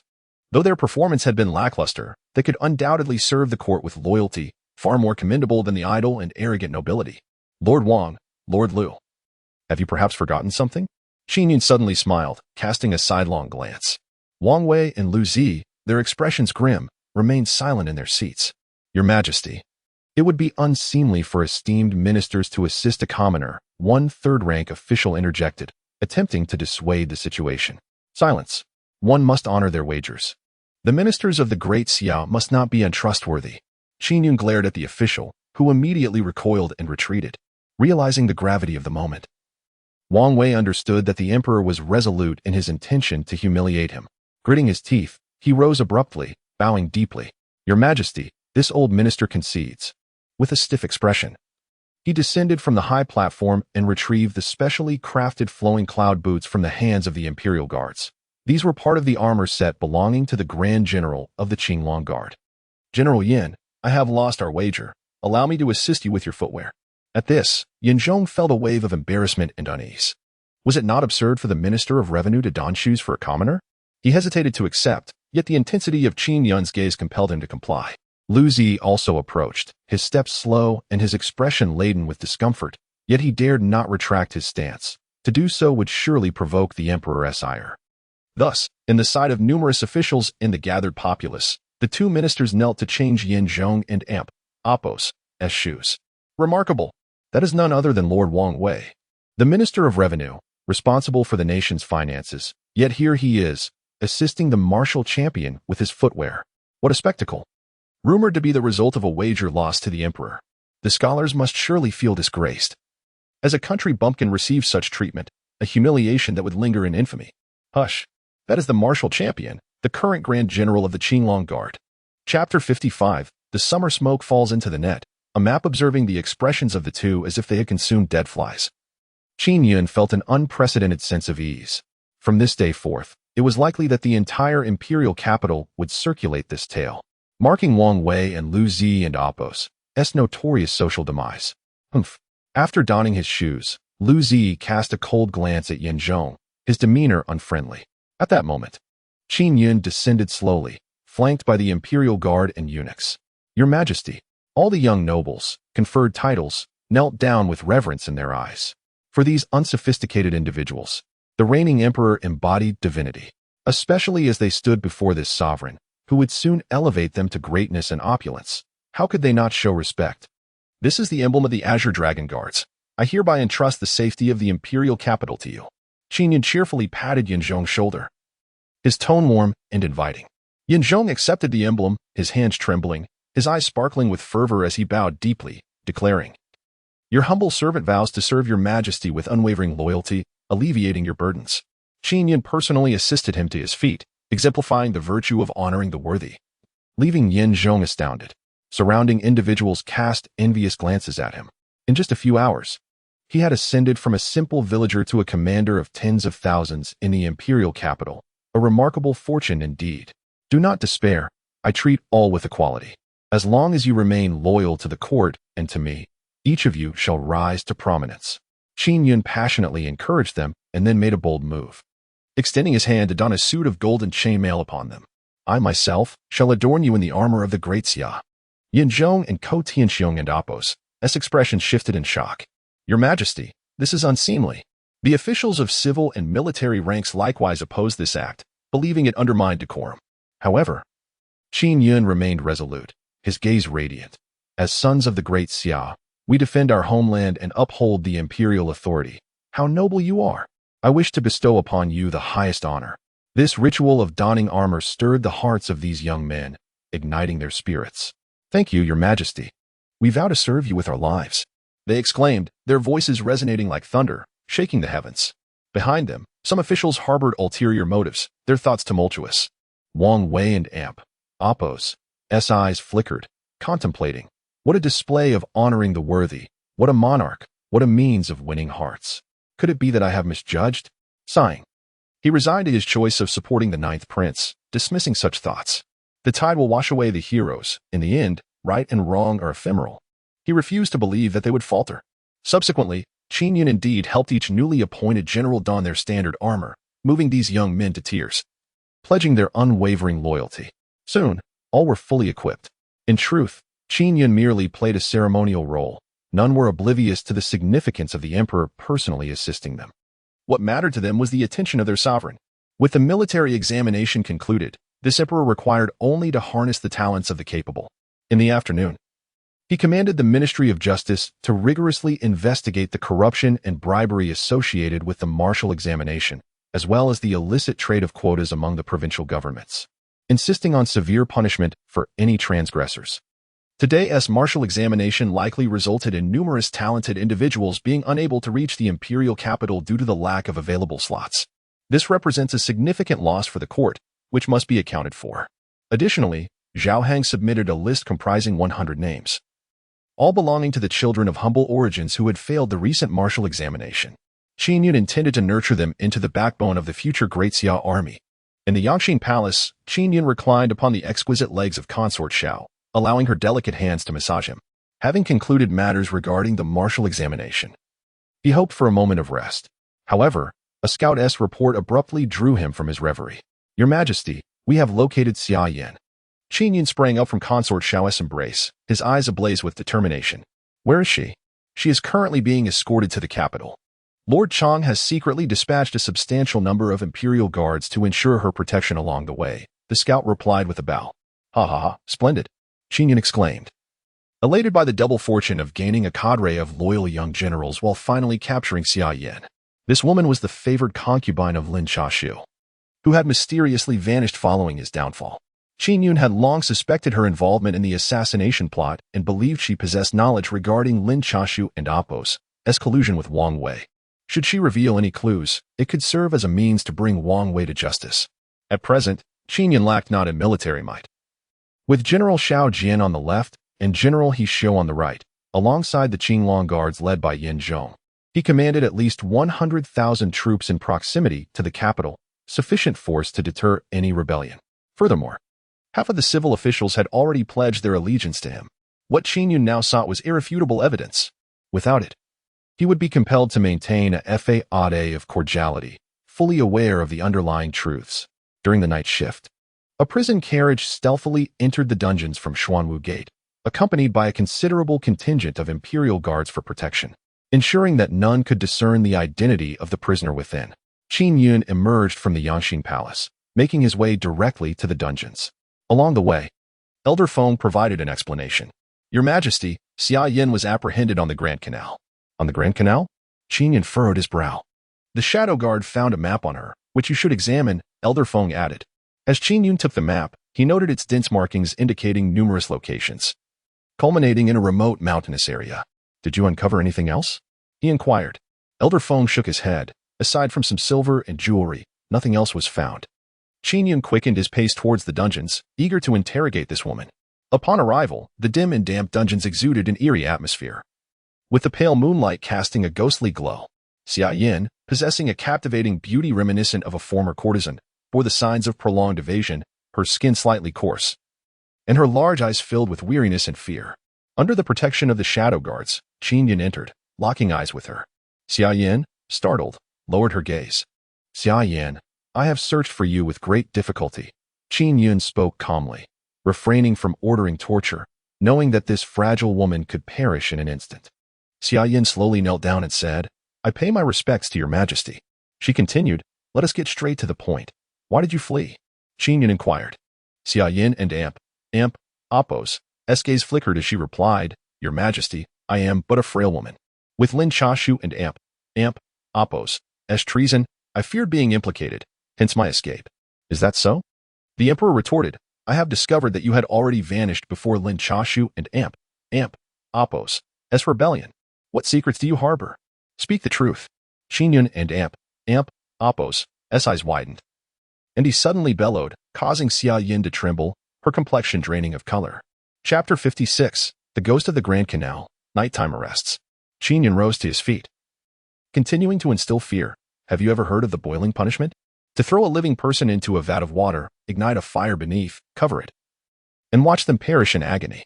Summer Yan's eyes reflected a glimmer of terror as she wept. Your Majesty, I will speak. I will. Qin Yun raised an eyebrow, surprised by her quick capitulation. It appeared that Summer Yan's true identity was indeed that of a mere concubine, an ordinary and vulnerable woman. Before Lin Changshu's misfortune, he had sensed that he might fail in his palace coup.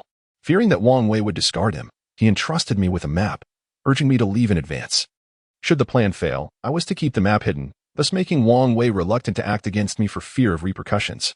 However, upon the failure of the scheme, Wang Wei took action, dispatching many to hunt me down and silence me. I never even had the chance to threaten him with the map. Summer Yin spoke fearfully, having been ensnared in such a conspiracy, her nerves frayed. Qin Yun narrowed his eyes, producing the map. Does Wang Wei know about this map? Summer Yin shook her head. He does not. Lin Changshu said that no one should know of its existence. It was his contingency plan in case he was cast aside as a pawn. Qin Yun pressed further. What does this map signify? Have you ever been to any of the marked locations? Summer Yin replied, I do not know what it signifies. Nor do I dare venture there. It seems related to the assassination case in the palace. Qin Yun and Apos' eyes sparkled with acute insight. It was no surprise that the assassination was linked to Wang Wei. What thrilled him was the map. He felt he was on the cusp of uncovering the truth behind the conspiracy. This was paramount. Clarify everything you know about the palace assassination case. Summer Yan's face was ashen, her voice trembling. Your Majesty, I will tell all. Can you spare my life? I truly have not participated in anything. Lin Chashu merely favored me and confided in me, nothing more. Qin Yun signaled for the imperial guards to assist Summer Yan, granting her a seat. Speak freely. As long as your words hold truth, I shall spare you and release you from this dungeon. Summer Yan glanced at his expression, then lowered her head, daring not to make further demands. She began, Once, I inadvertently overheard Lin Chashu conversing with a man in black, discussing arrangements for their lodging and a plan to enter through the Xuanwu Gate, with Wang Wei and Apos' cooperation to facilitate their actions at an opportune moment. The next day, the streets of the capital were abuzz with news of an assassin and Apos' intrusion into the palace. Qin Yun inquired, Who was the man in black? Do you recognize him? Summer Yin hesitated. It seems Lin Chashu referred to him as Master. This man was masked, and Lin Chashu did not know his true identity. Upon hearing this, Qin Yun and Apos' expression transformed dramatically. Master? Is he the one orchestrating the eunuchs and Apos' assassination within the palace? It became evident that the assassination plot and the fire in the dungeon were orchestrated by the same group conspiring together. However, Qin Yun and Apos' expression swiftly altered once more. If that were the case, the enigmatic gentleman could not possibly be Wang Wei. Otherwise, why would he need to conceal his face while conversing with Lin Chashu? They were, in fact, a pair of conspirators. Who, then, could this mysterious figure be? Feng Lao Taoyang, he proclaimed decisively. At your service, came the replies. Qin Yun turned and commanded, Go, the shadow guards and the imperial troops shall act in concert, and under the cover of night, locate the marked points on this map. We must discern what peculiarities lie within that could entangle both the leader of the assassins and Wang Wei. Yes, Feng Lao and Tao Yang accepted the decree, taking the map and hastening out of the prison. Soon after, the shadow guards, accompanied by the most elite of the imperial troops, swiftly departed the palace. Racing towards the Grand Canal beneath the stars, unimpeded in their journey, they anticipated reaching the deep mountains and forest by a very late hour. This night was far from tranquil for Qin Yun. Deep in thought within the imperial study until the midnight hour, he recalled past events, growing increasingly suspicious that the Wang clan might merely be the visible traitors. Behind the scenes, there could be a far greater fish to catch. This conjecture, however, could only be confirmed once the mysterious gentleman was apprehended, as he might unravel a multitude of intricacies. While in the prison, Xia Yin had mentioned certain relevant matters. Though her words were fragmented and of little consequence, her knowledge stemmed from being under Lin Changshu's affections, rather than being a direct participant in these affairs. Lin Changshu, unfortunate in his circumstances, was wary of Wang Wei betraying him. Yet, Wang Wei was even more ruthless. The moment Lin Changshu encountered trouble, he immediately dispatched assassins to eliminate those close to him. Notably, Xia Yin and Appo's disappearance stirred unrest within Wang Wei, precipitating subsequent events. In the imperial study, Qin Yun yearned to issue a direct command to mobilize the army and eradicate the Wang family entirely. However, he forcibly suppressed this impulse. Firstly, there was no solid evidence. Merely hearsay. Acting rashly would inevitably lead to chaos in the court, perhaps even a coup. Secondly, if he targeted the Wang family, it would necessitate complete annihilation. Otherwise, it would only alert the snakes in the grass. Until the mysterious gentleman and the assassin leader within the palace were uncovered, Qin Yun would remain in a state of unease. His thoughts were tumultuous, an array of ideas that eluded clarity. As if an invisible hand were orchestrating everything while he remained oblivious, with clues scattered haphazardly. This sensation was indeed distressing. At that moment, Eunuch Shi gently suggested, "Your Majesty, it is quite late. Perhaps you might consider turning in for the night?" "Indeed," he nodded, and Eunuch Shi stepped aside to wait. Qin Yun reclined on the dragon bed in the imperial study, contemplating until he gradually succumbed to slumber. In the early hours of dawn, as the sky began to lighten, an urgent missive from the Grand Canal arrived, containing only 2 sentences. "The valley is the assassin stronghold. I request your Majesty to reinforce our troops to clean up the aftermath." All traces of drowsiness vanished from Qin Yun's mind as he promptly summoned Xiao Jian to the palace. Several hours later, from the nearest camp at Mongshan, 5,000 troops were dispatched, heading straight for the valley mentioned in the letter. All actions were executed in secrecy, unbeknownst to anyone. Though anxious in his heart, he recognized the distance would delay their arrival. He proceeded with the morning court, addressing state affairs, and later sought out Yin Zhong to hear his report. As noon approached, Qin Yun could no longer endure the overwhelming fatigue that had accumulated from a sleepless night. Eventually, he succumbed to drowsiness and fell into a deep slumber in the Yangxin Hall. Observing his plight, the compassionate consort Xiao remained vigilantly by his side, cradling him in her embrace like a devoted elder sister, ensuring his rest was as comfortable as possible. In the late afternoon, as dusk settled in, Qin Yun awoke just in time to see Eunuch Shi hurriedly approaching, stumbling in his haste. Chapter 57. The Master Captured, Castrated. With a resounding crash, the bowl in Qin Yun and Appo's hand shattered upon the floor, his eyes ablaze with fervor as he dashed out without uttering a word. A throng of guards and eunuchs followed closely behind, panting heavily in pursuit. In the imperial study, Elder Feng reported to Qin Yun about the events in the valley. It transpired that it was a clandestine training ground, harboring over several hundred assassins, all raised from a young age in secrecy to be forged into merciless killing machines. Such a grand scheme was nothing short of astonishing. At dawn, a protracted battle commenced, during which Elder Feng led the shadow guards to capture the master, known by the name He Bailey. Meanwhile, the soldiers of the Mongshan camp, allied with the imperial guards, managed to trap over 700 assassins in the valley, resulting in the death of more than half, with only 70 captured alive. Additionally, during the fierce pursuit, Xiao Jian discovered a natural underground palace within the valley, filled to the brim with an unimaginable quantity of silver, provisions, arms, and arrows. Given the sheer volume, it was impossible to transport such a vast supply without a multitude of manpower and transport vehicles. Thus, Xiao Jian urgently mobilized the soldiers from Mongshan and other camps, along with numerous carts and boats, to ferry the supplies from the Grand Canal Valley. This revelation left Qin Yun profoundly shaken. The abundance of arms and provisions was sufficient to equip an entire army, positioned at the Grand Canal. The logistics would enable a swift and formidable assault on the imperial capital. It was a masterstroke indeed. Had it not been for the unexpected acquisition of the map, they would likely have suffered greatly in the future. Xiao Jian and the others bore grave expressions, realizing the profound ambitions of the shadowy mastermind behind these events, whose actions were nothing short of earth-shattering.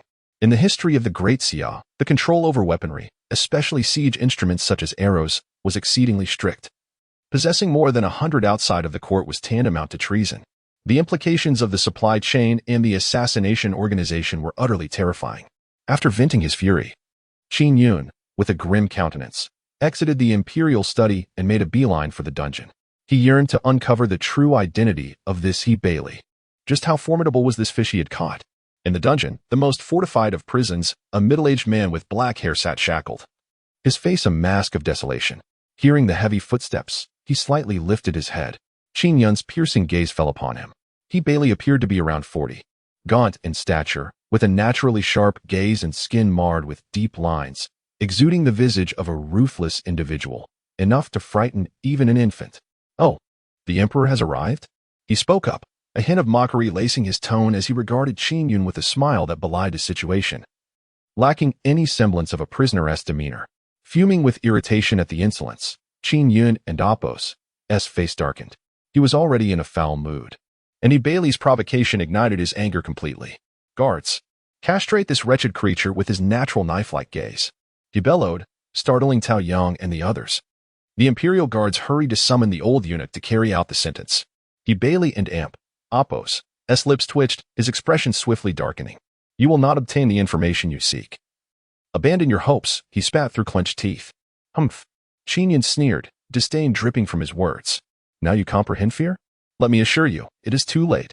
You, despicable creature, who delights in the castration of others only to send them into the palace as eunuch assassins, shall now have a taste of your own medicine. Today, I shall allow you to experience this sensation firsthand. Your subordinates, foolish as they are, have been utterly eliminated by me. Now, you may personally enter the palace as a eunuch to attempt my assassination, which will be most convenient." Heli and Appos' face darkened further, and he prepared to bite his tongue in despair. Yet, Elder Foam, standing nearby, would not permit such an act. With a swift motion, he struck Heli, dislocating his jaw in an instant.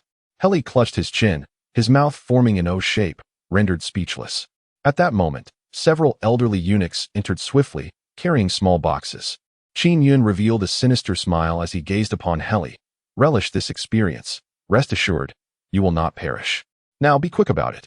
He beckoned them forth. As the aged eunuchs approached the prison, Heli's countenance turned a ghastly shade, yet he still wished to resist, to unleash violence. Terrifyingly, every action of the eunuchs, removing his trousers, wielding a small knife, was visible and palpable to him. A whimper escaped his dislocated jaw, and his eyes, filled with resentment, fury, and a hint of panic, were fixed upon Qin Yun.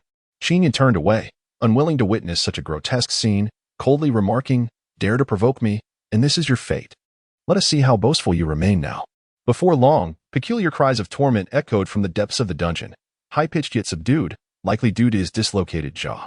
A minute later, the elderly eunuchs emerged, kneeling before him. "Your Majesty, it is done."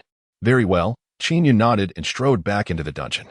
There, amidst the weeds, Heli appeared pale, drenched in sweat, suffering tremendously. "A ruthless man must employ ruthless methods," Qin Yun mused. "Confess your identity and cooperate, and I may find a skilled physician to restore your jaw. Perhaps that part may still serve a purpose, but your time is running short," Qin Yun jested.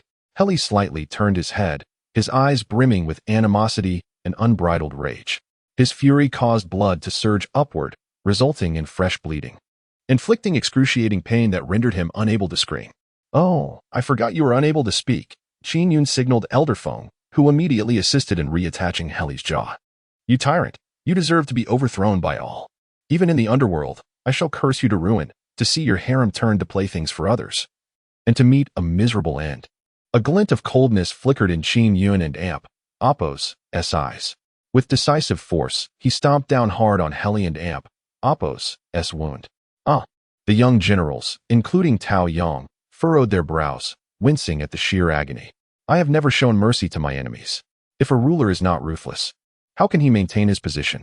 You, lurking in the shadows as a treacherous villain, plotting to overthrow my reign, ought to consider your own insignificance. Today, you have failed, and it will not be long before I expose the lurking assassin within the palace. Qin Yun spoke coldly, his eyes already revealing a murderous intent. Chapter 58. Deliberate Disclosure of Information. He Bali spat at Qin Yun, his demeanor resolutely defiant. With his manhood mutilated, Qin Yun surmised that extracting information from him would be futile and resolved to eliminate him in a fit of rage. At that moment, Elder Feng leaned in and whispered to Qin Yun, "Your Majesty, it would be quite challenging to elicit confessions from such a hardened assassin in a short time. Perhaps it would be more prudent to entrust him to me. With the passage of time, he may not withstand the torment and could divulge the truth."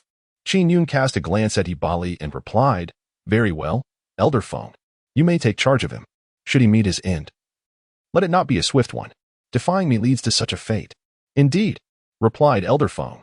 Upon overhearing their conversation, Ibali grew agitated, his eyes flashing with malice as he shouted, "You dog of an emperor, if you have the guts, just kill me. I have every intention of usurping your realm, so do not allow me the chance to escape. There are certainly others backing me." Ibali and Apos' expression faltered momentarily, his eyes widening for several seconds before he coldly retorted, "And what of it? Do not think you will extract any information from me. There are many who wish to rebel." Qin Yun's gaze was profound as he slowly departed the dungeon. Upon stepping outside, he gazed up at the night sky, exhaling deeply. Despite having eliminated numerous adversaries, the weight upon him only seemed to intensify. "Bring Xiao Detzi to me," Qin Yun commanded. Yes. A short while later, Qin Yun arrived at the Linglong Palace accompanied by Xiao Detzi. This young eunuch was the sole survivor among the palace assassins. If Wang Min was indeed the instigator, she would surely recognize him. "Your Majesty," Wang Min greeted, adorned in a resplendent white palace gown, her presence exuding elegance and grace. Her visage resembled a lotus flower, untouched by the muck of the world, evoking an irresistible desire to possess and defile. She approached and offered a deep bow to Qin Yun. Qin Yun scrutinized her carefully, searching for any sign of emotional fluctuation. Unfortunately, she kept her gaze lowered, displaying no discernible reaction, not even a glance at Xiao Detzi, indicating her lack of recognition. Qin Yun stepped into the palace, and Wang Min, her eyes tinged with suspicion, followed suit. "Inside," she said, "Your Majesty. I was unaware of your visit and have been caught unprepared. Please allow me a moment to change into more appropriate attire to serve you." Qin Yun shook his head. "There is no need. I have come today to convey something important." Wang Min and Apos' brilliant eyes sparkled with curiosity. "What is it, Your Majesty?" "The assassination case and the arson in the dungeon have essentially been resolved. I initially misjudged you," Qin Yun said with a smile, suddenly revealing a warm expression towards her. Wang Min and Apos' countenance momentarily froze. "What do you mean by the case being resolved? Are you not pleased?" Qin Yun inquired, his brow furrowing, gaze sharp. Wang Min beamed, blooming like a flower, as she linked her arm through his and playfully chided, "Your Majesty, of course I am delighted. I wonder who possesses such audacity to attempt the assassination of esteemed ministers and a royal consort within the palace."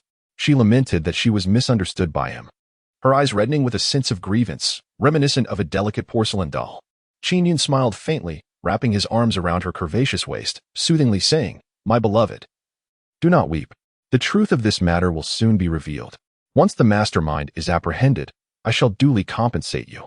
Wang Min nestled in Qin Yun's embrace, her beautiful eyes shimmering as she inquired, "Your Majesty, how soon is soon? The mastermind remains at large, and I worry for your safety." Qin Yun grinned. "The leader of the assassins has already been captured by me. He has confessed to much and even begged for mercy, offering a wealth of resources and weapons in return." Wang Min, like a supple serpent, coiled around Qin Yun's neck, her exquisite visage taking on an expression of grave concern from a perspective he could not see. With an enticing lilt, she urged, "Your Majesty, why do you not act to apprehend all the treacherous courtiers in the palace?" Qin Yun glanced at her sideways, replying, "There is no rush. I have gathered irrefutable evidence and can arrest them at any moment. I shall wait for the opportune moment to ensnare them all at once." Wang Min, embodying the essence of innocence, gazed at Qin Yun with doe-like eyes, tentatively asking, "Your Majesty, who are they?" Qin Yun and Apos' eyes glimmered with a hint of obsession. "That I cannot disclose for now. My beloved, Focus on your recovery and do not concern yourself with these matters. I suspect those who harmed you are among this group. Rest assured, I shall seek justice for you." Upon hearing his reticence, Wang Min felt a pang of disappointment. She attempted to play the coquette. "Your Majesty, I cannot accept this. You used to share everything with me." The gentle sway of her lithe body and long, elegant legs stirred a warmth in Qin Yun and Apos' abdomen. My beloved, your eagerness for knowledge, are you contemplating warning them?" Qin Yun raised an eyebrow, feigning displeasure. Wang Min pouted her crimson lips, responding with feigned innocence. "Your Majesty, I am truly innocent. I am merely curious." Qin Yun playfully patted her thigh, chuckling. "You will learn everything in a few days. I plan to eradicate both those outside the palace and the one within." Wang Min's heart jolted, her expression nearly frozen. She was aware of He Bailey, a formidable figure under the Ninth Prince, responsible for training assassins and overseeing logistics. Could it be that the Ninth Prince, along with the one within the palace, is about to be exposed? As these thoughts coursed through her mind, her expression darkened, and inner turmoil surged within her. Yet, with Qin Yun present, she dared not reveal any hint of her agitation, instead contemplating how to send a warning under the cover of night. Qin Yun observed her subtle expressions, his heart growing colder. This woman was entangled with He Bailey. What was her true identity? He suppressed his emotions, opting for a long game to catch the big fish. Pretending to be preoccupied with state affairs as he made to leave for the study, Wang Min, reluctant to let him go, implored, "Your Majesty, your health is paramount. Will you come to the Linglong Palace after tending to state matters?" She leaned against the doorframe, embodying the image of a devoted wife. "I should be able to." Qin Yun replied ambiguously, then strode away. As he distanced himself, Wang Min's enchanting eyes sparkled. Once he was far enough, she swiftly dashed into the palace chamber. On the other side, traversing the two grand avenues of the palace, Qin Yun abruptly halted his steps. Just moments ago, Xiao Detzi had been closely following him. Yet Wang Min was a stranger to him, likely not the mastermind lurking within the palace. However, after a series of tests, his deliberate revelations seemed to have elicited a response from her, as if she were privy to some hidden knowledge. "Feng Lao, the old servant is here," Qin Yun remarked with piercing intensity. "You shall personally guard the Linglong Hall. I have little trust in anyone else. My patience has worn thin regarding the logistics of the Grand Canal. I must find a breakthrough. Should Wang Min display any irregularities, seize her immediately. There is no need to heed the Wang family's sentiments. This time, whoever I uncover shall meet their end." His expression grew increasingly frigid. "Yes, Your Majesty." Feng Lao gradually retreated, vanishing into the shadows of the night. Chapter 59, Wang Min Exposed. As Qin Yun pushed open the door to the Yangxin Hall, a delicate fragrance wafted through the air, one he knew all too well. It was the innate scent of the noble Xiao Shufei. Every time he visited her, his anxiety and restlessness seemed to dissipate. Perhaps this was the essence of home, and also the very motivation behind his fervent desire to solidify his imperial power. He quietly entered, finding her seated by the bed curtains, engrossed in a book. "Xiang, what are you reading? You do not come to greet me upon my arrival. How shall I punish you tonight?" Qin Yun approached with a playful smile. "Ah, Your Majesty." Xiao Shufei appeared flustered, hastily concealing the book behind her back and rushing forward to pay her respects. "Your Majesty has arrived, and I have failed to welcome you properly. Please forgive me." Qin Yun waved his hand dismissively. "When it is just the two of us, let us call me Yunge." He noticed her cheeks were flushed. "Why is your face so red?" Xiao Shufei seemed apprehensive about his proximity to the bed, quickly blocking him with a gentle voice. "Yunge, shall I prepare a bath for you? You seem a bit unusual today." Qin Yun gazed into her glistening phoenix eyes. She averted her gaze, denying his observation. "No, not at all." His eyes shifted to the corner of a book peeking from under the bedding, and in a swift motion, he seized it. "Your Majesty, please don't," Xiao Shufei exclaimed, her face a mixture of crimson and pallor. To his astonishment, the book was not a classic tome of poetry, but rather an explicit manual, adorned with illustrations and annotations. Qin Yun stared at the book, his eyes widening in disbelief, then glanced at the mortified and blushing Xiao Shufei, his heart reeling. It was unfathomable that the gentle and refined Xiang would indulge in such material. "Xiang, why are you looking at this?" Qin Yun chuckled incredulously. Xiao Shufei buried her face in her chest, her cheeks burning. I heard from the palace staff that Your Majesty enjoys stimulating things, so I thought I would find a book." She faltered, her intent clear. Qin Yun's heart warmed as he drew her delicate form into his embrace, his hand tenderly caressing her silken hair and porcelain back. Xiang you need not learn such things. Feeling the warmth of his affection, her embarrassment lessened considerably. She lifted her lovely face, her eyelashes fluttering. Why not? Because I believe your bashful demeanor and the way you yield on the dragon bed are the most enticing of all, Qin Yun replied with a grin. Her face flushed deeper, and she tentatively asked, Really? Truly? Of course, he beamed, his hands beginning to wander. Xiao Shufei's eyes sparkled with moisture. Her complexion a charming blend of pink and white.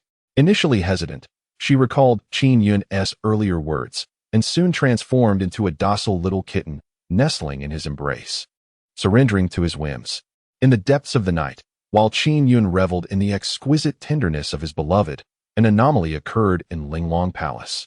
A carrier pigeon, released by Wang Min's own hand, soared swiftly into the night, seemingly heading beyond the palace walls. Suddenly, a stone struck the pigeon, sending it plummeting from the sky to the ground. Not far away, a figure emerged. It was Feng Lao. His expression was icy as he slowly approached, bending down to pick up the carrier pigeon, extracting a rolled note from its leg. Upon reading the note, his countenance grew even colder. A fierce glint flashed in his murky eyes. Someone, the shadow guard, adept at moving unseen, swiftly emerged from the darkness. Master Feng, go and inform the esteemed Lord Longzhong Chong that His Majesty commands 500 imperial guards to seal off the Linglong Palace, prohibiting anyone from entering or exiting. Not even a fly? Yes. Before long, a substantial contingent of imperial guards arrived quietly, establishing a stringent blockade around the area.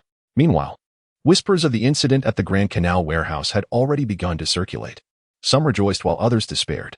Wang Wei was somewhat agitated, and the ever-elusive Ninth Prince, hidden in the shadows, was also incensed. Crash! The sound of shattered porcelain echoed from a certain residence. Had all the supplies from the warehouse been plundered?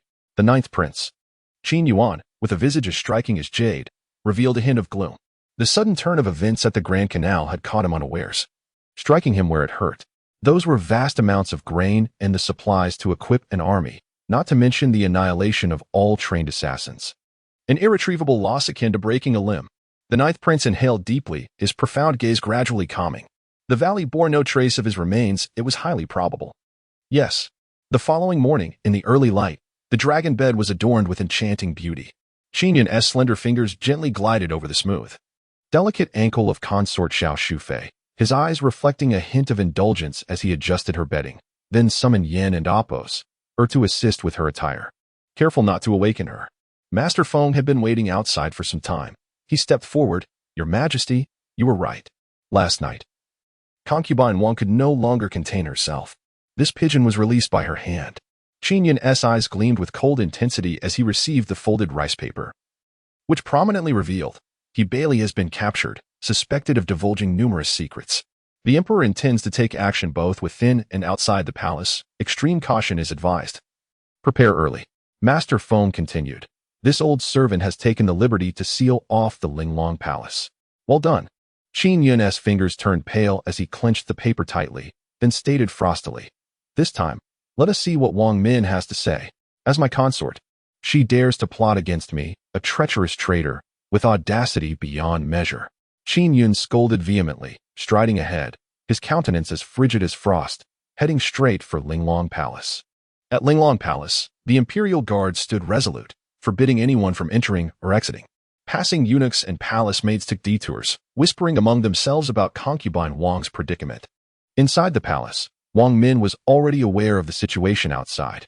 Knowing that escape was futile, she meticulously adorned herself, her rosy lips and flushed cheeks radiating exquisite beauty, donning luxurious court attire as splendid as ever.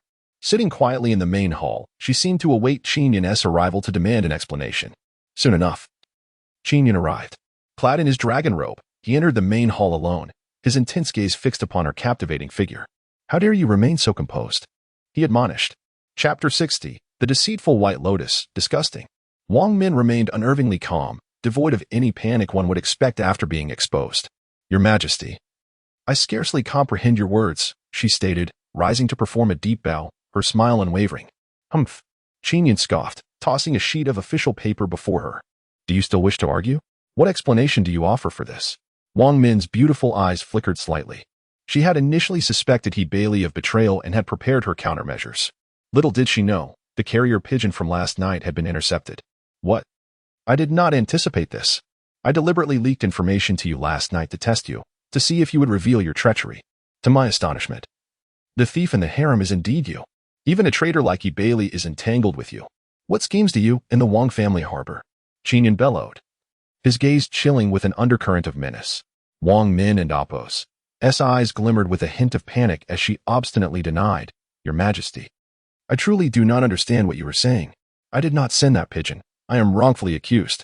Qin Yun, in a fit of rage, stepped forward, gripping her delicate neck with one hand, enunciating each word with cold precision.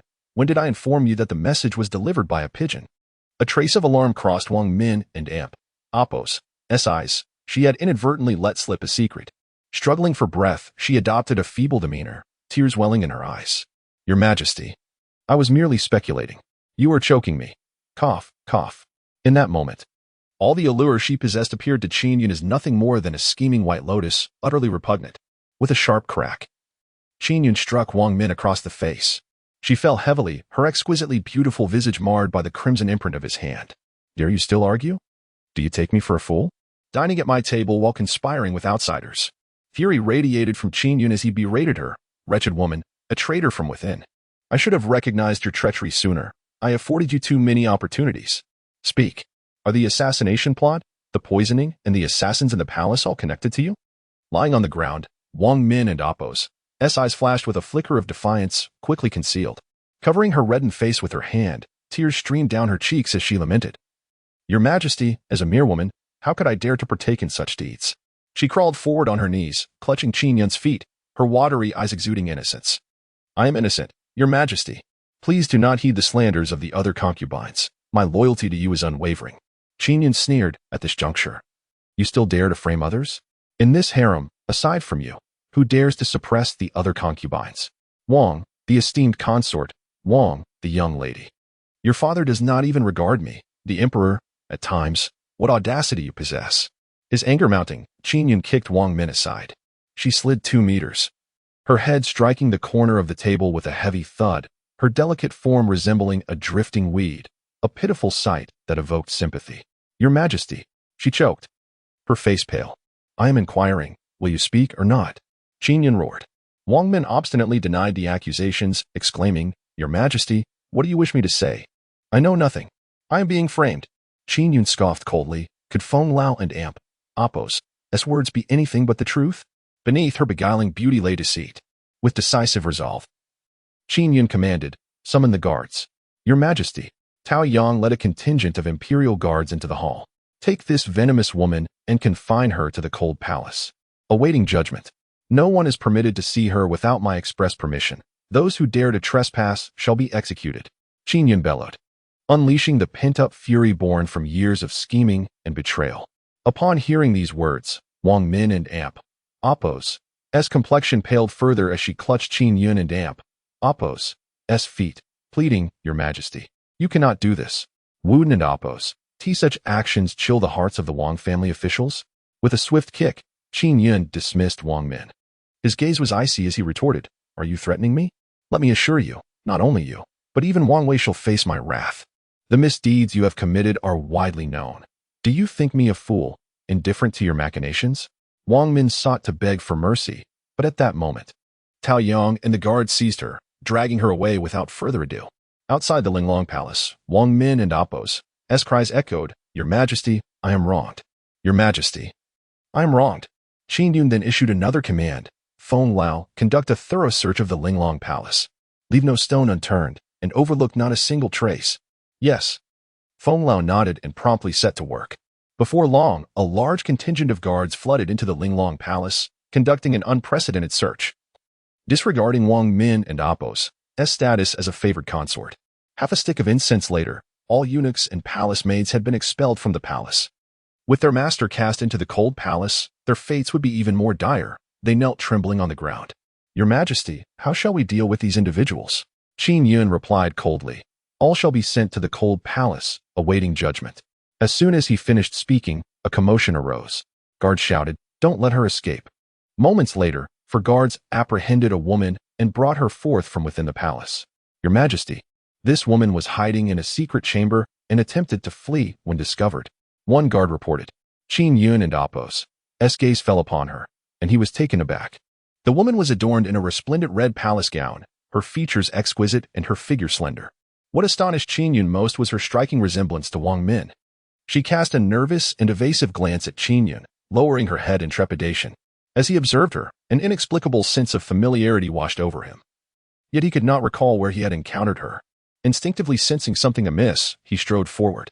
Upon closer inspection, surprise etched across his face, mirrored by the peculiar expressions of Feng Lao and the others. How could there be a woman in the Linglong Palace who bore such a likeness to the favored consort? Qin Yun keenly noted that even the palace attendants seemed unaware of this woman's existence, as if she had never been seen before. Raising his head, Qin Yun furrowed his brow. The woman, trembling with fear, slowly raised her head and murmured, Your Majesty, what is your name? Qin Yun pressed further, her heart tightening as the voice sounded exceedingly familiar. The woman hesitantly replied, I am but a humble servant named Wang Qingwan. Wang Qingwan? Qin Yun questioned with suspicion. Pressing on, what is your relation to Wang Min? The noble consort is my mistress, she spoke, her eyes flickering, her expression betraying an unnatural demeanor, easily discernible to a discerning observer. Qin Yun and Apos' voice grew more insistent. What exactly is your connection? Why have you been hiding in the secret chamber? Why have I never seen you in the Linglong Palace? Serve me? Qin Yun was taken aback. When had she ever favored this woman? Chapter 61. Cast into the cold palace, awaiting execution. Wang Qingwan gently nodded, a flicker of fear evident in her large almond-shaped eyes. Suddenly, Qin Yun recalled his previous stay at Linglong Palace, where he had indulged in drink, and Wang Min had extinguished all the lamps to attend to him. Could it be? Qin Yun and Apos' gaze turned icy as a startling realization dawned upon him. Are you suggesting that during the previous occasions of betting, including that time in the phoenix robe, it was you and not Wang Min? Wang Qingwan, trembling with trepidation, knelt before him, pleading, Your Majesty, spare me. I was compelled to obey. My sister said that if I refused, I would be sold outside the palace. Sister? Qin Yun's brow furrowed in disbelief. Wang Qingwan, realizing her slip of the tongue, turned pale and quickly covered her mouth. How outrageous. A masterful deception, a cunning switch. I have been utterly fooled. This Wang Min deserves punishment. Qin Yun seethed with anger, feeling the sting of betrayal. All this time, Wang Min had been scheming, sending others to serve him while he naively offered her opportunities, reminiscing about their intimate bond. Wang Qingwan was terrified, tears streaming down her cheeks. Unable to utter a word for a considerable time, after a brief pause, Qin Yun sat upon the elevated dais in the hall, with Wang Qingwan kneeling below, visibly frightened. Your Majesty, this is the truth, she stammered, casting a timid glance at him, her beautiful eyes reflecting fear of execution for her deceit. Qin Yun grasped the situation. Wang Qingwan was a cousin of Wang Min, orphaned at a young age and raised in the Wang household, where she was not favored. Wang Min had initially brought her into the palace, coercing her into compliance and deceitfully placing her upon his dragon bed. In truth, she had never served him. Most days, Wang Qingwan was confined to a secret chamber, hidden from discovery. At this moment, all remnants of goodwill Qin Yun had towards Wang Min evaporated. Come forth, he commanded. Your Majesty. The chief eunuch, Shi Gonggong, stepped forward. Qin Yun and Apos' expression hardened as he declared, Convey my imperial edict. Immediately strip Wang Min of her position as consort. The first charge, deceiving the sovereign, a crime unforgivable. The second charge, colluding with treasonous elements, also unforgivable. Cast her into the cold palace, and let her await execution. Shi Gonggong's countenance shifted, understanding the gravity of the situation. The distinction between being cast into the cold palace and awaiting execution was stark, and this would surely send shockwaves throughout the realm. Yes, Your Majesty. Qin Yun, with resolute determination, added, Furthermore, summon Generals Xiao Jian, Yin Zhong, and issue to the palace at once. Also, summon Guoziyun, Minister of War Zhao Hong, Director of the Imperial Physicians Chang Hong, and Minister of Rites Tang Ling. All urgently. Having served in the palace for many years, Shi Gonggong sensed a shift in power and dared not question further, promptly acquiescing and departing to fulfill the orders. As Qin Yun prepared to head to the imperial study, Feng Lao approached. Your Majesty, what shall be done with Wang Qingwan? Only then did Qin Yun recall that Wang Qingwan remained kneeling, her eyes filled with dread, eyes he found hauntingly familiar, having shared a bed with her. Did you conspire in treason? Qin Yun inquired, his brow furrowing. Upon hearing the words treason, Wang Qingwan nearly broke into tears from fear. With her forehead pressed against the ground and her hair cascading down, she choked back tears, pleading, "Your Majesty, I truly know nothing. I am merely responsible for serving you. I seldom leave the secret chamber. How could I be involved in treason? I implore your Majesty to see clearly. I am also a victim of circumstance." As she spoke, tears streamed down her face.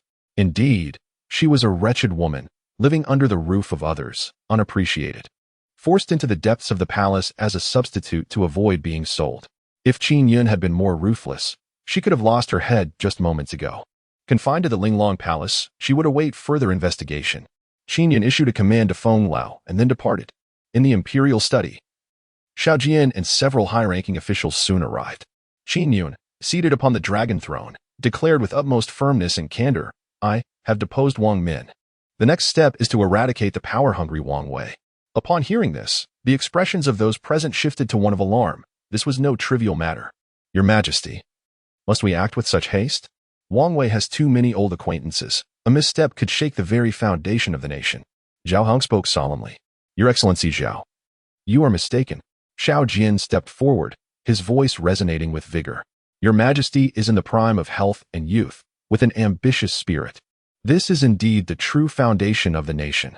Furthermore, as you have just mentioned, Wang Guifei is implicated with the Grand Canal storages and numerous assassins. This cannot be tolerated." Guiziyun, his expression grave, added, "The Wang family has wielded immense power for far too long. Now, with their connection to the assassination case, they must not be forgiven." Zhao Hang furrowed his brow, "But, Your Majesty, we currently lack solid evidence. All suspicions point solely at Wang Guifei. As you have stated, she refuses to admit any wrongdoing. If we act against Wang Wei now, it may not sit well even with Wei Zheng and the others." Qin Yun rose, his gaze piercing, who said, "I intend to take direct action against Wang Wei." Zhao Heng cautiously probed, "Then what is your intention, Your Majesty?" Qin Yun replied, "I command the execution of Wang Min after autumn. The old fox, Wang Wei, will not be able to remain still and will surely reveal his true colors. I summoned you here merely to share my thoughts and to prepare for the worst outcome." Xiao Jian clasped his hands. "I am at your service, Your Majesty. I would face 1,000 deaths without hesitation." Yin Zhong, clad in golden armor, had only recently assumed his position yet already commanded the respect of a general. "I too vow to follow you to the death." The others echoed their support. "Excellent." Qin Yun surveyed the assembly of civil and military officials, his confidence bolstered. Xiao Jian mobilized the troops from Mongshan, Guchuan, and Qingping to a state of heightened alert. "Yin Zhong, you shall safeguard the imperial capital and monitor Wang Ming of the Jinwu Guards. Guiziyun, intensify your efforts to investigate Wang Wei's corruption." Qin Yun issued commands with meticulous precision, ensuring every preparation was in place. Meanwhile, Wang Guifei, once favored by the emperor, was cast into the cold palace. And the news of her impending execution reverberated throughout the court and beyond. In the Ministry of Revenue, a thunderous roar erupted within the solemn hall. "Father, what are you waiting for? This dog of an emperor can no longer tolerate our Wang family. Now even my sister has fallen out of favor. Undoubtedly, the scheming wretch Xiao Jian is instigating this behind the scenes. In my opinion, we should rise up directly. This heartless emperor shows no mercy. Thus we shall act without righteousness. The imperial guards and the main camp can pack up and march overnight to besiege the city. Xiao Jian's forces will not have time to come to his aid." Chapter 62, The Most Ruthless Conspiracy, Ministers Dying in Remonstrance. Wang Wei's complexion darkened, with veins bulging on his forehead. The astute strategist had ultimately failed to foresee this day. At this moment, he was consumed by anxiety. The emperor had completely severed ties, and it was undeniably a matter of life and death. A moment's carelessness could lead to utter destruction. He rubbed his temples and gritted his teeth, saying, "Fool, be quiet. It is your sister's impatience and rashness that has brought about this calamity. Yesterday, an important subordinate of the 9th Prince was captured, and the warehouse in the mountains was searched, revealing their tracks. The emperor deliberately leaked information, and Minner took the bait, resulting in disaster. Furthermore, Qing Yun was also discovered by the emperor. Alas, misfortunes never come singly. The 9th Prince had already warned against revealing any traces, yet it was ultimately too late. A flicker of anger surfaced on Wang Ming and Appo's resolute face as he clenched his fists. "Father, shall we simply await our doom? Who said we would sit idly by?" Wang Wei and Appo's eyes turned cold. Humph. This court exists because of my contributions. The emperor cannot easily extinguish the Wang family. He rose, fixing his gaze sternly on Wang Ming, warning him, fool, do not act recklessly. Manage your Jinwu guard properly. If we expose ourselves again, we will have no choice but to tread the tightrope of rebellion. Tomorrow's court assembly, I will handle this matter in my own way. Do you understand? Wang Ming gritted his teeth and bowed his head. Very well, father. Go. Send word to the Wang family and Taiyuan, as well as the nobles along Longyu, Hedong, and Huainan. They will know what to do. Understood. Wang Ming immediately withdrew. If they wish to move against the Wang family, humph, they should first consider whether the majority of nobles supporting the great Xia will agree. Wang Wei scoffed, his eyes shadowy. The next day, in the Taiji Hall, the court was exceedingly peculiar, with few daring to speak. Qin Yun stood in the main hall, his gaze sharp as he surveyed the ministers below, coldly stating, "Esteemed ministers, why are you so silent today?" Upon hearing this, the ministers exchanged glances, their expressions fraught with anxiety. Qin Yun sneered, "Bring forth the evidence." The eunuch Ji hurried forward, presenting a secret letter. This is a letter that my beloved consort, Wang, wished to send out overnight. Qin Yun, enraged, laughed bitterly, striking the dragon chair with his fist. In an instant, the hall erupted in uproar. The ministers, wide-eyed, were filled with fear. Just then, a cacophony of wheels echoed. Turning towards the sound, they beheld a flat cart laden with a substantial amount of grain, supplies, and equipment, almost filling half the court. What lay in the Taiji Hall was merely a fraction of it. The ministers were taken aback, their hands trembling. Wang Wei and Appo's eyelids twitched, teeth clenched, fists tightly balled, veins standing out on his forehead. A glimmer of brilliance flashed in Qin Yun and Appo's eyes. Esteemed ministers, the evidence is as solid as a mountain. Your Majesty is truly wise. The ministers exclaimed in unison, bowing deeply. Your Majesty acts with such decisiveness. In such a brief span of time, the truth has emerged with clarity. The eyes of all present are filled with reverence. I have made my intentions abundantly clear. There are hidden forces plotting rebellion, and the former Chancellor Lin Changshu is but a mere pawn in their game. Assassination, poisoning, arson, these three heinous acts are the handiwork of a singular faction. And as for the Empress Wang, Qin Yun cast a sidelong glance at Wang Wei and coolly remarked, and the Empress Wang is entangled in this web, even to the extent of a switcheroo, deceiving me. Esteemed ministers, a conspiracy of unimaginable magnitude has unfolded. Do you have anything to say? The courtiers and Appo's expressions tightened, remaining silent for fear of being implicated. Wang Wei promptly knelt, thudding his forehead to the ground, and cried out, Your Majesty, I am wronged. Qin Yun scoffed. Which criminal would confess to their transgressions? Wang Wei, with a steady countenance, raised his head and retorted, Your Majesty, rebellion is rebellion. How can it be linked to the Empress? Is it merely based on an ethereal secret letter?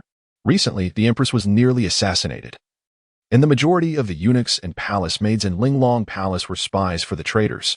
It has been proven that the Empress is a victim and bears no relation to the assassination. As for the secret letter, I suspect it is a deliberate attempt to frame her and sow discord between ruler and subjects. His words were resolute and unwavering. Qin Yun truly admired the old fellow and Appo's ability to hold his ground, but alas, he is a power-hungry minister. My people witnessed the carrier pigeon being released from the Empress and Appo's hand, and the handwriting matches. Master Wang, do you doubt me? Wang Wei clasped his hands. This old servant does not presume to do so. However, letters can be forged, and the Empress may have been coerced. Last night, I discovered that several palace maids threatened the Empress, forcing her to write such a letter. They are currently outside. Perhaps Your Majesty would permit their entrance for a public dialogue? Qin Yun was enraged, exclaiming, Nonsense. How could a mere palace maid threaten an empress? Do you take me for a fool? Wang Wei maintained his calm demeanor, clasping his hands. This old servant only seeks to present the facts. I hope Your Majesty will exercise discernment. Begone. Qin Yun, having torn off the facade of politeness, would no longer tread lightly. Furthermore, Wang Wei was indeed being obstinate, attempting to push a few scapegoat maids forward as a diversion? Not a chance. The gravity of the situation weighed heavily, and the ministers present felt the tension. The emperor's words were a blatant threat. Wang Wei's expression stiffened.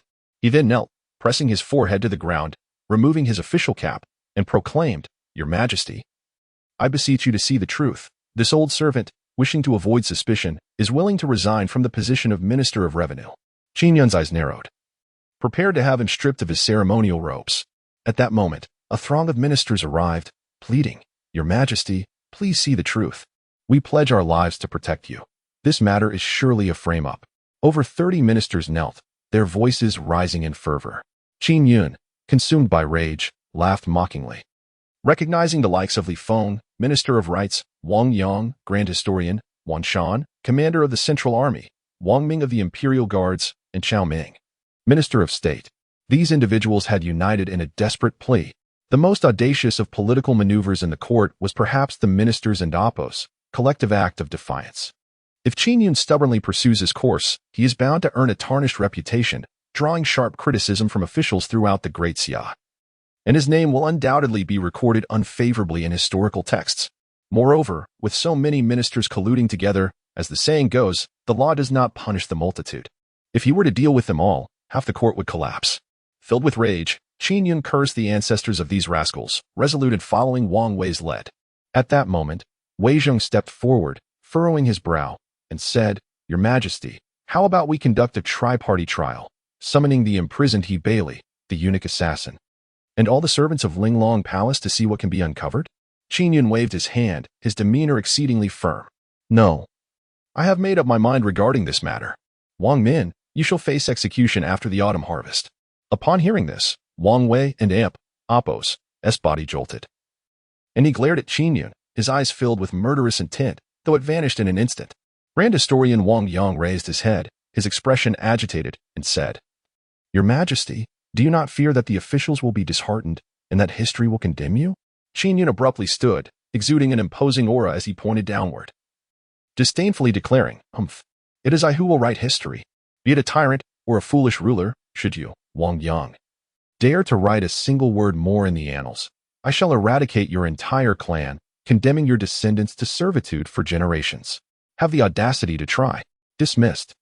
In the public eye, he is labeled a tyrant, known for his indiscriminate killings. If that is the case, he shall embrace that image fully. I would rather betray the world than allow the world to betray me." Wang Yang's face flushed crimson, his body swaying in fury, with foul words lodged in his throat. He longed to emulate Wei Zheng and chastise the emperor.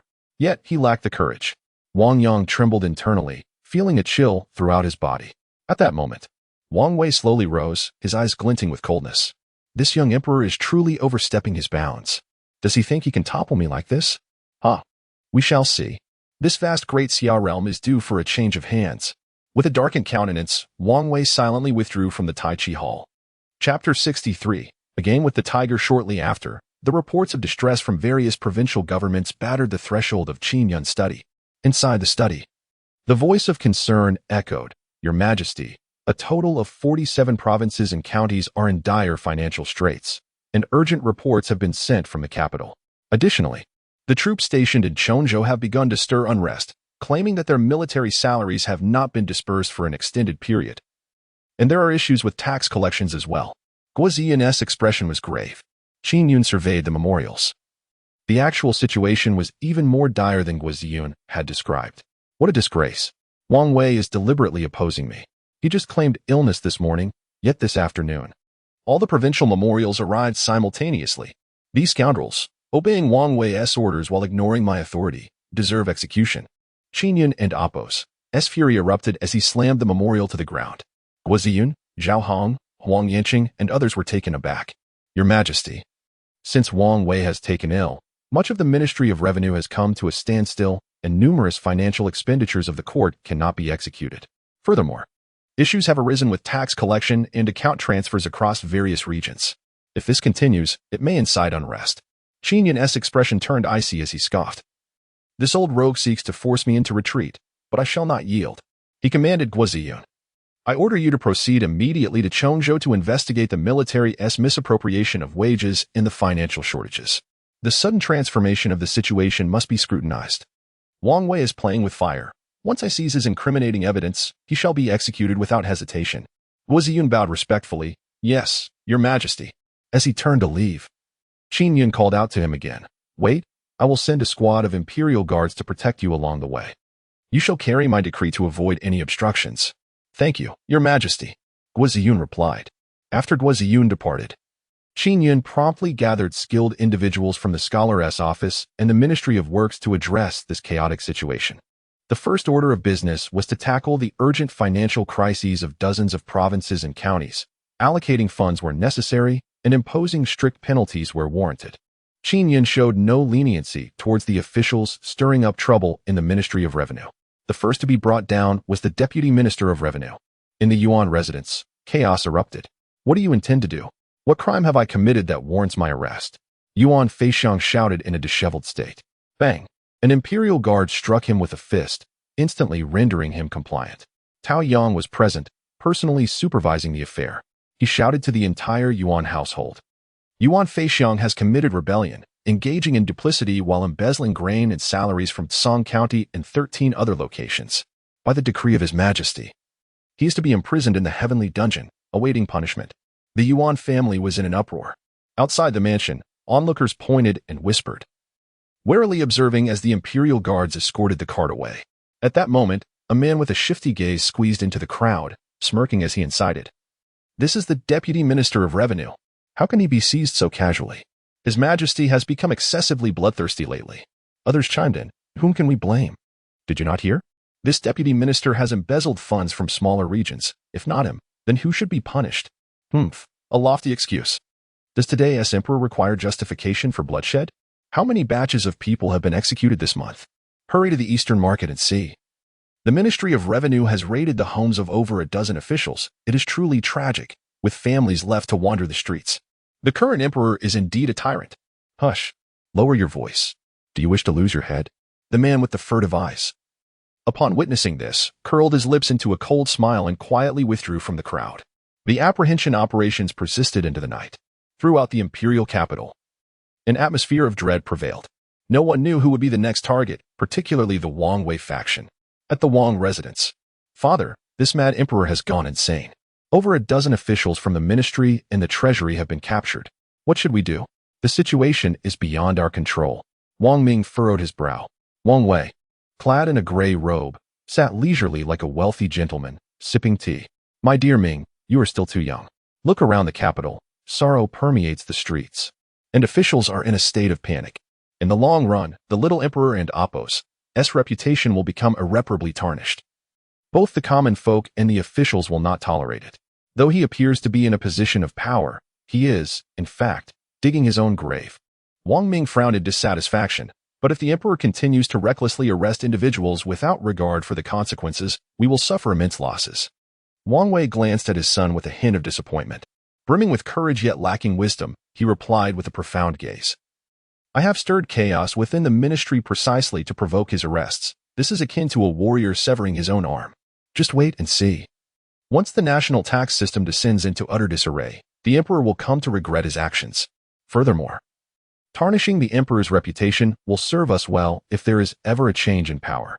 Wang Ming seemed to grasp part of this, nodding slightly. With a furrowed brow, he added, Guizian has gone to Chongzhou. Chongzhou. Wang Wei raised an eyebrow and scoffed. Let him go. Nothing will be uncovered there. By the time he finds anything, the court will already be in turmoil. In the palace, the imperial study was brightly lit. A dozen scholars had been summoned to urgently address the mess left by the ministry. Your Majesty, I have a matter to discuss, though I am uncertain if I should. Qin Yun, the Minister of Justice, said hesitantly as he rushed in from outside the palace. Speak, Qin Yun replied, continuing to review documents. Outside the palace, whispers filled the streets, accusing your Majesty of cruelty and bloodlust, even labeling the Empress as a demonic queen who misleads the nation. Children have even begun composing nursery rhymes about you. Today, with the officials of the ministry apprehended, the opposition to you has reached a crescendo. I wonder if your Majesty could consider easing the situation. Otherwise, if this continues, it will lead to grave consequences. Qin Yun frowned and set down the documents. This is Wang Wei's scheme, deliberately fanning the flames. It merits no attention. Your Majesty, Qin Yun attempted to persuade further. Qin Yun and Apos' gaze deepened as he spoke slowly. Minister Qi, I appreciate your loyalty, but at this point, there is no room for reconciliation. I require the strength to withstand the pressure, to gather evidence, and then eradicate Wang Wei. Meanwhile, Wang Wei is exerting various pressures, inciting both officials and commoners to rally to his cause. If I retreat, he triumphs, and my reputation suffers as well. This is a game that has already commenced. From here on, it is merely a matter of who will ultimately prevail. The common folk, in due course, shall comprehend the earnest intentions of their sovereign." Upon hearing this, Qin Yun had no choice but to relent. He clasped his hands and said, "Your Majesty, since you have a plan in place, I shall refrain from further discourse." Qin Yun nodded and suddenly inquired, "Within the imperial capital, are there any capable individuals who possess both scholarly merit and a reputable name, along with an unblemished lineage?" Qin Yun hesitated for a moment, then replied, "Indeed, there is." "Who?" Qin Yun pressed. "The eldest son of the Li family from Hunan." "Choose another. I have no desire for the offspring of these power-hungry officials." Qin Yun furrowed his brow and pondered for a while before responding. "Gu Chun'ang from Yanchun Academy." "What is his background?" Qin Yun asked. Upon hearing that Wei Zheng had praised him, Qin Yun raised an eyebrow. "Very well, I understand. Investigate his connections further, and if all is satisfactory, return to inform me." Qin Yun nodded and departed. Shortly thereafter, Eunuch Shi arrived to report, "Your Majesty, the esteemed concubine seeks an audience, stating that she wishes to discuss a matter with you." "Which concubine?" "Concubine Wang." Chapter 64, The Venomous Grudge.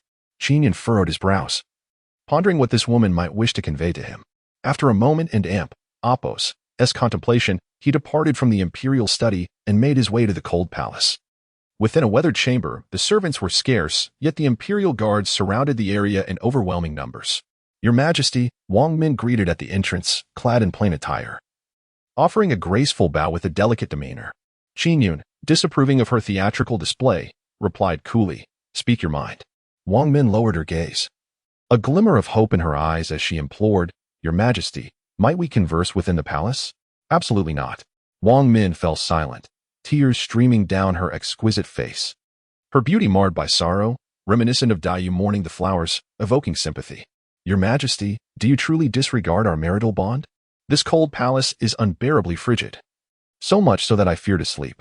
If you truly wish to cast me aside, I would rather embrace death." At her words, Qin Yun's cold laughter intensified. "You dare to invoke marital affection in front of me?" Wang Min hesitated briefly before regaining her composure, realizing that this matter might expose her deceit. "Your Majesty, Qing Yuan is my cousin and also my personal maid. When I was unwell, it was only natural for her to attend to you, was it not? With so many women in the harem, how could I dare to refuse you when your desires were high?" Qin Yun raised an eyebrow. "Your explanation is quite adept. However, regrettably, I find it utterly unconvincing. The cold palace is a consequence of your own actions. You are more aware than anyone of your deeds. I am busy. If there is nothing of substance to discuss, spare me the pleas for mercy." A flicker of darkness flashed in Wang Min's enchanting eyes. Qin Yun's icy demeanor wounded her pride. She was unwilling to accept that her sacrifices in the depths of the palace had merely served as a dowry for Xiao Shufei. "Your Majesty, regardless of the circumstances, my loyalty to you remains unwavering. You may despise me now, but you will surely come to regret it in the future." Qin Yun raised an eyebrow. "Are you threatening me?" Wang Min lifted her head, concealing her earlier vulnerability. With a hint of subtlety, she stated, "Your Majesty, since ancient times, the court and the harem have been realms of open and covert strife. Do you truly believe the Xiao family is reliable?" Qin Yun's anger flared. "Dare you utter such alarmist claims?" Wang Min remained composed, her gaze piercing. "Your Majesty, I speak only the truth. I understand your aversion to the Wang family as prominence and their potential to overshadow you. But consider, if the Wang family were to vanish, could the great Xia withstand the storms of fate? Even if the Wang family were to disappear, would not the Xiao family you support become the next Wang family?" Qin Yun's eyes flickered, and he seized her plain collar. "I must commend your eloquence, yet you underestimate my intelligence. What does all this have to do with your treasonous actions?" Wang Min's eyes widened, unflinching as she gazed at Qin Yun, her words resolute.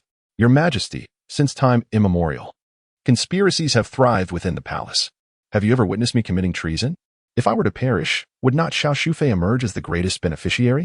Qin Yun admired this woman's self-control. Under such overwhelming evidence and pressure, she could still utter these manipulative words. "Is it sowing discord? I would have hoped you would repent. But it seems you intend to remain tight-lipped?" Qin Yun scoffed. Wang Min understood her fate was sealed, yet she harbored little concern. "Your Majesty, I truly know nothing. If you persist in your course, I have no further words. However, the outcome may not be what you desire." Her tone and demeanor were exceptionally composed, as if she were confident that Qin Yun would ultimately succumb to the Wang family. Qin Yun and Amp, Appo's temper flared, and he seized her by the neck, squeezing tightly. You wretched woman, do you truly believe I would hesitate to kill you? Wang Min did not resist. Instead, a strange smile danced upon her crimson lips. Both innocent and seductive. If your majesty were to slay me and elevate consort Xiao, how would you justify that to the noble families? Do not forget, without the nobility, there would be no great Xia today. And what of my father? How do you intend to confront him? With a resounding slap, Qin Yun sent her delicate form crashing to the ground. I owe no explanation to anyone. Those who follow me shall prosper. Those who oppose me shall perish. Do you think these tactics will make me falter? What you have done warrants 100 deaths. Wang Min lay on the ground, her exquisite gown soiled. Her beautiful eyes erupted with a venomous rage. For the second time, this was the second slap from this dog of an emperor. Since childhood, she had only known how to strike others. Those who dared to insult her met grim fates, either cast into deep wells or mutilated and thrown to the pigs. This useless emperor dared not raise his hand against her.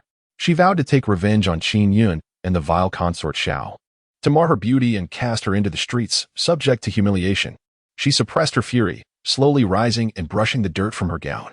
Your Majesty, I do not understand your words. I have done nothing. If you wish to kill me, then proceed. Qin Yun and Amp, Appo's fingers crackled with tension. Tempted to draw his sword against this perilous woman, yet reason ultimately triumphed over his rage. Wang Min's survival was of greater value than her death. Just wait. When I eradicate the Wang family, we shall see how confidently you stand, and how you will argue then. Qin Yun scoffed and departed, striding with purpose, leaving no room for hesitation. It was this demeanor that made Wang Min realize that her attempts at feigning innocence or charm had lost their effect on this impotent emperor. From the moment he tore away the facade, he had completely slipped from her grasp. She gazed at Qin Yun and Appo's retreating figure, her eyes glimmering with a chilling intent under the moonlight. We shall see. Her tone was as cold as a serpent, and Appo's sharper than any blade. Leaving the cold palace, Qin Yun made his way to the Autumn Leaf Pavilion. Ordinarily, he would visit the Yangxin Palace when there were no summons, and Pei Yao had long since grown accustomed to his sporadic favors, relishing the peace it afforded her. However, his unexpected appearance late at night took her by surprise. There is no need for formalities. Please enter. Everyone, withdraw. I have matters to discuss with concubine Yao. Qin Yun gently grasped her hand and entered with warmth. Matters to discuss? Pei Yao's lovely face momentarily froze. What could he possibly want, apart from to torment himself? Chapter 65. The officials plead for the command, welcoming back Wang Wei. Within the inner palace, Your Majesty, please enjoy this tea. Pei Yao offered a cup with a graceful demeanor. Qin Yun casually took a sip and inquired. I have been rather preoccupied these past few days and neglected to visit you. Would you be angry? Pei Yao lowered her gaze, managing a gentle smile. Your Majesty, jest. I dare not harbor anger. Moreover, many of my sisters in the palace go a year or more without seeing Your Majesty even once. I am already quite content that you visit me occasionally. Qin Yun raised an eyebrow, taking her words at face value. By the way, how is your cousin in the military city? If the local governor is insincere and does not properly execute my orders, you may speak freely. Upon hearing this, Pei Yao and Appo's eyes shimmered with emotion. Her fingers dug into her palm beneath her sleeves, yet she maintained her smile. Your Majesty, my cousin is doing well. The local governor has assigned him a relatively easy post, a 7th-rank position, which commands considerable respect locally. Qin Yun regarded her for a moment, frowning slightly. Actually, I sought you out primarily concerning the matter of Wang Wei's incriminating evidence. If you could provide me with it, I could swiftly eliminate the power-hungry officials and seize control. He leaned in closer, asking earnestly, I wish to know, do you have any knowledge of the evidence? Even the slightest hint? Pei Yao shook her head, apologetically responding, Your Majesty, I have forgotten the events of those years, and the evidence is but a fleeting rumor. If I truly possess such information, do you think a powerful official like Wang Wei would spare me? I would have perished in the cold palace 2 years prior. Qin Yun found her reasoning sound, though disappointment flickered within him. Without evidence, he could not take decisive action. He smiled faintly, rising to place his hands on her delicate shoulders. It is all right. If you do not know, then let the past remain in the past. Pei Yao and Appo's heart was tumultuous. Could it truly be left behind? In the dead of night, the scent of sandalwood wafted through the air. Within the bed curtains, the two embraced after their intimate moments, drifting into slumber. With his eyes closed, Qin Yun remarked, Why do you appear so burdened? Pei Yao turned to him, revealing her smooth, satin-like back. "No, Your Majesty. I am merely a bit fatigued." Qin Yun opened his eyes and wrapped his arms around her from behind, their bodies closely entwined. Pei Yao seemed to struggle slightly, inching away just a bit. The thought of seeing her cousin and the suffering of her family because of this man made her distorted affection dissipate. Until dawn. Pei Yao lay awake. Quietly, she moved to the screen, retrieving a royal waist token from Qin Yun and Appo's dragon robe. Seeing him deep in slumber, unaware of her actions, she exhaled a long breath. The following day, after assisting Qin Yun in changing his attire, Pei Yao escorted him out of the autumn leaf hall. "Most of the time, I shall be in the study. If you find yourself bored, feel free to seek me out." Upon hearing this, Pei Yao's beautiful eyes sparkled as she bowed slightly. "Yes. Thank you, Your Majesty." Qin Yun smiled faintly. He could be ruthless and unyielding toward Wang Min, but he harbored a protective sentiment for Pei Yao and her kind. Even if she could not offer him anything in return, perhaps it is because his soul is not that of an ancient being, lacking in cold indifference. After his departure, was it ignoble? A mere touch of tenderness rendered him enraptured, causing him to forget deep-seated enmities and humiliations. The imperial study remained as chaotic as ever.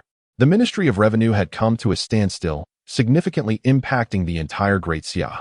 The minister was recuperating at home, the vice minister had been apprehended, and a multitude of officials from the ministry had fallen from grace, leaving the institution nearly defunct. Meanwhile, allies of Wang Wei began to incite the nobility across the land to stir unrest. Issues regarding taxes and grain payments followed in quick succession. "Your Majesty," outside Xuanwu Gate.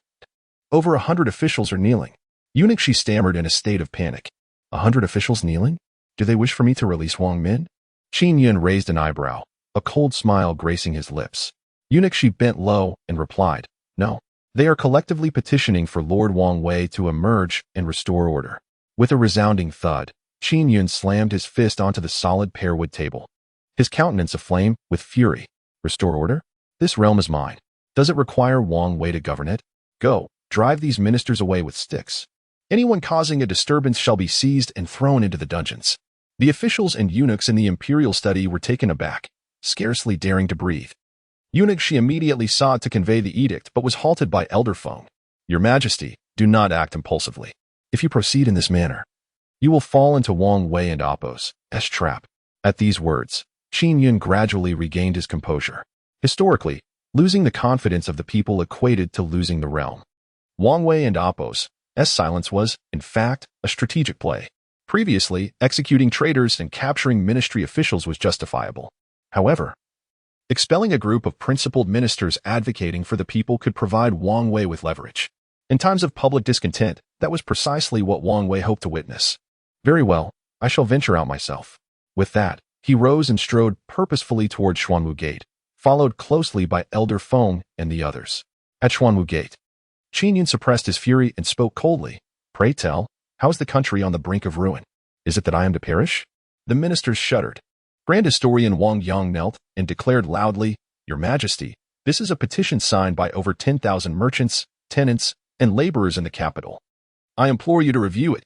They were on the verge of starvation due to taxation issues, compounded by the chaos within the Ministry of Revenue, leading to widespread despair among the populace. Should this continue, a rebellion amongst the people is likely. Qin Yun took the petition, which stretched several dozen meters, densely filled with names and seals. The taxation matters were previously manageable. Why have so many issues arisen today? Is it a problem of the court or of you? A third-rank minister stepped forward, weeping bitterly. "Your Majesty, the taxation issue has long been a malady of the court. It was only due to Lord Wang's oversight of the ministry that calm prevailed. Now that Consort Wang is confined to the cold palace and Lord Wang is ailing at home, the ministry lacks capable leaders. As news spreads, the populace is filled with dread." The ministers exchanged glances, nodding in unison. "Your Majesty, indeed, this is the essence of the matter." Qin Yun, with his hands clasped behind his back, spoke softly, "But how can I summon Lord Wang when he is unwell?" The Grand Historian Wang Yang, bowing respectfully, replied, "Your Majesty, Lord Wang suffers from a broken heart. The wrongful accusation against the esteemed concubine Wang, leading to her imminent execution, is a heavy burden for him to bear. How could he not feel disheartened?" He glanced at Qin Yun and Appo's expression, then, with a hint of profound meaning, added, "Indeed, a heart ailment requires a remedy for the heart." Chapter 66. The Gentry and Oppos. Rebellion. Arrest them all. Qin Yun sneered. Are you suggesting that I release the consort Wang, who plotted rebellion and attempted to assassinate the emperor? Your Majesty, Consort Wang has been wronged. This case needs to be re-examined. Indeed, we implore your Majesty to discern the truth. Just as Qin Yun was on the verge of cursing, a cacophony erupted outside the palace. Thousands of citizens, farmers, merchants, dockworkers, and others seemed to have caught wind of something and gathered at the palace gates, kneeling in unison. Otherwise, we shall remain on our knees. Their chants were identical, igniting a fire of rage within Qin Yun. This could not simply be a matter of taxation. It was undoubtedly Wang Wei scheming behind the scenes. Chang Hong hurried over, his expression grave. Your Majesty, what should we do? The crowd outside is growing larger by the moment. If we attempt to disperse them, it may incite a revolt. Qin Yun furrowed his brow, realizing the gravity of the situation. At that moment, the Grand Historian Wang Yang seized the opportunity to shout. We beseech your Majesty to show mercy, to heed the will of the people, and grant them a lifeline. Grant them a lifeline. The officials echoed, their voices rising in fervor. Instantly, Qin Yun and Oppos' eyes glinted with murderous intent. This scoundrel Wang Yang had crossed the line. This was moral coercion. Refusing to release her would be tantamount to denying the people their right to live. Such a heavy accusation, even an emperor would hesitate to bear. Your Majesty, I have a plan that may alleviate the pressing crisis, Feng Lao suddenly interjected. Speak, Feng Lao, Qin Yun replied. Feng Lao leaned closer, whispering a few words into Qin Yun and Oppos' ear. Understood, Your Majesty, he said, bowing and swiftly departing. Seeing the two in hushed conversation, Wang Yang and the others exchanged puzzled glances. At that moment, Qin Yun stepped forward, declaring, Very well, I shall agree to re-examine the case of Consort Wang. Furthermore, once Lord Wang's condition stabilizes, I will personally send someone to escort him to court to oversee the Ministry of Revenue. The officials exchanged bewildered looks. How had the emperor changed his stance so suddenly? Your Majesty, the people and Oppos' will cannot be delayed even for a day, Wang Yang implored loudly. Being a relative of Wang Wei, he sought to pressure Qin Yun into releasing Wang Min immediately. Do you wish to court death? Qin Yun replied coolly, a fleeting glimmer of indifference in his eyes. Wang Yang felt a chill run down his spine, his expression turning frantic as he lowered his head. I have already taken a step back. If you insist on pushing further, disregarding the distinction between ruler and subject, I shall have no choice but to enforce the laws upon you, Qin Yun stated coldly. Several of Wang Wei's loyal ministers exchanged glances, silently communicating before deciding to retreat. Your Majesty is wise. In that case, we shall take our leave. At Xuanwu Gate, many ministers, understanding the situation, gradually departed. The citizens gathered outside the palace soon followed suit, dispersing without causing any trouble, clearly guided by a higher authority. If they had truly come over tax issues, they would not have left so readily. In the afternoon, Qin Yun issued 47 edicts, dispatching them to various provinces and counties, while also allocating substantial funds, money determined by the scholars and Oppos, research rightfully due for disbursement. What he must now do is stabilize the situation and buy time for Guiziyun to investigate Wang Wei. Like a fleeting shadow, the stooped old man conceals immense capabilities within. Your Majesty, we have captured the culprits in secret, in the eastern and western suburbs, as well as outside the city. Local landlords and gentry are involved. The commoners who have come to the palace today to petition are essentially incited by them. Qin Yun set aside the memorial and a glimmer of killing intent flashed in his eyes as he said, Bring them all in. Feng Lao clapped his hands, and a group of imperial guards escorted 6 gentry clad in brocade into the hall, bound and blindfolded. Who are you to dare bind us? Do you not fear being caught? If you seek money, I can provide it. Just spare my life. Should you take my life? I assure you the Ministry of Punishment will pursue you immediately. Upon hearing this, Qin Yun coldly smiled and waved his hand. The guards tore off the black cloth from the heads of the 6 men. As their eyes opened, they beheld the magnificent imperial study. At the high dais sat a young man with a strong profile, adorned in a dragon robe, exuding an innate authority without a trace of anger. Who is this? The men were momentarily stunned. Bang! Your Majesty, one gentry exclaimed, his face paling as he quickly fell to his knees, trembling all over. The recollection of their previous remarks made them wish to slap themselves. Surprised to see me? Qin Yun inquired with a smile that bore an ominous undertone. Zhang Yuanwei from the western suburbs, panic evident on his face, stammered, I greet your Majesty. As a commoner, seeing the countenance of the Son of Heaven makes me somewhat anxious, hence. Anxious? Is this what you call anxious? When various instruments of torture are brought to you, will you not soil yourselves in fear? Qin Yun retorted with a cold laugh. At his words, the 6 men, kneeling on the ground, turned ashen, their guilt palpable. Your Majesty, please spare us. We were merely confused in the moment and will never dare again. Under the scrutiny of the Emperor, the 6 men took turns pleading for mercy, fully confessing their transgressions. It appears you possess some awareness, understanding why I have captured you. Qin Yun remarked with a disdainful snort. In Yuan from the eastern suburbs lamented, Your Majesty, we are but ordinary commoners, powerless and without influence. We were threatened and dare not defy. It was not our intention to incite the tenants and porters. Qin Yun raised an eyebrow. Who threatened you? The 6 exchanged glances. Unable to conceal the truth, and spoke in unison, it was Lei Laoda. Feng Lao interjected, Your Majesty, Lei Laoda is a local ruffian in the capital, notorious for his tyrannical behavior. He has amassed a fortune, and many citizens and landlords fear him. It is said that he maintains close ties with General Wang Ming of the Imperial Guard. Qin Yun narrowed his eyes, dispatched someone to investigate. It would be best to uncover any illicit dealings of Wang Ming. Yes, Feng Lao signaled, and a shadow guard vanished. You 6. How do you wish for me to deal with you? Regardless of whether you were coerced, your act of inciting the populace to disturb my palace is a capital offense. Qin Yun stated matter-of-factly. The 6 individuals were utterly terrified, their spirits in disarray, for before them stood the sovereign, capable of exterminating their entire clan with but a mere flick of his finger. Your Majesty, grant us mercy, grant us mercy. We shall never dare again. They pleaded fervently, their heads striking the ground in desperation, fearing for their lives. Qin Yun, however, regarded them with indifference, harboring no intentions of violence toward these mere pawns, exploited by others. I can offer you a chance, he declared, though it remains to be seen whether you shall value it. Upon hearing this, the 6 gentry and Appos, eyes sparkled with hope as they exclaimed in unison, We shall cherish it, indeed. We shall most certainly cherish it. Qin Yun's fingers drummed lightly upon the table as he spoke leisurely, aside from clarifying to the common folk that the tax issues are false. There is yet another task I require of you. Pray, what is that task? The 6 inquired cautiously. Chapter 67, Astonishing Speculation, Time Yet Required. Under the cover of night, 6 local gentry were discreetly escorted out of the palace by the imperial guards, their visit shrouded in secrecy. Your Majesty, I have discovered that the notorious Lei Laoda is a subordinate of Wang Ming. It has come to my attention that Wang Ming has a penchant for gambling and a weakness for sensual pleasures. He possesses a brutish nature, often resorting to forceful acquisition. However, in his quest for advancement, he is compelled to maintain a facade of respectability.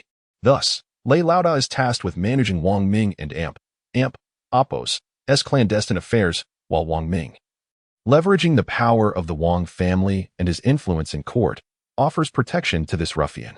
In the capital, the common folk harbor a palpable resentment towards Lei Laoda. Yet they dare not voice their grievances. Even reporting him to the authorities proves futile. Qin Yun scoffed, remarking, How disgraceful for a general of such stature to consort with a common thug. What unsavory deeds does Lei Laoda assist him with? Upon hearing this, Qin Yun's eyes turned icy. Wang Ming is indeed guilty of grave offenses. Have we gathered sufficient evidence?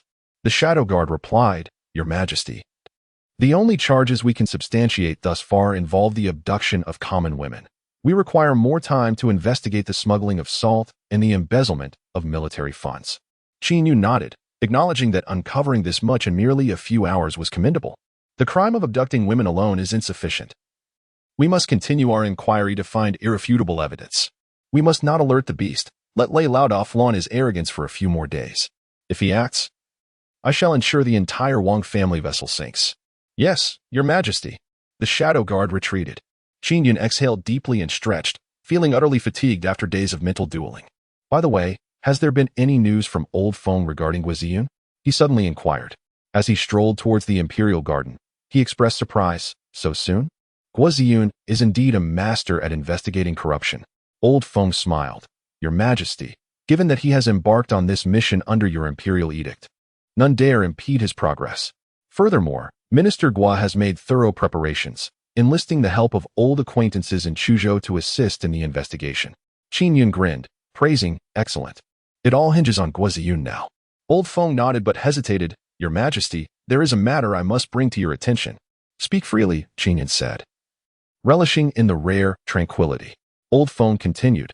According to the personnel at the Imperial Hospital, concubine Yao has claimed she suffers from coldness in her constitution and has procured numerous medicinal herbs. Among them is the purple eggplant flower. The purple eggplant flower? Qin Yun furrowed his brow. He recognized this herb, known to be used by women to prevent pregnancy. Old Feng bowed slightly. Your Majesty, I have also investigated. And the prescription concubine Yao has procured is indeed intended for treating coldness. Do the people at the Imperial Hospital seek their own demise? Even if treating an ailment, such herbs should not be prescribed. Could alternatives not be utilized? Qin Yun remarked coldly. It was concubine Yao who insisted on using it, Old Feng replied. Upon hearing this, Qin Yun fell silent. Reflecting on the past issues concerning the Pei family, he found it difficult to suppress his thoughts. Yet, he did not succumb to anger. With a sigh, he chose to regard the matter as a mere attempt at healing. He spoke slowly. Old Feng, you secretly had the mandrake flower in the prescription replaced. We must still pursue the cure. Yes, Your Majesty, Old Feng nodded, refraining from further inquiries. 2 days later, in the Tai Chi Hall during the morning court session, Wang Yang, the Grand Historian, emerged in his official robes and addressed the Emperor. Your Majesty, you promised us a reassessment of the case concerning Consort Wang. Yet there has been no follow-up. Qin Yun and Appo's gaze turned icy. This man was overly sharp, frequently challenging him under the pretense of recording history. Does reassessment not require time? Wang Yang raised his head defiantly, exerting pressure. Your Majesty, this matter cannot be delayed any longer. Lord Wang is ill at home, and if this continues, the chaos of that day at Xuanwu Gate may well repeat itself. Qin Yun, wishing to avoid anger, regarded Wang Yang as one with a lifeless body. Wu Ziyun is still investigating Wang Wei and Appo's offenses in Chuzhou. He requires more time. Let him linger for a few days. After a moment and Appo's contemplation, Qin Yun relented. Very well. I have my plans. Today, I shall personally visit Lord Wang at his residence and discuss this matter with him. Upon hearing this, Wang Yang and Wang Ming exchanged glances. Reluctantly ceasing their counsel, they resolved that should Qin Yun fail to take definitive action this time, they would resort to their previous tactics of pressuring the emperor once again. After the court session, Tao Yang led a contingent of imperial guards to clear the way, while Old Feng commanded the shadow guards to closely protect Qin Yun as they proceeded to Wang Wei and Appo's Ministry of Personnel. Within the gilded carriage, General Xiao Jian and Yin Zhong accompanied them. Your Majesty, are you saying that Lord Guo was ambushed? Xiao Jian exclaimed, visibly astonished. Indeed, Qin Yun affirmed. I received this news just prior to the morning court. Were it not for my dispatch of the Imperial Guards and 2 shadow guards to protect him, his fate might have been dire. Humph. Xiao Jian and Appo's face flushed with anger as he clenched his fist. That Wang Wei is audacious enough to strike against an Imperial envoy. Your Majesty, why not send troops directly? Qin Yun smiled faintly and turned to Yin Zhong. What say you, Minister Yin? Yin Zhong, with a resolute and loyal demeanor, clasped his hands. Your Majesty, I am not well versed in court affairs. I shall follow your command in all matters. Qin Yun nodded, satisfied, and sighed. Xiao Jian, your suggested course of action is too impulsive.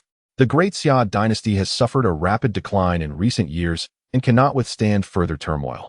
Even if we eliminate the Wang family, it must be done smoothly. Xiao Jian understood this reasoning, sighing inwardly. The Wang Wei faction was deeply entrenched, and uprooting it would prove exceedingly challenging. At this juncture, even imperial authority seemed insufficient to suppress him. Moreover, there are others behind Wang Wei. Qin Yun dropped a bombshell of a conjecture. Xiao Jian and Yin Zhong were both taken aback. Wang Wei has already amassed considerable power. Is there really someone above him? Xiao Jian asked, bewildered. Yes, there certainly is. Qin Yun closed his eyes and spoke calmly. The regional princes and royal relatives are all potential players. Xiao Jian's expression turned grave. Your Majesty, are you implying? Qin Yun nodded slightly. He Bailey is too obstinate, and the other minor assassins know too little, leaving me with no leads to investigate. For now, I can only speculate that there exists a hidden mastermind, but their identity eludes me. However, Wang Wei must not be allowed to remain at large. The fact that Wang Wei's faction has sent someone to assassinate Lord Guo indicates that Lord Guo has already uncovered their vulnerabilities. Chapter 68, A Discontented Departure and an Encounter with a Dandy. The 3 sovereigns engaged in conversation as they made their way to the minister's residence. The ailing Wang Wei, accompanied by all members of the Wang family, awaited them at the entrance, exuding an air of grandeur, while neighbors curiously peered from their homes. "Your Majesty," they exclaimed. "Your presence fills us with trepidation." As Qin Yun alighted from the carriage, his gaze fell upon the leading figure, Wang Wei, who, supported by others, appeared weak and frail, indeed bearing the semblance of a serious illness. With a subtle smile, he said, "Rise, dear Wang. I have come expressly to inquire about your health." With that, he assisted Wang Wei to his feet.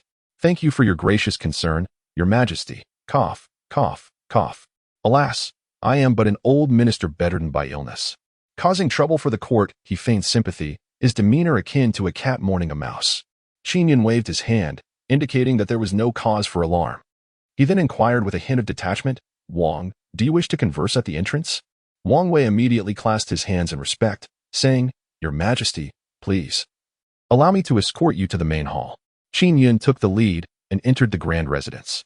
The interior was impressive yet lacked any remarkable antiques, giving no impression of corruption. Inside the main hall, the steward of the Wang residence presented tea, and all present, from the highest to the lowest, regarded Qin Yun with reverence, their display of respect palpable. In this delicate power dynamic, the words of governance spoken from sovereign to minister bore a weighty significance. The typical individual would have long since prostrated themselves in supplication. Yet Wang Wei remained steadfast, his gaze profound as he leaned on his cane and declared, "Your Majesty, I am gravely ill and fear I lack the strength to manage the Ministry of Revenue. I beseech you to appoint a more capable minister." His eyes flickered with melancholy as he continued, "Your Majesty, I have grown old. Having lost my daughter in my twilight years, I find myself devoid of ambition, longing only to return home after my illness to enjoy my remaining days." Qin Yun scoffed internally, pondering the audacity of this treacherous minister who dreamed of retiring peacefully. "Rest assured, I am well aware of the situation. I have already instructed Chang Hong and the Ministry of Justice to rigorously interrogate He Bailey and others. Should the noble consort Wang be wronged, she will be released forthwith. What say you?" He managed a faint smile. Wang Wei narrowed his eyes, furrowing his brow, "Your Majesty, if you truly wish to vindicate the consort and show mercy to the Wang family, why then send Lord Gui to investigate the military and taxation matters in Zhou." Qin Yun's gaze locked onto his tone growing increasingly frigid. "Wang, how is it that you are aware of Lord Gui's assassination attempt?" "That is classified information. It was mentioned in passing by the former classmate of mine, the governor of Zhou, who visited Lord Gui after the incident," Wang Wei replied nonchalantly. Qin Yun scrutinized him closely. This cunning old fox had indeed foreseen the developments in Zhou. He responded in a neutral tone. "The military in Zhou nearly revolted. I dispatched Qin to investigate. Do I require your permission for such actions?" Wang Wei, keeping his eyes downcast, replied slowly, "Your Majesty, you need not seek my approval. However, with Qin's temperament, he may easily offend the local aristocracy when conducting affairs there. Over time, this could lead to undesirable consequences." Qin Yun narrowed his eyes, contemplating that without the likes of such power-hungry ministers, the nobility would hardly dare to incite unrest. Ultimately, the source of turmoil lay with him. Wang Wei and Appos, a smirky gaze fell upon Qin Yun, and he suddenly suggested, "Your Majesty, why not allow my son Wang Ming to investigate? I trust he will perform admirably." Qin Yun pondered this proposition carefully. How could Qin Yun possibly acquiesce? Wang Wei and Appos' audacity is truly astounding. "Minister Wang, I believe it is unnecessary. The journey to Chongzhou is quite distant. General Wang should remain in the imperial capital. Regarding the matter of Wang Min, I shall instruct someone to investigate, and you will be notified promptly of any developments." With that, Qin Yun rose, leaving before he had even settled into his seat. The conversation ended on a discordant note. Wang Wei and Appos' expression remained as steadfast as a mountain as he trembled slightly, rising to support himself with his cane while seeing Qin Yun to the door. At the entrance, Qin Yun climbed into his gilded carriage and departed slowly. "Long live the Emperor!" The crowd knelt and proclaimed. Qin Yun lifted the window curtain and exchanged a glance with the hunched Wang Wei, their eyes clashing with sparks of meaning and speculation. It was not until the carriage vanished from sight that Wang Ming, furrowing his brow in confusion, remarked, "Father, what could that treacherous emperor be thinking? He clearly showed weakness yet left after a brief stay, rejecting your proposal." Wang Wei, leaning on his cane, gazed into the desolate street with a far-off look in his eyes. "Your Majesty is merely biding his time." "Biding his time? Waiting for that useless Qin?" Wang Ming and Appos' expression was one of disdain, even bordering on ridicule. Sighing deeply, Wang Wei and Apos S.H. face suddenly revealed a hint of worry. For some reason, I have been restless of late, fearing that great troubles may befall us. Wang Ming, still frowning, attempted to reassure him. Father, do not fret. Ziyun will uncover nothing significant in Chonshou, at most a few minor issues that cannot inflict real harm upon our Wang family. Wang Wei shook his head, solemnly stating, extremes must inevitably lead to reversals. This is an immutable truth. The Wang family conglomerate is far too vast to withstand scrutiny. This is not merely a matter of Guoziyun and Apos S investigation in Chozhou. To plan for a corner is insufficient for governing a nation. The recent incident concerning Min has disrupted all my plans. The ninth prince has also suffered considerable losses. We must not underestimate his majesty. With that, he turned, delivering a grave warning to Wang Ming. From this day forth, every member of the Wang family must tread carefully and avoid revealing any weaknesses. Do you understand? Wang Ming, still regarding Qin Yun with disdain but unwilling to contradict his father, nodded evasively, yes. Having finally ventured out, he intended to explore the imperial capital, savoring its charm while observing how the common people conducted their lives. He first visited General Xiao Jin's residence, changing into a new outfit. Clad in sleek black, Qin Yun and Apos S robust figure exuded an air of refined elegance, reminiscent of a nobleman of exceptional poise. Yet, the innate aura of nobility surrounding him could not help but draw the attention of passers-by. Under the protection of his disguised shadow guards, he stepped onto the bustling streets. The thoroughfares of the imperial capital were alive with activity. Merchants, porters, foreigners, and children mingled in vibrant chaos. Willow branches thrive, 100 people alive. Willow branches green. The Han family's scheme. Willow branches wither, slay the chancellor. Willow buds bloom, bury the eunuchs. In the great Xia dynasty, the year of Gengzi, unrest prevails. The eldest son has yet to return. 9 out of 10 houses stand empty. A group of children, clutching paper windmills, ran about in playful chaos, singing this nursery rhyme amidst their laughter. Xiao Jian, Yin Zhong, and others displayed expressions of bewilderment. Qin Yun smiled gently, showing no sign of anger. Instead, she deliberately stepped aside to avoid colliding with the charming little child. Your Majesty, perhaps I should inquire about the origin of this nursery rhyme, Feng Lao suggested softly. Just as Qin Yun was about to respond, the group of children who had been singing the nursery rhyme scattered in panic. A furious roar erupted. You wretched brats. Where did these wild children come from? They've dared to bump into me. With a swift motion, the speaker unsheathed a long whip, aiming it menacingly at a little girl with horn braids and a rosy complexion. Young master, please don and Apos. A delicate woman rushed forward, positioning herself protectively in front of the girl. Chapter 69, The Useless Wretch in the Street, Master Morone. Qin Yun gazed upon the young man, adorned in luxurious attire with a belt of jade, epitomizing the essence of a debauched scion. Particularly detestable was his rat-like visage. Women recoiled in horror, their faces drained of color, hands trembling as they shielded their children and retreated hastily. The common folk around, witnessing the lewd antics on the street, dared not voice their indignation, for he was the second son of a powerful noble, of noble birth, who would dare to intervene. Zhang Hu wore a smirk of malice, commanding his subordinates to encircle the woman, inching closer with each step. My dear lady, my little miss. He extended a hand, intent on violating her in public. The woman, filled with shame and fury, having nowhere left to retreat, summoned her courage to admonish. Under the emperor's gaze, noble sir, please refrain from such misconduct. Oh, a lady of some education, I see. Quite intriguing. What of the emperor's presence? My father, Zhang Sanlin, who dares to oppose me? The woman collapsed to the ground, tears welling in her eyes. That wretched scoundrel. Qin Yun furrowed his brow, cursing inwardly. Go, break this rascal and Apos S bones and deliver him to the authorities. And as for his despicable father, let us investigate and strip him of his position. Indeed, Yin Zhong, clad in humble garb, was already aflame with rage towards Zhang Hu, the first to step forward to take action. Suddenly, a flash of white darted past, swifter than Yin Zhong could react. Qin Yun barely registered the motion before Zhang Hu's body soared through the air like a kite severed from its string. With a resounding crash, he smashed into a wooden cart by the roadside. Zhang Hu rolled on the ground, howling in agony. What remarkable lightness of foot. Feng Lao and Apos S murky eyes sparkled with newfound vigor. The assailant, clad in white, with lips red and teeth white, her long hair loosely tied, exuded an air of striking elegance. Upon closer inspection, her features were sharp. With a hint of alluring charm, she was undoubtedly a woman. Turning to the distressed woman, she spoke softly, "You may leave now." The woman, as if granted a reprieve, fled with her weeping child in tow. "Kill her! Kill her!" Zhang Hu bellowed at the heavens, his expression twisted with rage. Behind him, a cadre of brutish servants and sycophants, nearly a dozen, rushed forth, encircling the woman in white, fists raised and ready to strike. "Go assist her," Qin Yun urged. His brow knitted in concern.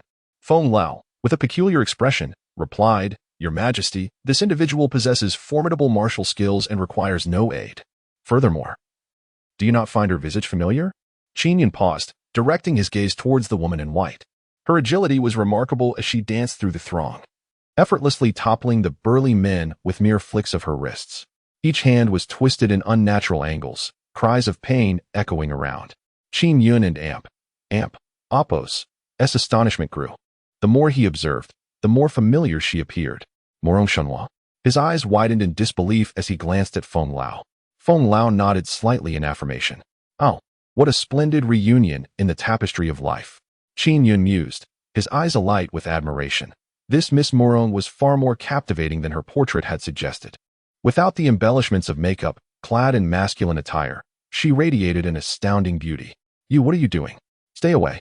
Zhang Hu's face was ashen, retreating repeatedly, his throat quivering in fear as he had just witnessed the horrifying spectacle of a dozen individuals having their hands broken. "My father, Zhang Samlin. What do you intend to do? Should you inflict any harm upon me, I assure you, you will rot in the dungeons of the Ministry of Justice." Morong Shenhua approached with an air of indifference, her gaze imbued with a hint of frost. She harbored an intense disdain for lecherous individuals. At that moment, the thunderous sound of footsteps echoed, and the onlookers parted ways. Zhang Hu and Appos' heart leaped with joy. The officials from the capital were arriving. "After tormenting you, I shall sell you to a brothel and revel in your downfall." A wave of coldness emanated from Morong Shenhua and Appos' starry eyes, chilling the atmosphere around her. "You seek death." In an instant, she dashed before Zhang Hu, drawing her sword before the assembled crowd of officials and soldiers, severing his tongue with a single stroke. "Ah!"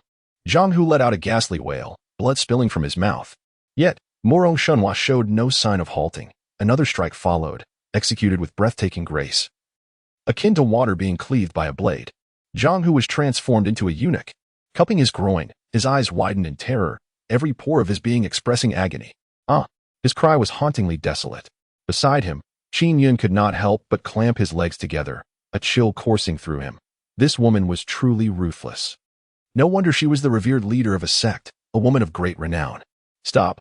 The arriving officials, faces pale with shock, bellowed in outrage, drawing their blades towards Morong Shenhua. Leading them was a captain named Tong Wang, who recognized Zhang Hu.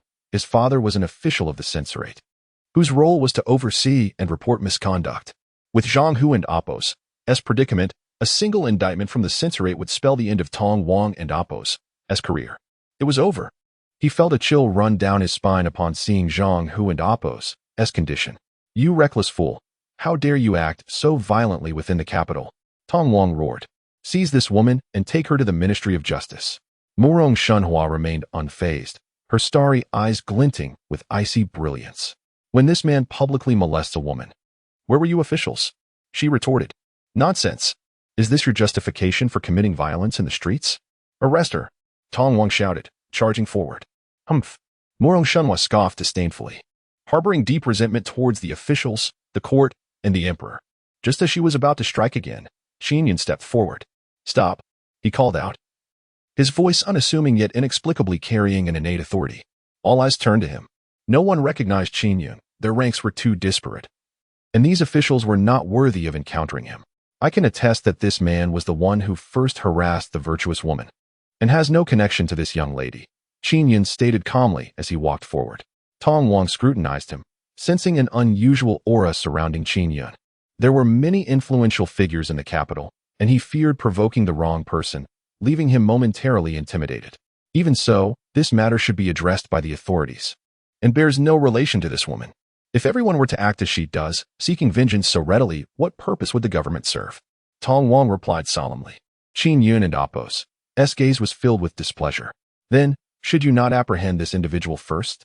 He pointed towards the unconscious Zhang Hu. Tong Wang and Apos. S expression shifted, realizing that capturing Zhang Hu would be tantamount to courting death. My lord, please step aside and do not obstruct the affairs of the magistrate's office, or I shall have to seize you as well. Preposterous. Both Xiao Jian and Yin Zhong bellowed in unison, their voices resonating like thunder. The imposing authority of the two generals swiftly incapacitated all the soldiers present. Who are you? Tong Wang's complexion drained of color, unable to meet the gaze of Xiao Jian and his companion. Humph. With a clatter, Tong Wang dropped his long knife, and then with a thud, he knelt down, his eyes wide with terror. Great General. Chapter 70. Miss Morong, may I accompany you? Silence. Yin Zhong reprimanded, fearful of revealing Qin Yun and Apos' true identity. Observing this, Morong Xuanhua's starry eyes flickered with surprise as she cast a glance at Qin Yun. While others remained oblivious, she discerned the truth with clarity. It was evident that Qin Yun held the position of authority among this group. Captain Tong, why do you hesitate to apprehend? Qin Yun stated with a calm demeanor.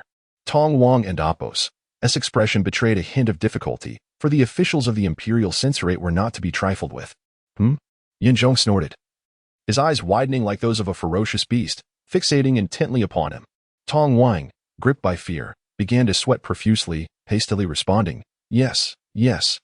I understand what must be done. Arrest him. This man has harassed a respectable lady. Take him to the magistrate and Apos' office and await further instructions. The officials, startled as if struck by an arrow, swiftly apprehended Zhang Hu. Qin Yun exchanged a knowing glance with Tao Yang, who immediately understood and followed to the magistrate's office to ensure this wastrel faced severe consequences. As this unfolded, the surrounding crowd dispersed. May I inquire your name, fair maiden? Qin Yun inquired with a smile, feigning unfamiliarity. Morong Xuanhua replied succinctly, drawing her sword and sheathing it before gracefully making her way into the throng, exuding an air of confidence. Miss Morong, Qin Yun interjected, stepping in her path with a smile. I hold great admiration for your swordsmanship and your noble conduct. Might I have the honor of sharing a moment with you? Morong Xuanhua, her demeanor somewhat aloof, furrowed her brow and replied, There is no need. Qin Yun persisted. Your accent suggests you hail not from the imperial capital, but rather from Yunzhou. Might I inquire what brings you to the capital? If you do not mind, I would be glad to assist you. Flattery without purpose is often suspect, and Morong Xuanhua's fleeting favorable impression of Qin Yun evaporated entirely. Avoiding him, she coldly remarked, To kill. Qin Yun turned to her, intrigued. Kill whom? I could assist. Upon hearing this, Xiao Jian and others paled, ready to admonish. But Qin Yun preemptively silenced them with a warning glance, urging them not to speak and risk exposure. Oh, Miss Morong's intentions are indeed thrilling. I wonder why you specifically traveled to the capital to assassinate the current emperor? Qin Yun and Apos' lips curled into a curious smile. Morong Xuanhua and Apos' expression hardened as she softly replied. The tyrant emperor, cruel and bloodthirsty, has left the people in despair. Is that not reason enough? Qin Yun internally sighed. This leader is both beautiful and formidable, yet, alas, she appears to lack discernment, fixated solely on her intention to assassinate him. While her motives may suffice, do not blame me for dousing your enthusiasm. The palace is heavily guarded. Even with your exceptional martial skills and agility, approaching the emperor remains impossible. Should you somehow succeed, do you truly believe you can escape the palace? As I understand it, the Imperial Guard is filled with experts. Morong Xuanhua raised an eyebrow. That is of no concern to you. Do not follow me any further, or I shall not hesitate to be impolite. With that, she turned and walked away, offering Qin Yun not an ounce of courtesy, regardless of his apparent status. TSK, still a fiery little mare. Qin Yun and Apos' interest in the woman grew increasingly intense, and a bold idea suddenly flashed through his mind. He directly spoke up. Miss Morong, I shall assist you in your endeavor. Not only can I grant you access to the palace, but I can also enable your entrance to the Tai Chi Hall. I am fully committed to supporting your assassination of the current monarch. As soon as he finished speaking, the expressions of Xiao Jian, Yin Zhong, and others turned peculiar. Their gazes towards Qin Yun filled with bewilderment. To kill oneself? What madness is this? Only Feng Lao smiled wryly. Having witnessed Qin Yun and Apos' rise to power, he understood his temperament and surmised that he had likely developed an infatuation with this extraordinary woman. Morong Xuanhua raised her delicate eyebrows, a mix of surprise and disbelief crossing her face. Why do you wish to help me? Qin Yun replied with a cheerful demeanor. Did I not just mention? I wish to sit down and have a chat with you. Morong Xuanhua's expression darkened. I warn you, do not toy with me, or your fate will be far worse than that of the man you just mentioned. I speak the truth. Qin Yun maintained a serious countenance. You asked me to help you enter the palace, and I agreed. Yet now, you doubt my sincerity. She smirked playfully. Do you dare? Qin Yun stood tall and confident. Why would I not dare? A flicker of suspicion crossed Morong Xuanhua and Appo's eyes. She sensed that Qin Yun truly possessed a robust confidence and seemed unafraid to make such declarations in public. Who are you, and how do you intend to assist me? I'm Qin Xiaobu, he declared, maintaining a straight face while suppressing his laughter. Facilitating your entry into the palace is a trivial matter, if you wish to pursue it. There is nothing I cannot accomplish. A member of the royal family? Morong Xuanhua inquired, scrutinizing him closely, as if that would clarify his significant connections. Might I suggest we step to an inn? Or a tavern for a more detailed discussion? Morong Xuanhua felt an aversion to Qin Yun and Appo's affluent demeanor. Yet entering the palace posed a considerable challenge, and she found herself somewhat intrigued. After much contemplation, she resolved to listen to Qin Xiaobu's words. Very well. But let me state this clearly. You had better be honest. Otherwise, none of your subordinates will stand a chance against me. Nevertheless, she deemed this insufficient. Qin Yun smiled broadly. Your straightforwardness is refreshing. I assure you, I will not disappoint you. Shall we proceed to the Seahai Tavern? He suggested. Morong Xuanhua glanced around, nodded slightly, and then confidently led the way. Her silhouette exuded an ethereal charm reminiscent of a fairy.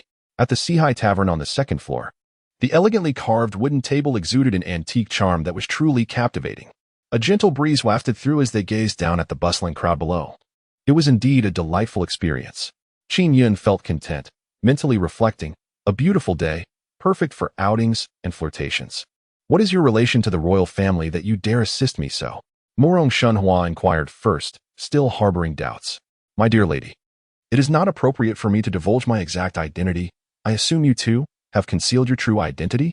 Qin Yun responded with a smile.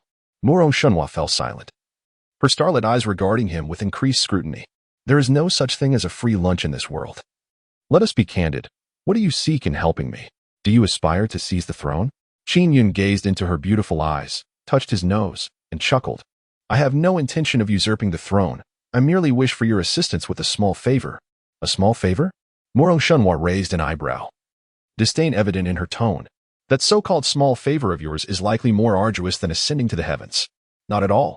Qin Yun shook his head, speaking with utmost seriousness. For Miss Morong, it should be a trivial task, one that could be accomplished within a single night. Upon hearing this, Morong Xuanhua and Appo's thoughts took a dark turn, her eyes glimmering with frost.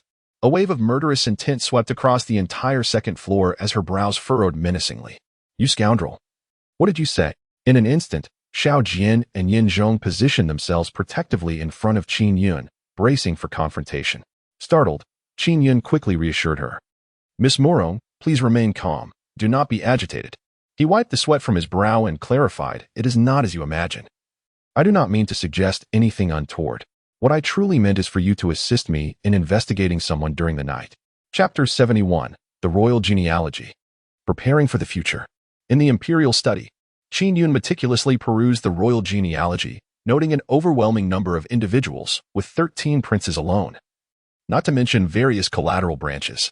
Among these 13, 3 remained in the imperial capital, the 5th prince, the 8th prince, and the 9th prince.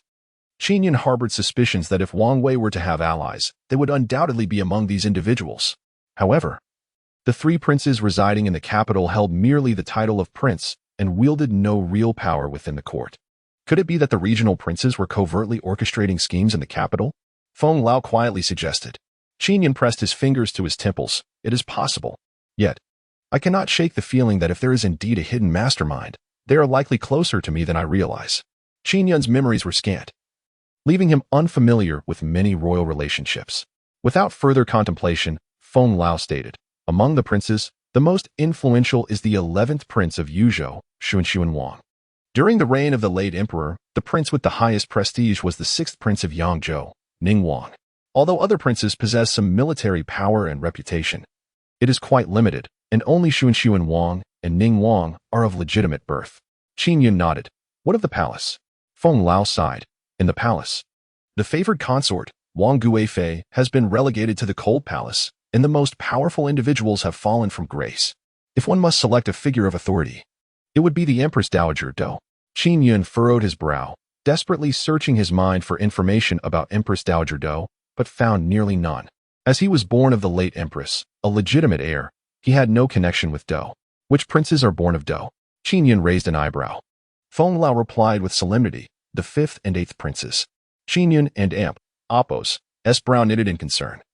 Decisively ordering, dispatch 2 shadow guards immediately to closely monitor the two until Wang Wei and Appos' downfall is assured. I refuse to believe that I cannot uncover the hidden mastermind. Even if it requires digging 3 feet into the ground, I shall investigate each individual until I expose the culprit. Feng Lao nodded. Additionally, monitor Do as well. Upon hearing this, Feng Lao offered a faint smile tinged with bitterness. Your Majesty, the manpower of the shadow guards is limited. Should we also keep an eye on Empress Dowager Do, it may necessitate drawing from your personal guards. I am concerned for your safety. Qin Yun replied, if necessary, so be it. With Feng Lao by my side, what do I have to fear? Feng Lao shared a knowing smile and nodded.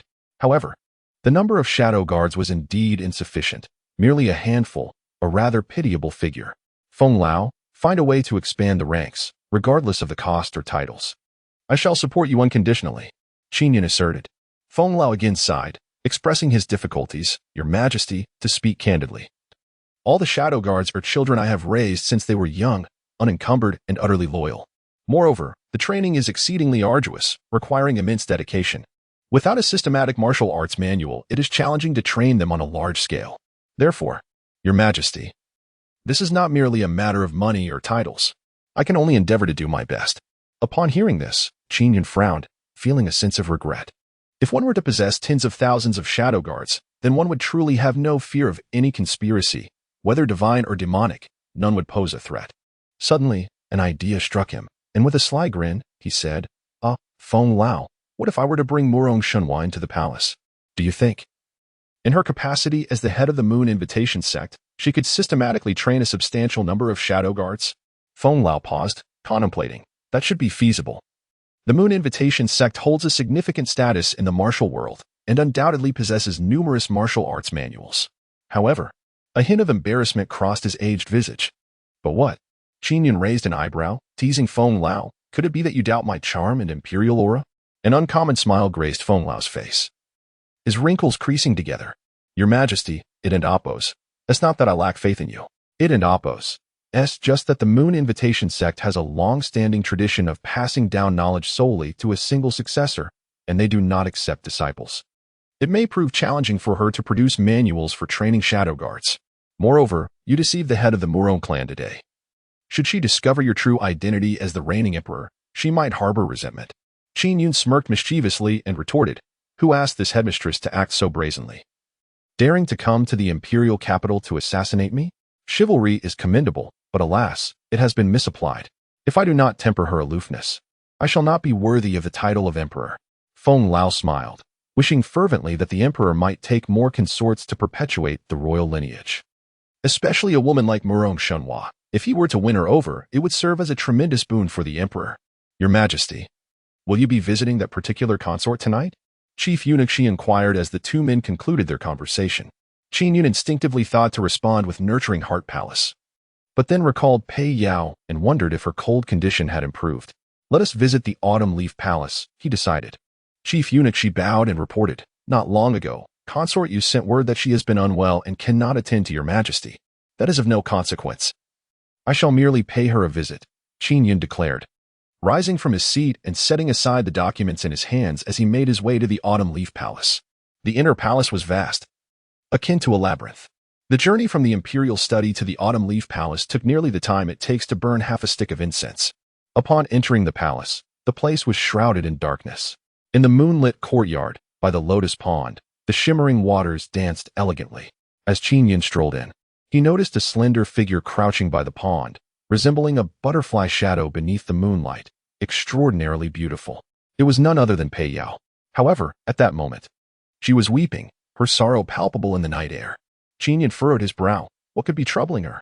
As he approached slowly, Pei Yao continued to cry, her makeup smeared, clutching a letter in her hand, oblivious to his presence. What troubles you? Qin Yun inquired directly, his voice low and resonant. Startled, Pei Yao nearly tumbled into the pond, but Qin Yun caught her just in time. Your Majesty, what brings you here? She asked, wiping her tears. Her gaze filled with complexity. I heard you were unwell, so I came to see you and brought a few gifts, Qin Yun replied, raising the sandalwood box in his hand, which he had purchased outside the palace that very day. I'm fine, thank you, Your Majesty. Your eyes are red from weeping. Has something happened? Speak to me, and I shall advocate for you. He reached out to wipe away her tears. Thank you, Your Majesty, for your concern. It is merely that my cousin has sent word, stating. Her eyes brimmed with tears once more, and biting her lip, she continued, my mother has passed away. Chapter 72, The Unrest in Zumaking, an Impasse. Upon hearing these words, Qin Yun furrowed his brow and embraced her gently. Are you in the camp? Pei Yao choked back a sob and nodded. I shall send someone to escort you back to the camp tomorrow, Qin Yun said softly, his hand caressing her delicate back in a gesture of comfort. Very well, I accept, Pei Yao replied, and Qin Yun nodded, helping her sit up, wiping away the tears from the corners of her eyes. Do not weep. Life is fleeting yet long. Trust that your mother, watching from above, would not wish to see you in such sorrow. However, a flicker of pain crossed Pei Yao's eyes as she lowered her gaze in silence. She resented her mother's passing. Feeling powerless to be by her side, she loathed that her mother had succumbed to despair, and she harbored a deep-seated animosity towards the architect of her grief. Looking back at Qin Yun and Apos, as concerned visage, her resentment peaked, leaving no room for love or hate, only animosity remained. As the night deepened, having soothed Pei Yao and Apos' emotions and watching her settle into slumber, Qin Yun took his leave from Qiyue Palace. He had intended to stay the night, yet Pei Yao insisted against it, claiming it would bring misfortune. Ultimately, he relented, allowing her the solitude she desired. Listening to the receding footsteps outside the window, Pei Yao and Apos' almond-shaped eyes widened, and she abruptly sat up. From beneath her pillow, she retrieved a golden waist token, a royal insignia stolen from Qin Yun. Biting her lip, her fair brow furrowed with conflict, she swiftly donned her palace attire and embroidered shoes, quietly departing from Qiyue Palace. The following day, Qin Yun made a point to see Pei Yao off, noticing her slightly unusual demeanor. However, he attributed it to her grief over her mother's death and, after advising the Imperial Guard to protect the beloved consort, he proceeded to attend the morning court. In the Taiji Hall, Wang Yang and others continued to press their case against Wang Min. Had Qin Yun not been biding his time, he would have long since confronted these troublesome ministers. His concession had only served to diminish their voices momentarily, yet the obstinacy of Wang Wei's faction persisted, intensifying their demands. Suddenly, a breathless guard burst into the Taiji Hall, exclaiming, Your Majesty, dire news. There and Apos has been a rebellion in Zumaking. The guard, panting and trembling, continued, the garrison commander Ming Wen has led his troops in revolt, killing officials. And there are ominous signs that they may march toward the capital. At these words, the court erupted in chaos. A rebellion in Zumaking? This was indeed grave news. The ministers and Apos' expressions shifted dramatically as they murmured among themselves. That region was a vital passage, capable of both defense and direct advance into the plains, threatening the capital itself. Oh, the troubles of the Great Xia are manifold. It was not so tumultuous when Your Majesty relied on Lord Wang. They spoke of taxation issues and military pay that had already caused numerous incidents. Did the Emperor truly intend to persist in his solitary path, suppressing Lord Wang? At this moment, Qin Yun's expression darkened considerably as he slowly rose. How long has this been going on? What incited the rebellion? The guard, pale-faced, replied, Your Majesty, it occurred last night. Commander Ming Wen, dissatisfied with the court's withholding of military pay, has incited a revolt. Scoundrel! When have I ever permitted the withholding of his pay? An ungrateful wretch.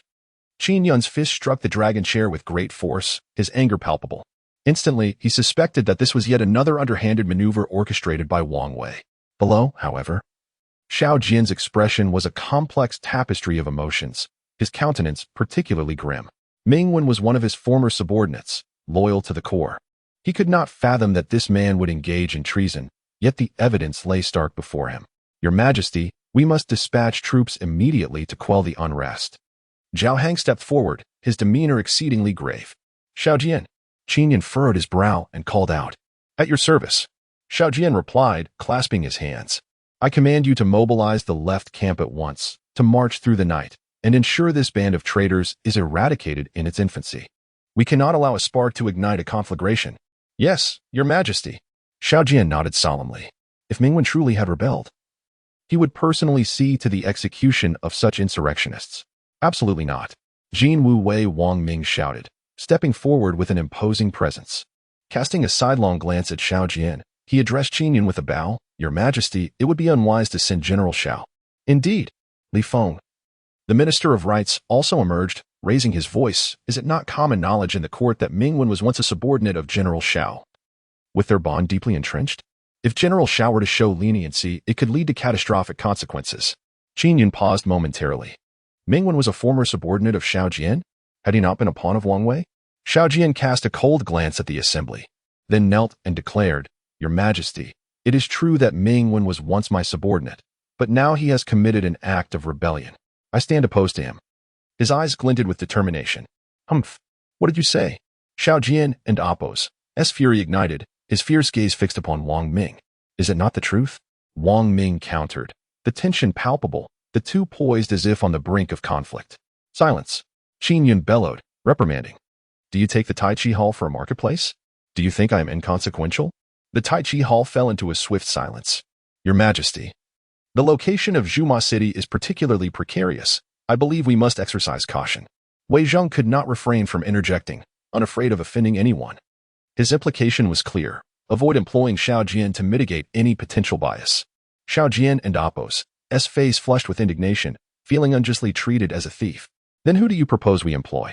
Qin Yun inquired, his gaze steady upon them. Your Majesty, I am willing to lead the Jin Wu Wei to suppress the rebellion, ensuring within 2 days the capture of the traitor and Appo's head. Wang Ming proclaimed loudly. His words garnered the affirmation of the majority of court officials. After all, the Jin Wu Wei was the most elite force within the imperial capital. As for Xiao Jian, his favor had led to chaos within the court, a sentiment shared by many officials who harbored dissatisfaction towards him. Some censors were even contemplating how to impeach Xiao Jian. Anxiety gripped Xiao Jian's heart. Should Wang Ming quell the rebellion, then Mingwen's faction would undoubtedly be eradicated, sealing their fate irrevocably. Your Majesty, I am willing to sign a military order, assuring the suppression of the rebellion. I am well acquainted with Mingwen and would find it easier to deal with him, Xiao Jian fervently argued. Unacceptable. Taisher Ling Wang Yang coldly snorted. General Xiao should focus on safeguarding the imperial capital. This is not an issue that can simply be resolved by your military decree. Is it to be assumed that the Jinwu Guard is incapable of quelling the rebellion? Or do you, General Xiao, harbor ulterior motives? Upon hearing this, Xiao Jian's eyes widened in fury, his teeth bared in a fierce grimace. Chapter 73. The Scout Returns, a False Imperial Decree.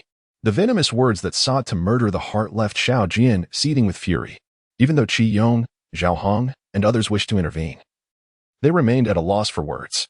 However, Qin Yun, seated upon the dragon throne, suddenly regained his composure. He cast his gaze upon the Imperial Guard who had delivered the news and inquired, in this urgent message, is there any indication of where one and Appo's forces have reached? The guard shook his head and replied, Your Majesty, the urgent message only states that one has rebelled, executed several officials, and incited his subordinates to establish defensive works, suggesting a vague inclination towards an assault on the imperial capital. Yet, it does not specify their current location. Upon hearing this, Qin Yun narrowed his eyes and turned to the Minister of War, Zhao Hong, asking, How many soldiers are stationed at Zhuma City? Your Majesty, approximately. Fewer than 10,000, Zhao Hang responded. Bring me the map, Qin Yun said calmly, leaving the assembled ministers bewildered. In such a critical time of turmoil, why was there no immediate dispatch of troops to quell the unrest? Your Majesty, the military situation is urgent. Every second counts, and the circumstances may deteriorate further. Currently, across various regions. Bring me the map, Qin Yun reiterated, ignoring Wang Ming's interjections. Wang Ming fell silent, though a flicker of displeasure crossed his eyes. Soon, the map was presented. Qin Yun pointed out the location of Zhuma City, which was surrounded by mountains on 3 sides, making it a fortress that was both defensible and challenging to assault. However, if troops were dispatched from the direction of the imperial capital towards Zhuma City, they would approach from the side not shielded by mountains, and with a slightly larger force, they could swiftly suppress any uprising. General Yin, if you were one, What would your strategy be for rebellion? Qin Yun suddenly asked, directly addressing the gathered ministers. Yin Zhong furrowed his brow and candidly replied, Your Majesty, if I were Wen. At the outset of the rebellion, I would seize this location. He pointed at the map, Changsou County. Capturing Changsou County would create a strategic angle with Zhuma City, fortifying the most vulnerable point facing the imperial capital, thereby allowing control over the territory to resist the royal forces. Qin Yun smiled faintly and continued, What else? Yin Zhong pondered for a moment and hesitantly added, If capturing Changsou County proves too challenging or costly, I would likely opt to abandon Zhuma City and retreat into the mountains. This way, even if the imperial forces were numerous, we could engage in guerrilla warfare, minimizing the risk of being captured or annihilated. Upon hearing this, some ministers fell into silence, while others remained perplexed. Qin Yun surveyed the assembly and remarked, Has Changsou County been attacked? Zhao Hong shook his head. I have received no reports to that effect. Humph. Qin Yun scoffed. Send scouts to investigate further. This urgent message is erroneous. How could one reinforce defensive works while simultaneously leading an assault on the imperial capital, with merely 10,000 troops? What waves could they possibly create? I require accurate intelligence before taking any action. The Grand Historian, Wang Yang, frowned and said, Your Majesty, might this delay the optimal moment for response? Even if the communication contains some inaccuracies, it is still reasonable. It cannot be assumed that Wen's forces have not rebelled at all. If we delay, it may escalate beyond a mere localized disturbance. The ministers voiced their concerns, each expressing their apprehensions. Only one among them remained notably subdued, Wang Ming of the Jinwu Guard, whose expression betrayed a hint of disappointment and melancholy amidst the crowd. As Qin Yun ascended the dragon ladder, he had already formed a resolute opinion. He waved his hand and said, Enough. Let us maintain our composure. Impulsive actions will only exacerbate this tumultuous situation. Our great Xia, blessed with a lineage of formidable generals, surely possesses the means to quash any rebellion, does it not? General Wang Ming, you too are capable of suppressing such insurgents, correct? Qin Yun cast a penetrating glance at Wang Ming, who faltered for a moment, forcing a strained smile as he clasped his hands in a gesture of respect. Wei Zheng stepped forward, his voice grave. Your Majesty, I believe that even while awaiting news, the troops stationed in the imperial capital should be prepared in advance for immediate mobilization. Qin Yun nodded in agreement and turned to Yin Zhong. General Yin, you command the Qinglong Guard, yet you have not truly stepped onto the battlefield. This time, I entrust you with the task of organizing the troops and ensuring they are ready at a moment and Appo's notice. Yes, Your Majesty, Yin Zhong replied, his eyes gleaming with fervor. Eager for battle. Dismissed. Qin Yun waved his hand and departed, his demeanor unhurried and steadfast, akin to an immovable mountain. This reaction left the court officials perplexed, with none comprehending his intent. In their hearts, figures like Grand Historian Wang Yang regarded him with disdain, labeling him a mediocre emperor lacking insight. An hour later, in the imperial study, Qin Yun summoned Xiao Jian in secret. Your Majesty, I bear guilt. Xiao Jian entered and immediately knelt, shamefaced. Mingwen is a former subordinate of mine. His rebellion implicates me. Qin Yun chuckled gently, assisting him to rise. As ruler and subject, we are also akin to brothers. There is no need for such formalities. Furthermore, first and foremost, you are not at fault in this matter. Secondly, I find the rebellion of Ming 1 and Appo's faction to be suspect. Xiao Jian and Appo's eyes widened in surprise. Your Majesty, what do you imply? For now, I cannot deploy our forces. I suspect this may be a conspiracy. Xiao Jian frowned. A conspiracy? Whose scheme is it? Does that treacherous Wang Wei seek to exert pressure? He continued. I have always known Mingwen to be loyal, never aligning with power-hungry officials. How could he suddenly turn traitor? There must be more to this. Qin Yun sighed wearily. No, Mingwen's faction has certainly rebelled. Otherwise, the conspiracy would be too clumsy. Let us await further news. My decision to refrain from rash action is indeed prudent. The following day, the scout who arrived was no ordinary military reconnaissance officer. It was Tao Yang, Qin Yun's trusted bodyguard. Your Majesty. With a thud, Tao Yang collapsed to the ground, nearly lifeless, his lips parched and cracked. Qin Yun rose swiftly. Quickly, bring him water. Eunuchs like Ji Gonggong rushed to assist Tao Yang, offering him water and a morsel of food until he gradually regained his strength. With great effort, he clasped his hands and reported, Your Majesty, I have gathered the information. The mutiny is indeed true. However, the situation in Zhuma City, Cough, cough. He broke into a fit of harsh coughing. But Zhuma City has not fully rebelled. Qin Yun furrowed his brow. What do you mean? Elaborate.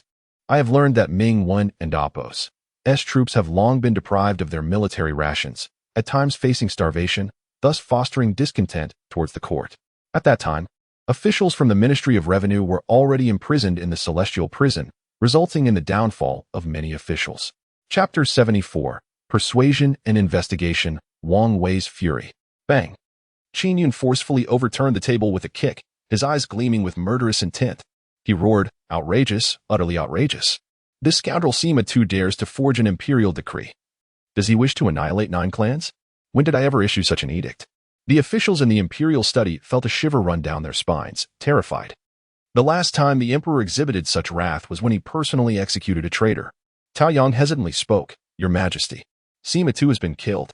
He was aggressive, seeking to usurp Ming Wen's military authority, even sending men to capture Ming Wen and his important subordinates and Apos families, inciting the ire of Ming Wen and Apos S men.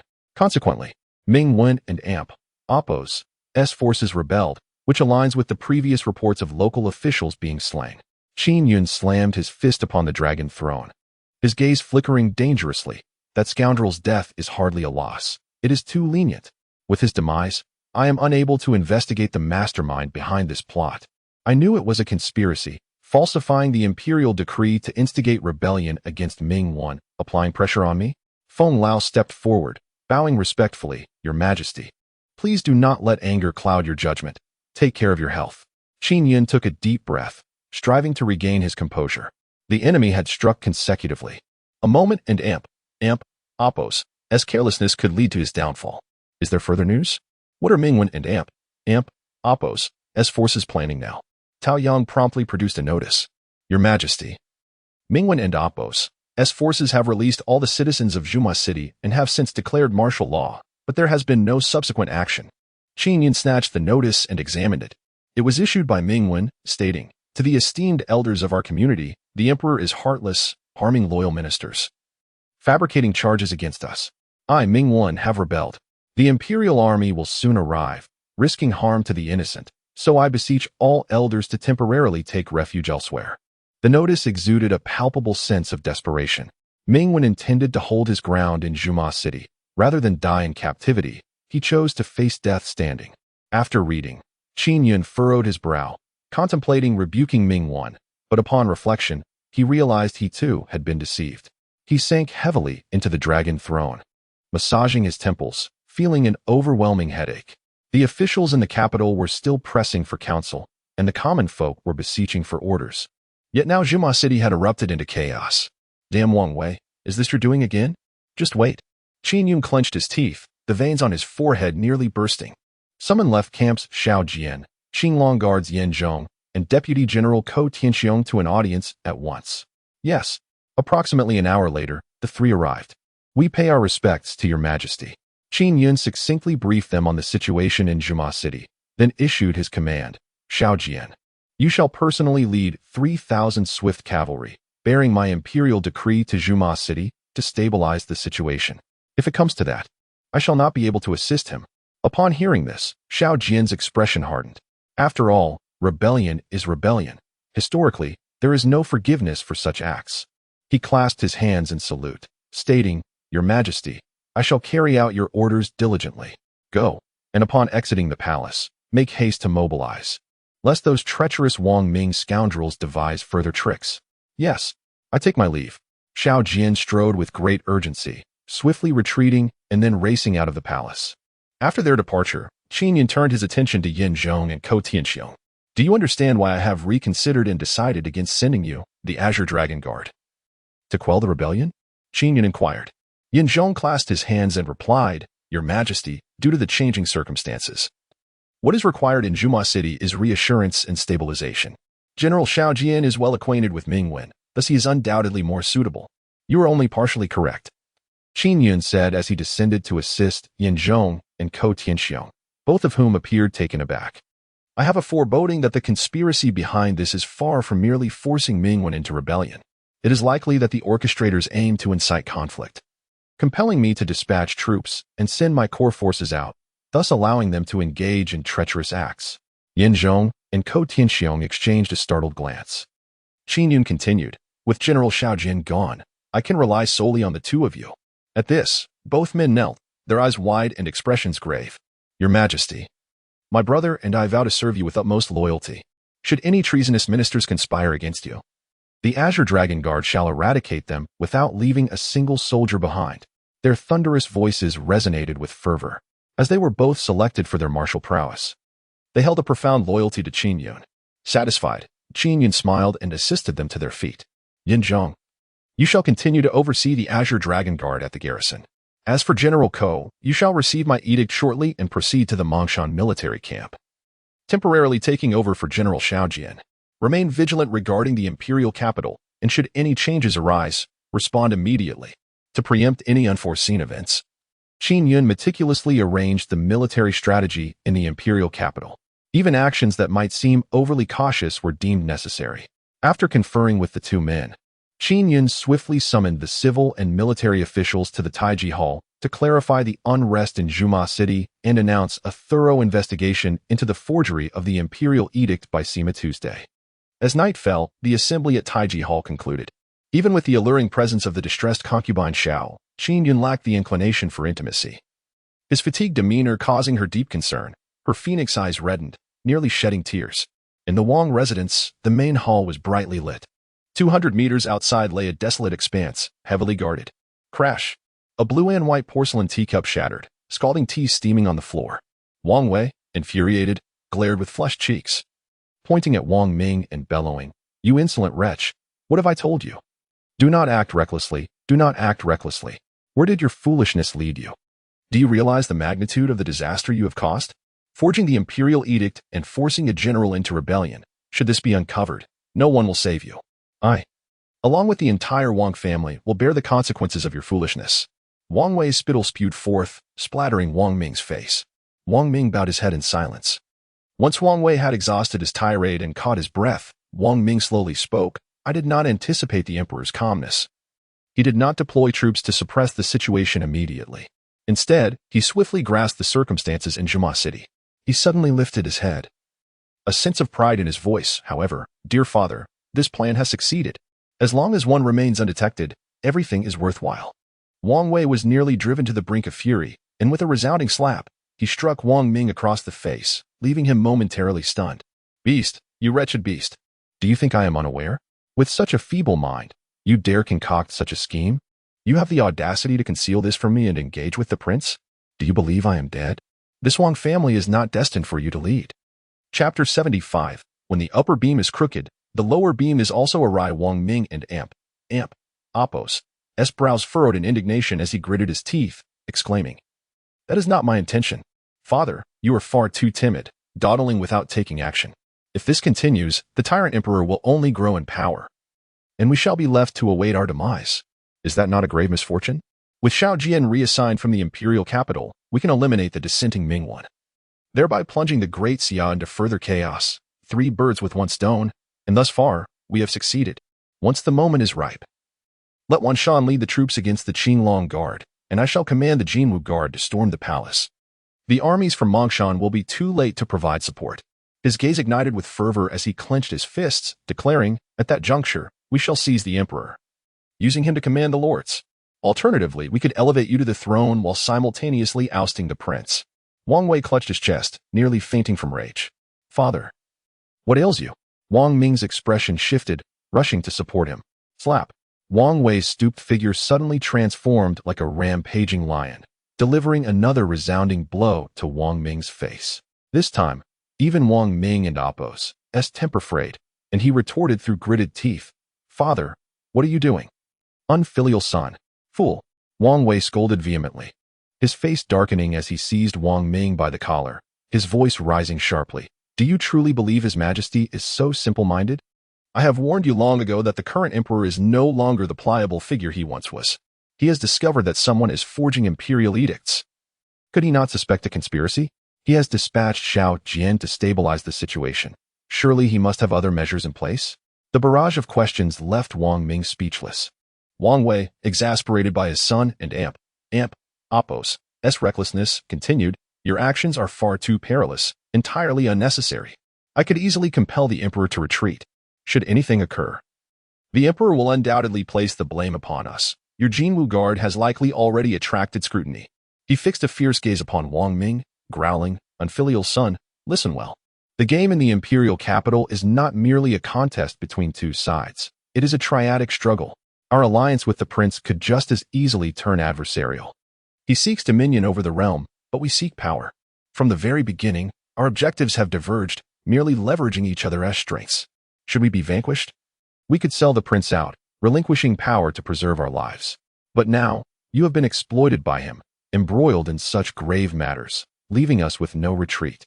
Once we act, as a mere minister ascending to the throne, I would be branded a traitor, and the regional princes would surely rise against us. Either he reaps the rewards, or we must elevate him to power. Once he ascends, we will lose all value, and you, as the leader of the rebels, can only expect a dire fate." Upon hearing this, Wang Ming and Apos, as complexion paled. He swallowed hard, left speechless. He had not considered the intricate ramifications, only desiring to seize the Emperor through brute force and cast him aside. Humph, in times devoid of heroes, the young shall make their names. In terms of strategy, you are still leagues behind the prince. On the day I depart this world, the Wang family shall face utter ruin. Wang Ming stood frozen, lost in thought. After a considerable pause, his countenance darkened as he slowly approached and knelt down. "Father, what shall we do now? Should we still instigate a rebellion?" Wang Wei regarded Wang Ming with a look of incredulity. "What do you think?" The son, uncertain, implored, "I beseech you, father, enlighten me." Wang Ming began to panic. Wang Wei coughed a few times, appearing as though he had aged a decade, his murky eyes reflecting a trace of helplessness. He had long anticipated that calamity loomed. Thus he had intended to safeguard himself. Yet now, retreat was no longer an option. Well, with Sima Tu dead, there are no witnesses left. Maintain control over the Jinwu guards. Do not stir unrest, and refrain from mentioning any military matters. Let this affair pass.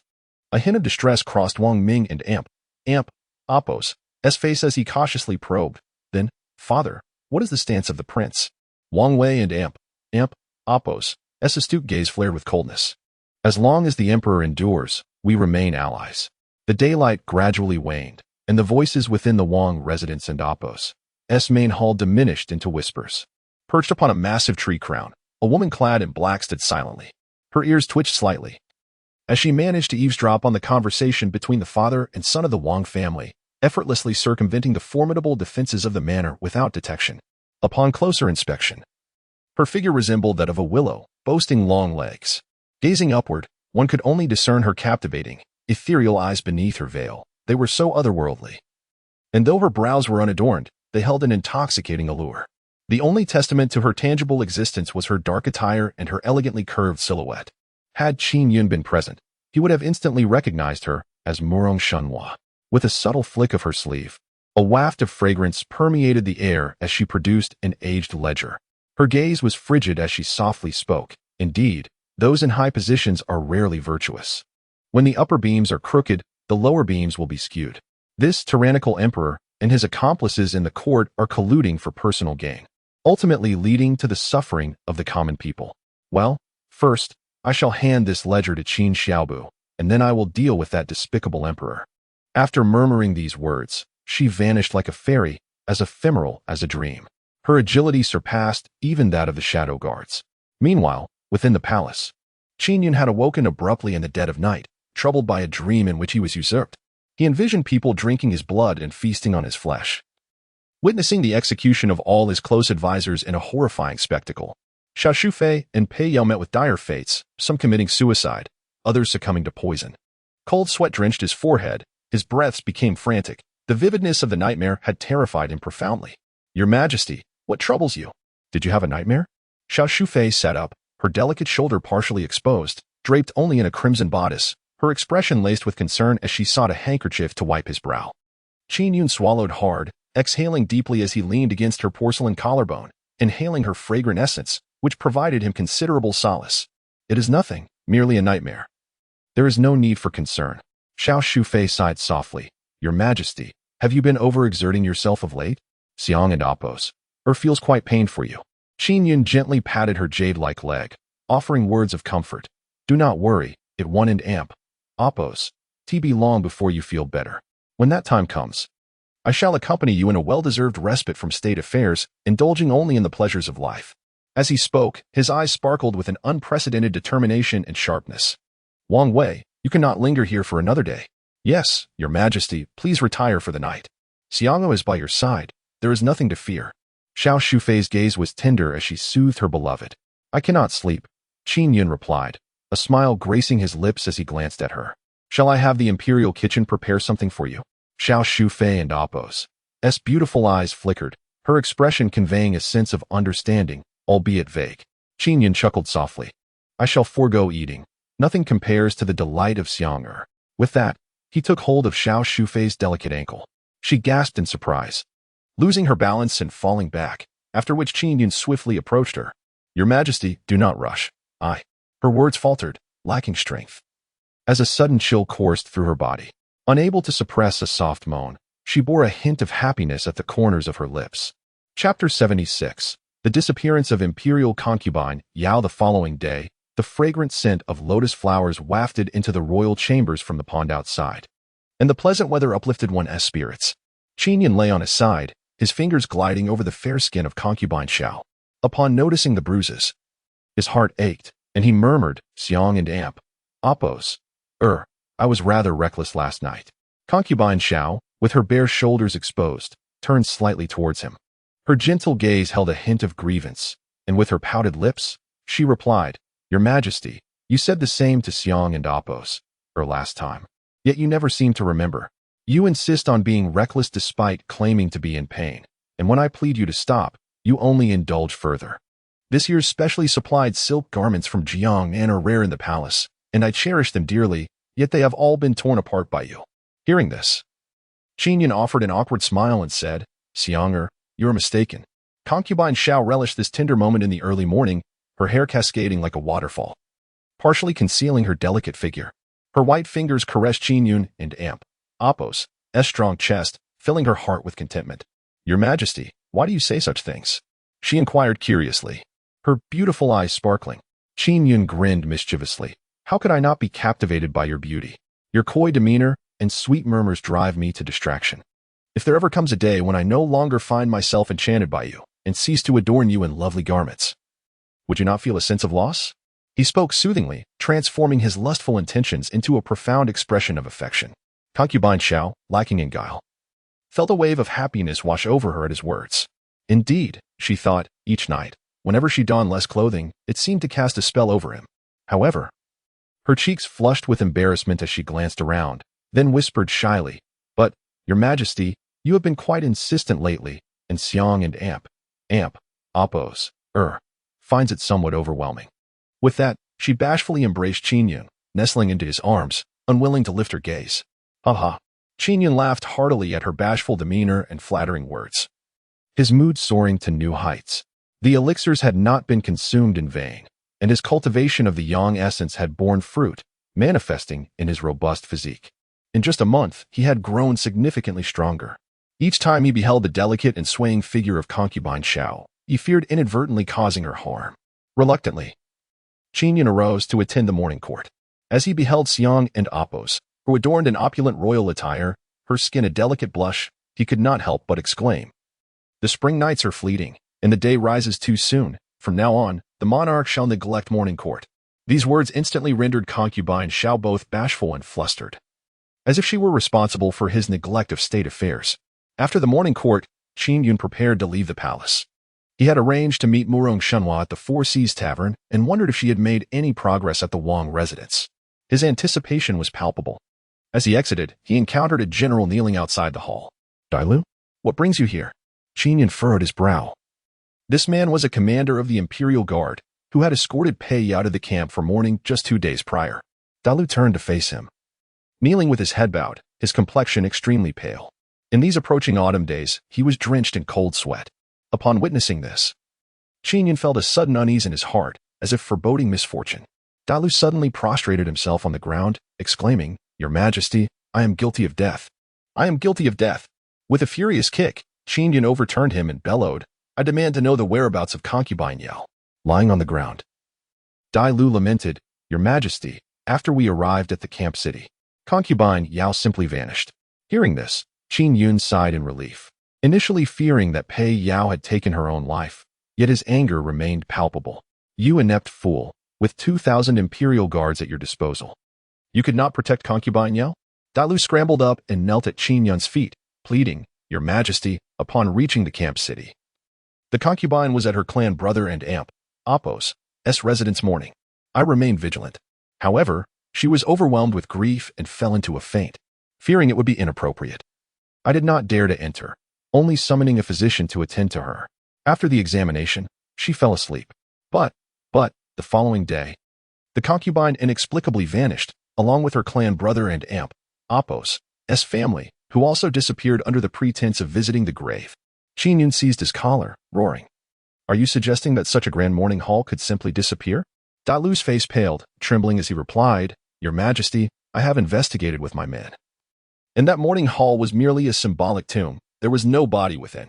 Furthermore, it appears concubine Yao had orchestrated her escape. I inquired with the city guards, who reported seeing concubine Yao's clan brother, Pei Zheng, and his family leaving the city. Due to her status, they dared not pursue. I suspect that was when they departed in their carriage. Qin Yun's anger surged. A band of useless louts. What purpose do you serve? Why do you not take your own life? Seizing a blade from Tao Yang, he intended to strike down Dai Lu. For he believed Dai Lu must bear full responsibility for the loss of Pei Yao amidst the 2,000 imperial guards. Terrified, Dai Lu knelt, desperately pleading for mercy. Your Majesty, please spare my life. Qin Yun, his face contorted in fury, interrogated, Did you not pursue them at the time? A carriage cannot outrun swift cavalry. We did pursue. Dai Lu cried on the ground, but there was no trace. We followed for several hours without sight of the caravan. Qin Yun clenched his teeth, his hand trembling around the knife. Finally suppressing his fury, he coolly commanded, Take this wretch away and administer 100 lashes, strip him of his title, and cast him into the ranks of the imperial guards as a common soldier. With a pained expression, Dai Lu, as if granted a reprieve, knelt and bowed repeatedly. Thank you, Your Majesty, for sparing my life. Qin Yun entered the imperial study, taking his seat on the dragon throne, his expression rigid. Had Pei Yao outright expressed her desire to leave the palace, he would have undoubtedly allowed her to depart without a second thought. Yet, now that Pei Yao had become his concubine, having developed feelings through their daily interactions, her sudden deceit and escape left him incensed. How dared this woman deceive him and flee the palace?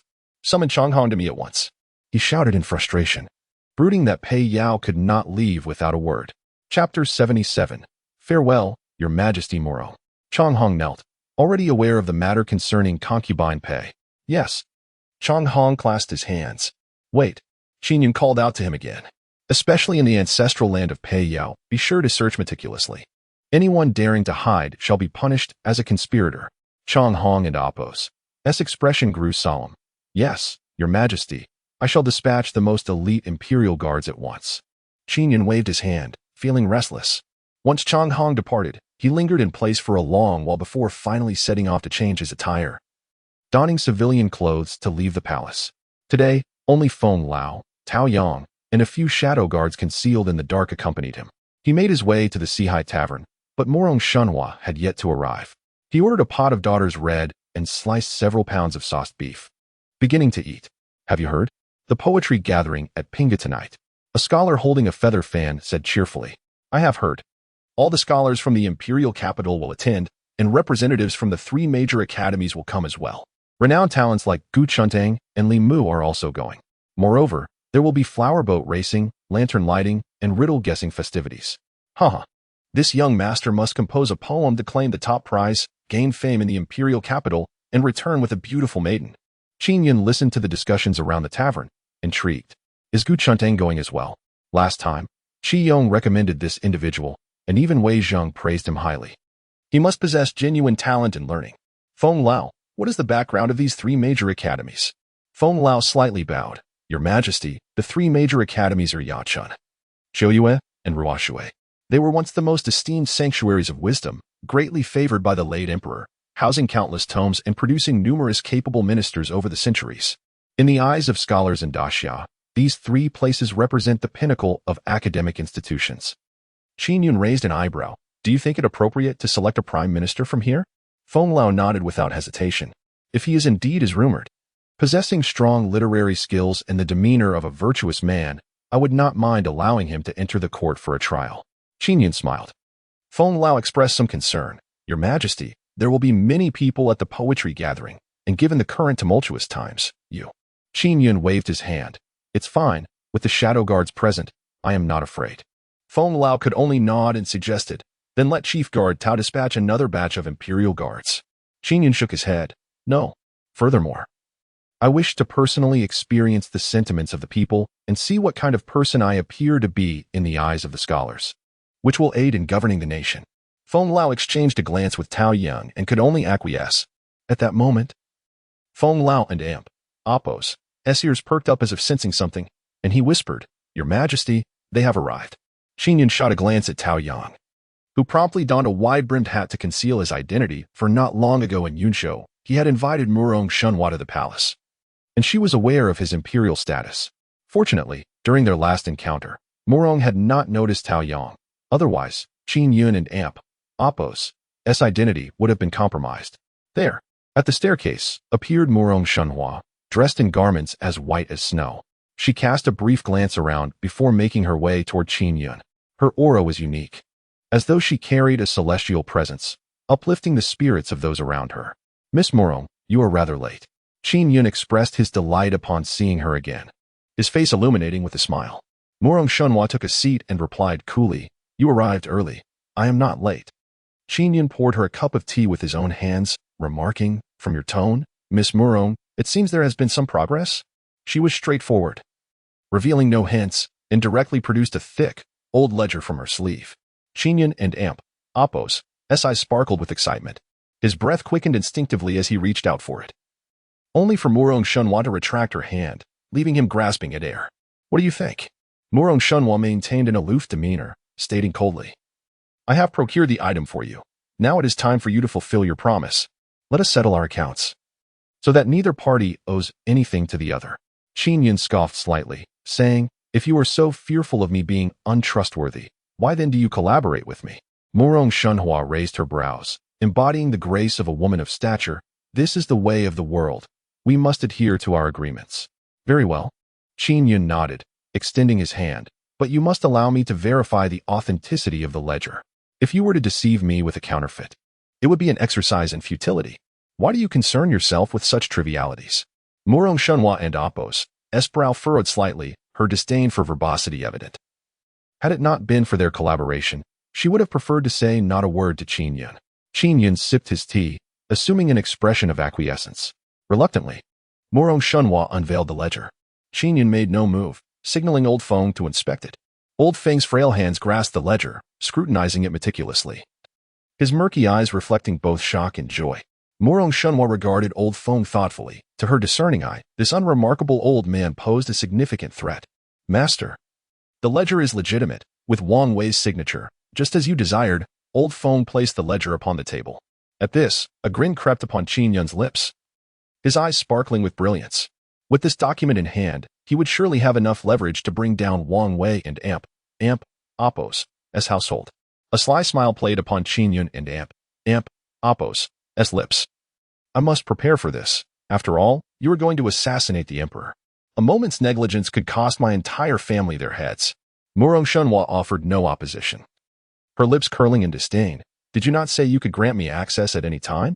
That anything I wish could be arranged? Indeed, I did say so. Qin Yun replied earnestly. However, I require some time to prepare, do I not? Then come to the Four Seas Tavern once you are ready. I shall enter the palace, and then I will provide you with the ledger. I take my leave now. Murong Shunhua rose indifferently. Wait. Qin Yun called out to her, saying, Miss Murong, do not depart.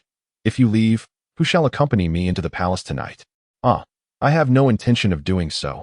Qin Yun replied with a smile, spreading his hands. This evening, I shall attend a poetry gathering, and afterward, I will present myself before the emperor. At that time, you can secretly enter in my carriage. It will be the simplest and quickest way.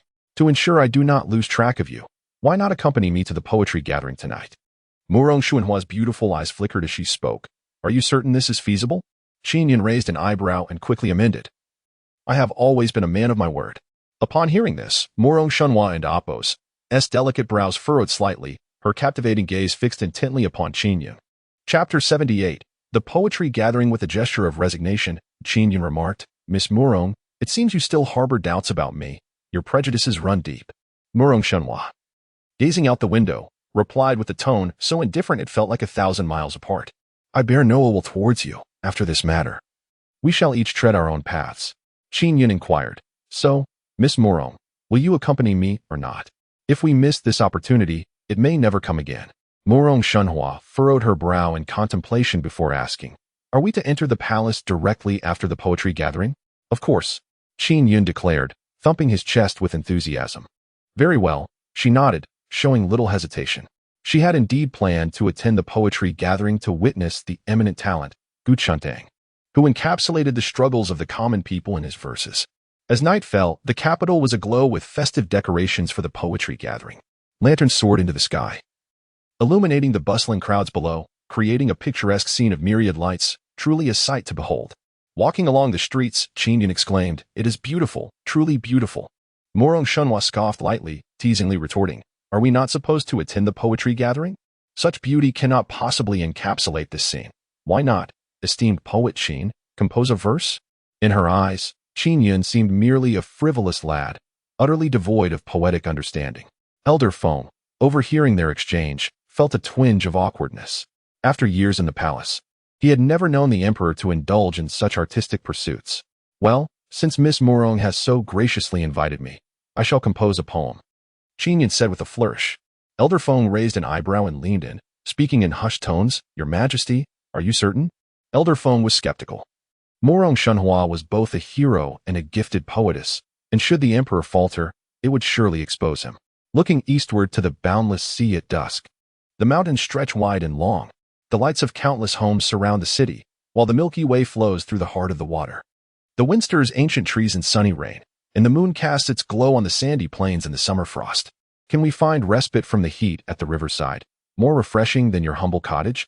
Upon the completion of the poem, a stunned silence enveloped the gathering. Not a single soul remained composed. Even Elder Feng was left aghast, appearing as though he had never met the emperor. When had His Majesty become a poet? The typically aloof and proud Murong Shenhua could not help but glance at him with renewed interest. Did you compose this?" she asked, her skepticism palpable. Qin Yun, hands clasped behind his back, replied nonchalantly, "Just a humble piece, hardly worth mentioning." Unbeknownst to him, he had unwittingly portrayed himself as a master of the craft. A humble piece? If this is deemed humble, then tonight, aside from a few renowned talents, the rest of the poets might as well bury their works underground. Murong Shenhua huffed lightly. At her words, Qin Yun smiled broadly, thinking to himself that even if his verses were not immortalized in time, they certainly belonged among the finest compositions, far beyond the reach of ordinary poets. To overlook such talent would indeed be a folly. Murong Shenhua shifted her tone. Her brows knitted as she lamented, "The poem is exquisite, the scenery breathtaking. Alas, the court lacks compassion, the emperor devoid of virtue. This beautiful land may be fleeting." Upon hearing this, Feng Lao and the others displayed expressions of displeasure. Miss Murong, you are not a member of the court and possess no knowledge of the affairs of the realm. Why then? Do you assert that the future of the great Xia dynasty is so bleak?" Qin Yun inquired, feigning casualness. Due to that line of poetry, Murong Shenhua felt a slight decrease in her guard, drawing a little closer. She replied, "Why must one understand? Who among the common folk is unaware? This debauched emperor has an insatiable lust, having taken the wives of 2 prime ministers as his own. With such a notorious disposition, what loyal minister would willingly share his burdens? Moreover, this man is ruthless and bloodthirsty. He has slaughtered hundreds of eunuchs and palace maids over trivial matters. Such a disregard for human life warrants universal condemnation. Furthermore, the royal family and noble offspring are merely a facade, corrupt and indulging in bribery. A once mighty tree has long since rotted to its core. In the entire court, how many individuals can the common people truly trust? Currently, the populace across the Central Plains is in a state of anxiety over taxation and military payments. It is rumored that the defending general of Ma City has already defected. This is a harbinger of chaos. Within half a year, the flames of war may well be reignited across the great Xia dynasty. At that time, it will be the common people who suffer. A trace of melancholy flickered in her beautiful eyes. Rather than feeling anger, Qin Yun found himself enlightened by her words. although Murong Shunhua was unaware of many matters. The public indeed perceives their relationship with the court in such a manner, even if it is a misunderstanding. A monarch who loses the hearts of the people will inevitably face rebellion. History has proven this time and again. After a moment of silence, Qin Yun asked, Miss Murong, have you ever heard a saying? What saying? Murong Shunhua inquired. A dwarf never watches a play, only hears others speak of it, Qin Yun replied with a faint smile, laden with meaning. However, Murong was not swayed. Her clear eyes glinted with hostility. Regardless, this ruler of the Great Xia is indeed a vile character. Even if the rumors are exaggerated, they cannot be too far from the truth. For instance, Qin Yun raised an eyebrow, lustful to the core, indulging in debauchery. At this, Qin Yun could not help but chuckle. She shot him a sharp glance. Is that amusing to you? Qin Yun sobered his expression, replying earnestly, Miss Murong, I am acquainted with His Majesty, and you may be mistaken on this point. Mistaken? Murong Shunhua smiled coldly, disdain flickering in her eyes. Is there any doubt about seizing a minister's wife? Qin Yun was momentarily at a loss for words. While there was truth to her assertion, he was reluctant to bear the blame. Were Pei Yao and Zheng Ruyu not both willing participants? It was said that he was enamored by beauty, indulging in pleasures within the palace, often neglecting state affairs. Not to mention, those women who enjoyed his favor would soon forget their past and care not for their lonely twilight years, their beauty fading and hearts heavy. Such a person truly deserves death. Murong Shunhua tightened her grip on the sword in her hand. Tonight, she must enter the palace to rid the world of this scourge. Sensing her overwhelming animosity, Qin Yun felt a flicker of tension. Should she discover his true identity, he might find himself on the receiving end of her blade. Cough. Miss Murong, you merely mentioned that you have heard of it. Why then are you so fervent? When you have the opportunity in the future, you must inquire of the women in the inner court, particularly the wives of the two former prime ministers, to see how they would assess the emperor. Upon hearing this, Murong Shunhua cast him a slightly puzzled glance. Did you not support my intention to enter the palace and assassinate him?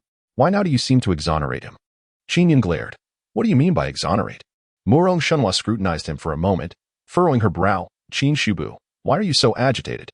Qin Yun nearly spat out a mouthful of blood, thinking to himself that she had completely misunderstood him. Of course, he was agitated. In any case, I am merely a person who cherishes the truth. What is true, and what is false is false. One should not heed baseless rumors. Murong Shunhua, a headstrong and extraordinary woman, replied softly, then let me deal with him first. Qin Yun nearly stumbled to the ground. How could such a remarkable woman, possessing beauty, grace, and intellect, be so naive? Did she truly believe that assassinating the emperor was as simple as drinking plain water? How did she become the headmaster? Was it merely due to her ample bosom? My lord, we have arrived at Pingu. Feng Lao suddenly whispered, gesturing ahead. Qin Yun looked over to see the vibrant lights in the throng of people. On the painted boat, talented scholars and beautiful women exchanged glances. Startled by the sound of the piper resonating through the heavens, creating an atmosphere of ancient elegance, Qin Yun had intended to travel discreetly. However, with the enchanting Murong Shunhua by his side, he felt somewhat helpless. Her striking beauty drew countless admirers along the way, their gazes filled with admiration. Chapter 79, The Scornful Scholar Dares to Mock the Emperor. Is this the poetry gathering of the Great Xia? A hint of regret flickered in Qin Yun and Appo's eyes as he lamented not bringing forth the two exquisite beauties, Xiang and Appo's, and Zheng Ruyu, to witness the grandeur of the event. Come now, my esteemed guests, shall we indulge in a riddle-guessing game? It's merely 10 coins per guess, and should you succeed, I shall reward you with 20. The answers to these riddles were steeped in poetry, which I am certain, dear sir, you could recite with ease.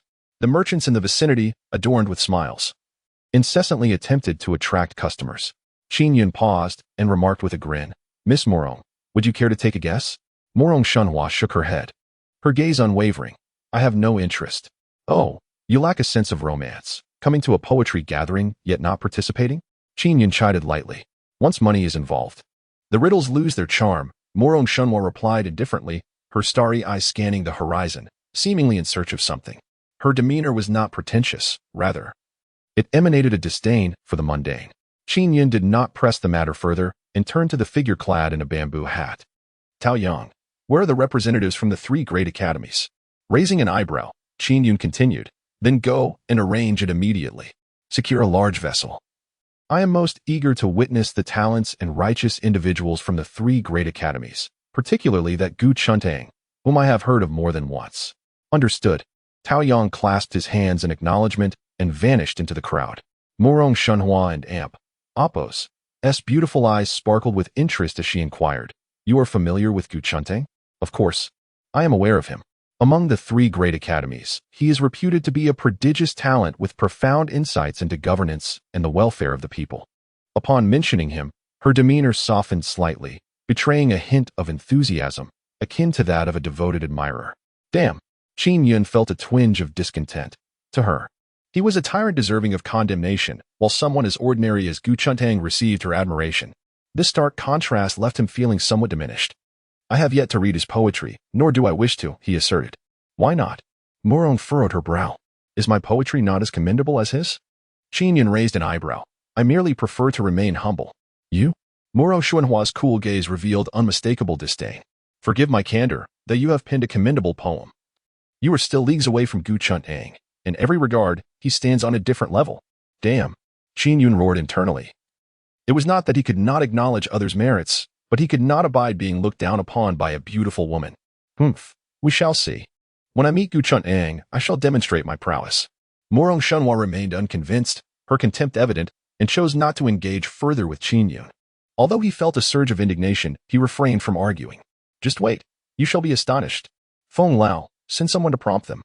I wish to pay a visit to the esteemed Gu Chuntang immediately and seek his counsel." "Yes." Feng Lao bowed and dispatched a subordinate. Soon, Tao Yang had secured a grand vessel, ample enough for dozens to enjoy a leisurely outing. Disguised shadow guards accompanied them on board, including Morong Shunhua. The lake was vast, its waters crystalline, and the August night breeze was refreshingly delightful. While the shore bustled with lively activity, this vessel floated in serene tranquility. Before long, the boatman located the vessel of Yangchun Academy. This craft, steeped in antiquity, bore lanterns inscribed with the characters for Yangchun.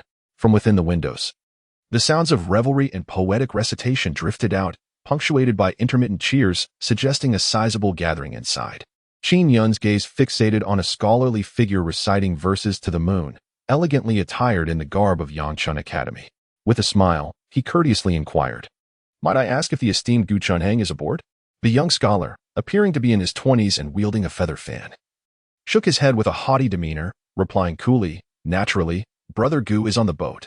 Qin Yun, undeterred by his attitude, cheerfully stated, "Then I would be grateful if you could relay my regards, as Qin Shibu has long admired the illustrious name of Master Gu and hopes to meet him." Upon hearing this, the youth displayed an unmistakable expression of disdain, unreservedly dismissing him. "Does my senior brother entertain the likes of you? Countless individuals seek an audience with him daily. Who do you think you are? I've never even heard of Qin Xiaobu." The expressions of Feng Lao and Tao Yang grew increasingly frosty. Their sincere invitation met with the sharp tongue of a mere student. Even Morong Shunhua furrowed her brow in displeasure, feeling that the prideful demeanor of Yangchun Academy and Apos' members lacked the decorum expected of learned individuals. Consequently, she found herself harboring a modicum of aversion towards Gu Chuntang as well. The youth, unfazed, proclaimed himself a genius with arrogance, declaring, "Begone, lest you humiliate yourself further. Brother Gu is not someone you can meet. This vessel is reserved for those of profound knowledge and unparalleled talent, not for uncouth interlopers." This remark ignited the fury of Tao Yang and the others. "You insolent wretch, do you seek death?" Tao Yang erupted, ready to draw his sword. Quick to act. Qin Yun restrained him, wishing to conceal his identity and deeming the young scholar unworthy of such a response. After all, as the saying goes, the emperor's sword does not slay flies. "Humph, do you dare draw your blade?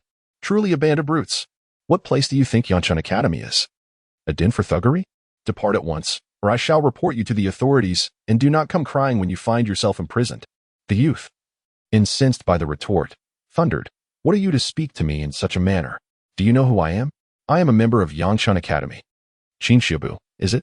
I shall compose verses to berate you." Qin Yun scoffed, "You lack the merit to do so. Summon Gu Chuntang forth." The youth sneered with contempt. "You wish to see my senior brother? Very well." He suddenly shouted to the banks, "Everyone, look here. There is an arrogant and self-important fellow who dares to challenge my senior brother, Gu Chuntang.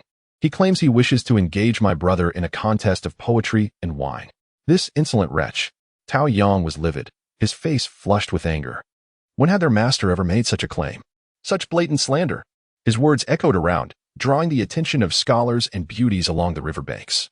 For Gu Chuntang and Amp, Apos, fame loomed large, hinting at his potential as the foremost talent of the great Xia. Who is this person? They whispered. How audacious to challenge Gu Chuntang. Could it be the Autumn Moon Academy? No, that cannot be right.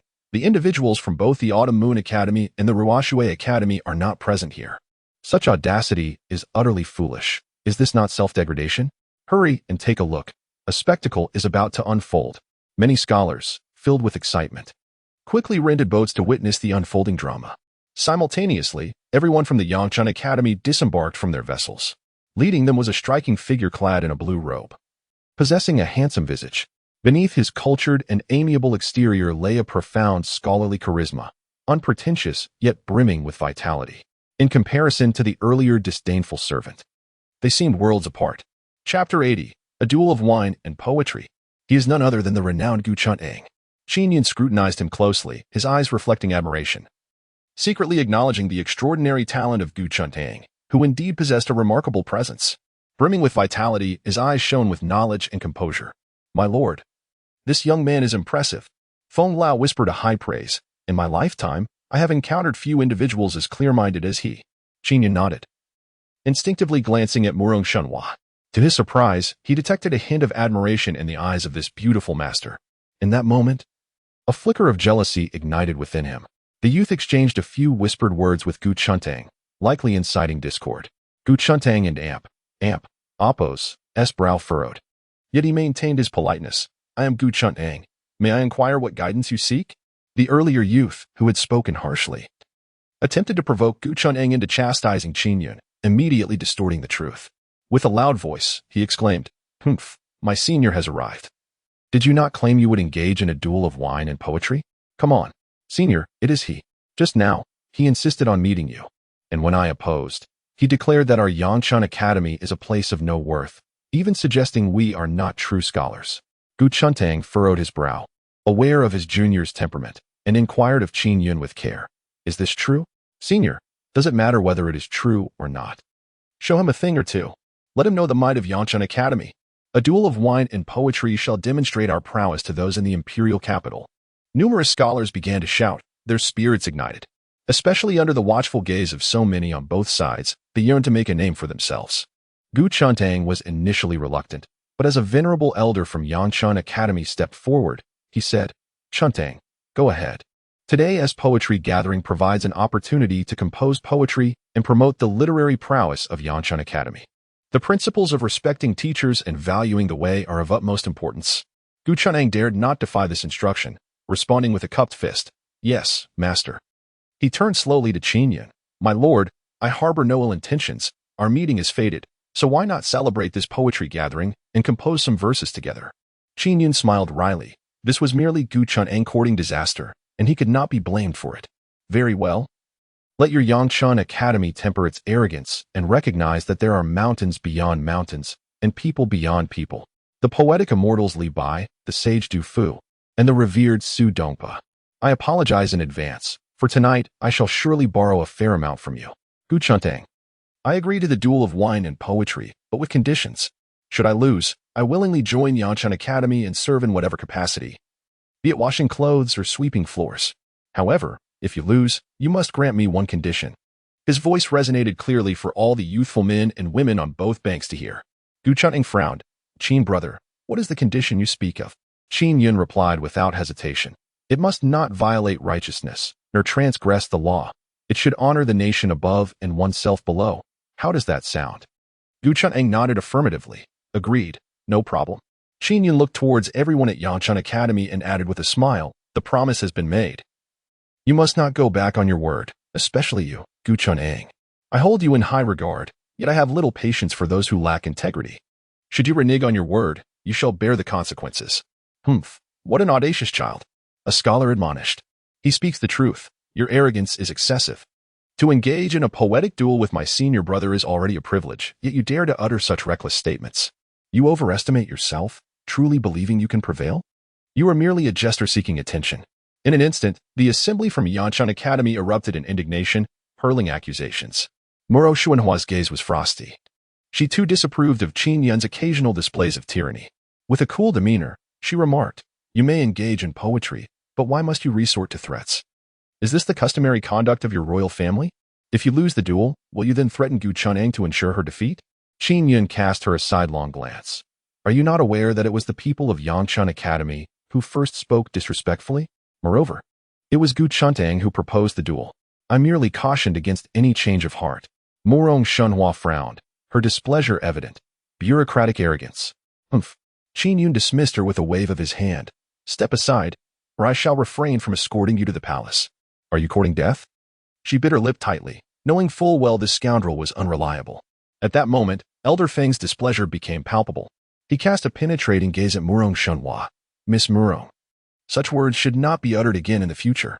His tone was calm, yet it carried an unspoken intimidation. Murong Shunhua and Appo's starry eyes widened. She discerned the underlying threat. Studying the stooped figure of Elder Feng, who was this man, so unfathomable? And his unwavering loyalty to Qin Yun was equally perplexing. Gu Chun'ang spoke slowly, her politeness evident. "Brother Qin, rest assured, I, Gu Chun'ang, shall honor my word and never go back on it." "Very well," Qin Yun bellowed. "Bring forth wine, paper, and brushes." Gu Chun'ang appeared remarkably cultured, rolling up her sleeves with a serene gaze, exuding immense confidence. The duel of wine and poetry ignited the atmosphere of Pinggu. Countless talented scholars and beautiful ladies gathered along the banks, their attention captivated. Even the boats in the lake formed a protective circle around the two vessels of Qin Yun and Gu Chun'ang. From afar, the light sparkled, creating a splendid scene.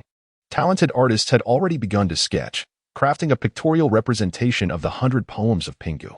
Li Mu, a renowned scholar of equal repute to Gu Chun'ang, sat alone in a boat, gazing outside with a charming smile. How intriguing, how intriguing. I never imagined that today and Appo's poetry gathering would feature such an audacious youth daring to compete with Gu Chun'ang in a duel of wine and poetry. No. I must witness this poetic contest. My anticipation is palpable. Excitement shimmered in Li Mu and Appo's eyes, his cheeks flushed. A maidservant complained. "What is there to anticipate? He is merely a naive youth. There will likely be no suspense. Gu Chun'ang will surely prevail. What if this Qin Xiaobu is an undiscovered genius?" Li Mu smiled faintly. "Dressed in male attire, particularly handsome. Besides, if Qin Xiaobu can win, then even a sow could climb a tree." On the surface of Pinggu, the two boats drew closer. With wine, paper, ink, and brushes, all preparations were complete. Under the watchful gaze of the crowd, Qin Yun casually extended a hand, saying, "Brother Gu, please, after you." Gu Chun'ang smiled faintly and replied confidently, "I insist that you go first, Brother Qin.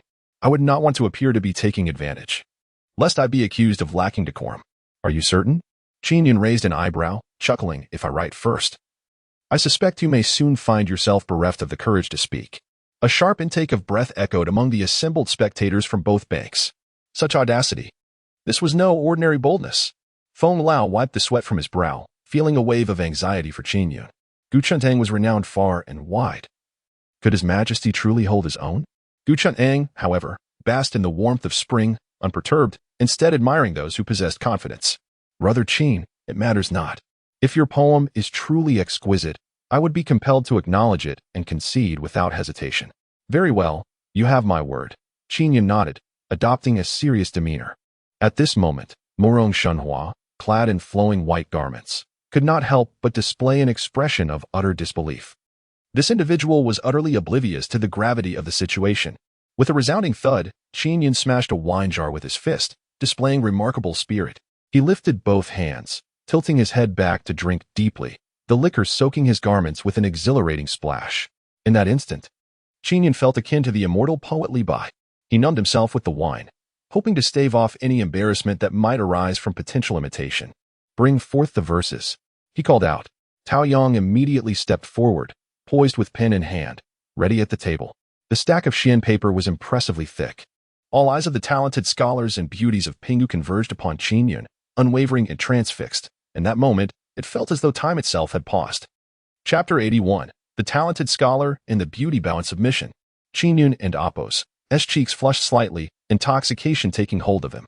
With a flourish, he shattered the wine vat, brimming with exuberance, and proclaimed with fervor, "Let us drink. Do you not see, in the bright mirror of the grand hall, the sorrow of white hair? Morning like green silk, evening turned to snow. In the joy of life, one must revel fully. Let not the golden goblet stand empty before the moon.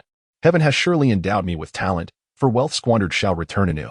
With fine steeds and exquisite furs, summon the boy to exchange for fine wine. Let us together dispel the ancient sorrows. As his poem concluded, silence enveloped the banks. Then, an eruption of thunderous applause and cheers ensued. The attendees of the poetry gathering, all possessing some knowledge, immediately recognized the brilliance of this verse. The talented scholars and beautiful maidens were entranced. This individual, this poem, is unparalleled in the world. Gu Chuneng trembled in awe, her eyes wide with astonishment, murmuring repeatedly, Heaven has surely endowed me with talent, for wealth squandered shall return anew. Such a poem of eternal renown. One could hardly find a verse to rival and amp. Oppos, let us drink and amp. Oppos, even 5 centuries hence. She nearly shouted in a frenzy. At Yanchun Academy, the scholars turned crimson, rendered speechless as they witnessed Qin Yun, seemingly possessed. Their earlier disdain was met with a harsh slap of reality, stinging painfully. On a certain ship, Li Mu and Oppos' enchanting figure ascended to the bow, her expression filled with disbelief, her eyes shimmering with an indescribable brilliance. She exclaimed, Who is this person? Who is this person? How can such a figure exist in the imperial capital? A prodigy of poetry. I must meet him. While all remained in shock, Qin Yun continued reciting poetry. He took another hearty gulp of wine, allowing the cool breeze to caress his face, unyielding as a mountain. Like a celestial being under the moonlight, he spoke. And half of the poetic realm of the great Xia flowed from his lips. Water melody, when will the bright moon appear? I raise my cup to ask the heavens. I know not the celestial palaces above, what year this evening might be. I wish to ride the winds to return, yet fear the jade towers are too high, too cold. Humanity experiences joy and sorrow, separation and reunion, just as the moon waxes and wanes. This matter has always been difficult to achieve in fullness. May we wish for longevity, sharing the same moonlight from 1,000 miles apart. With this, the atmosphere reached its zenith. Yet water melody swiftly brought silence back to the scene. Thousands of common folk, scholars, and beauties alike gazed up at the partly visible moon, tears streaming down their faces. May we wish for longevity, sharing the same moonlight from 1,000 miles apart. Amidst the crowd, muffled cries arose. Such a beautiful poem. I think of my late mother, sobs. Father, are you well in the afterlife? Little Qing, have you married? If not, do not wait for me. It is not worth it. Some shouted in fervor. I understand now. I understand. The moon waxes and wanes. This matter has always been difficult to achieve in fullness. I must lift my spirits and strive for my ambitions anew. Gu Chuntang stood dumbfounded, rooted in place. Her mind was consumed by that singular poem, and an overwhelming sorrow emanated from within, stirring the hearts of all. Morong Shunhua gazed at Qin Yun's silhouette, her beautiful eyes reflecting nothing but shock. This was the third poem she had heard from him. The first was relatively ordinary. Initially, she had doubted whether this royal offspring possessed true talent, suspecting he had merely acquired someone else and Oppos' verses. However, it now appears utterly impossible. This poem will not be sold by anyone. She parted her lips slightly, offering a bitter smile. This is not merely a contest of poetry between individuals. It is clearly the dance of deities. Feeling the awe emanating from the surroundings, Qin Yun became increasingly exhilarated as he recited, unable to extricate himself. He continued to drink and shout, Quatrain. 2 orioles sing amidst the verdant willows. A line of egrets ascends to the azure sky. The window frames the eternal snow of the western peaks. The door harbors ships from the distant eastwoo. Spring night. Joyous rain. It stealthily enters the night, nourishing all without a sound. The wild path is enshrouded in darkness, while the riverboat's fire shines alone. At dawn, I gaze upon the dampened earth, where flowers weigh heavy in the brocade city. Quiet night poetry. Qin Yun recited one poem after another, resembling a relentless machine.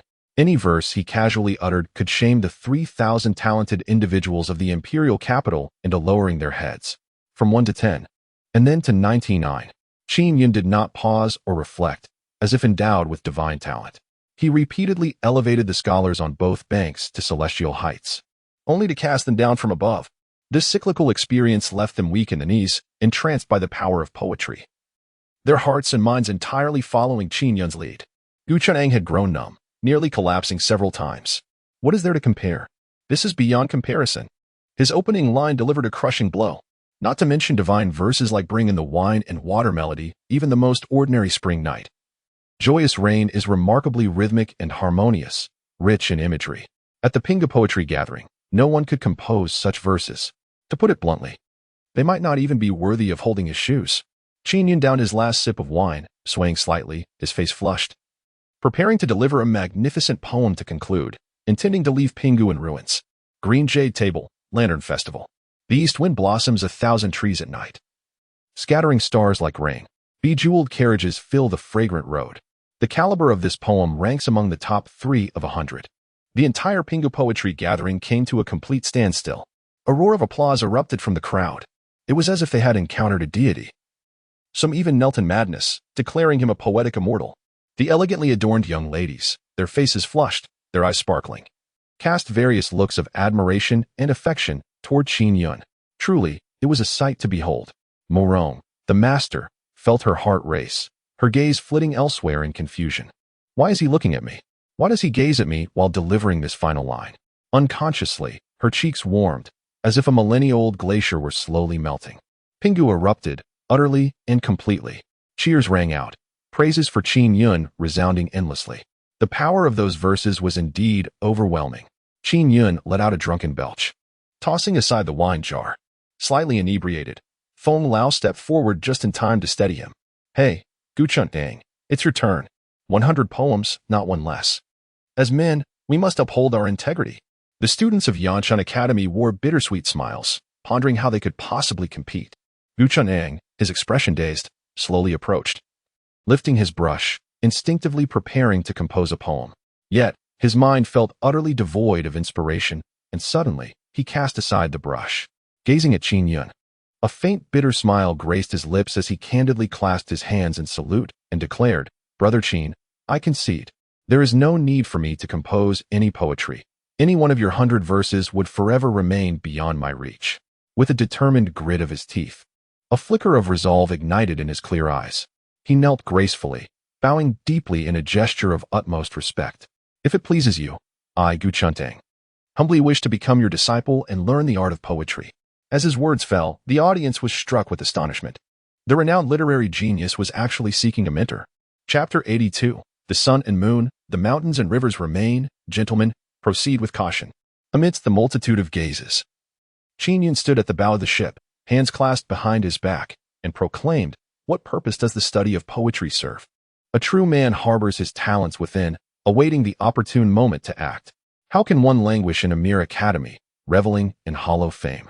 His voice resonated with conviction as he continued, Guchuntang, your intellect surpasses that of ordinary men. Why not strive for achievements that benefit the world and serve the nation? Guchuntang's lips curled into a bittersweet smile. Brother Qin, you underestimate the complexity of this matter. How can a humble scholar like myself alter the bleak state of affairs? His words struck a chord with many learned individuals present.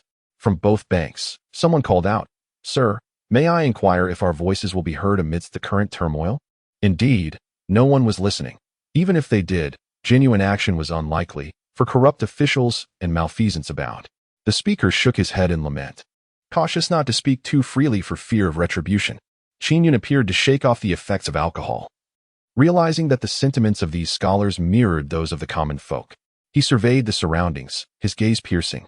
Esteemed gentlemen, if you find the great Xia unsatisfactory, then endeavor to improve it. If you believe the court is lacking, then strive for merit. If you consider the populace ignorant, then begin with yourselves. Impart knowledge and principles to enlighten others. Every dynasty has its flaws. It is through collective correction and progress that we find the true path, rather than merely shaking our heads in despair and casting blame. At this juncture, silence enveloped the banks. The scholars fell into introspection, while the ladies gazed at the figure at the bow with admiration.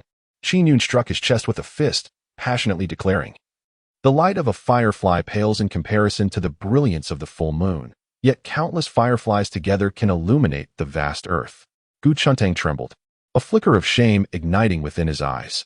Upon hearing Qin Yun's words, he suddenly felt that his time at Yanshan Academy might indeed have been squandered.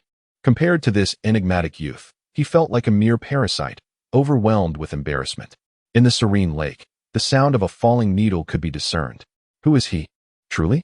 Morong Shunhua fixed her beautiful gaze upon Qin Yun's silhouette, filled with curiosity about this man. Master, I have learned much from you. Gu Chuntang altered his address, expressing profound respect for Qin Yun. His clear eyes shone with newfound determination as he straightened his posture and proclaimed, "Master, I now understand what I must do. A word from you is worth more than 10 years of study." In the next moment, scholars on both banks bowed in unison. Deeply moved, they echoed, "A word from the master is worth more than 10 years of study." The scene was truly magnificent. Before long, tales of Master Qin imparting wisdom, with 1,000 bows in reverence, would spread throughout the imperial capital. In the great Xia, where respect for teachers and the pursuit of knowledge are paramount, Qin Yun's stature soared to new heights. At this moment, a smile graced his lips as he looked around at the crowd filled with hope. The future governance of the nation would indeed rely on these scholars.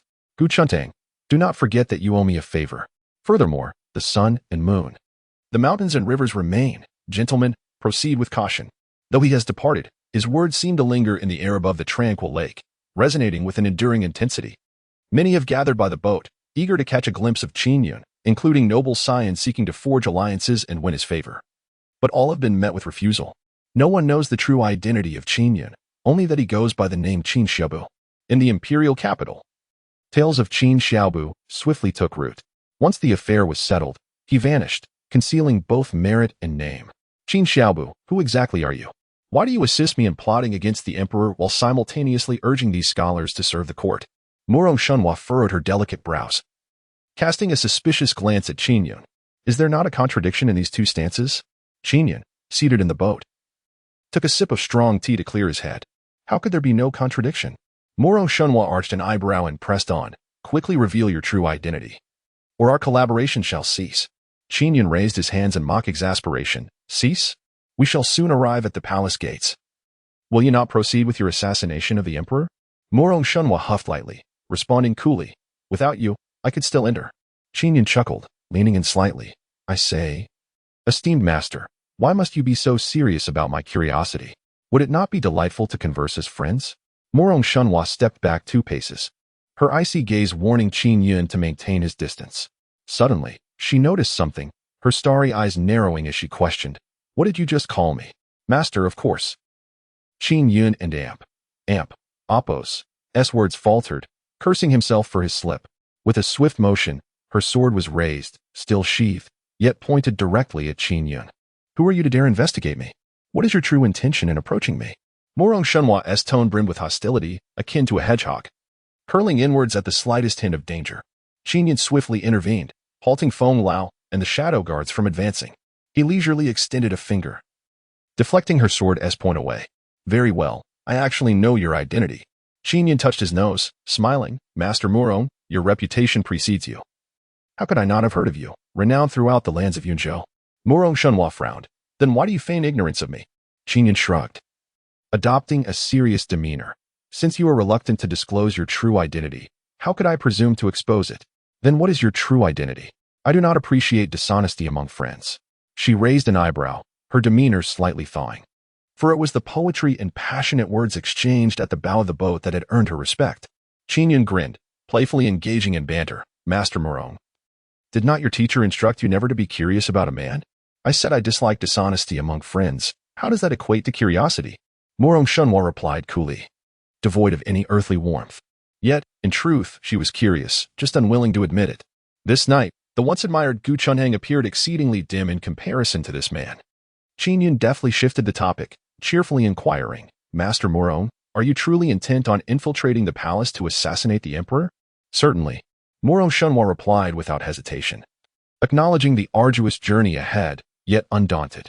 After all, she was alone and could as well embrace the role of a chivalrous hero. TSK, Qin Yun inwardly scoffed. Such a beautiful fairy, instead of diligently practicing embroidery at home, has come to the imperial capital to learn the art of assassination. Her head must be quite warm. If you consider me a friend, may I offer you a word of advice? He suggested. Murong Shunhua and Oppos' hair fluttered gracefully, her gaze radiant. What do you wish to say? Chapter 83, A Man and Oppos' wickedness, a woman and Oppos' affection. Qin Yun spoke with utmost seriousness. Your Majesty, it appears that you cannot resort to murder at this moment. Murong Shunhua instinctively felt anger rising within her, as his inconsistent words and actions equated to deceit. However, she tempered her frustration and furrowed her brow, inquiring, "Why is that?" With his hands clasped behind his back, Qin Yun turned and began to pace. "Consider this. If you were to truly kill the emperor, do you not believe that chaos would ensue across the realm? The cycle of division and unity is inevitable. Overthrowing a tyrant to welcome a wise ruler should not be seen as undesirable. A brief period of turmoil is far preferable to perpetually suffering under the oppressive reign of this wretched emperor." Morong Shunhua and Imp Apos' immediate reaction revealed their profound dissatisfaction with Qin Yun and Imp Apos' portrayal of the emperor. Qin Yun wiped the sweat from his brow, offering a wry smile. "Are you so certain that the next ruler will be a wise one? As far as I am aware, the current emperor has no heirs. His demise would signify the rise of warlords, leading to relentless conflict and the suffering of the common people. Does such an outcome not contradict your original intentions?" Upon hearing this, Morong Shunhua's enchanting visage, a blend of ethereal beauty and beguilement, momentarily froze. She then fell into deep contemplation. Seizing the opportunity, Qin Yun continued, "As I mentioned to those scholars earlier, if the court is flawed, we should endeavor to refine it rather than resorting to indiscriminate violence. Is there truly a distinction between that and the chaos of war?" Morong Shunhua absorbed his words, yet remained reluctant. But does this not merely embolden the tyrannical arrogance of the emperor? Over time, how many ministers' wives and daughters will suffer at his hands? How many innocent citizens will perish beneath his oppressive might? Can the emperor truly be changed? Qin Yun smacked his forehead, realizing how potent rumors could be more fearsome than swords. There were likely many in the Great Xia, like Morong Shunhua, who harbored similar sentiments. At that moment, Morong Shunhua's eyes suddenly sparkled with an idea. What if I stormed the palace and compel that wretched emperor to issue a self-reproach edict? If he complies, I shall spare his life. If he refuses, I shall simply have him castrated. Her earnestness was both shocking and disconcerting to Qin Yun. The expressions of Feng Lao and the others nearby were equally perplexed. Morong Shunhua was undeniably astute and renowned for her unparalleled grace, yet her thought processes were refreshingly naive, not befitting her capabilities. "Ahem, Morong. That self-reproach edict is not something one can issue casually," Qin Yun interjected. Morong Shunhua arched an eyebrow and replied coolly, "Should one not admit to their mistakes when they err?" Qin Yun raised his hands in a gesture of surrender, chuckling. "Perhaps it would be better if you grant me some time to speak with my royal brother. I assure you, he will surely effect some change." Morong Shunhua was not particularly surprised by Qin Yun and Apos' identity, yet she scrutinized him with suspicion, asking, "You are not attempting to absolve your royal brother, are you? Do I appear that way?" Qin Yun replied candidly, standing before her with unwavering honesty. Morong Shunhua found herself wavering. To depart the imperial capital like this left her feeling unsatisfied. "Can I trust you?" she asked, her gaze intense and penetrating. In this moment of turmoil, it was clear that the unrest was destined to be temporary. Morong Shunhua bit her crimson lip, exuding an enchanting charm, her demeanor captivating. After a moment and Apos' hesitation, she spoke. "Very well, I believe you. It is solely due to the words you uttered at Pinga that have garnered my admiration. This time, I shall refrain from entering the palace to seek out that wretched emperor. However, you must not deceive me, otherwise your fate shall be dire. I, Morong Shunhua, have an aversion to men who lie." Upon finishing her solemn statement, a glint of sharpness flickered in her starry eyes. Qin Yun felt a chill run down his spine, pondering whether this woman had been grievously deceived by men, thus harboring such disdain towards them. "Agreed. I shall not mislead you," Qin Yun replied with a smile. "Do you still desire this?" Morong Shunhua produced an aged ledger. "Indeed, I do." Qin Yun and Apos' eyes gleamed with excitement as he declared, "This book serves as evidence against corrupt officials. With this ledger, numerous and scrupulous officials shall be brought to justice. Miss Morong, your act of procuring this ledger is a tremendous service to the court and the common people." He praised her lavishly, likening her to a savior of the masses, while he himself felt as if he had become the very figure he despised, a sycophant. Morong Shunhua's lips curled into a subtle smile as she tossed the ledger to Qin Yun, her delicate lips parting. "Then take it and use it wisely. I await your good news." Grasping the ledger, Qin Yun felt an overwhelming joy. "Thank you, Miss Morong," he exclaimed. She nodded, her beautiful eyes glancing at him with a hint of admiration. He was quite handsome. At that moment, the boat had long since reached the shore. "I must take my leave. May we meet again by chance," she stated decisively. "Very well," Qin Yun replied, escorting her off the boat. At the bow of the ship, she hesitated slightly. casting her gaze upon the lake before casually inquiring, "Your Highness, have you ever encountered a woman you deeply admired? Or is the poem composed in honor of your wife?" Qin Yun shook his head, responding without a trace of embarrassment. "No, this prince is yet unmarried." Having spoken, his heart remained steady. Though the corners of Feng Lao and Appo's mouth quivered, and the shadow guards exchanged bewildered glances. With countless beauties in the harem, how could he claim to be unmarried? Had it not been for the disparity in status, they might have accused him of deceit. "Oh," Morong Shunwan nodded slightly, her hands resting behind her waist, her figure resembling a solitary blue lotus beneath the moonlight. "Then may I inquire, for whom was this poem written?" she asked, her curiosity piqued. Qin Yun smiled mysteriously, uttering 3 words that left her utterly disarmed. "The person before me." Upon hearing this, Morong Shuanhua's expression shifted, akin to a celestial being pulled into the mortal realm. Her eyes betraying the emotions of an ordinary person. Her heart raced slightly. Yet, she did not immediately recoil or rebuke him. After all, the last man who had spoken to her in such a frivolous manner was now a memory buried beneath a meter of grass. "Your Highness, you are inebriated. I shall take my leave," she exclaimed in a fluster, leaping gracefully, her toes barely touching the water's surface, and in the blink of an eye, she vanished at the horizon of Pingu, leaving behind an exquisite silhouette. Qin Yun watched her depart, his mind swirling with thoughts. As the saying goes, a man who does not wish to undress a fair lady is not a good man. Your Majesty, by deceiving Miss Murong in such a manner, given her obsessive nature, it is likely that when she learns the truth in the future. Elder Feng stepped forward, his face etched with concern.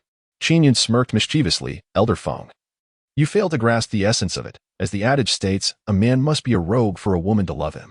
This Murong sect leader is rather intriguing. This is a benevolent lie. I intend to lure her into the palace to assist in the extensive expansion of the Shadow Guard, to serve as my personal protectors. Furthermore, he revealed a smile that only men could understand. At that moment, in the distance, Morong Shunhua had not departed, yet she remained oblivious to their conversation. Chapter 84, the ledger in hand, endure a moment longer.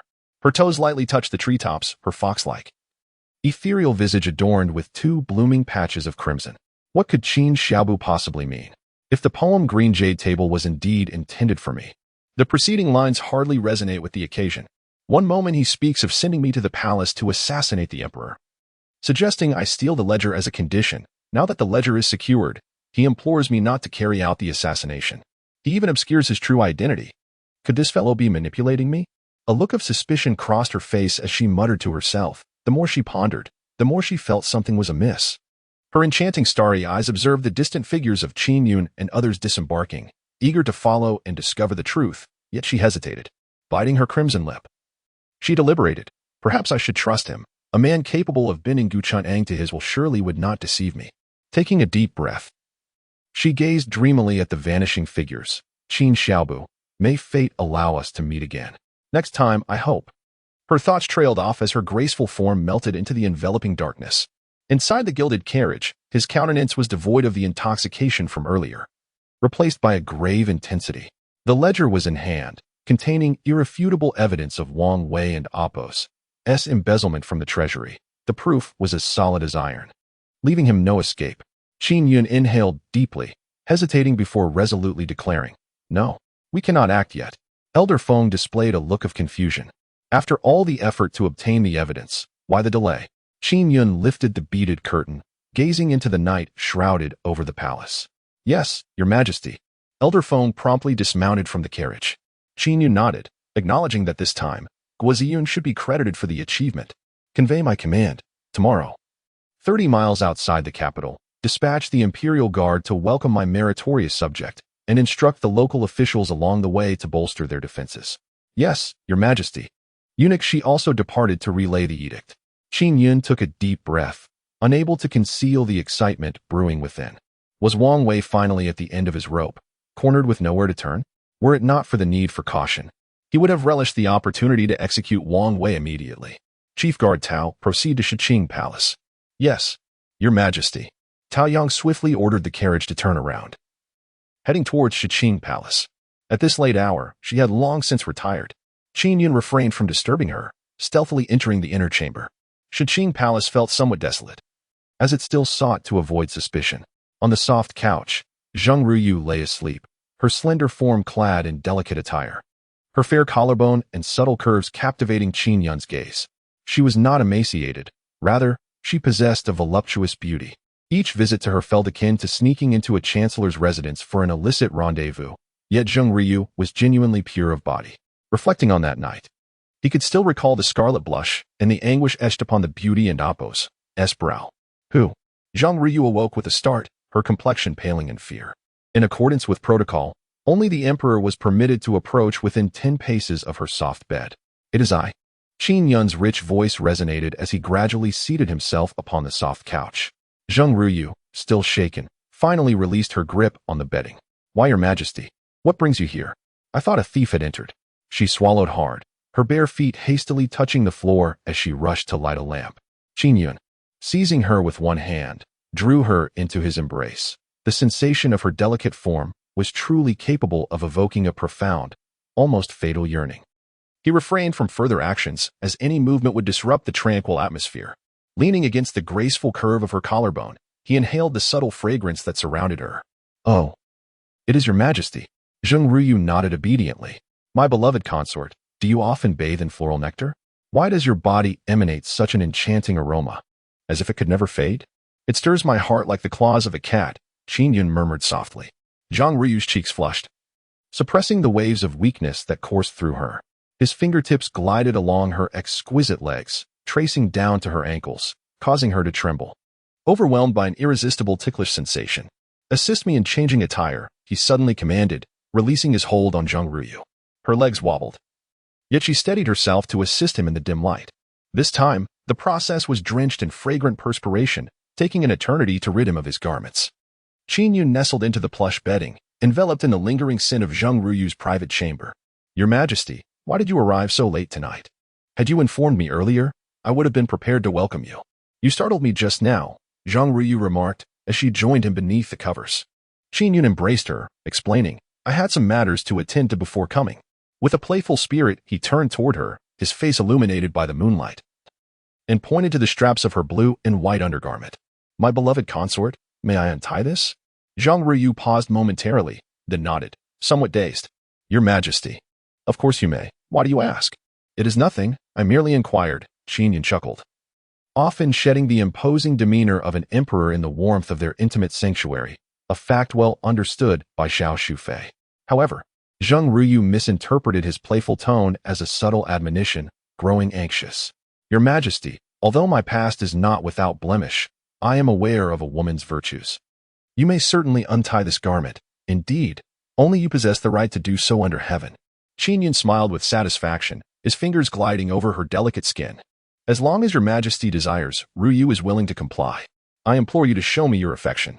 With that, her beautiful eyes shimmered with longing slowly. Chapter 85.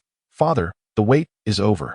What was intended as a light-hearted exchange to pass the dreary night turned into a thunderous applause akin to a spring rain in the mountains. All thanks to Qin Yun and Apos' inability to restrain himself. The following day, this incident naturally sparked much discussion among the court officials. Though it was not a day for the morning assembly, a long line of ministers formed outside the imperial study. Zheng Ruyu, in the imperial palace, wore her lips raw trying to persuade Qin Yun to change attire and attend the study.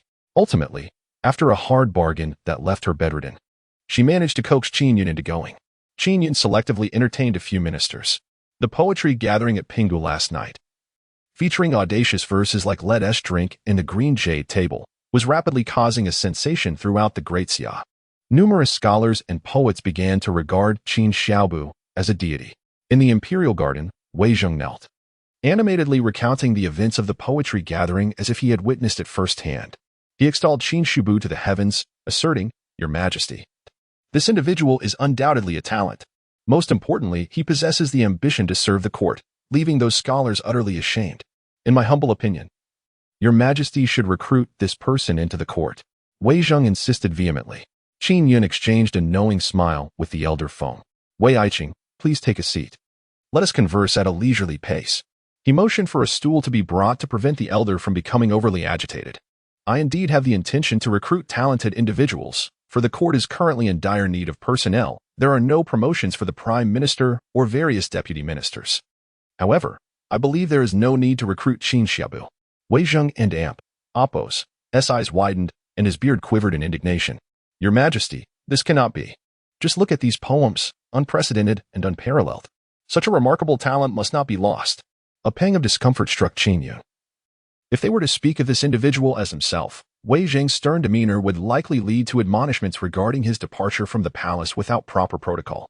Very well. I shall leave this matter to you, Wei Aiqing. Wei Zheng and Amp, Oppos' expression brightened immediately. Additionally, I wish to utilize Gu Chuntang from Yanchun Academy, as well as the distinguished talents from the 3 major academies. Please compile a list for me. I intend to promote them. Wei Zheng clasped his hands in reverence. This old minister shall obey your command, and on behalf of the scholars of the realm, I extend my gratitude to your Majesty.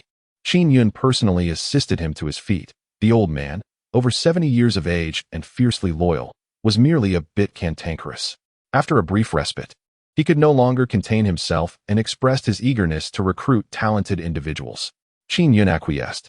Once he departed, an urgent message arrived from Zhuma City. A confidential letter penned by Xiao Jian was opened by Qin Yun. Your Majesty, all troops under Ming Wen have surrendered without any combat, in accordance with your instructions, and no punishment was imposed. I have discovered that the Jinwu Guard secretly visited Zhuma City prior to the occurrence of the false imperial edict. Upon reading this, Qin Yun clenched his fist, a cold smile spreading across his face. I knew this matter was inextricably linked to the Wang family. It is time to eradicate their military influence. Taoyang, Qin Yun bellowed. At your service. You must immediately make haste to locate General Yin of the Qinglong Guard and inform him to closely monitor the movements of the Jinwu Guard from this day forth. The scouts previously positioned can be activated. Should Wang Ming dare to raise an insurrection, we shall ensure his utter annihilation. At once, Taoyang straightened and promptly withdrew. Your Excellency, summon the Minister of War, Zhao Hong, to attend me. As night approached, Zhao Hong hurriedly departed from the Imperial Garden. In the garden, the Imperial Guards reported, Your Majesty, Lord Gua has successfully reached within 10 miles of the capital. Excellent, he should have entered the city by now. I shall personally go to greet him. Qin Yun rose and had barely taken a few steps when another guard rushed in, visibly distressed. Why, Your Majesty, dire news. Lord Gua's convoy has been ambushed by a multitude of cloaked assailants. The city's guards managed to repel them, but Lord Gua has sustained grave injuries. Furious, Qin Yun overturned the array of pastries upon the stone table. How dare they, at such a critical moment? Wang Wei, is this yet another act of your vengeance? The guards trembled in fear. Why, yes, Your Majesty. Please, remain calm. The commanders from nearby prefectures are soon to arrive in the capital to report. We should wait for the opportune moment to strike, to prevent uprisings in the provinces. Feng Lao stepped forward to offer comfort. Taking a deep breath, Qin Yun gritted his teeth. Very well, I shall settle both old and new scores together. I am not in haste for this day, yet Wang Wei's audacity infuriates me. In the Wang residence, the halls were brightly lit, yet an eerie silence pervaded the main chamber, unprecedented in its stillness. Wang Wei, graying slightly, gazed at the ominous clouds above, lost in thought. Suddenly, Wang Ming burst through the door, pallid and drenched in cold sweat, exclaiming, Father, it is grave news. The account books have indeed been stolen. At this revelation, a flicker of distress crossed Wang Wei's eyes, and he slowly closed them, murmuring, I knew it. I knew we were in serious trouble, but how could the account books have been taken? Panic enveloped Wang Ming as he grasped his father and Amp, Oppos' sleeve. Father, what shall we do now? We must devise a plan. The account books have surely reached the Emperor's hands, and once he possesses them, we shall be doomed. We must act quickly, or the guards will come for us. Wang Wei, plagued by a headache from the din, furrowed his brow and barked, Silence. There is still time. At his words, Wang Ming felt a slight sense of relief. A fierce determination suddenly crossed his rugged face. Father, let us rise against them. We can wait no longer. Chapter 86. The Encounter on the Lingshu Official Road. Wang Wei set down his teacup, a hint of helplessness appearing on his wrinkled face. He tightened the cloak around his frail body and sighed skyward. So, I must tread this path after all? Wang Ming remained silent for a long while. Eventually, Wang Wei's gaze regained its composure as he turned to Wang Ming. Has Guoziyan perished? We dispatched elite assassins, yet we have not received confirmation of his demise. Wang Ming replied. Wang Wei nodded solemnly. The leak of our accounts is undoubtedly linked to that old scoundrel. To dare confront the Wang family. This is the fate that awaits. Wang Ming affirmed, "Yes, father, I shall attend to it immediately." Once Wang Ming departed, Wang Wei called out, "Lin Fu." A robust man entered. He was the head of the guards at the Wang residence, and Wang Wei and Amp, Oppos, as trusted confidant. "Master, how may I assist you?" "Please arrange a meeting with Prince Jiao," Wang Wei instructed. Later that night, Qin Yun found himself unable to sleep, restlessly pacing about. The calm before the storm was unnerving. The spies he had dispatched, both within and outside the palace, had yielded no intelligence. Particularly alarming was the report from the shadow guards, indicating that all was as usual at Wang Wei's residence. It was not until the wee hours of the night that Eunuch Shi discreetly delivered news. Lord Zhaohong had summoned 5,000 armored soldiers from outside, already entering the palace in batches, which brought him some relief. "Your Majesty, are you still awake?" Concubine Xiao lowered her head, her delicate hands gently massaging Qin Yun and Oppos' shoulders. Qin Yun offered a wry smile. "How can I sleep? The time to eradicate the Wang family draws near. I am filled with both excitement and concern. This time, I must succeed. Should I fail, I would be left with eternal regret." Concubine Xiao, however, appeared tranquil. Her slender fingers traced the contours of Qin Yun and Amp, Oppos' face as she softly reassured him, "Your Majesty, regardless of the outcome, Xiang and Amp, Oppos' shall remain by your side, steadfast until death."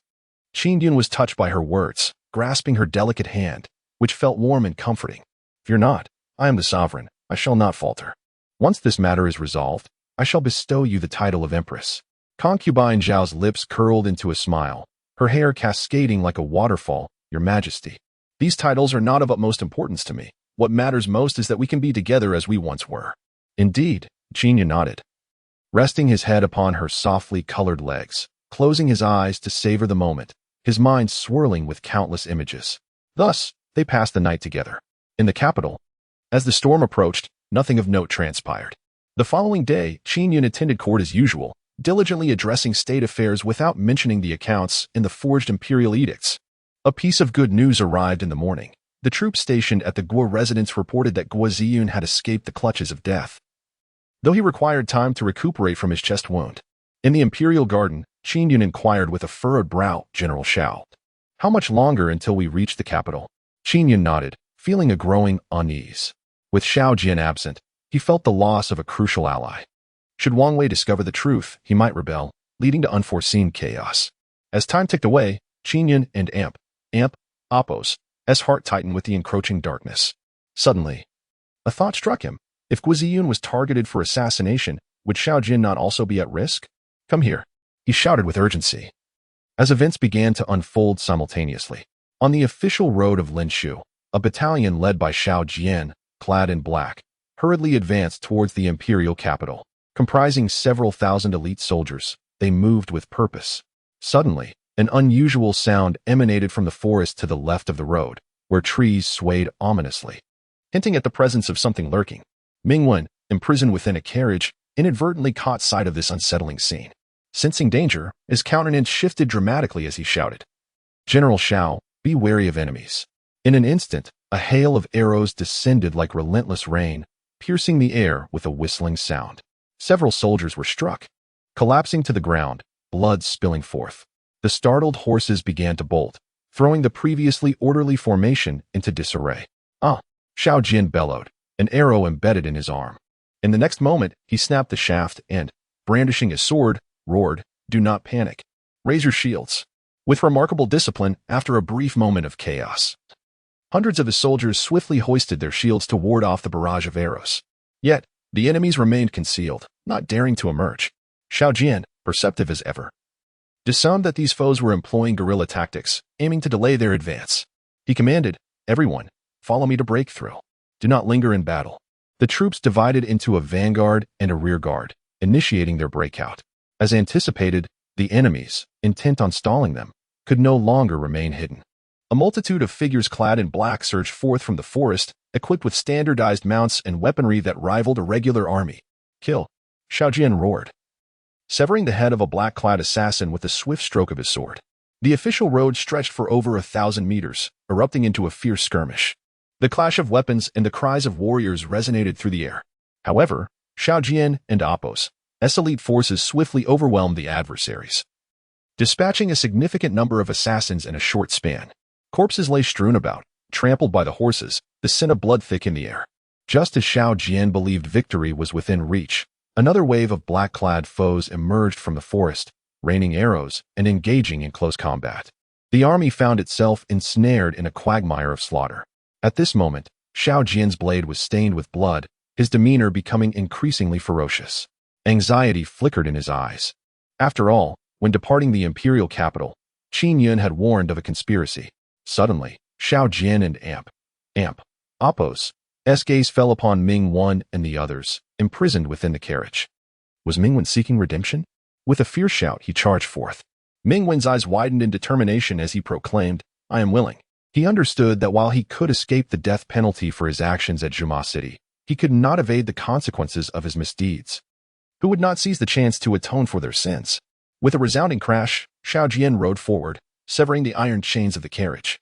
Ming-Wen, his eyes ablaze with resolve, seized a long knife from the ground, exclaiming, "Yes."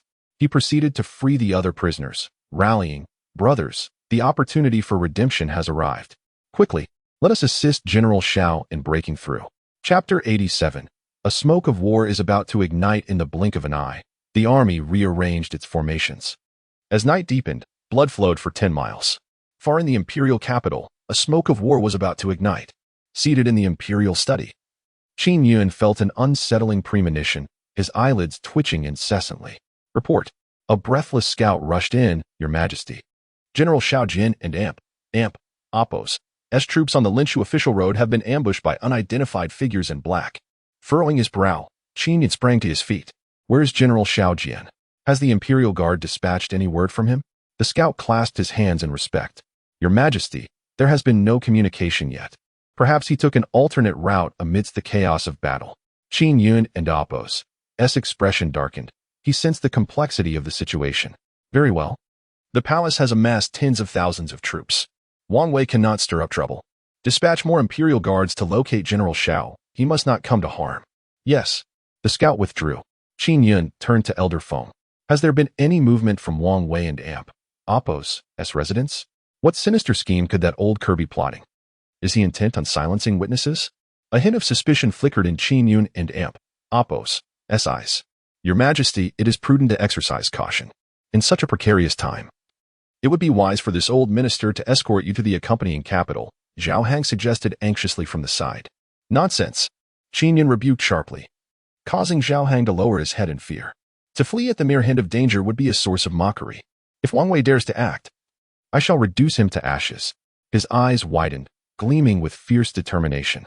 Zhao Hong, Chang Hong, and others bowed their heads, the atmosphere heavy with tension.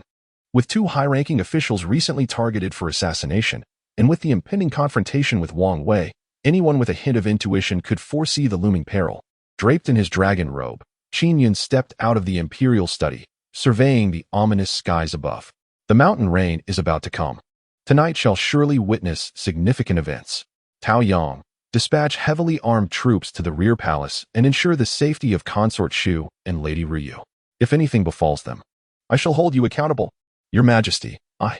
Tao Yang hesitated, for his elite guards were specifically tasked with the Emperor's protection. Feeling as if plunged into an icy abyss, Tao Yang knelt and clasped his hands. "Yes, I shall attend to this immediately." Elder Feng, discreetly communicate with the Qinglong Guard and the regions around Mang Mountain. Inform them to prepare for action. Qin Yun and Apos' gaze turned icy as he clenched his fists tightly. "Should anyone dare to rebel, I shall grant them the power of life and death, regardless of their status or influence. Their entire clan shall be exterminated." "Yes." Elder Feng slowly faded from sight, his ancient eyes reflecting the weight of years spent in service to the Emperor. Having witnessed the tumultuous storms of the inner palace, he had seen countless significant events. Wang Wei would surely meet his demise. In the back courtyard of the Wang residence, a flicker of flame ignited. 12 family generals and hundreds of armored soldiers stood resolute in the yard, as cold and unyielding as iron. "Report. The Genie Guard has sent word. The Grand General is prepared." "Report. The main army has mobilized 30,000 troops and is ready to march towards the imperial capital, poised to intercept the left army and forces from Mang Mountain." The report surfaced that General Hishio had been secretly executed, leaving the right army leaderless and utterly ineffective. At the eastern city gate of the imperial capital, one could enter at any moment. A series of messages, each more shocking than the last, had circulated, half of which were entirely unforeseen by Qin Yun. Under the eaves, Wang Wei perched upon a withered vine chair, his hair having turned nearly white overnight. He extended a frail hand and slowly rose to his feet. With a seasoned gaze that swept over the assembly, he rasped loudly, "The emperor is ungrateful, swayed by slander, seeking to extinguish loyal ministers. Driven by desperation, I am compelled to raise an army. You are all my trusted confidants, having followed me for many years. Though not all of you may have achieved great feats, your hard work has certainly not gone unnoticed. I demand that you stay by my side tonight, step by step, as we ascend to the Taiji Hall to witness this extraordinary moment. Once I have seized the emperor to command the lords, you shall be among the foremost of merit. And at that time, glory, wealth, power, and prestige shall be in your grasp." His weighty words echoed throughout the courtyard, igniting a fervor in the eyes of many generals. In this world, who could resist the allure of power and renown? With a resounding clang, hundreds of armored warriors knelt, fists clasped, roaring, "We vow to serve our lord unto death and overthrow the tyrant. Overthrow the tyrant. Overthrow the tyrant."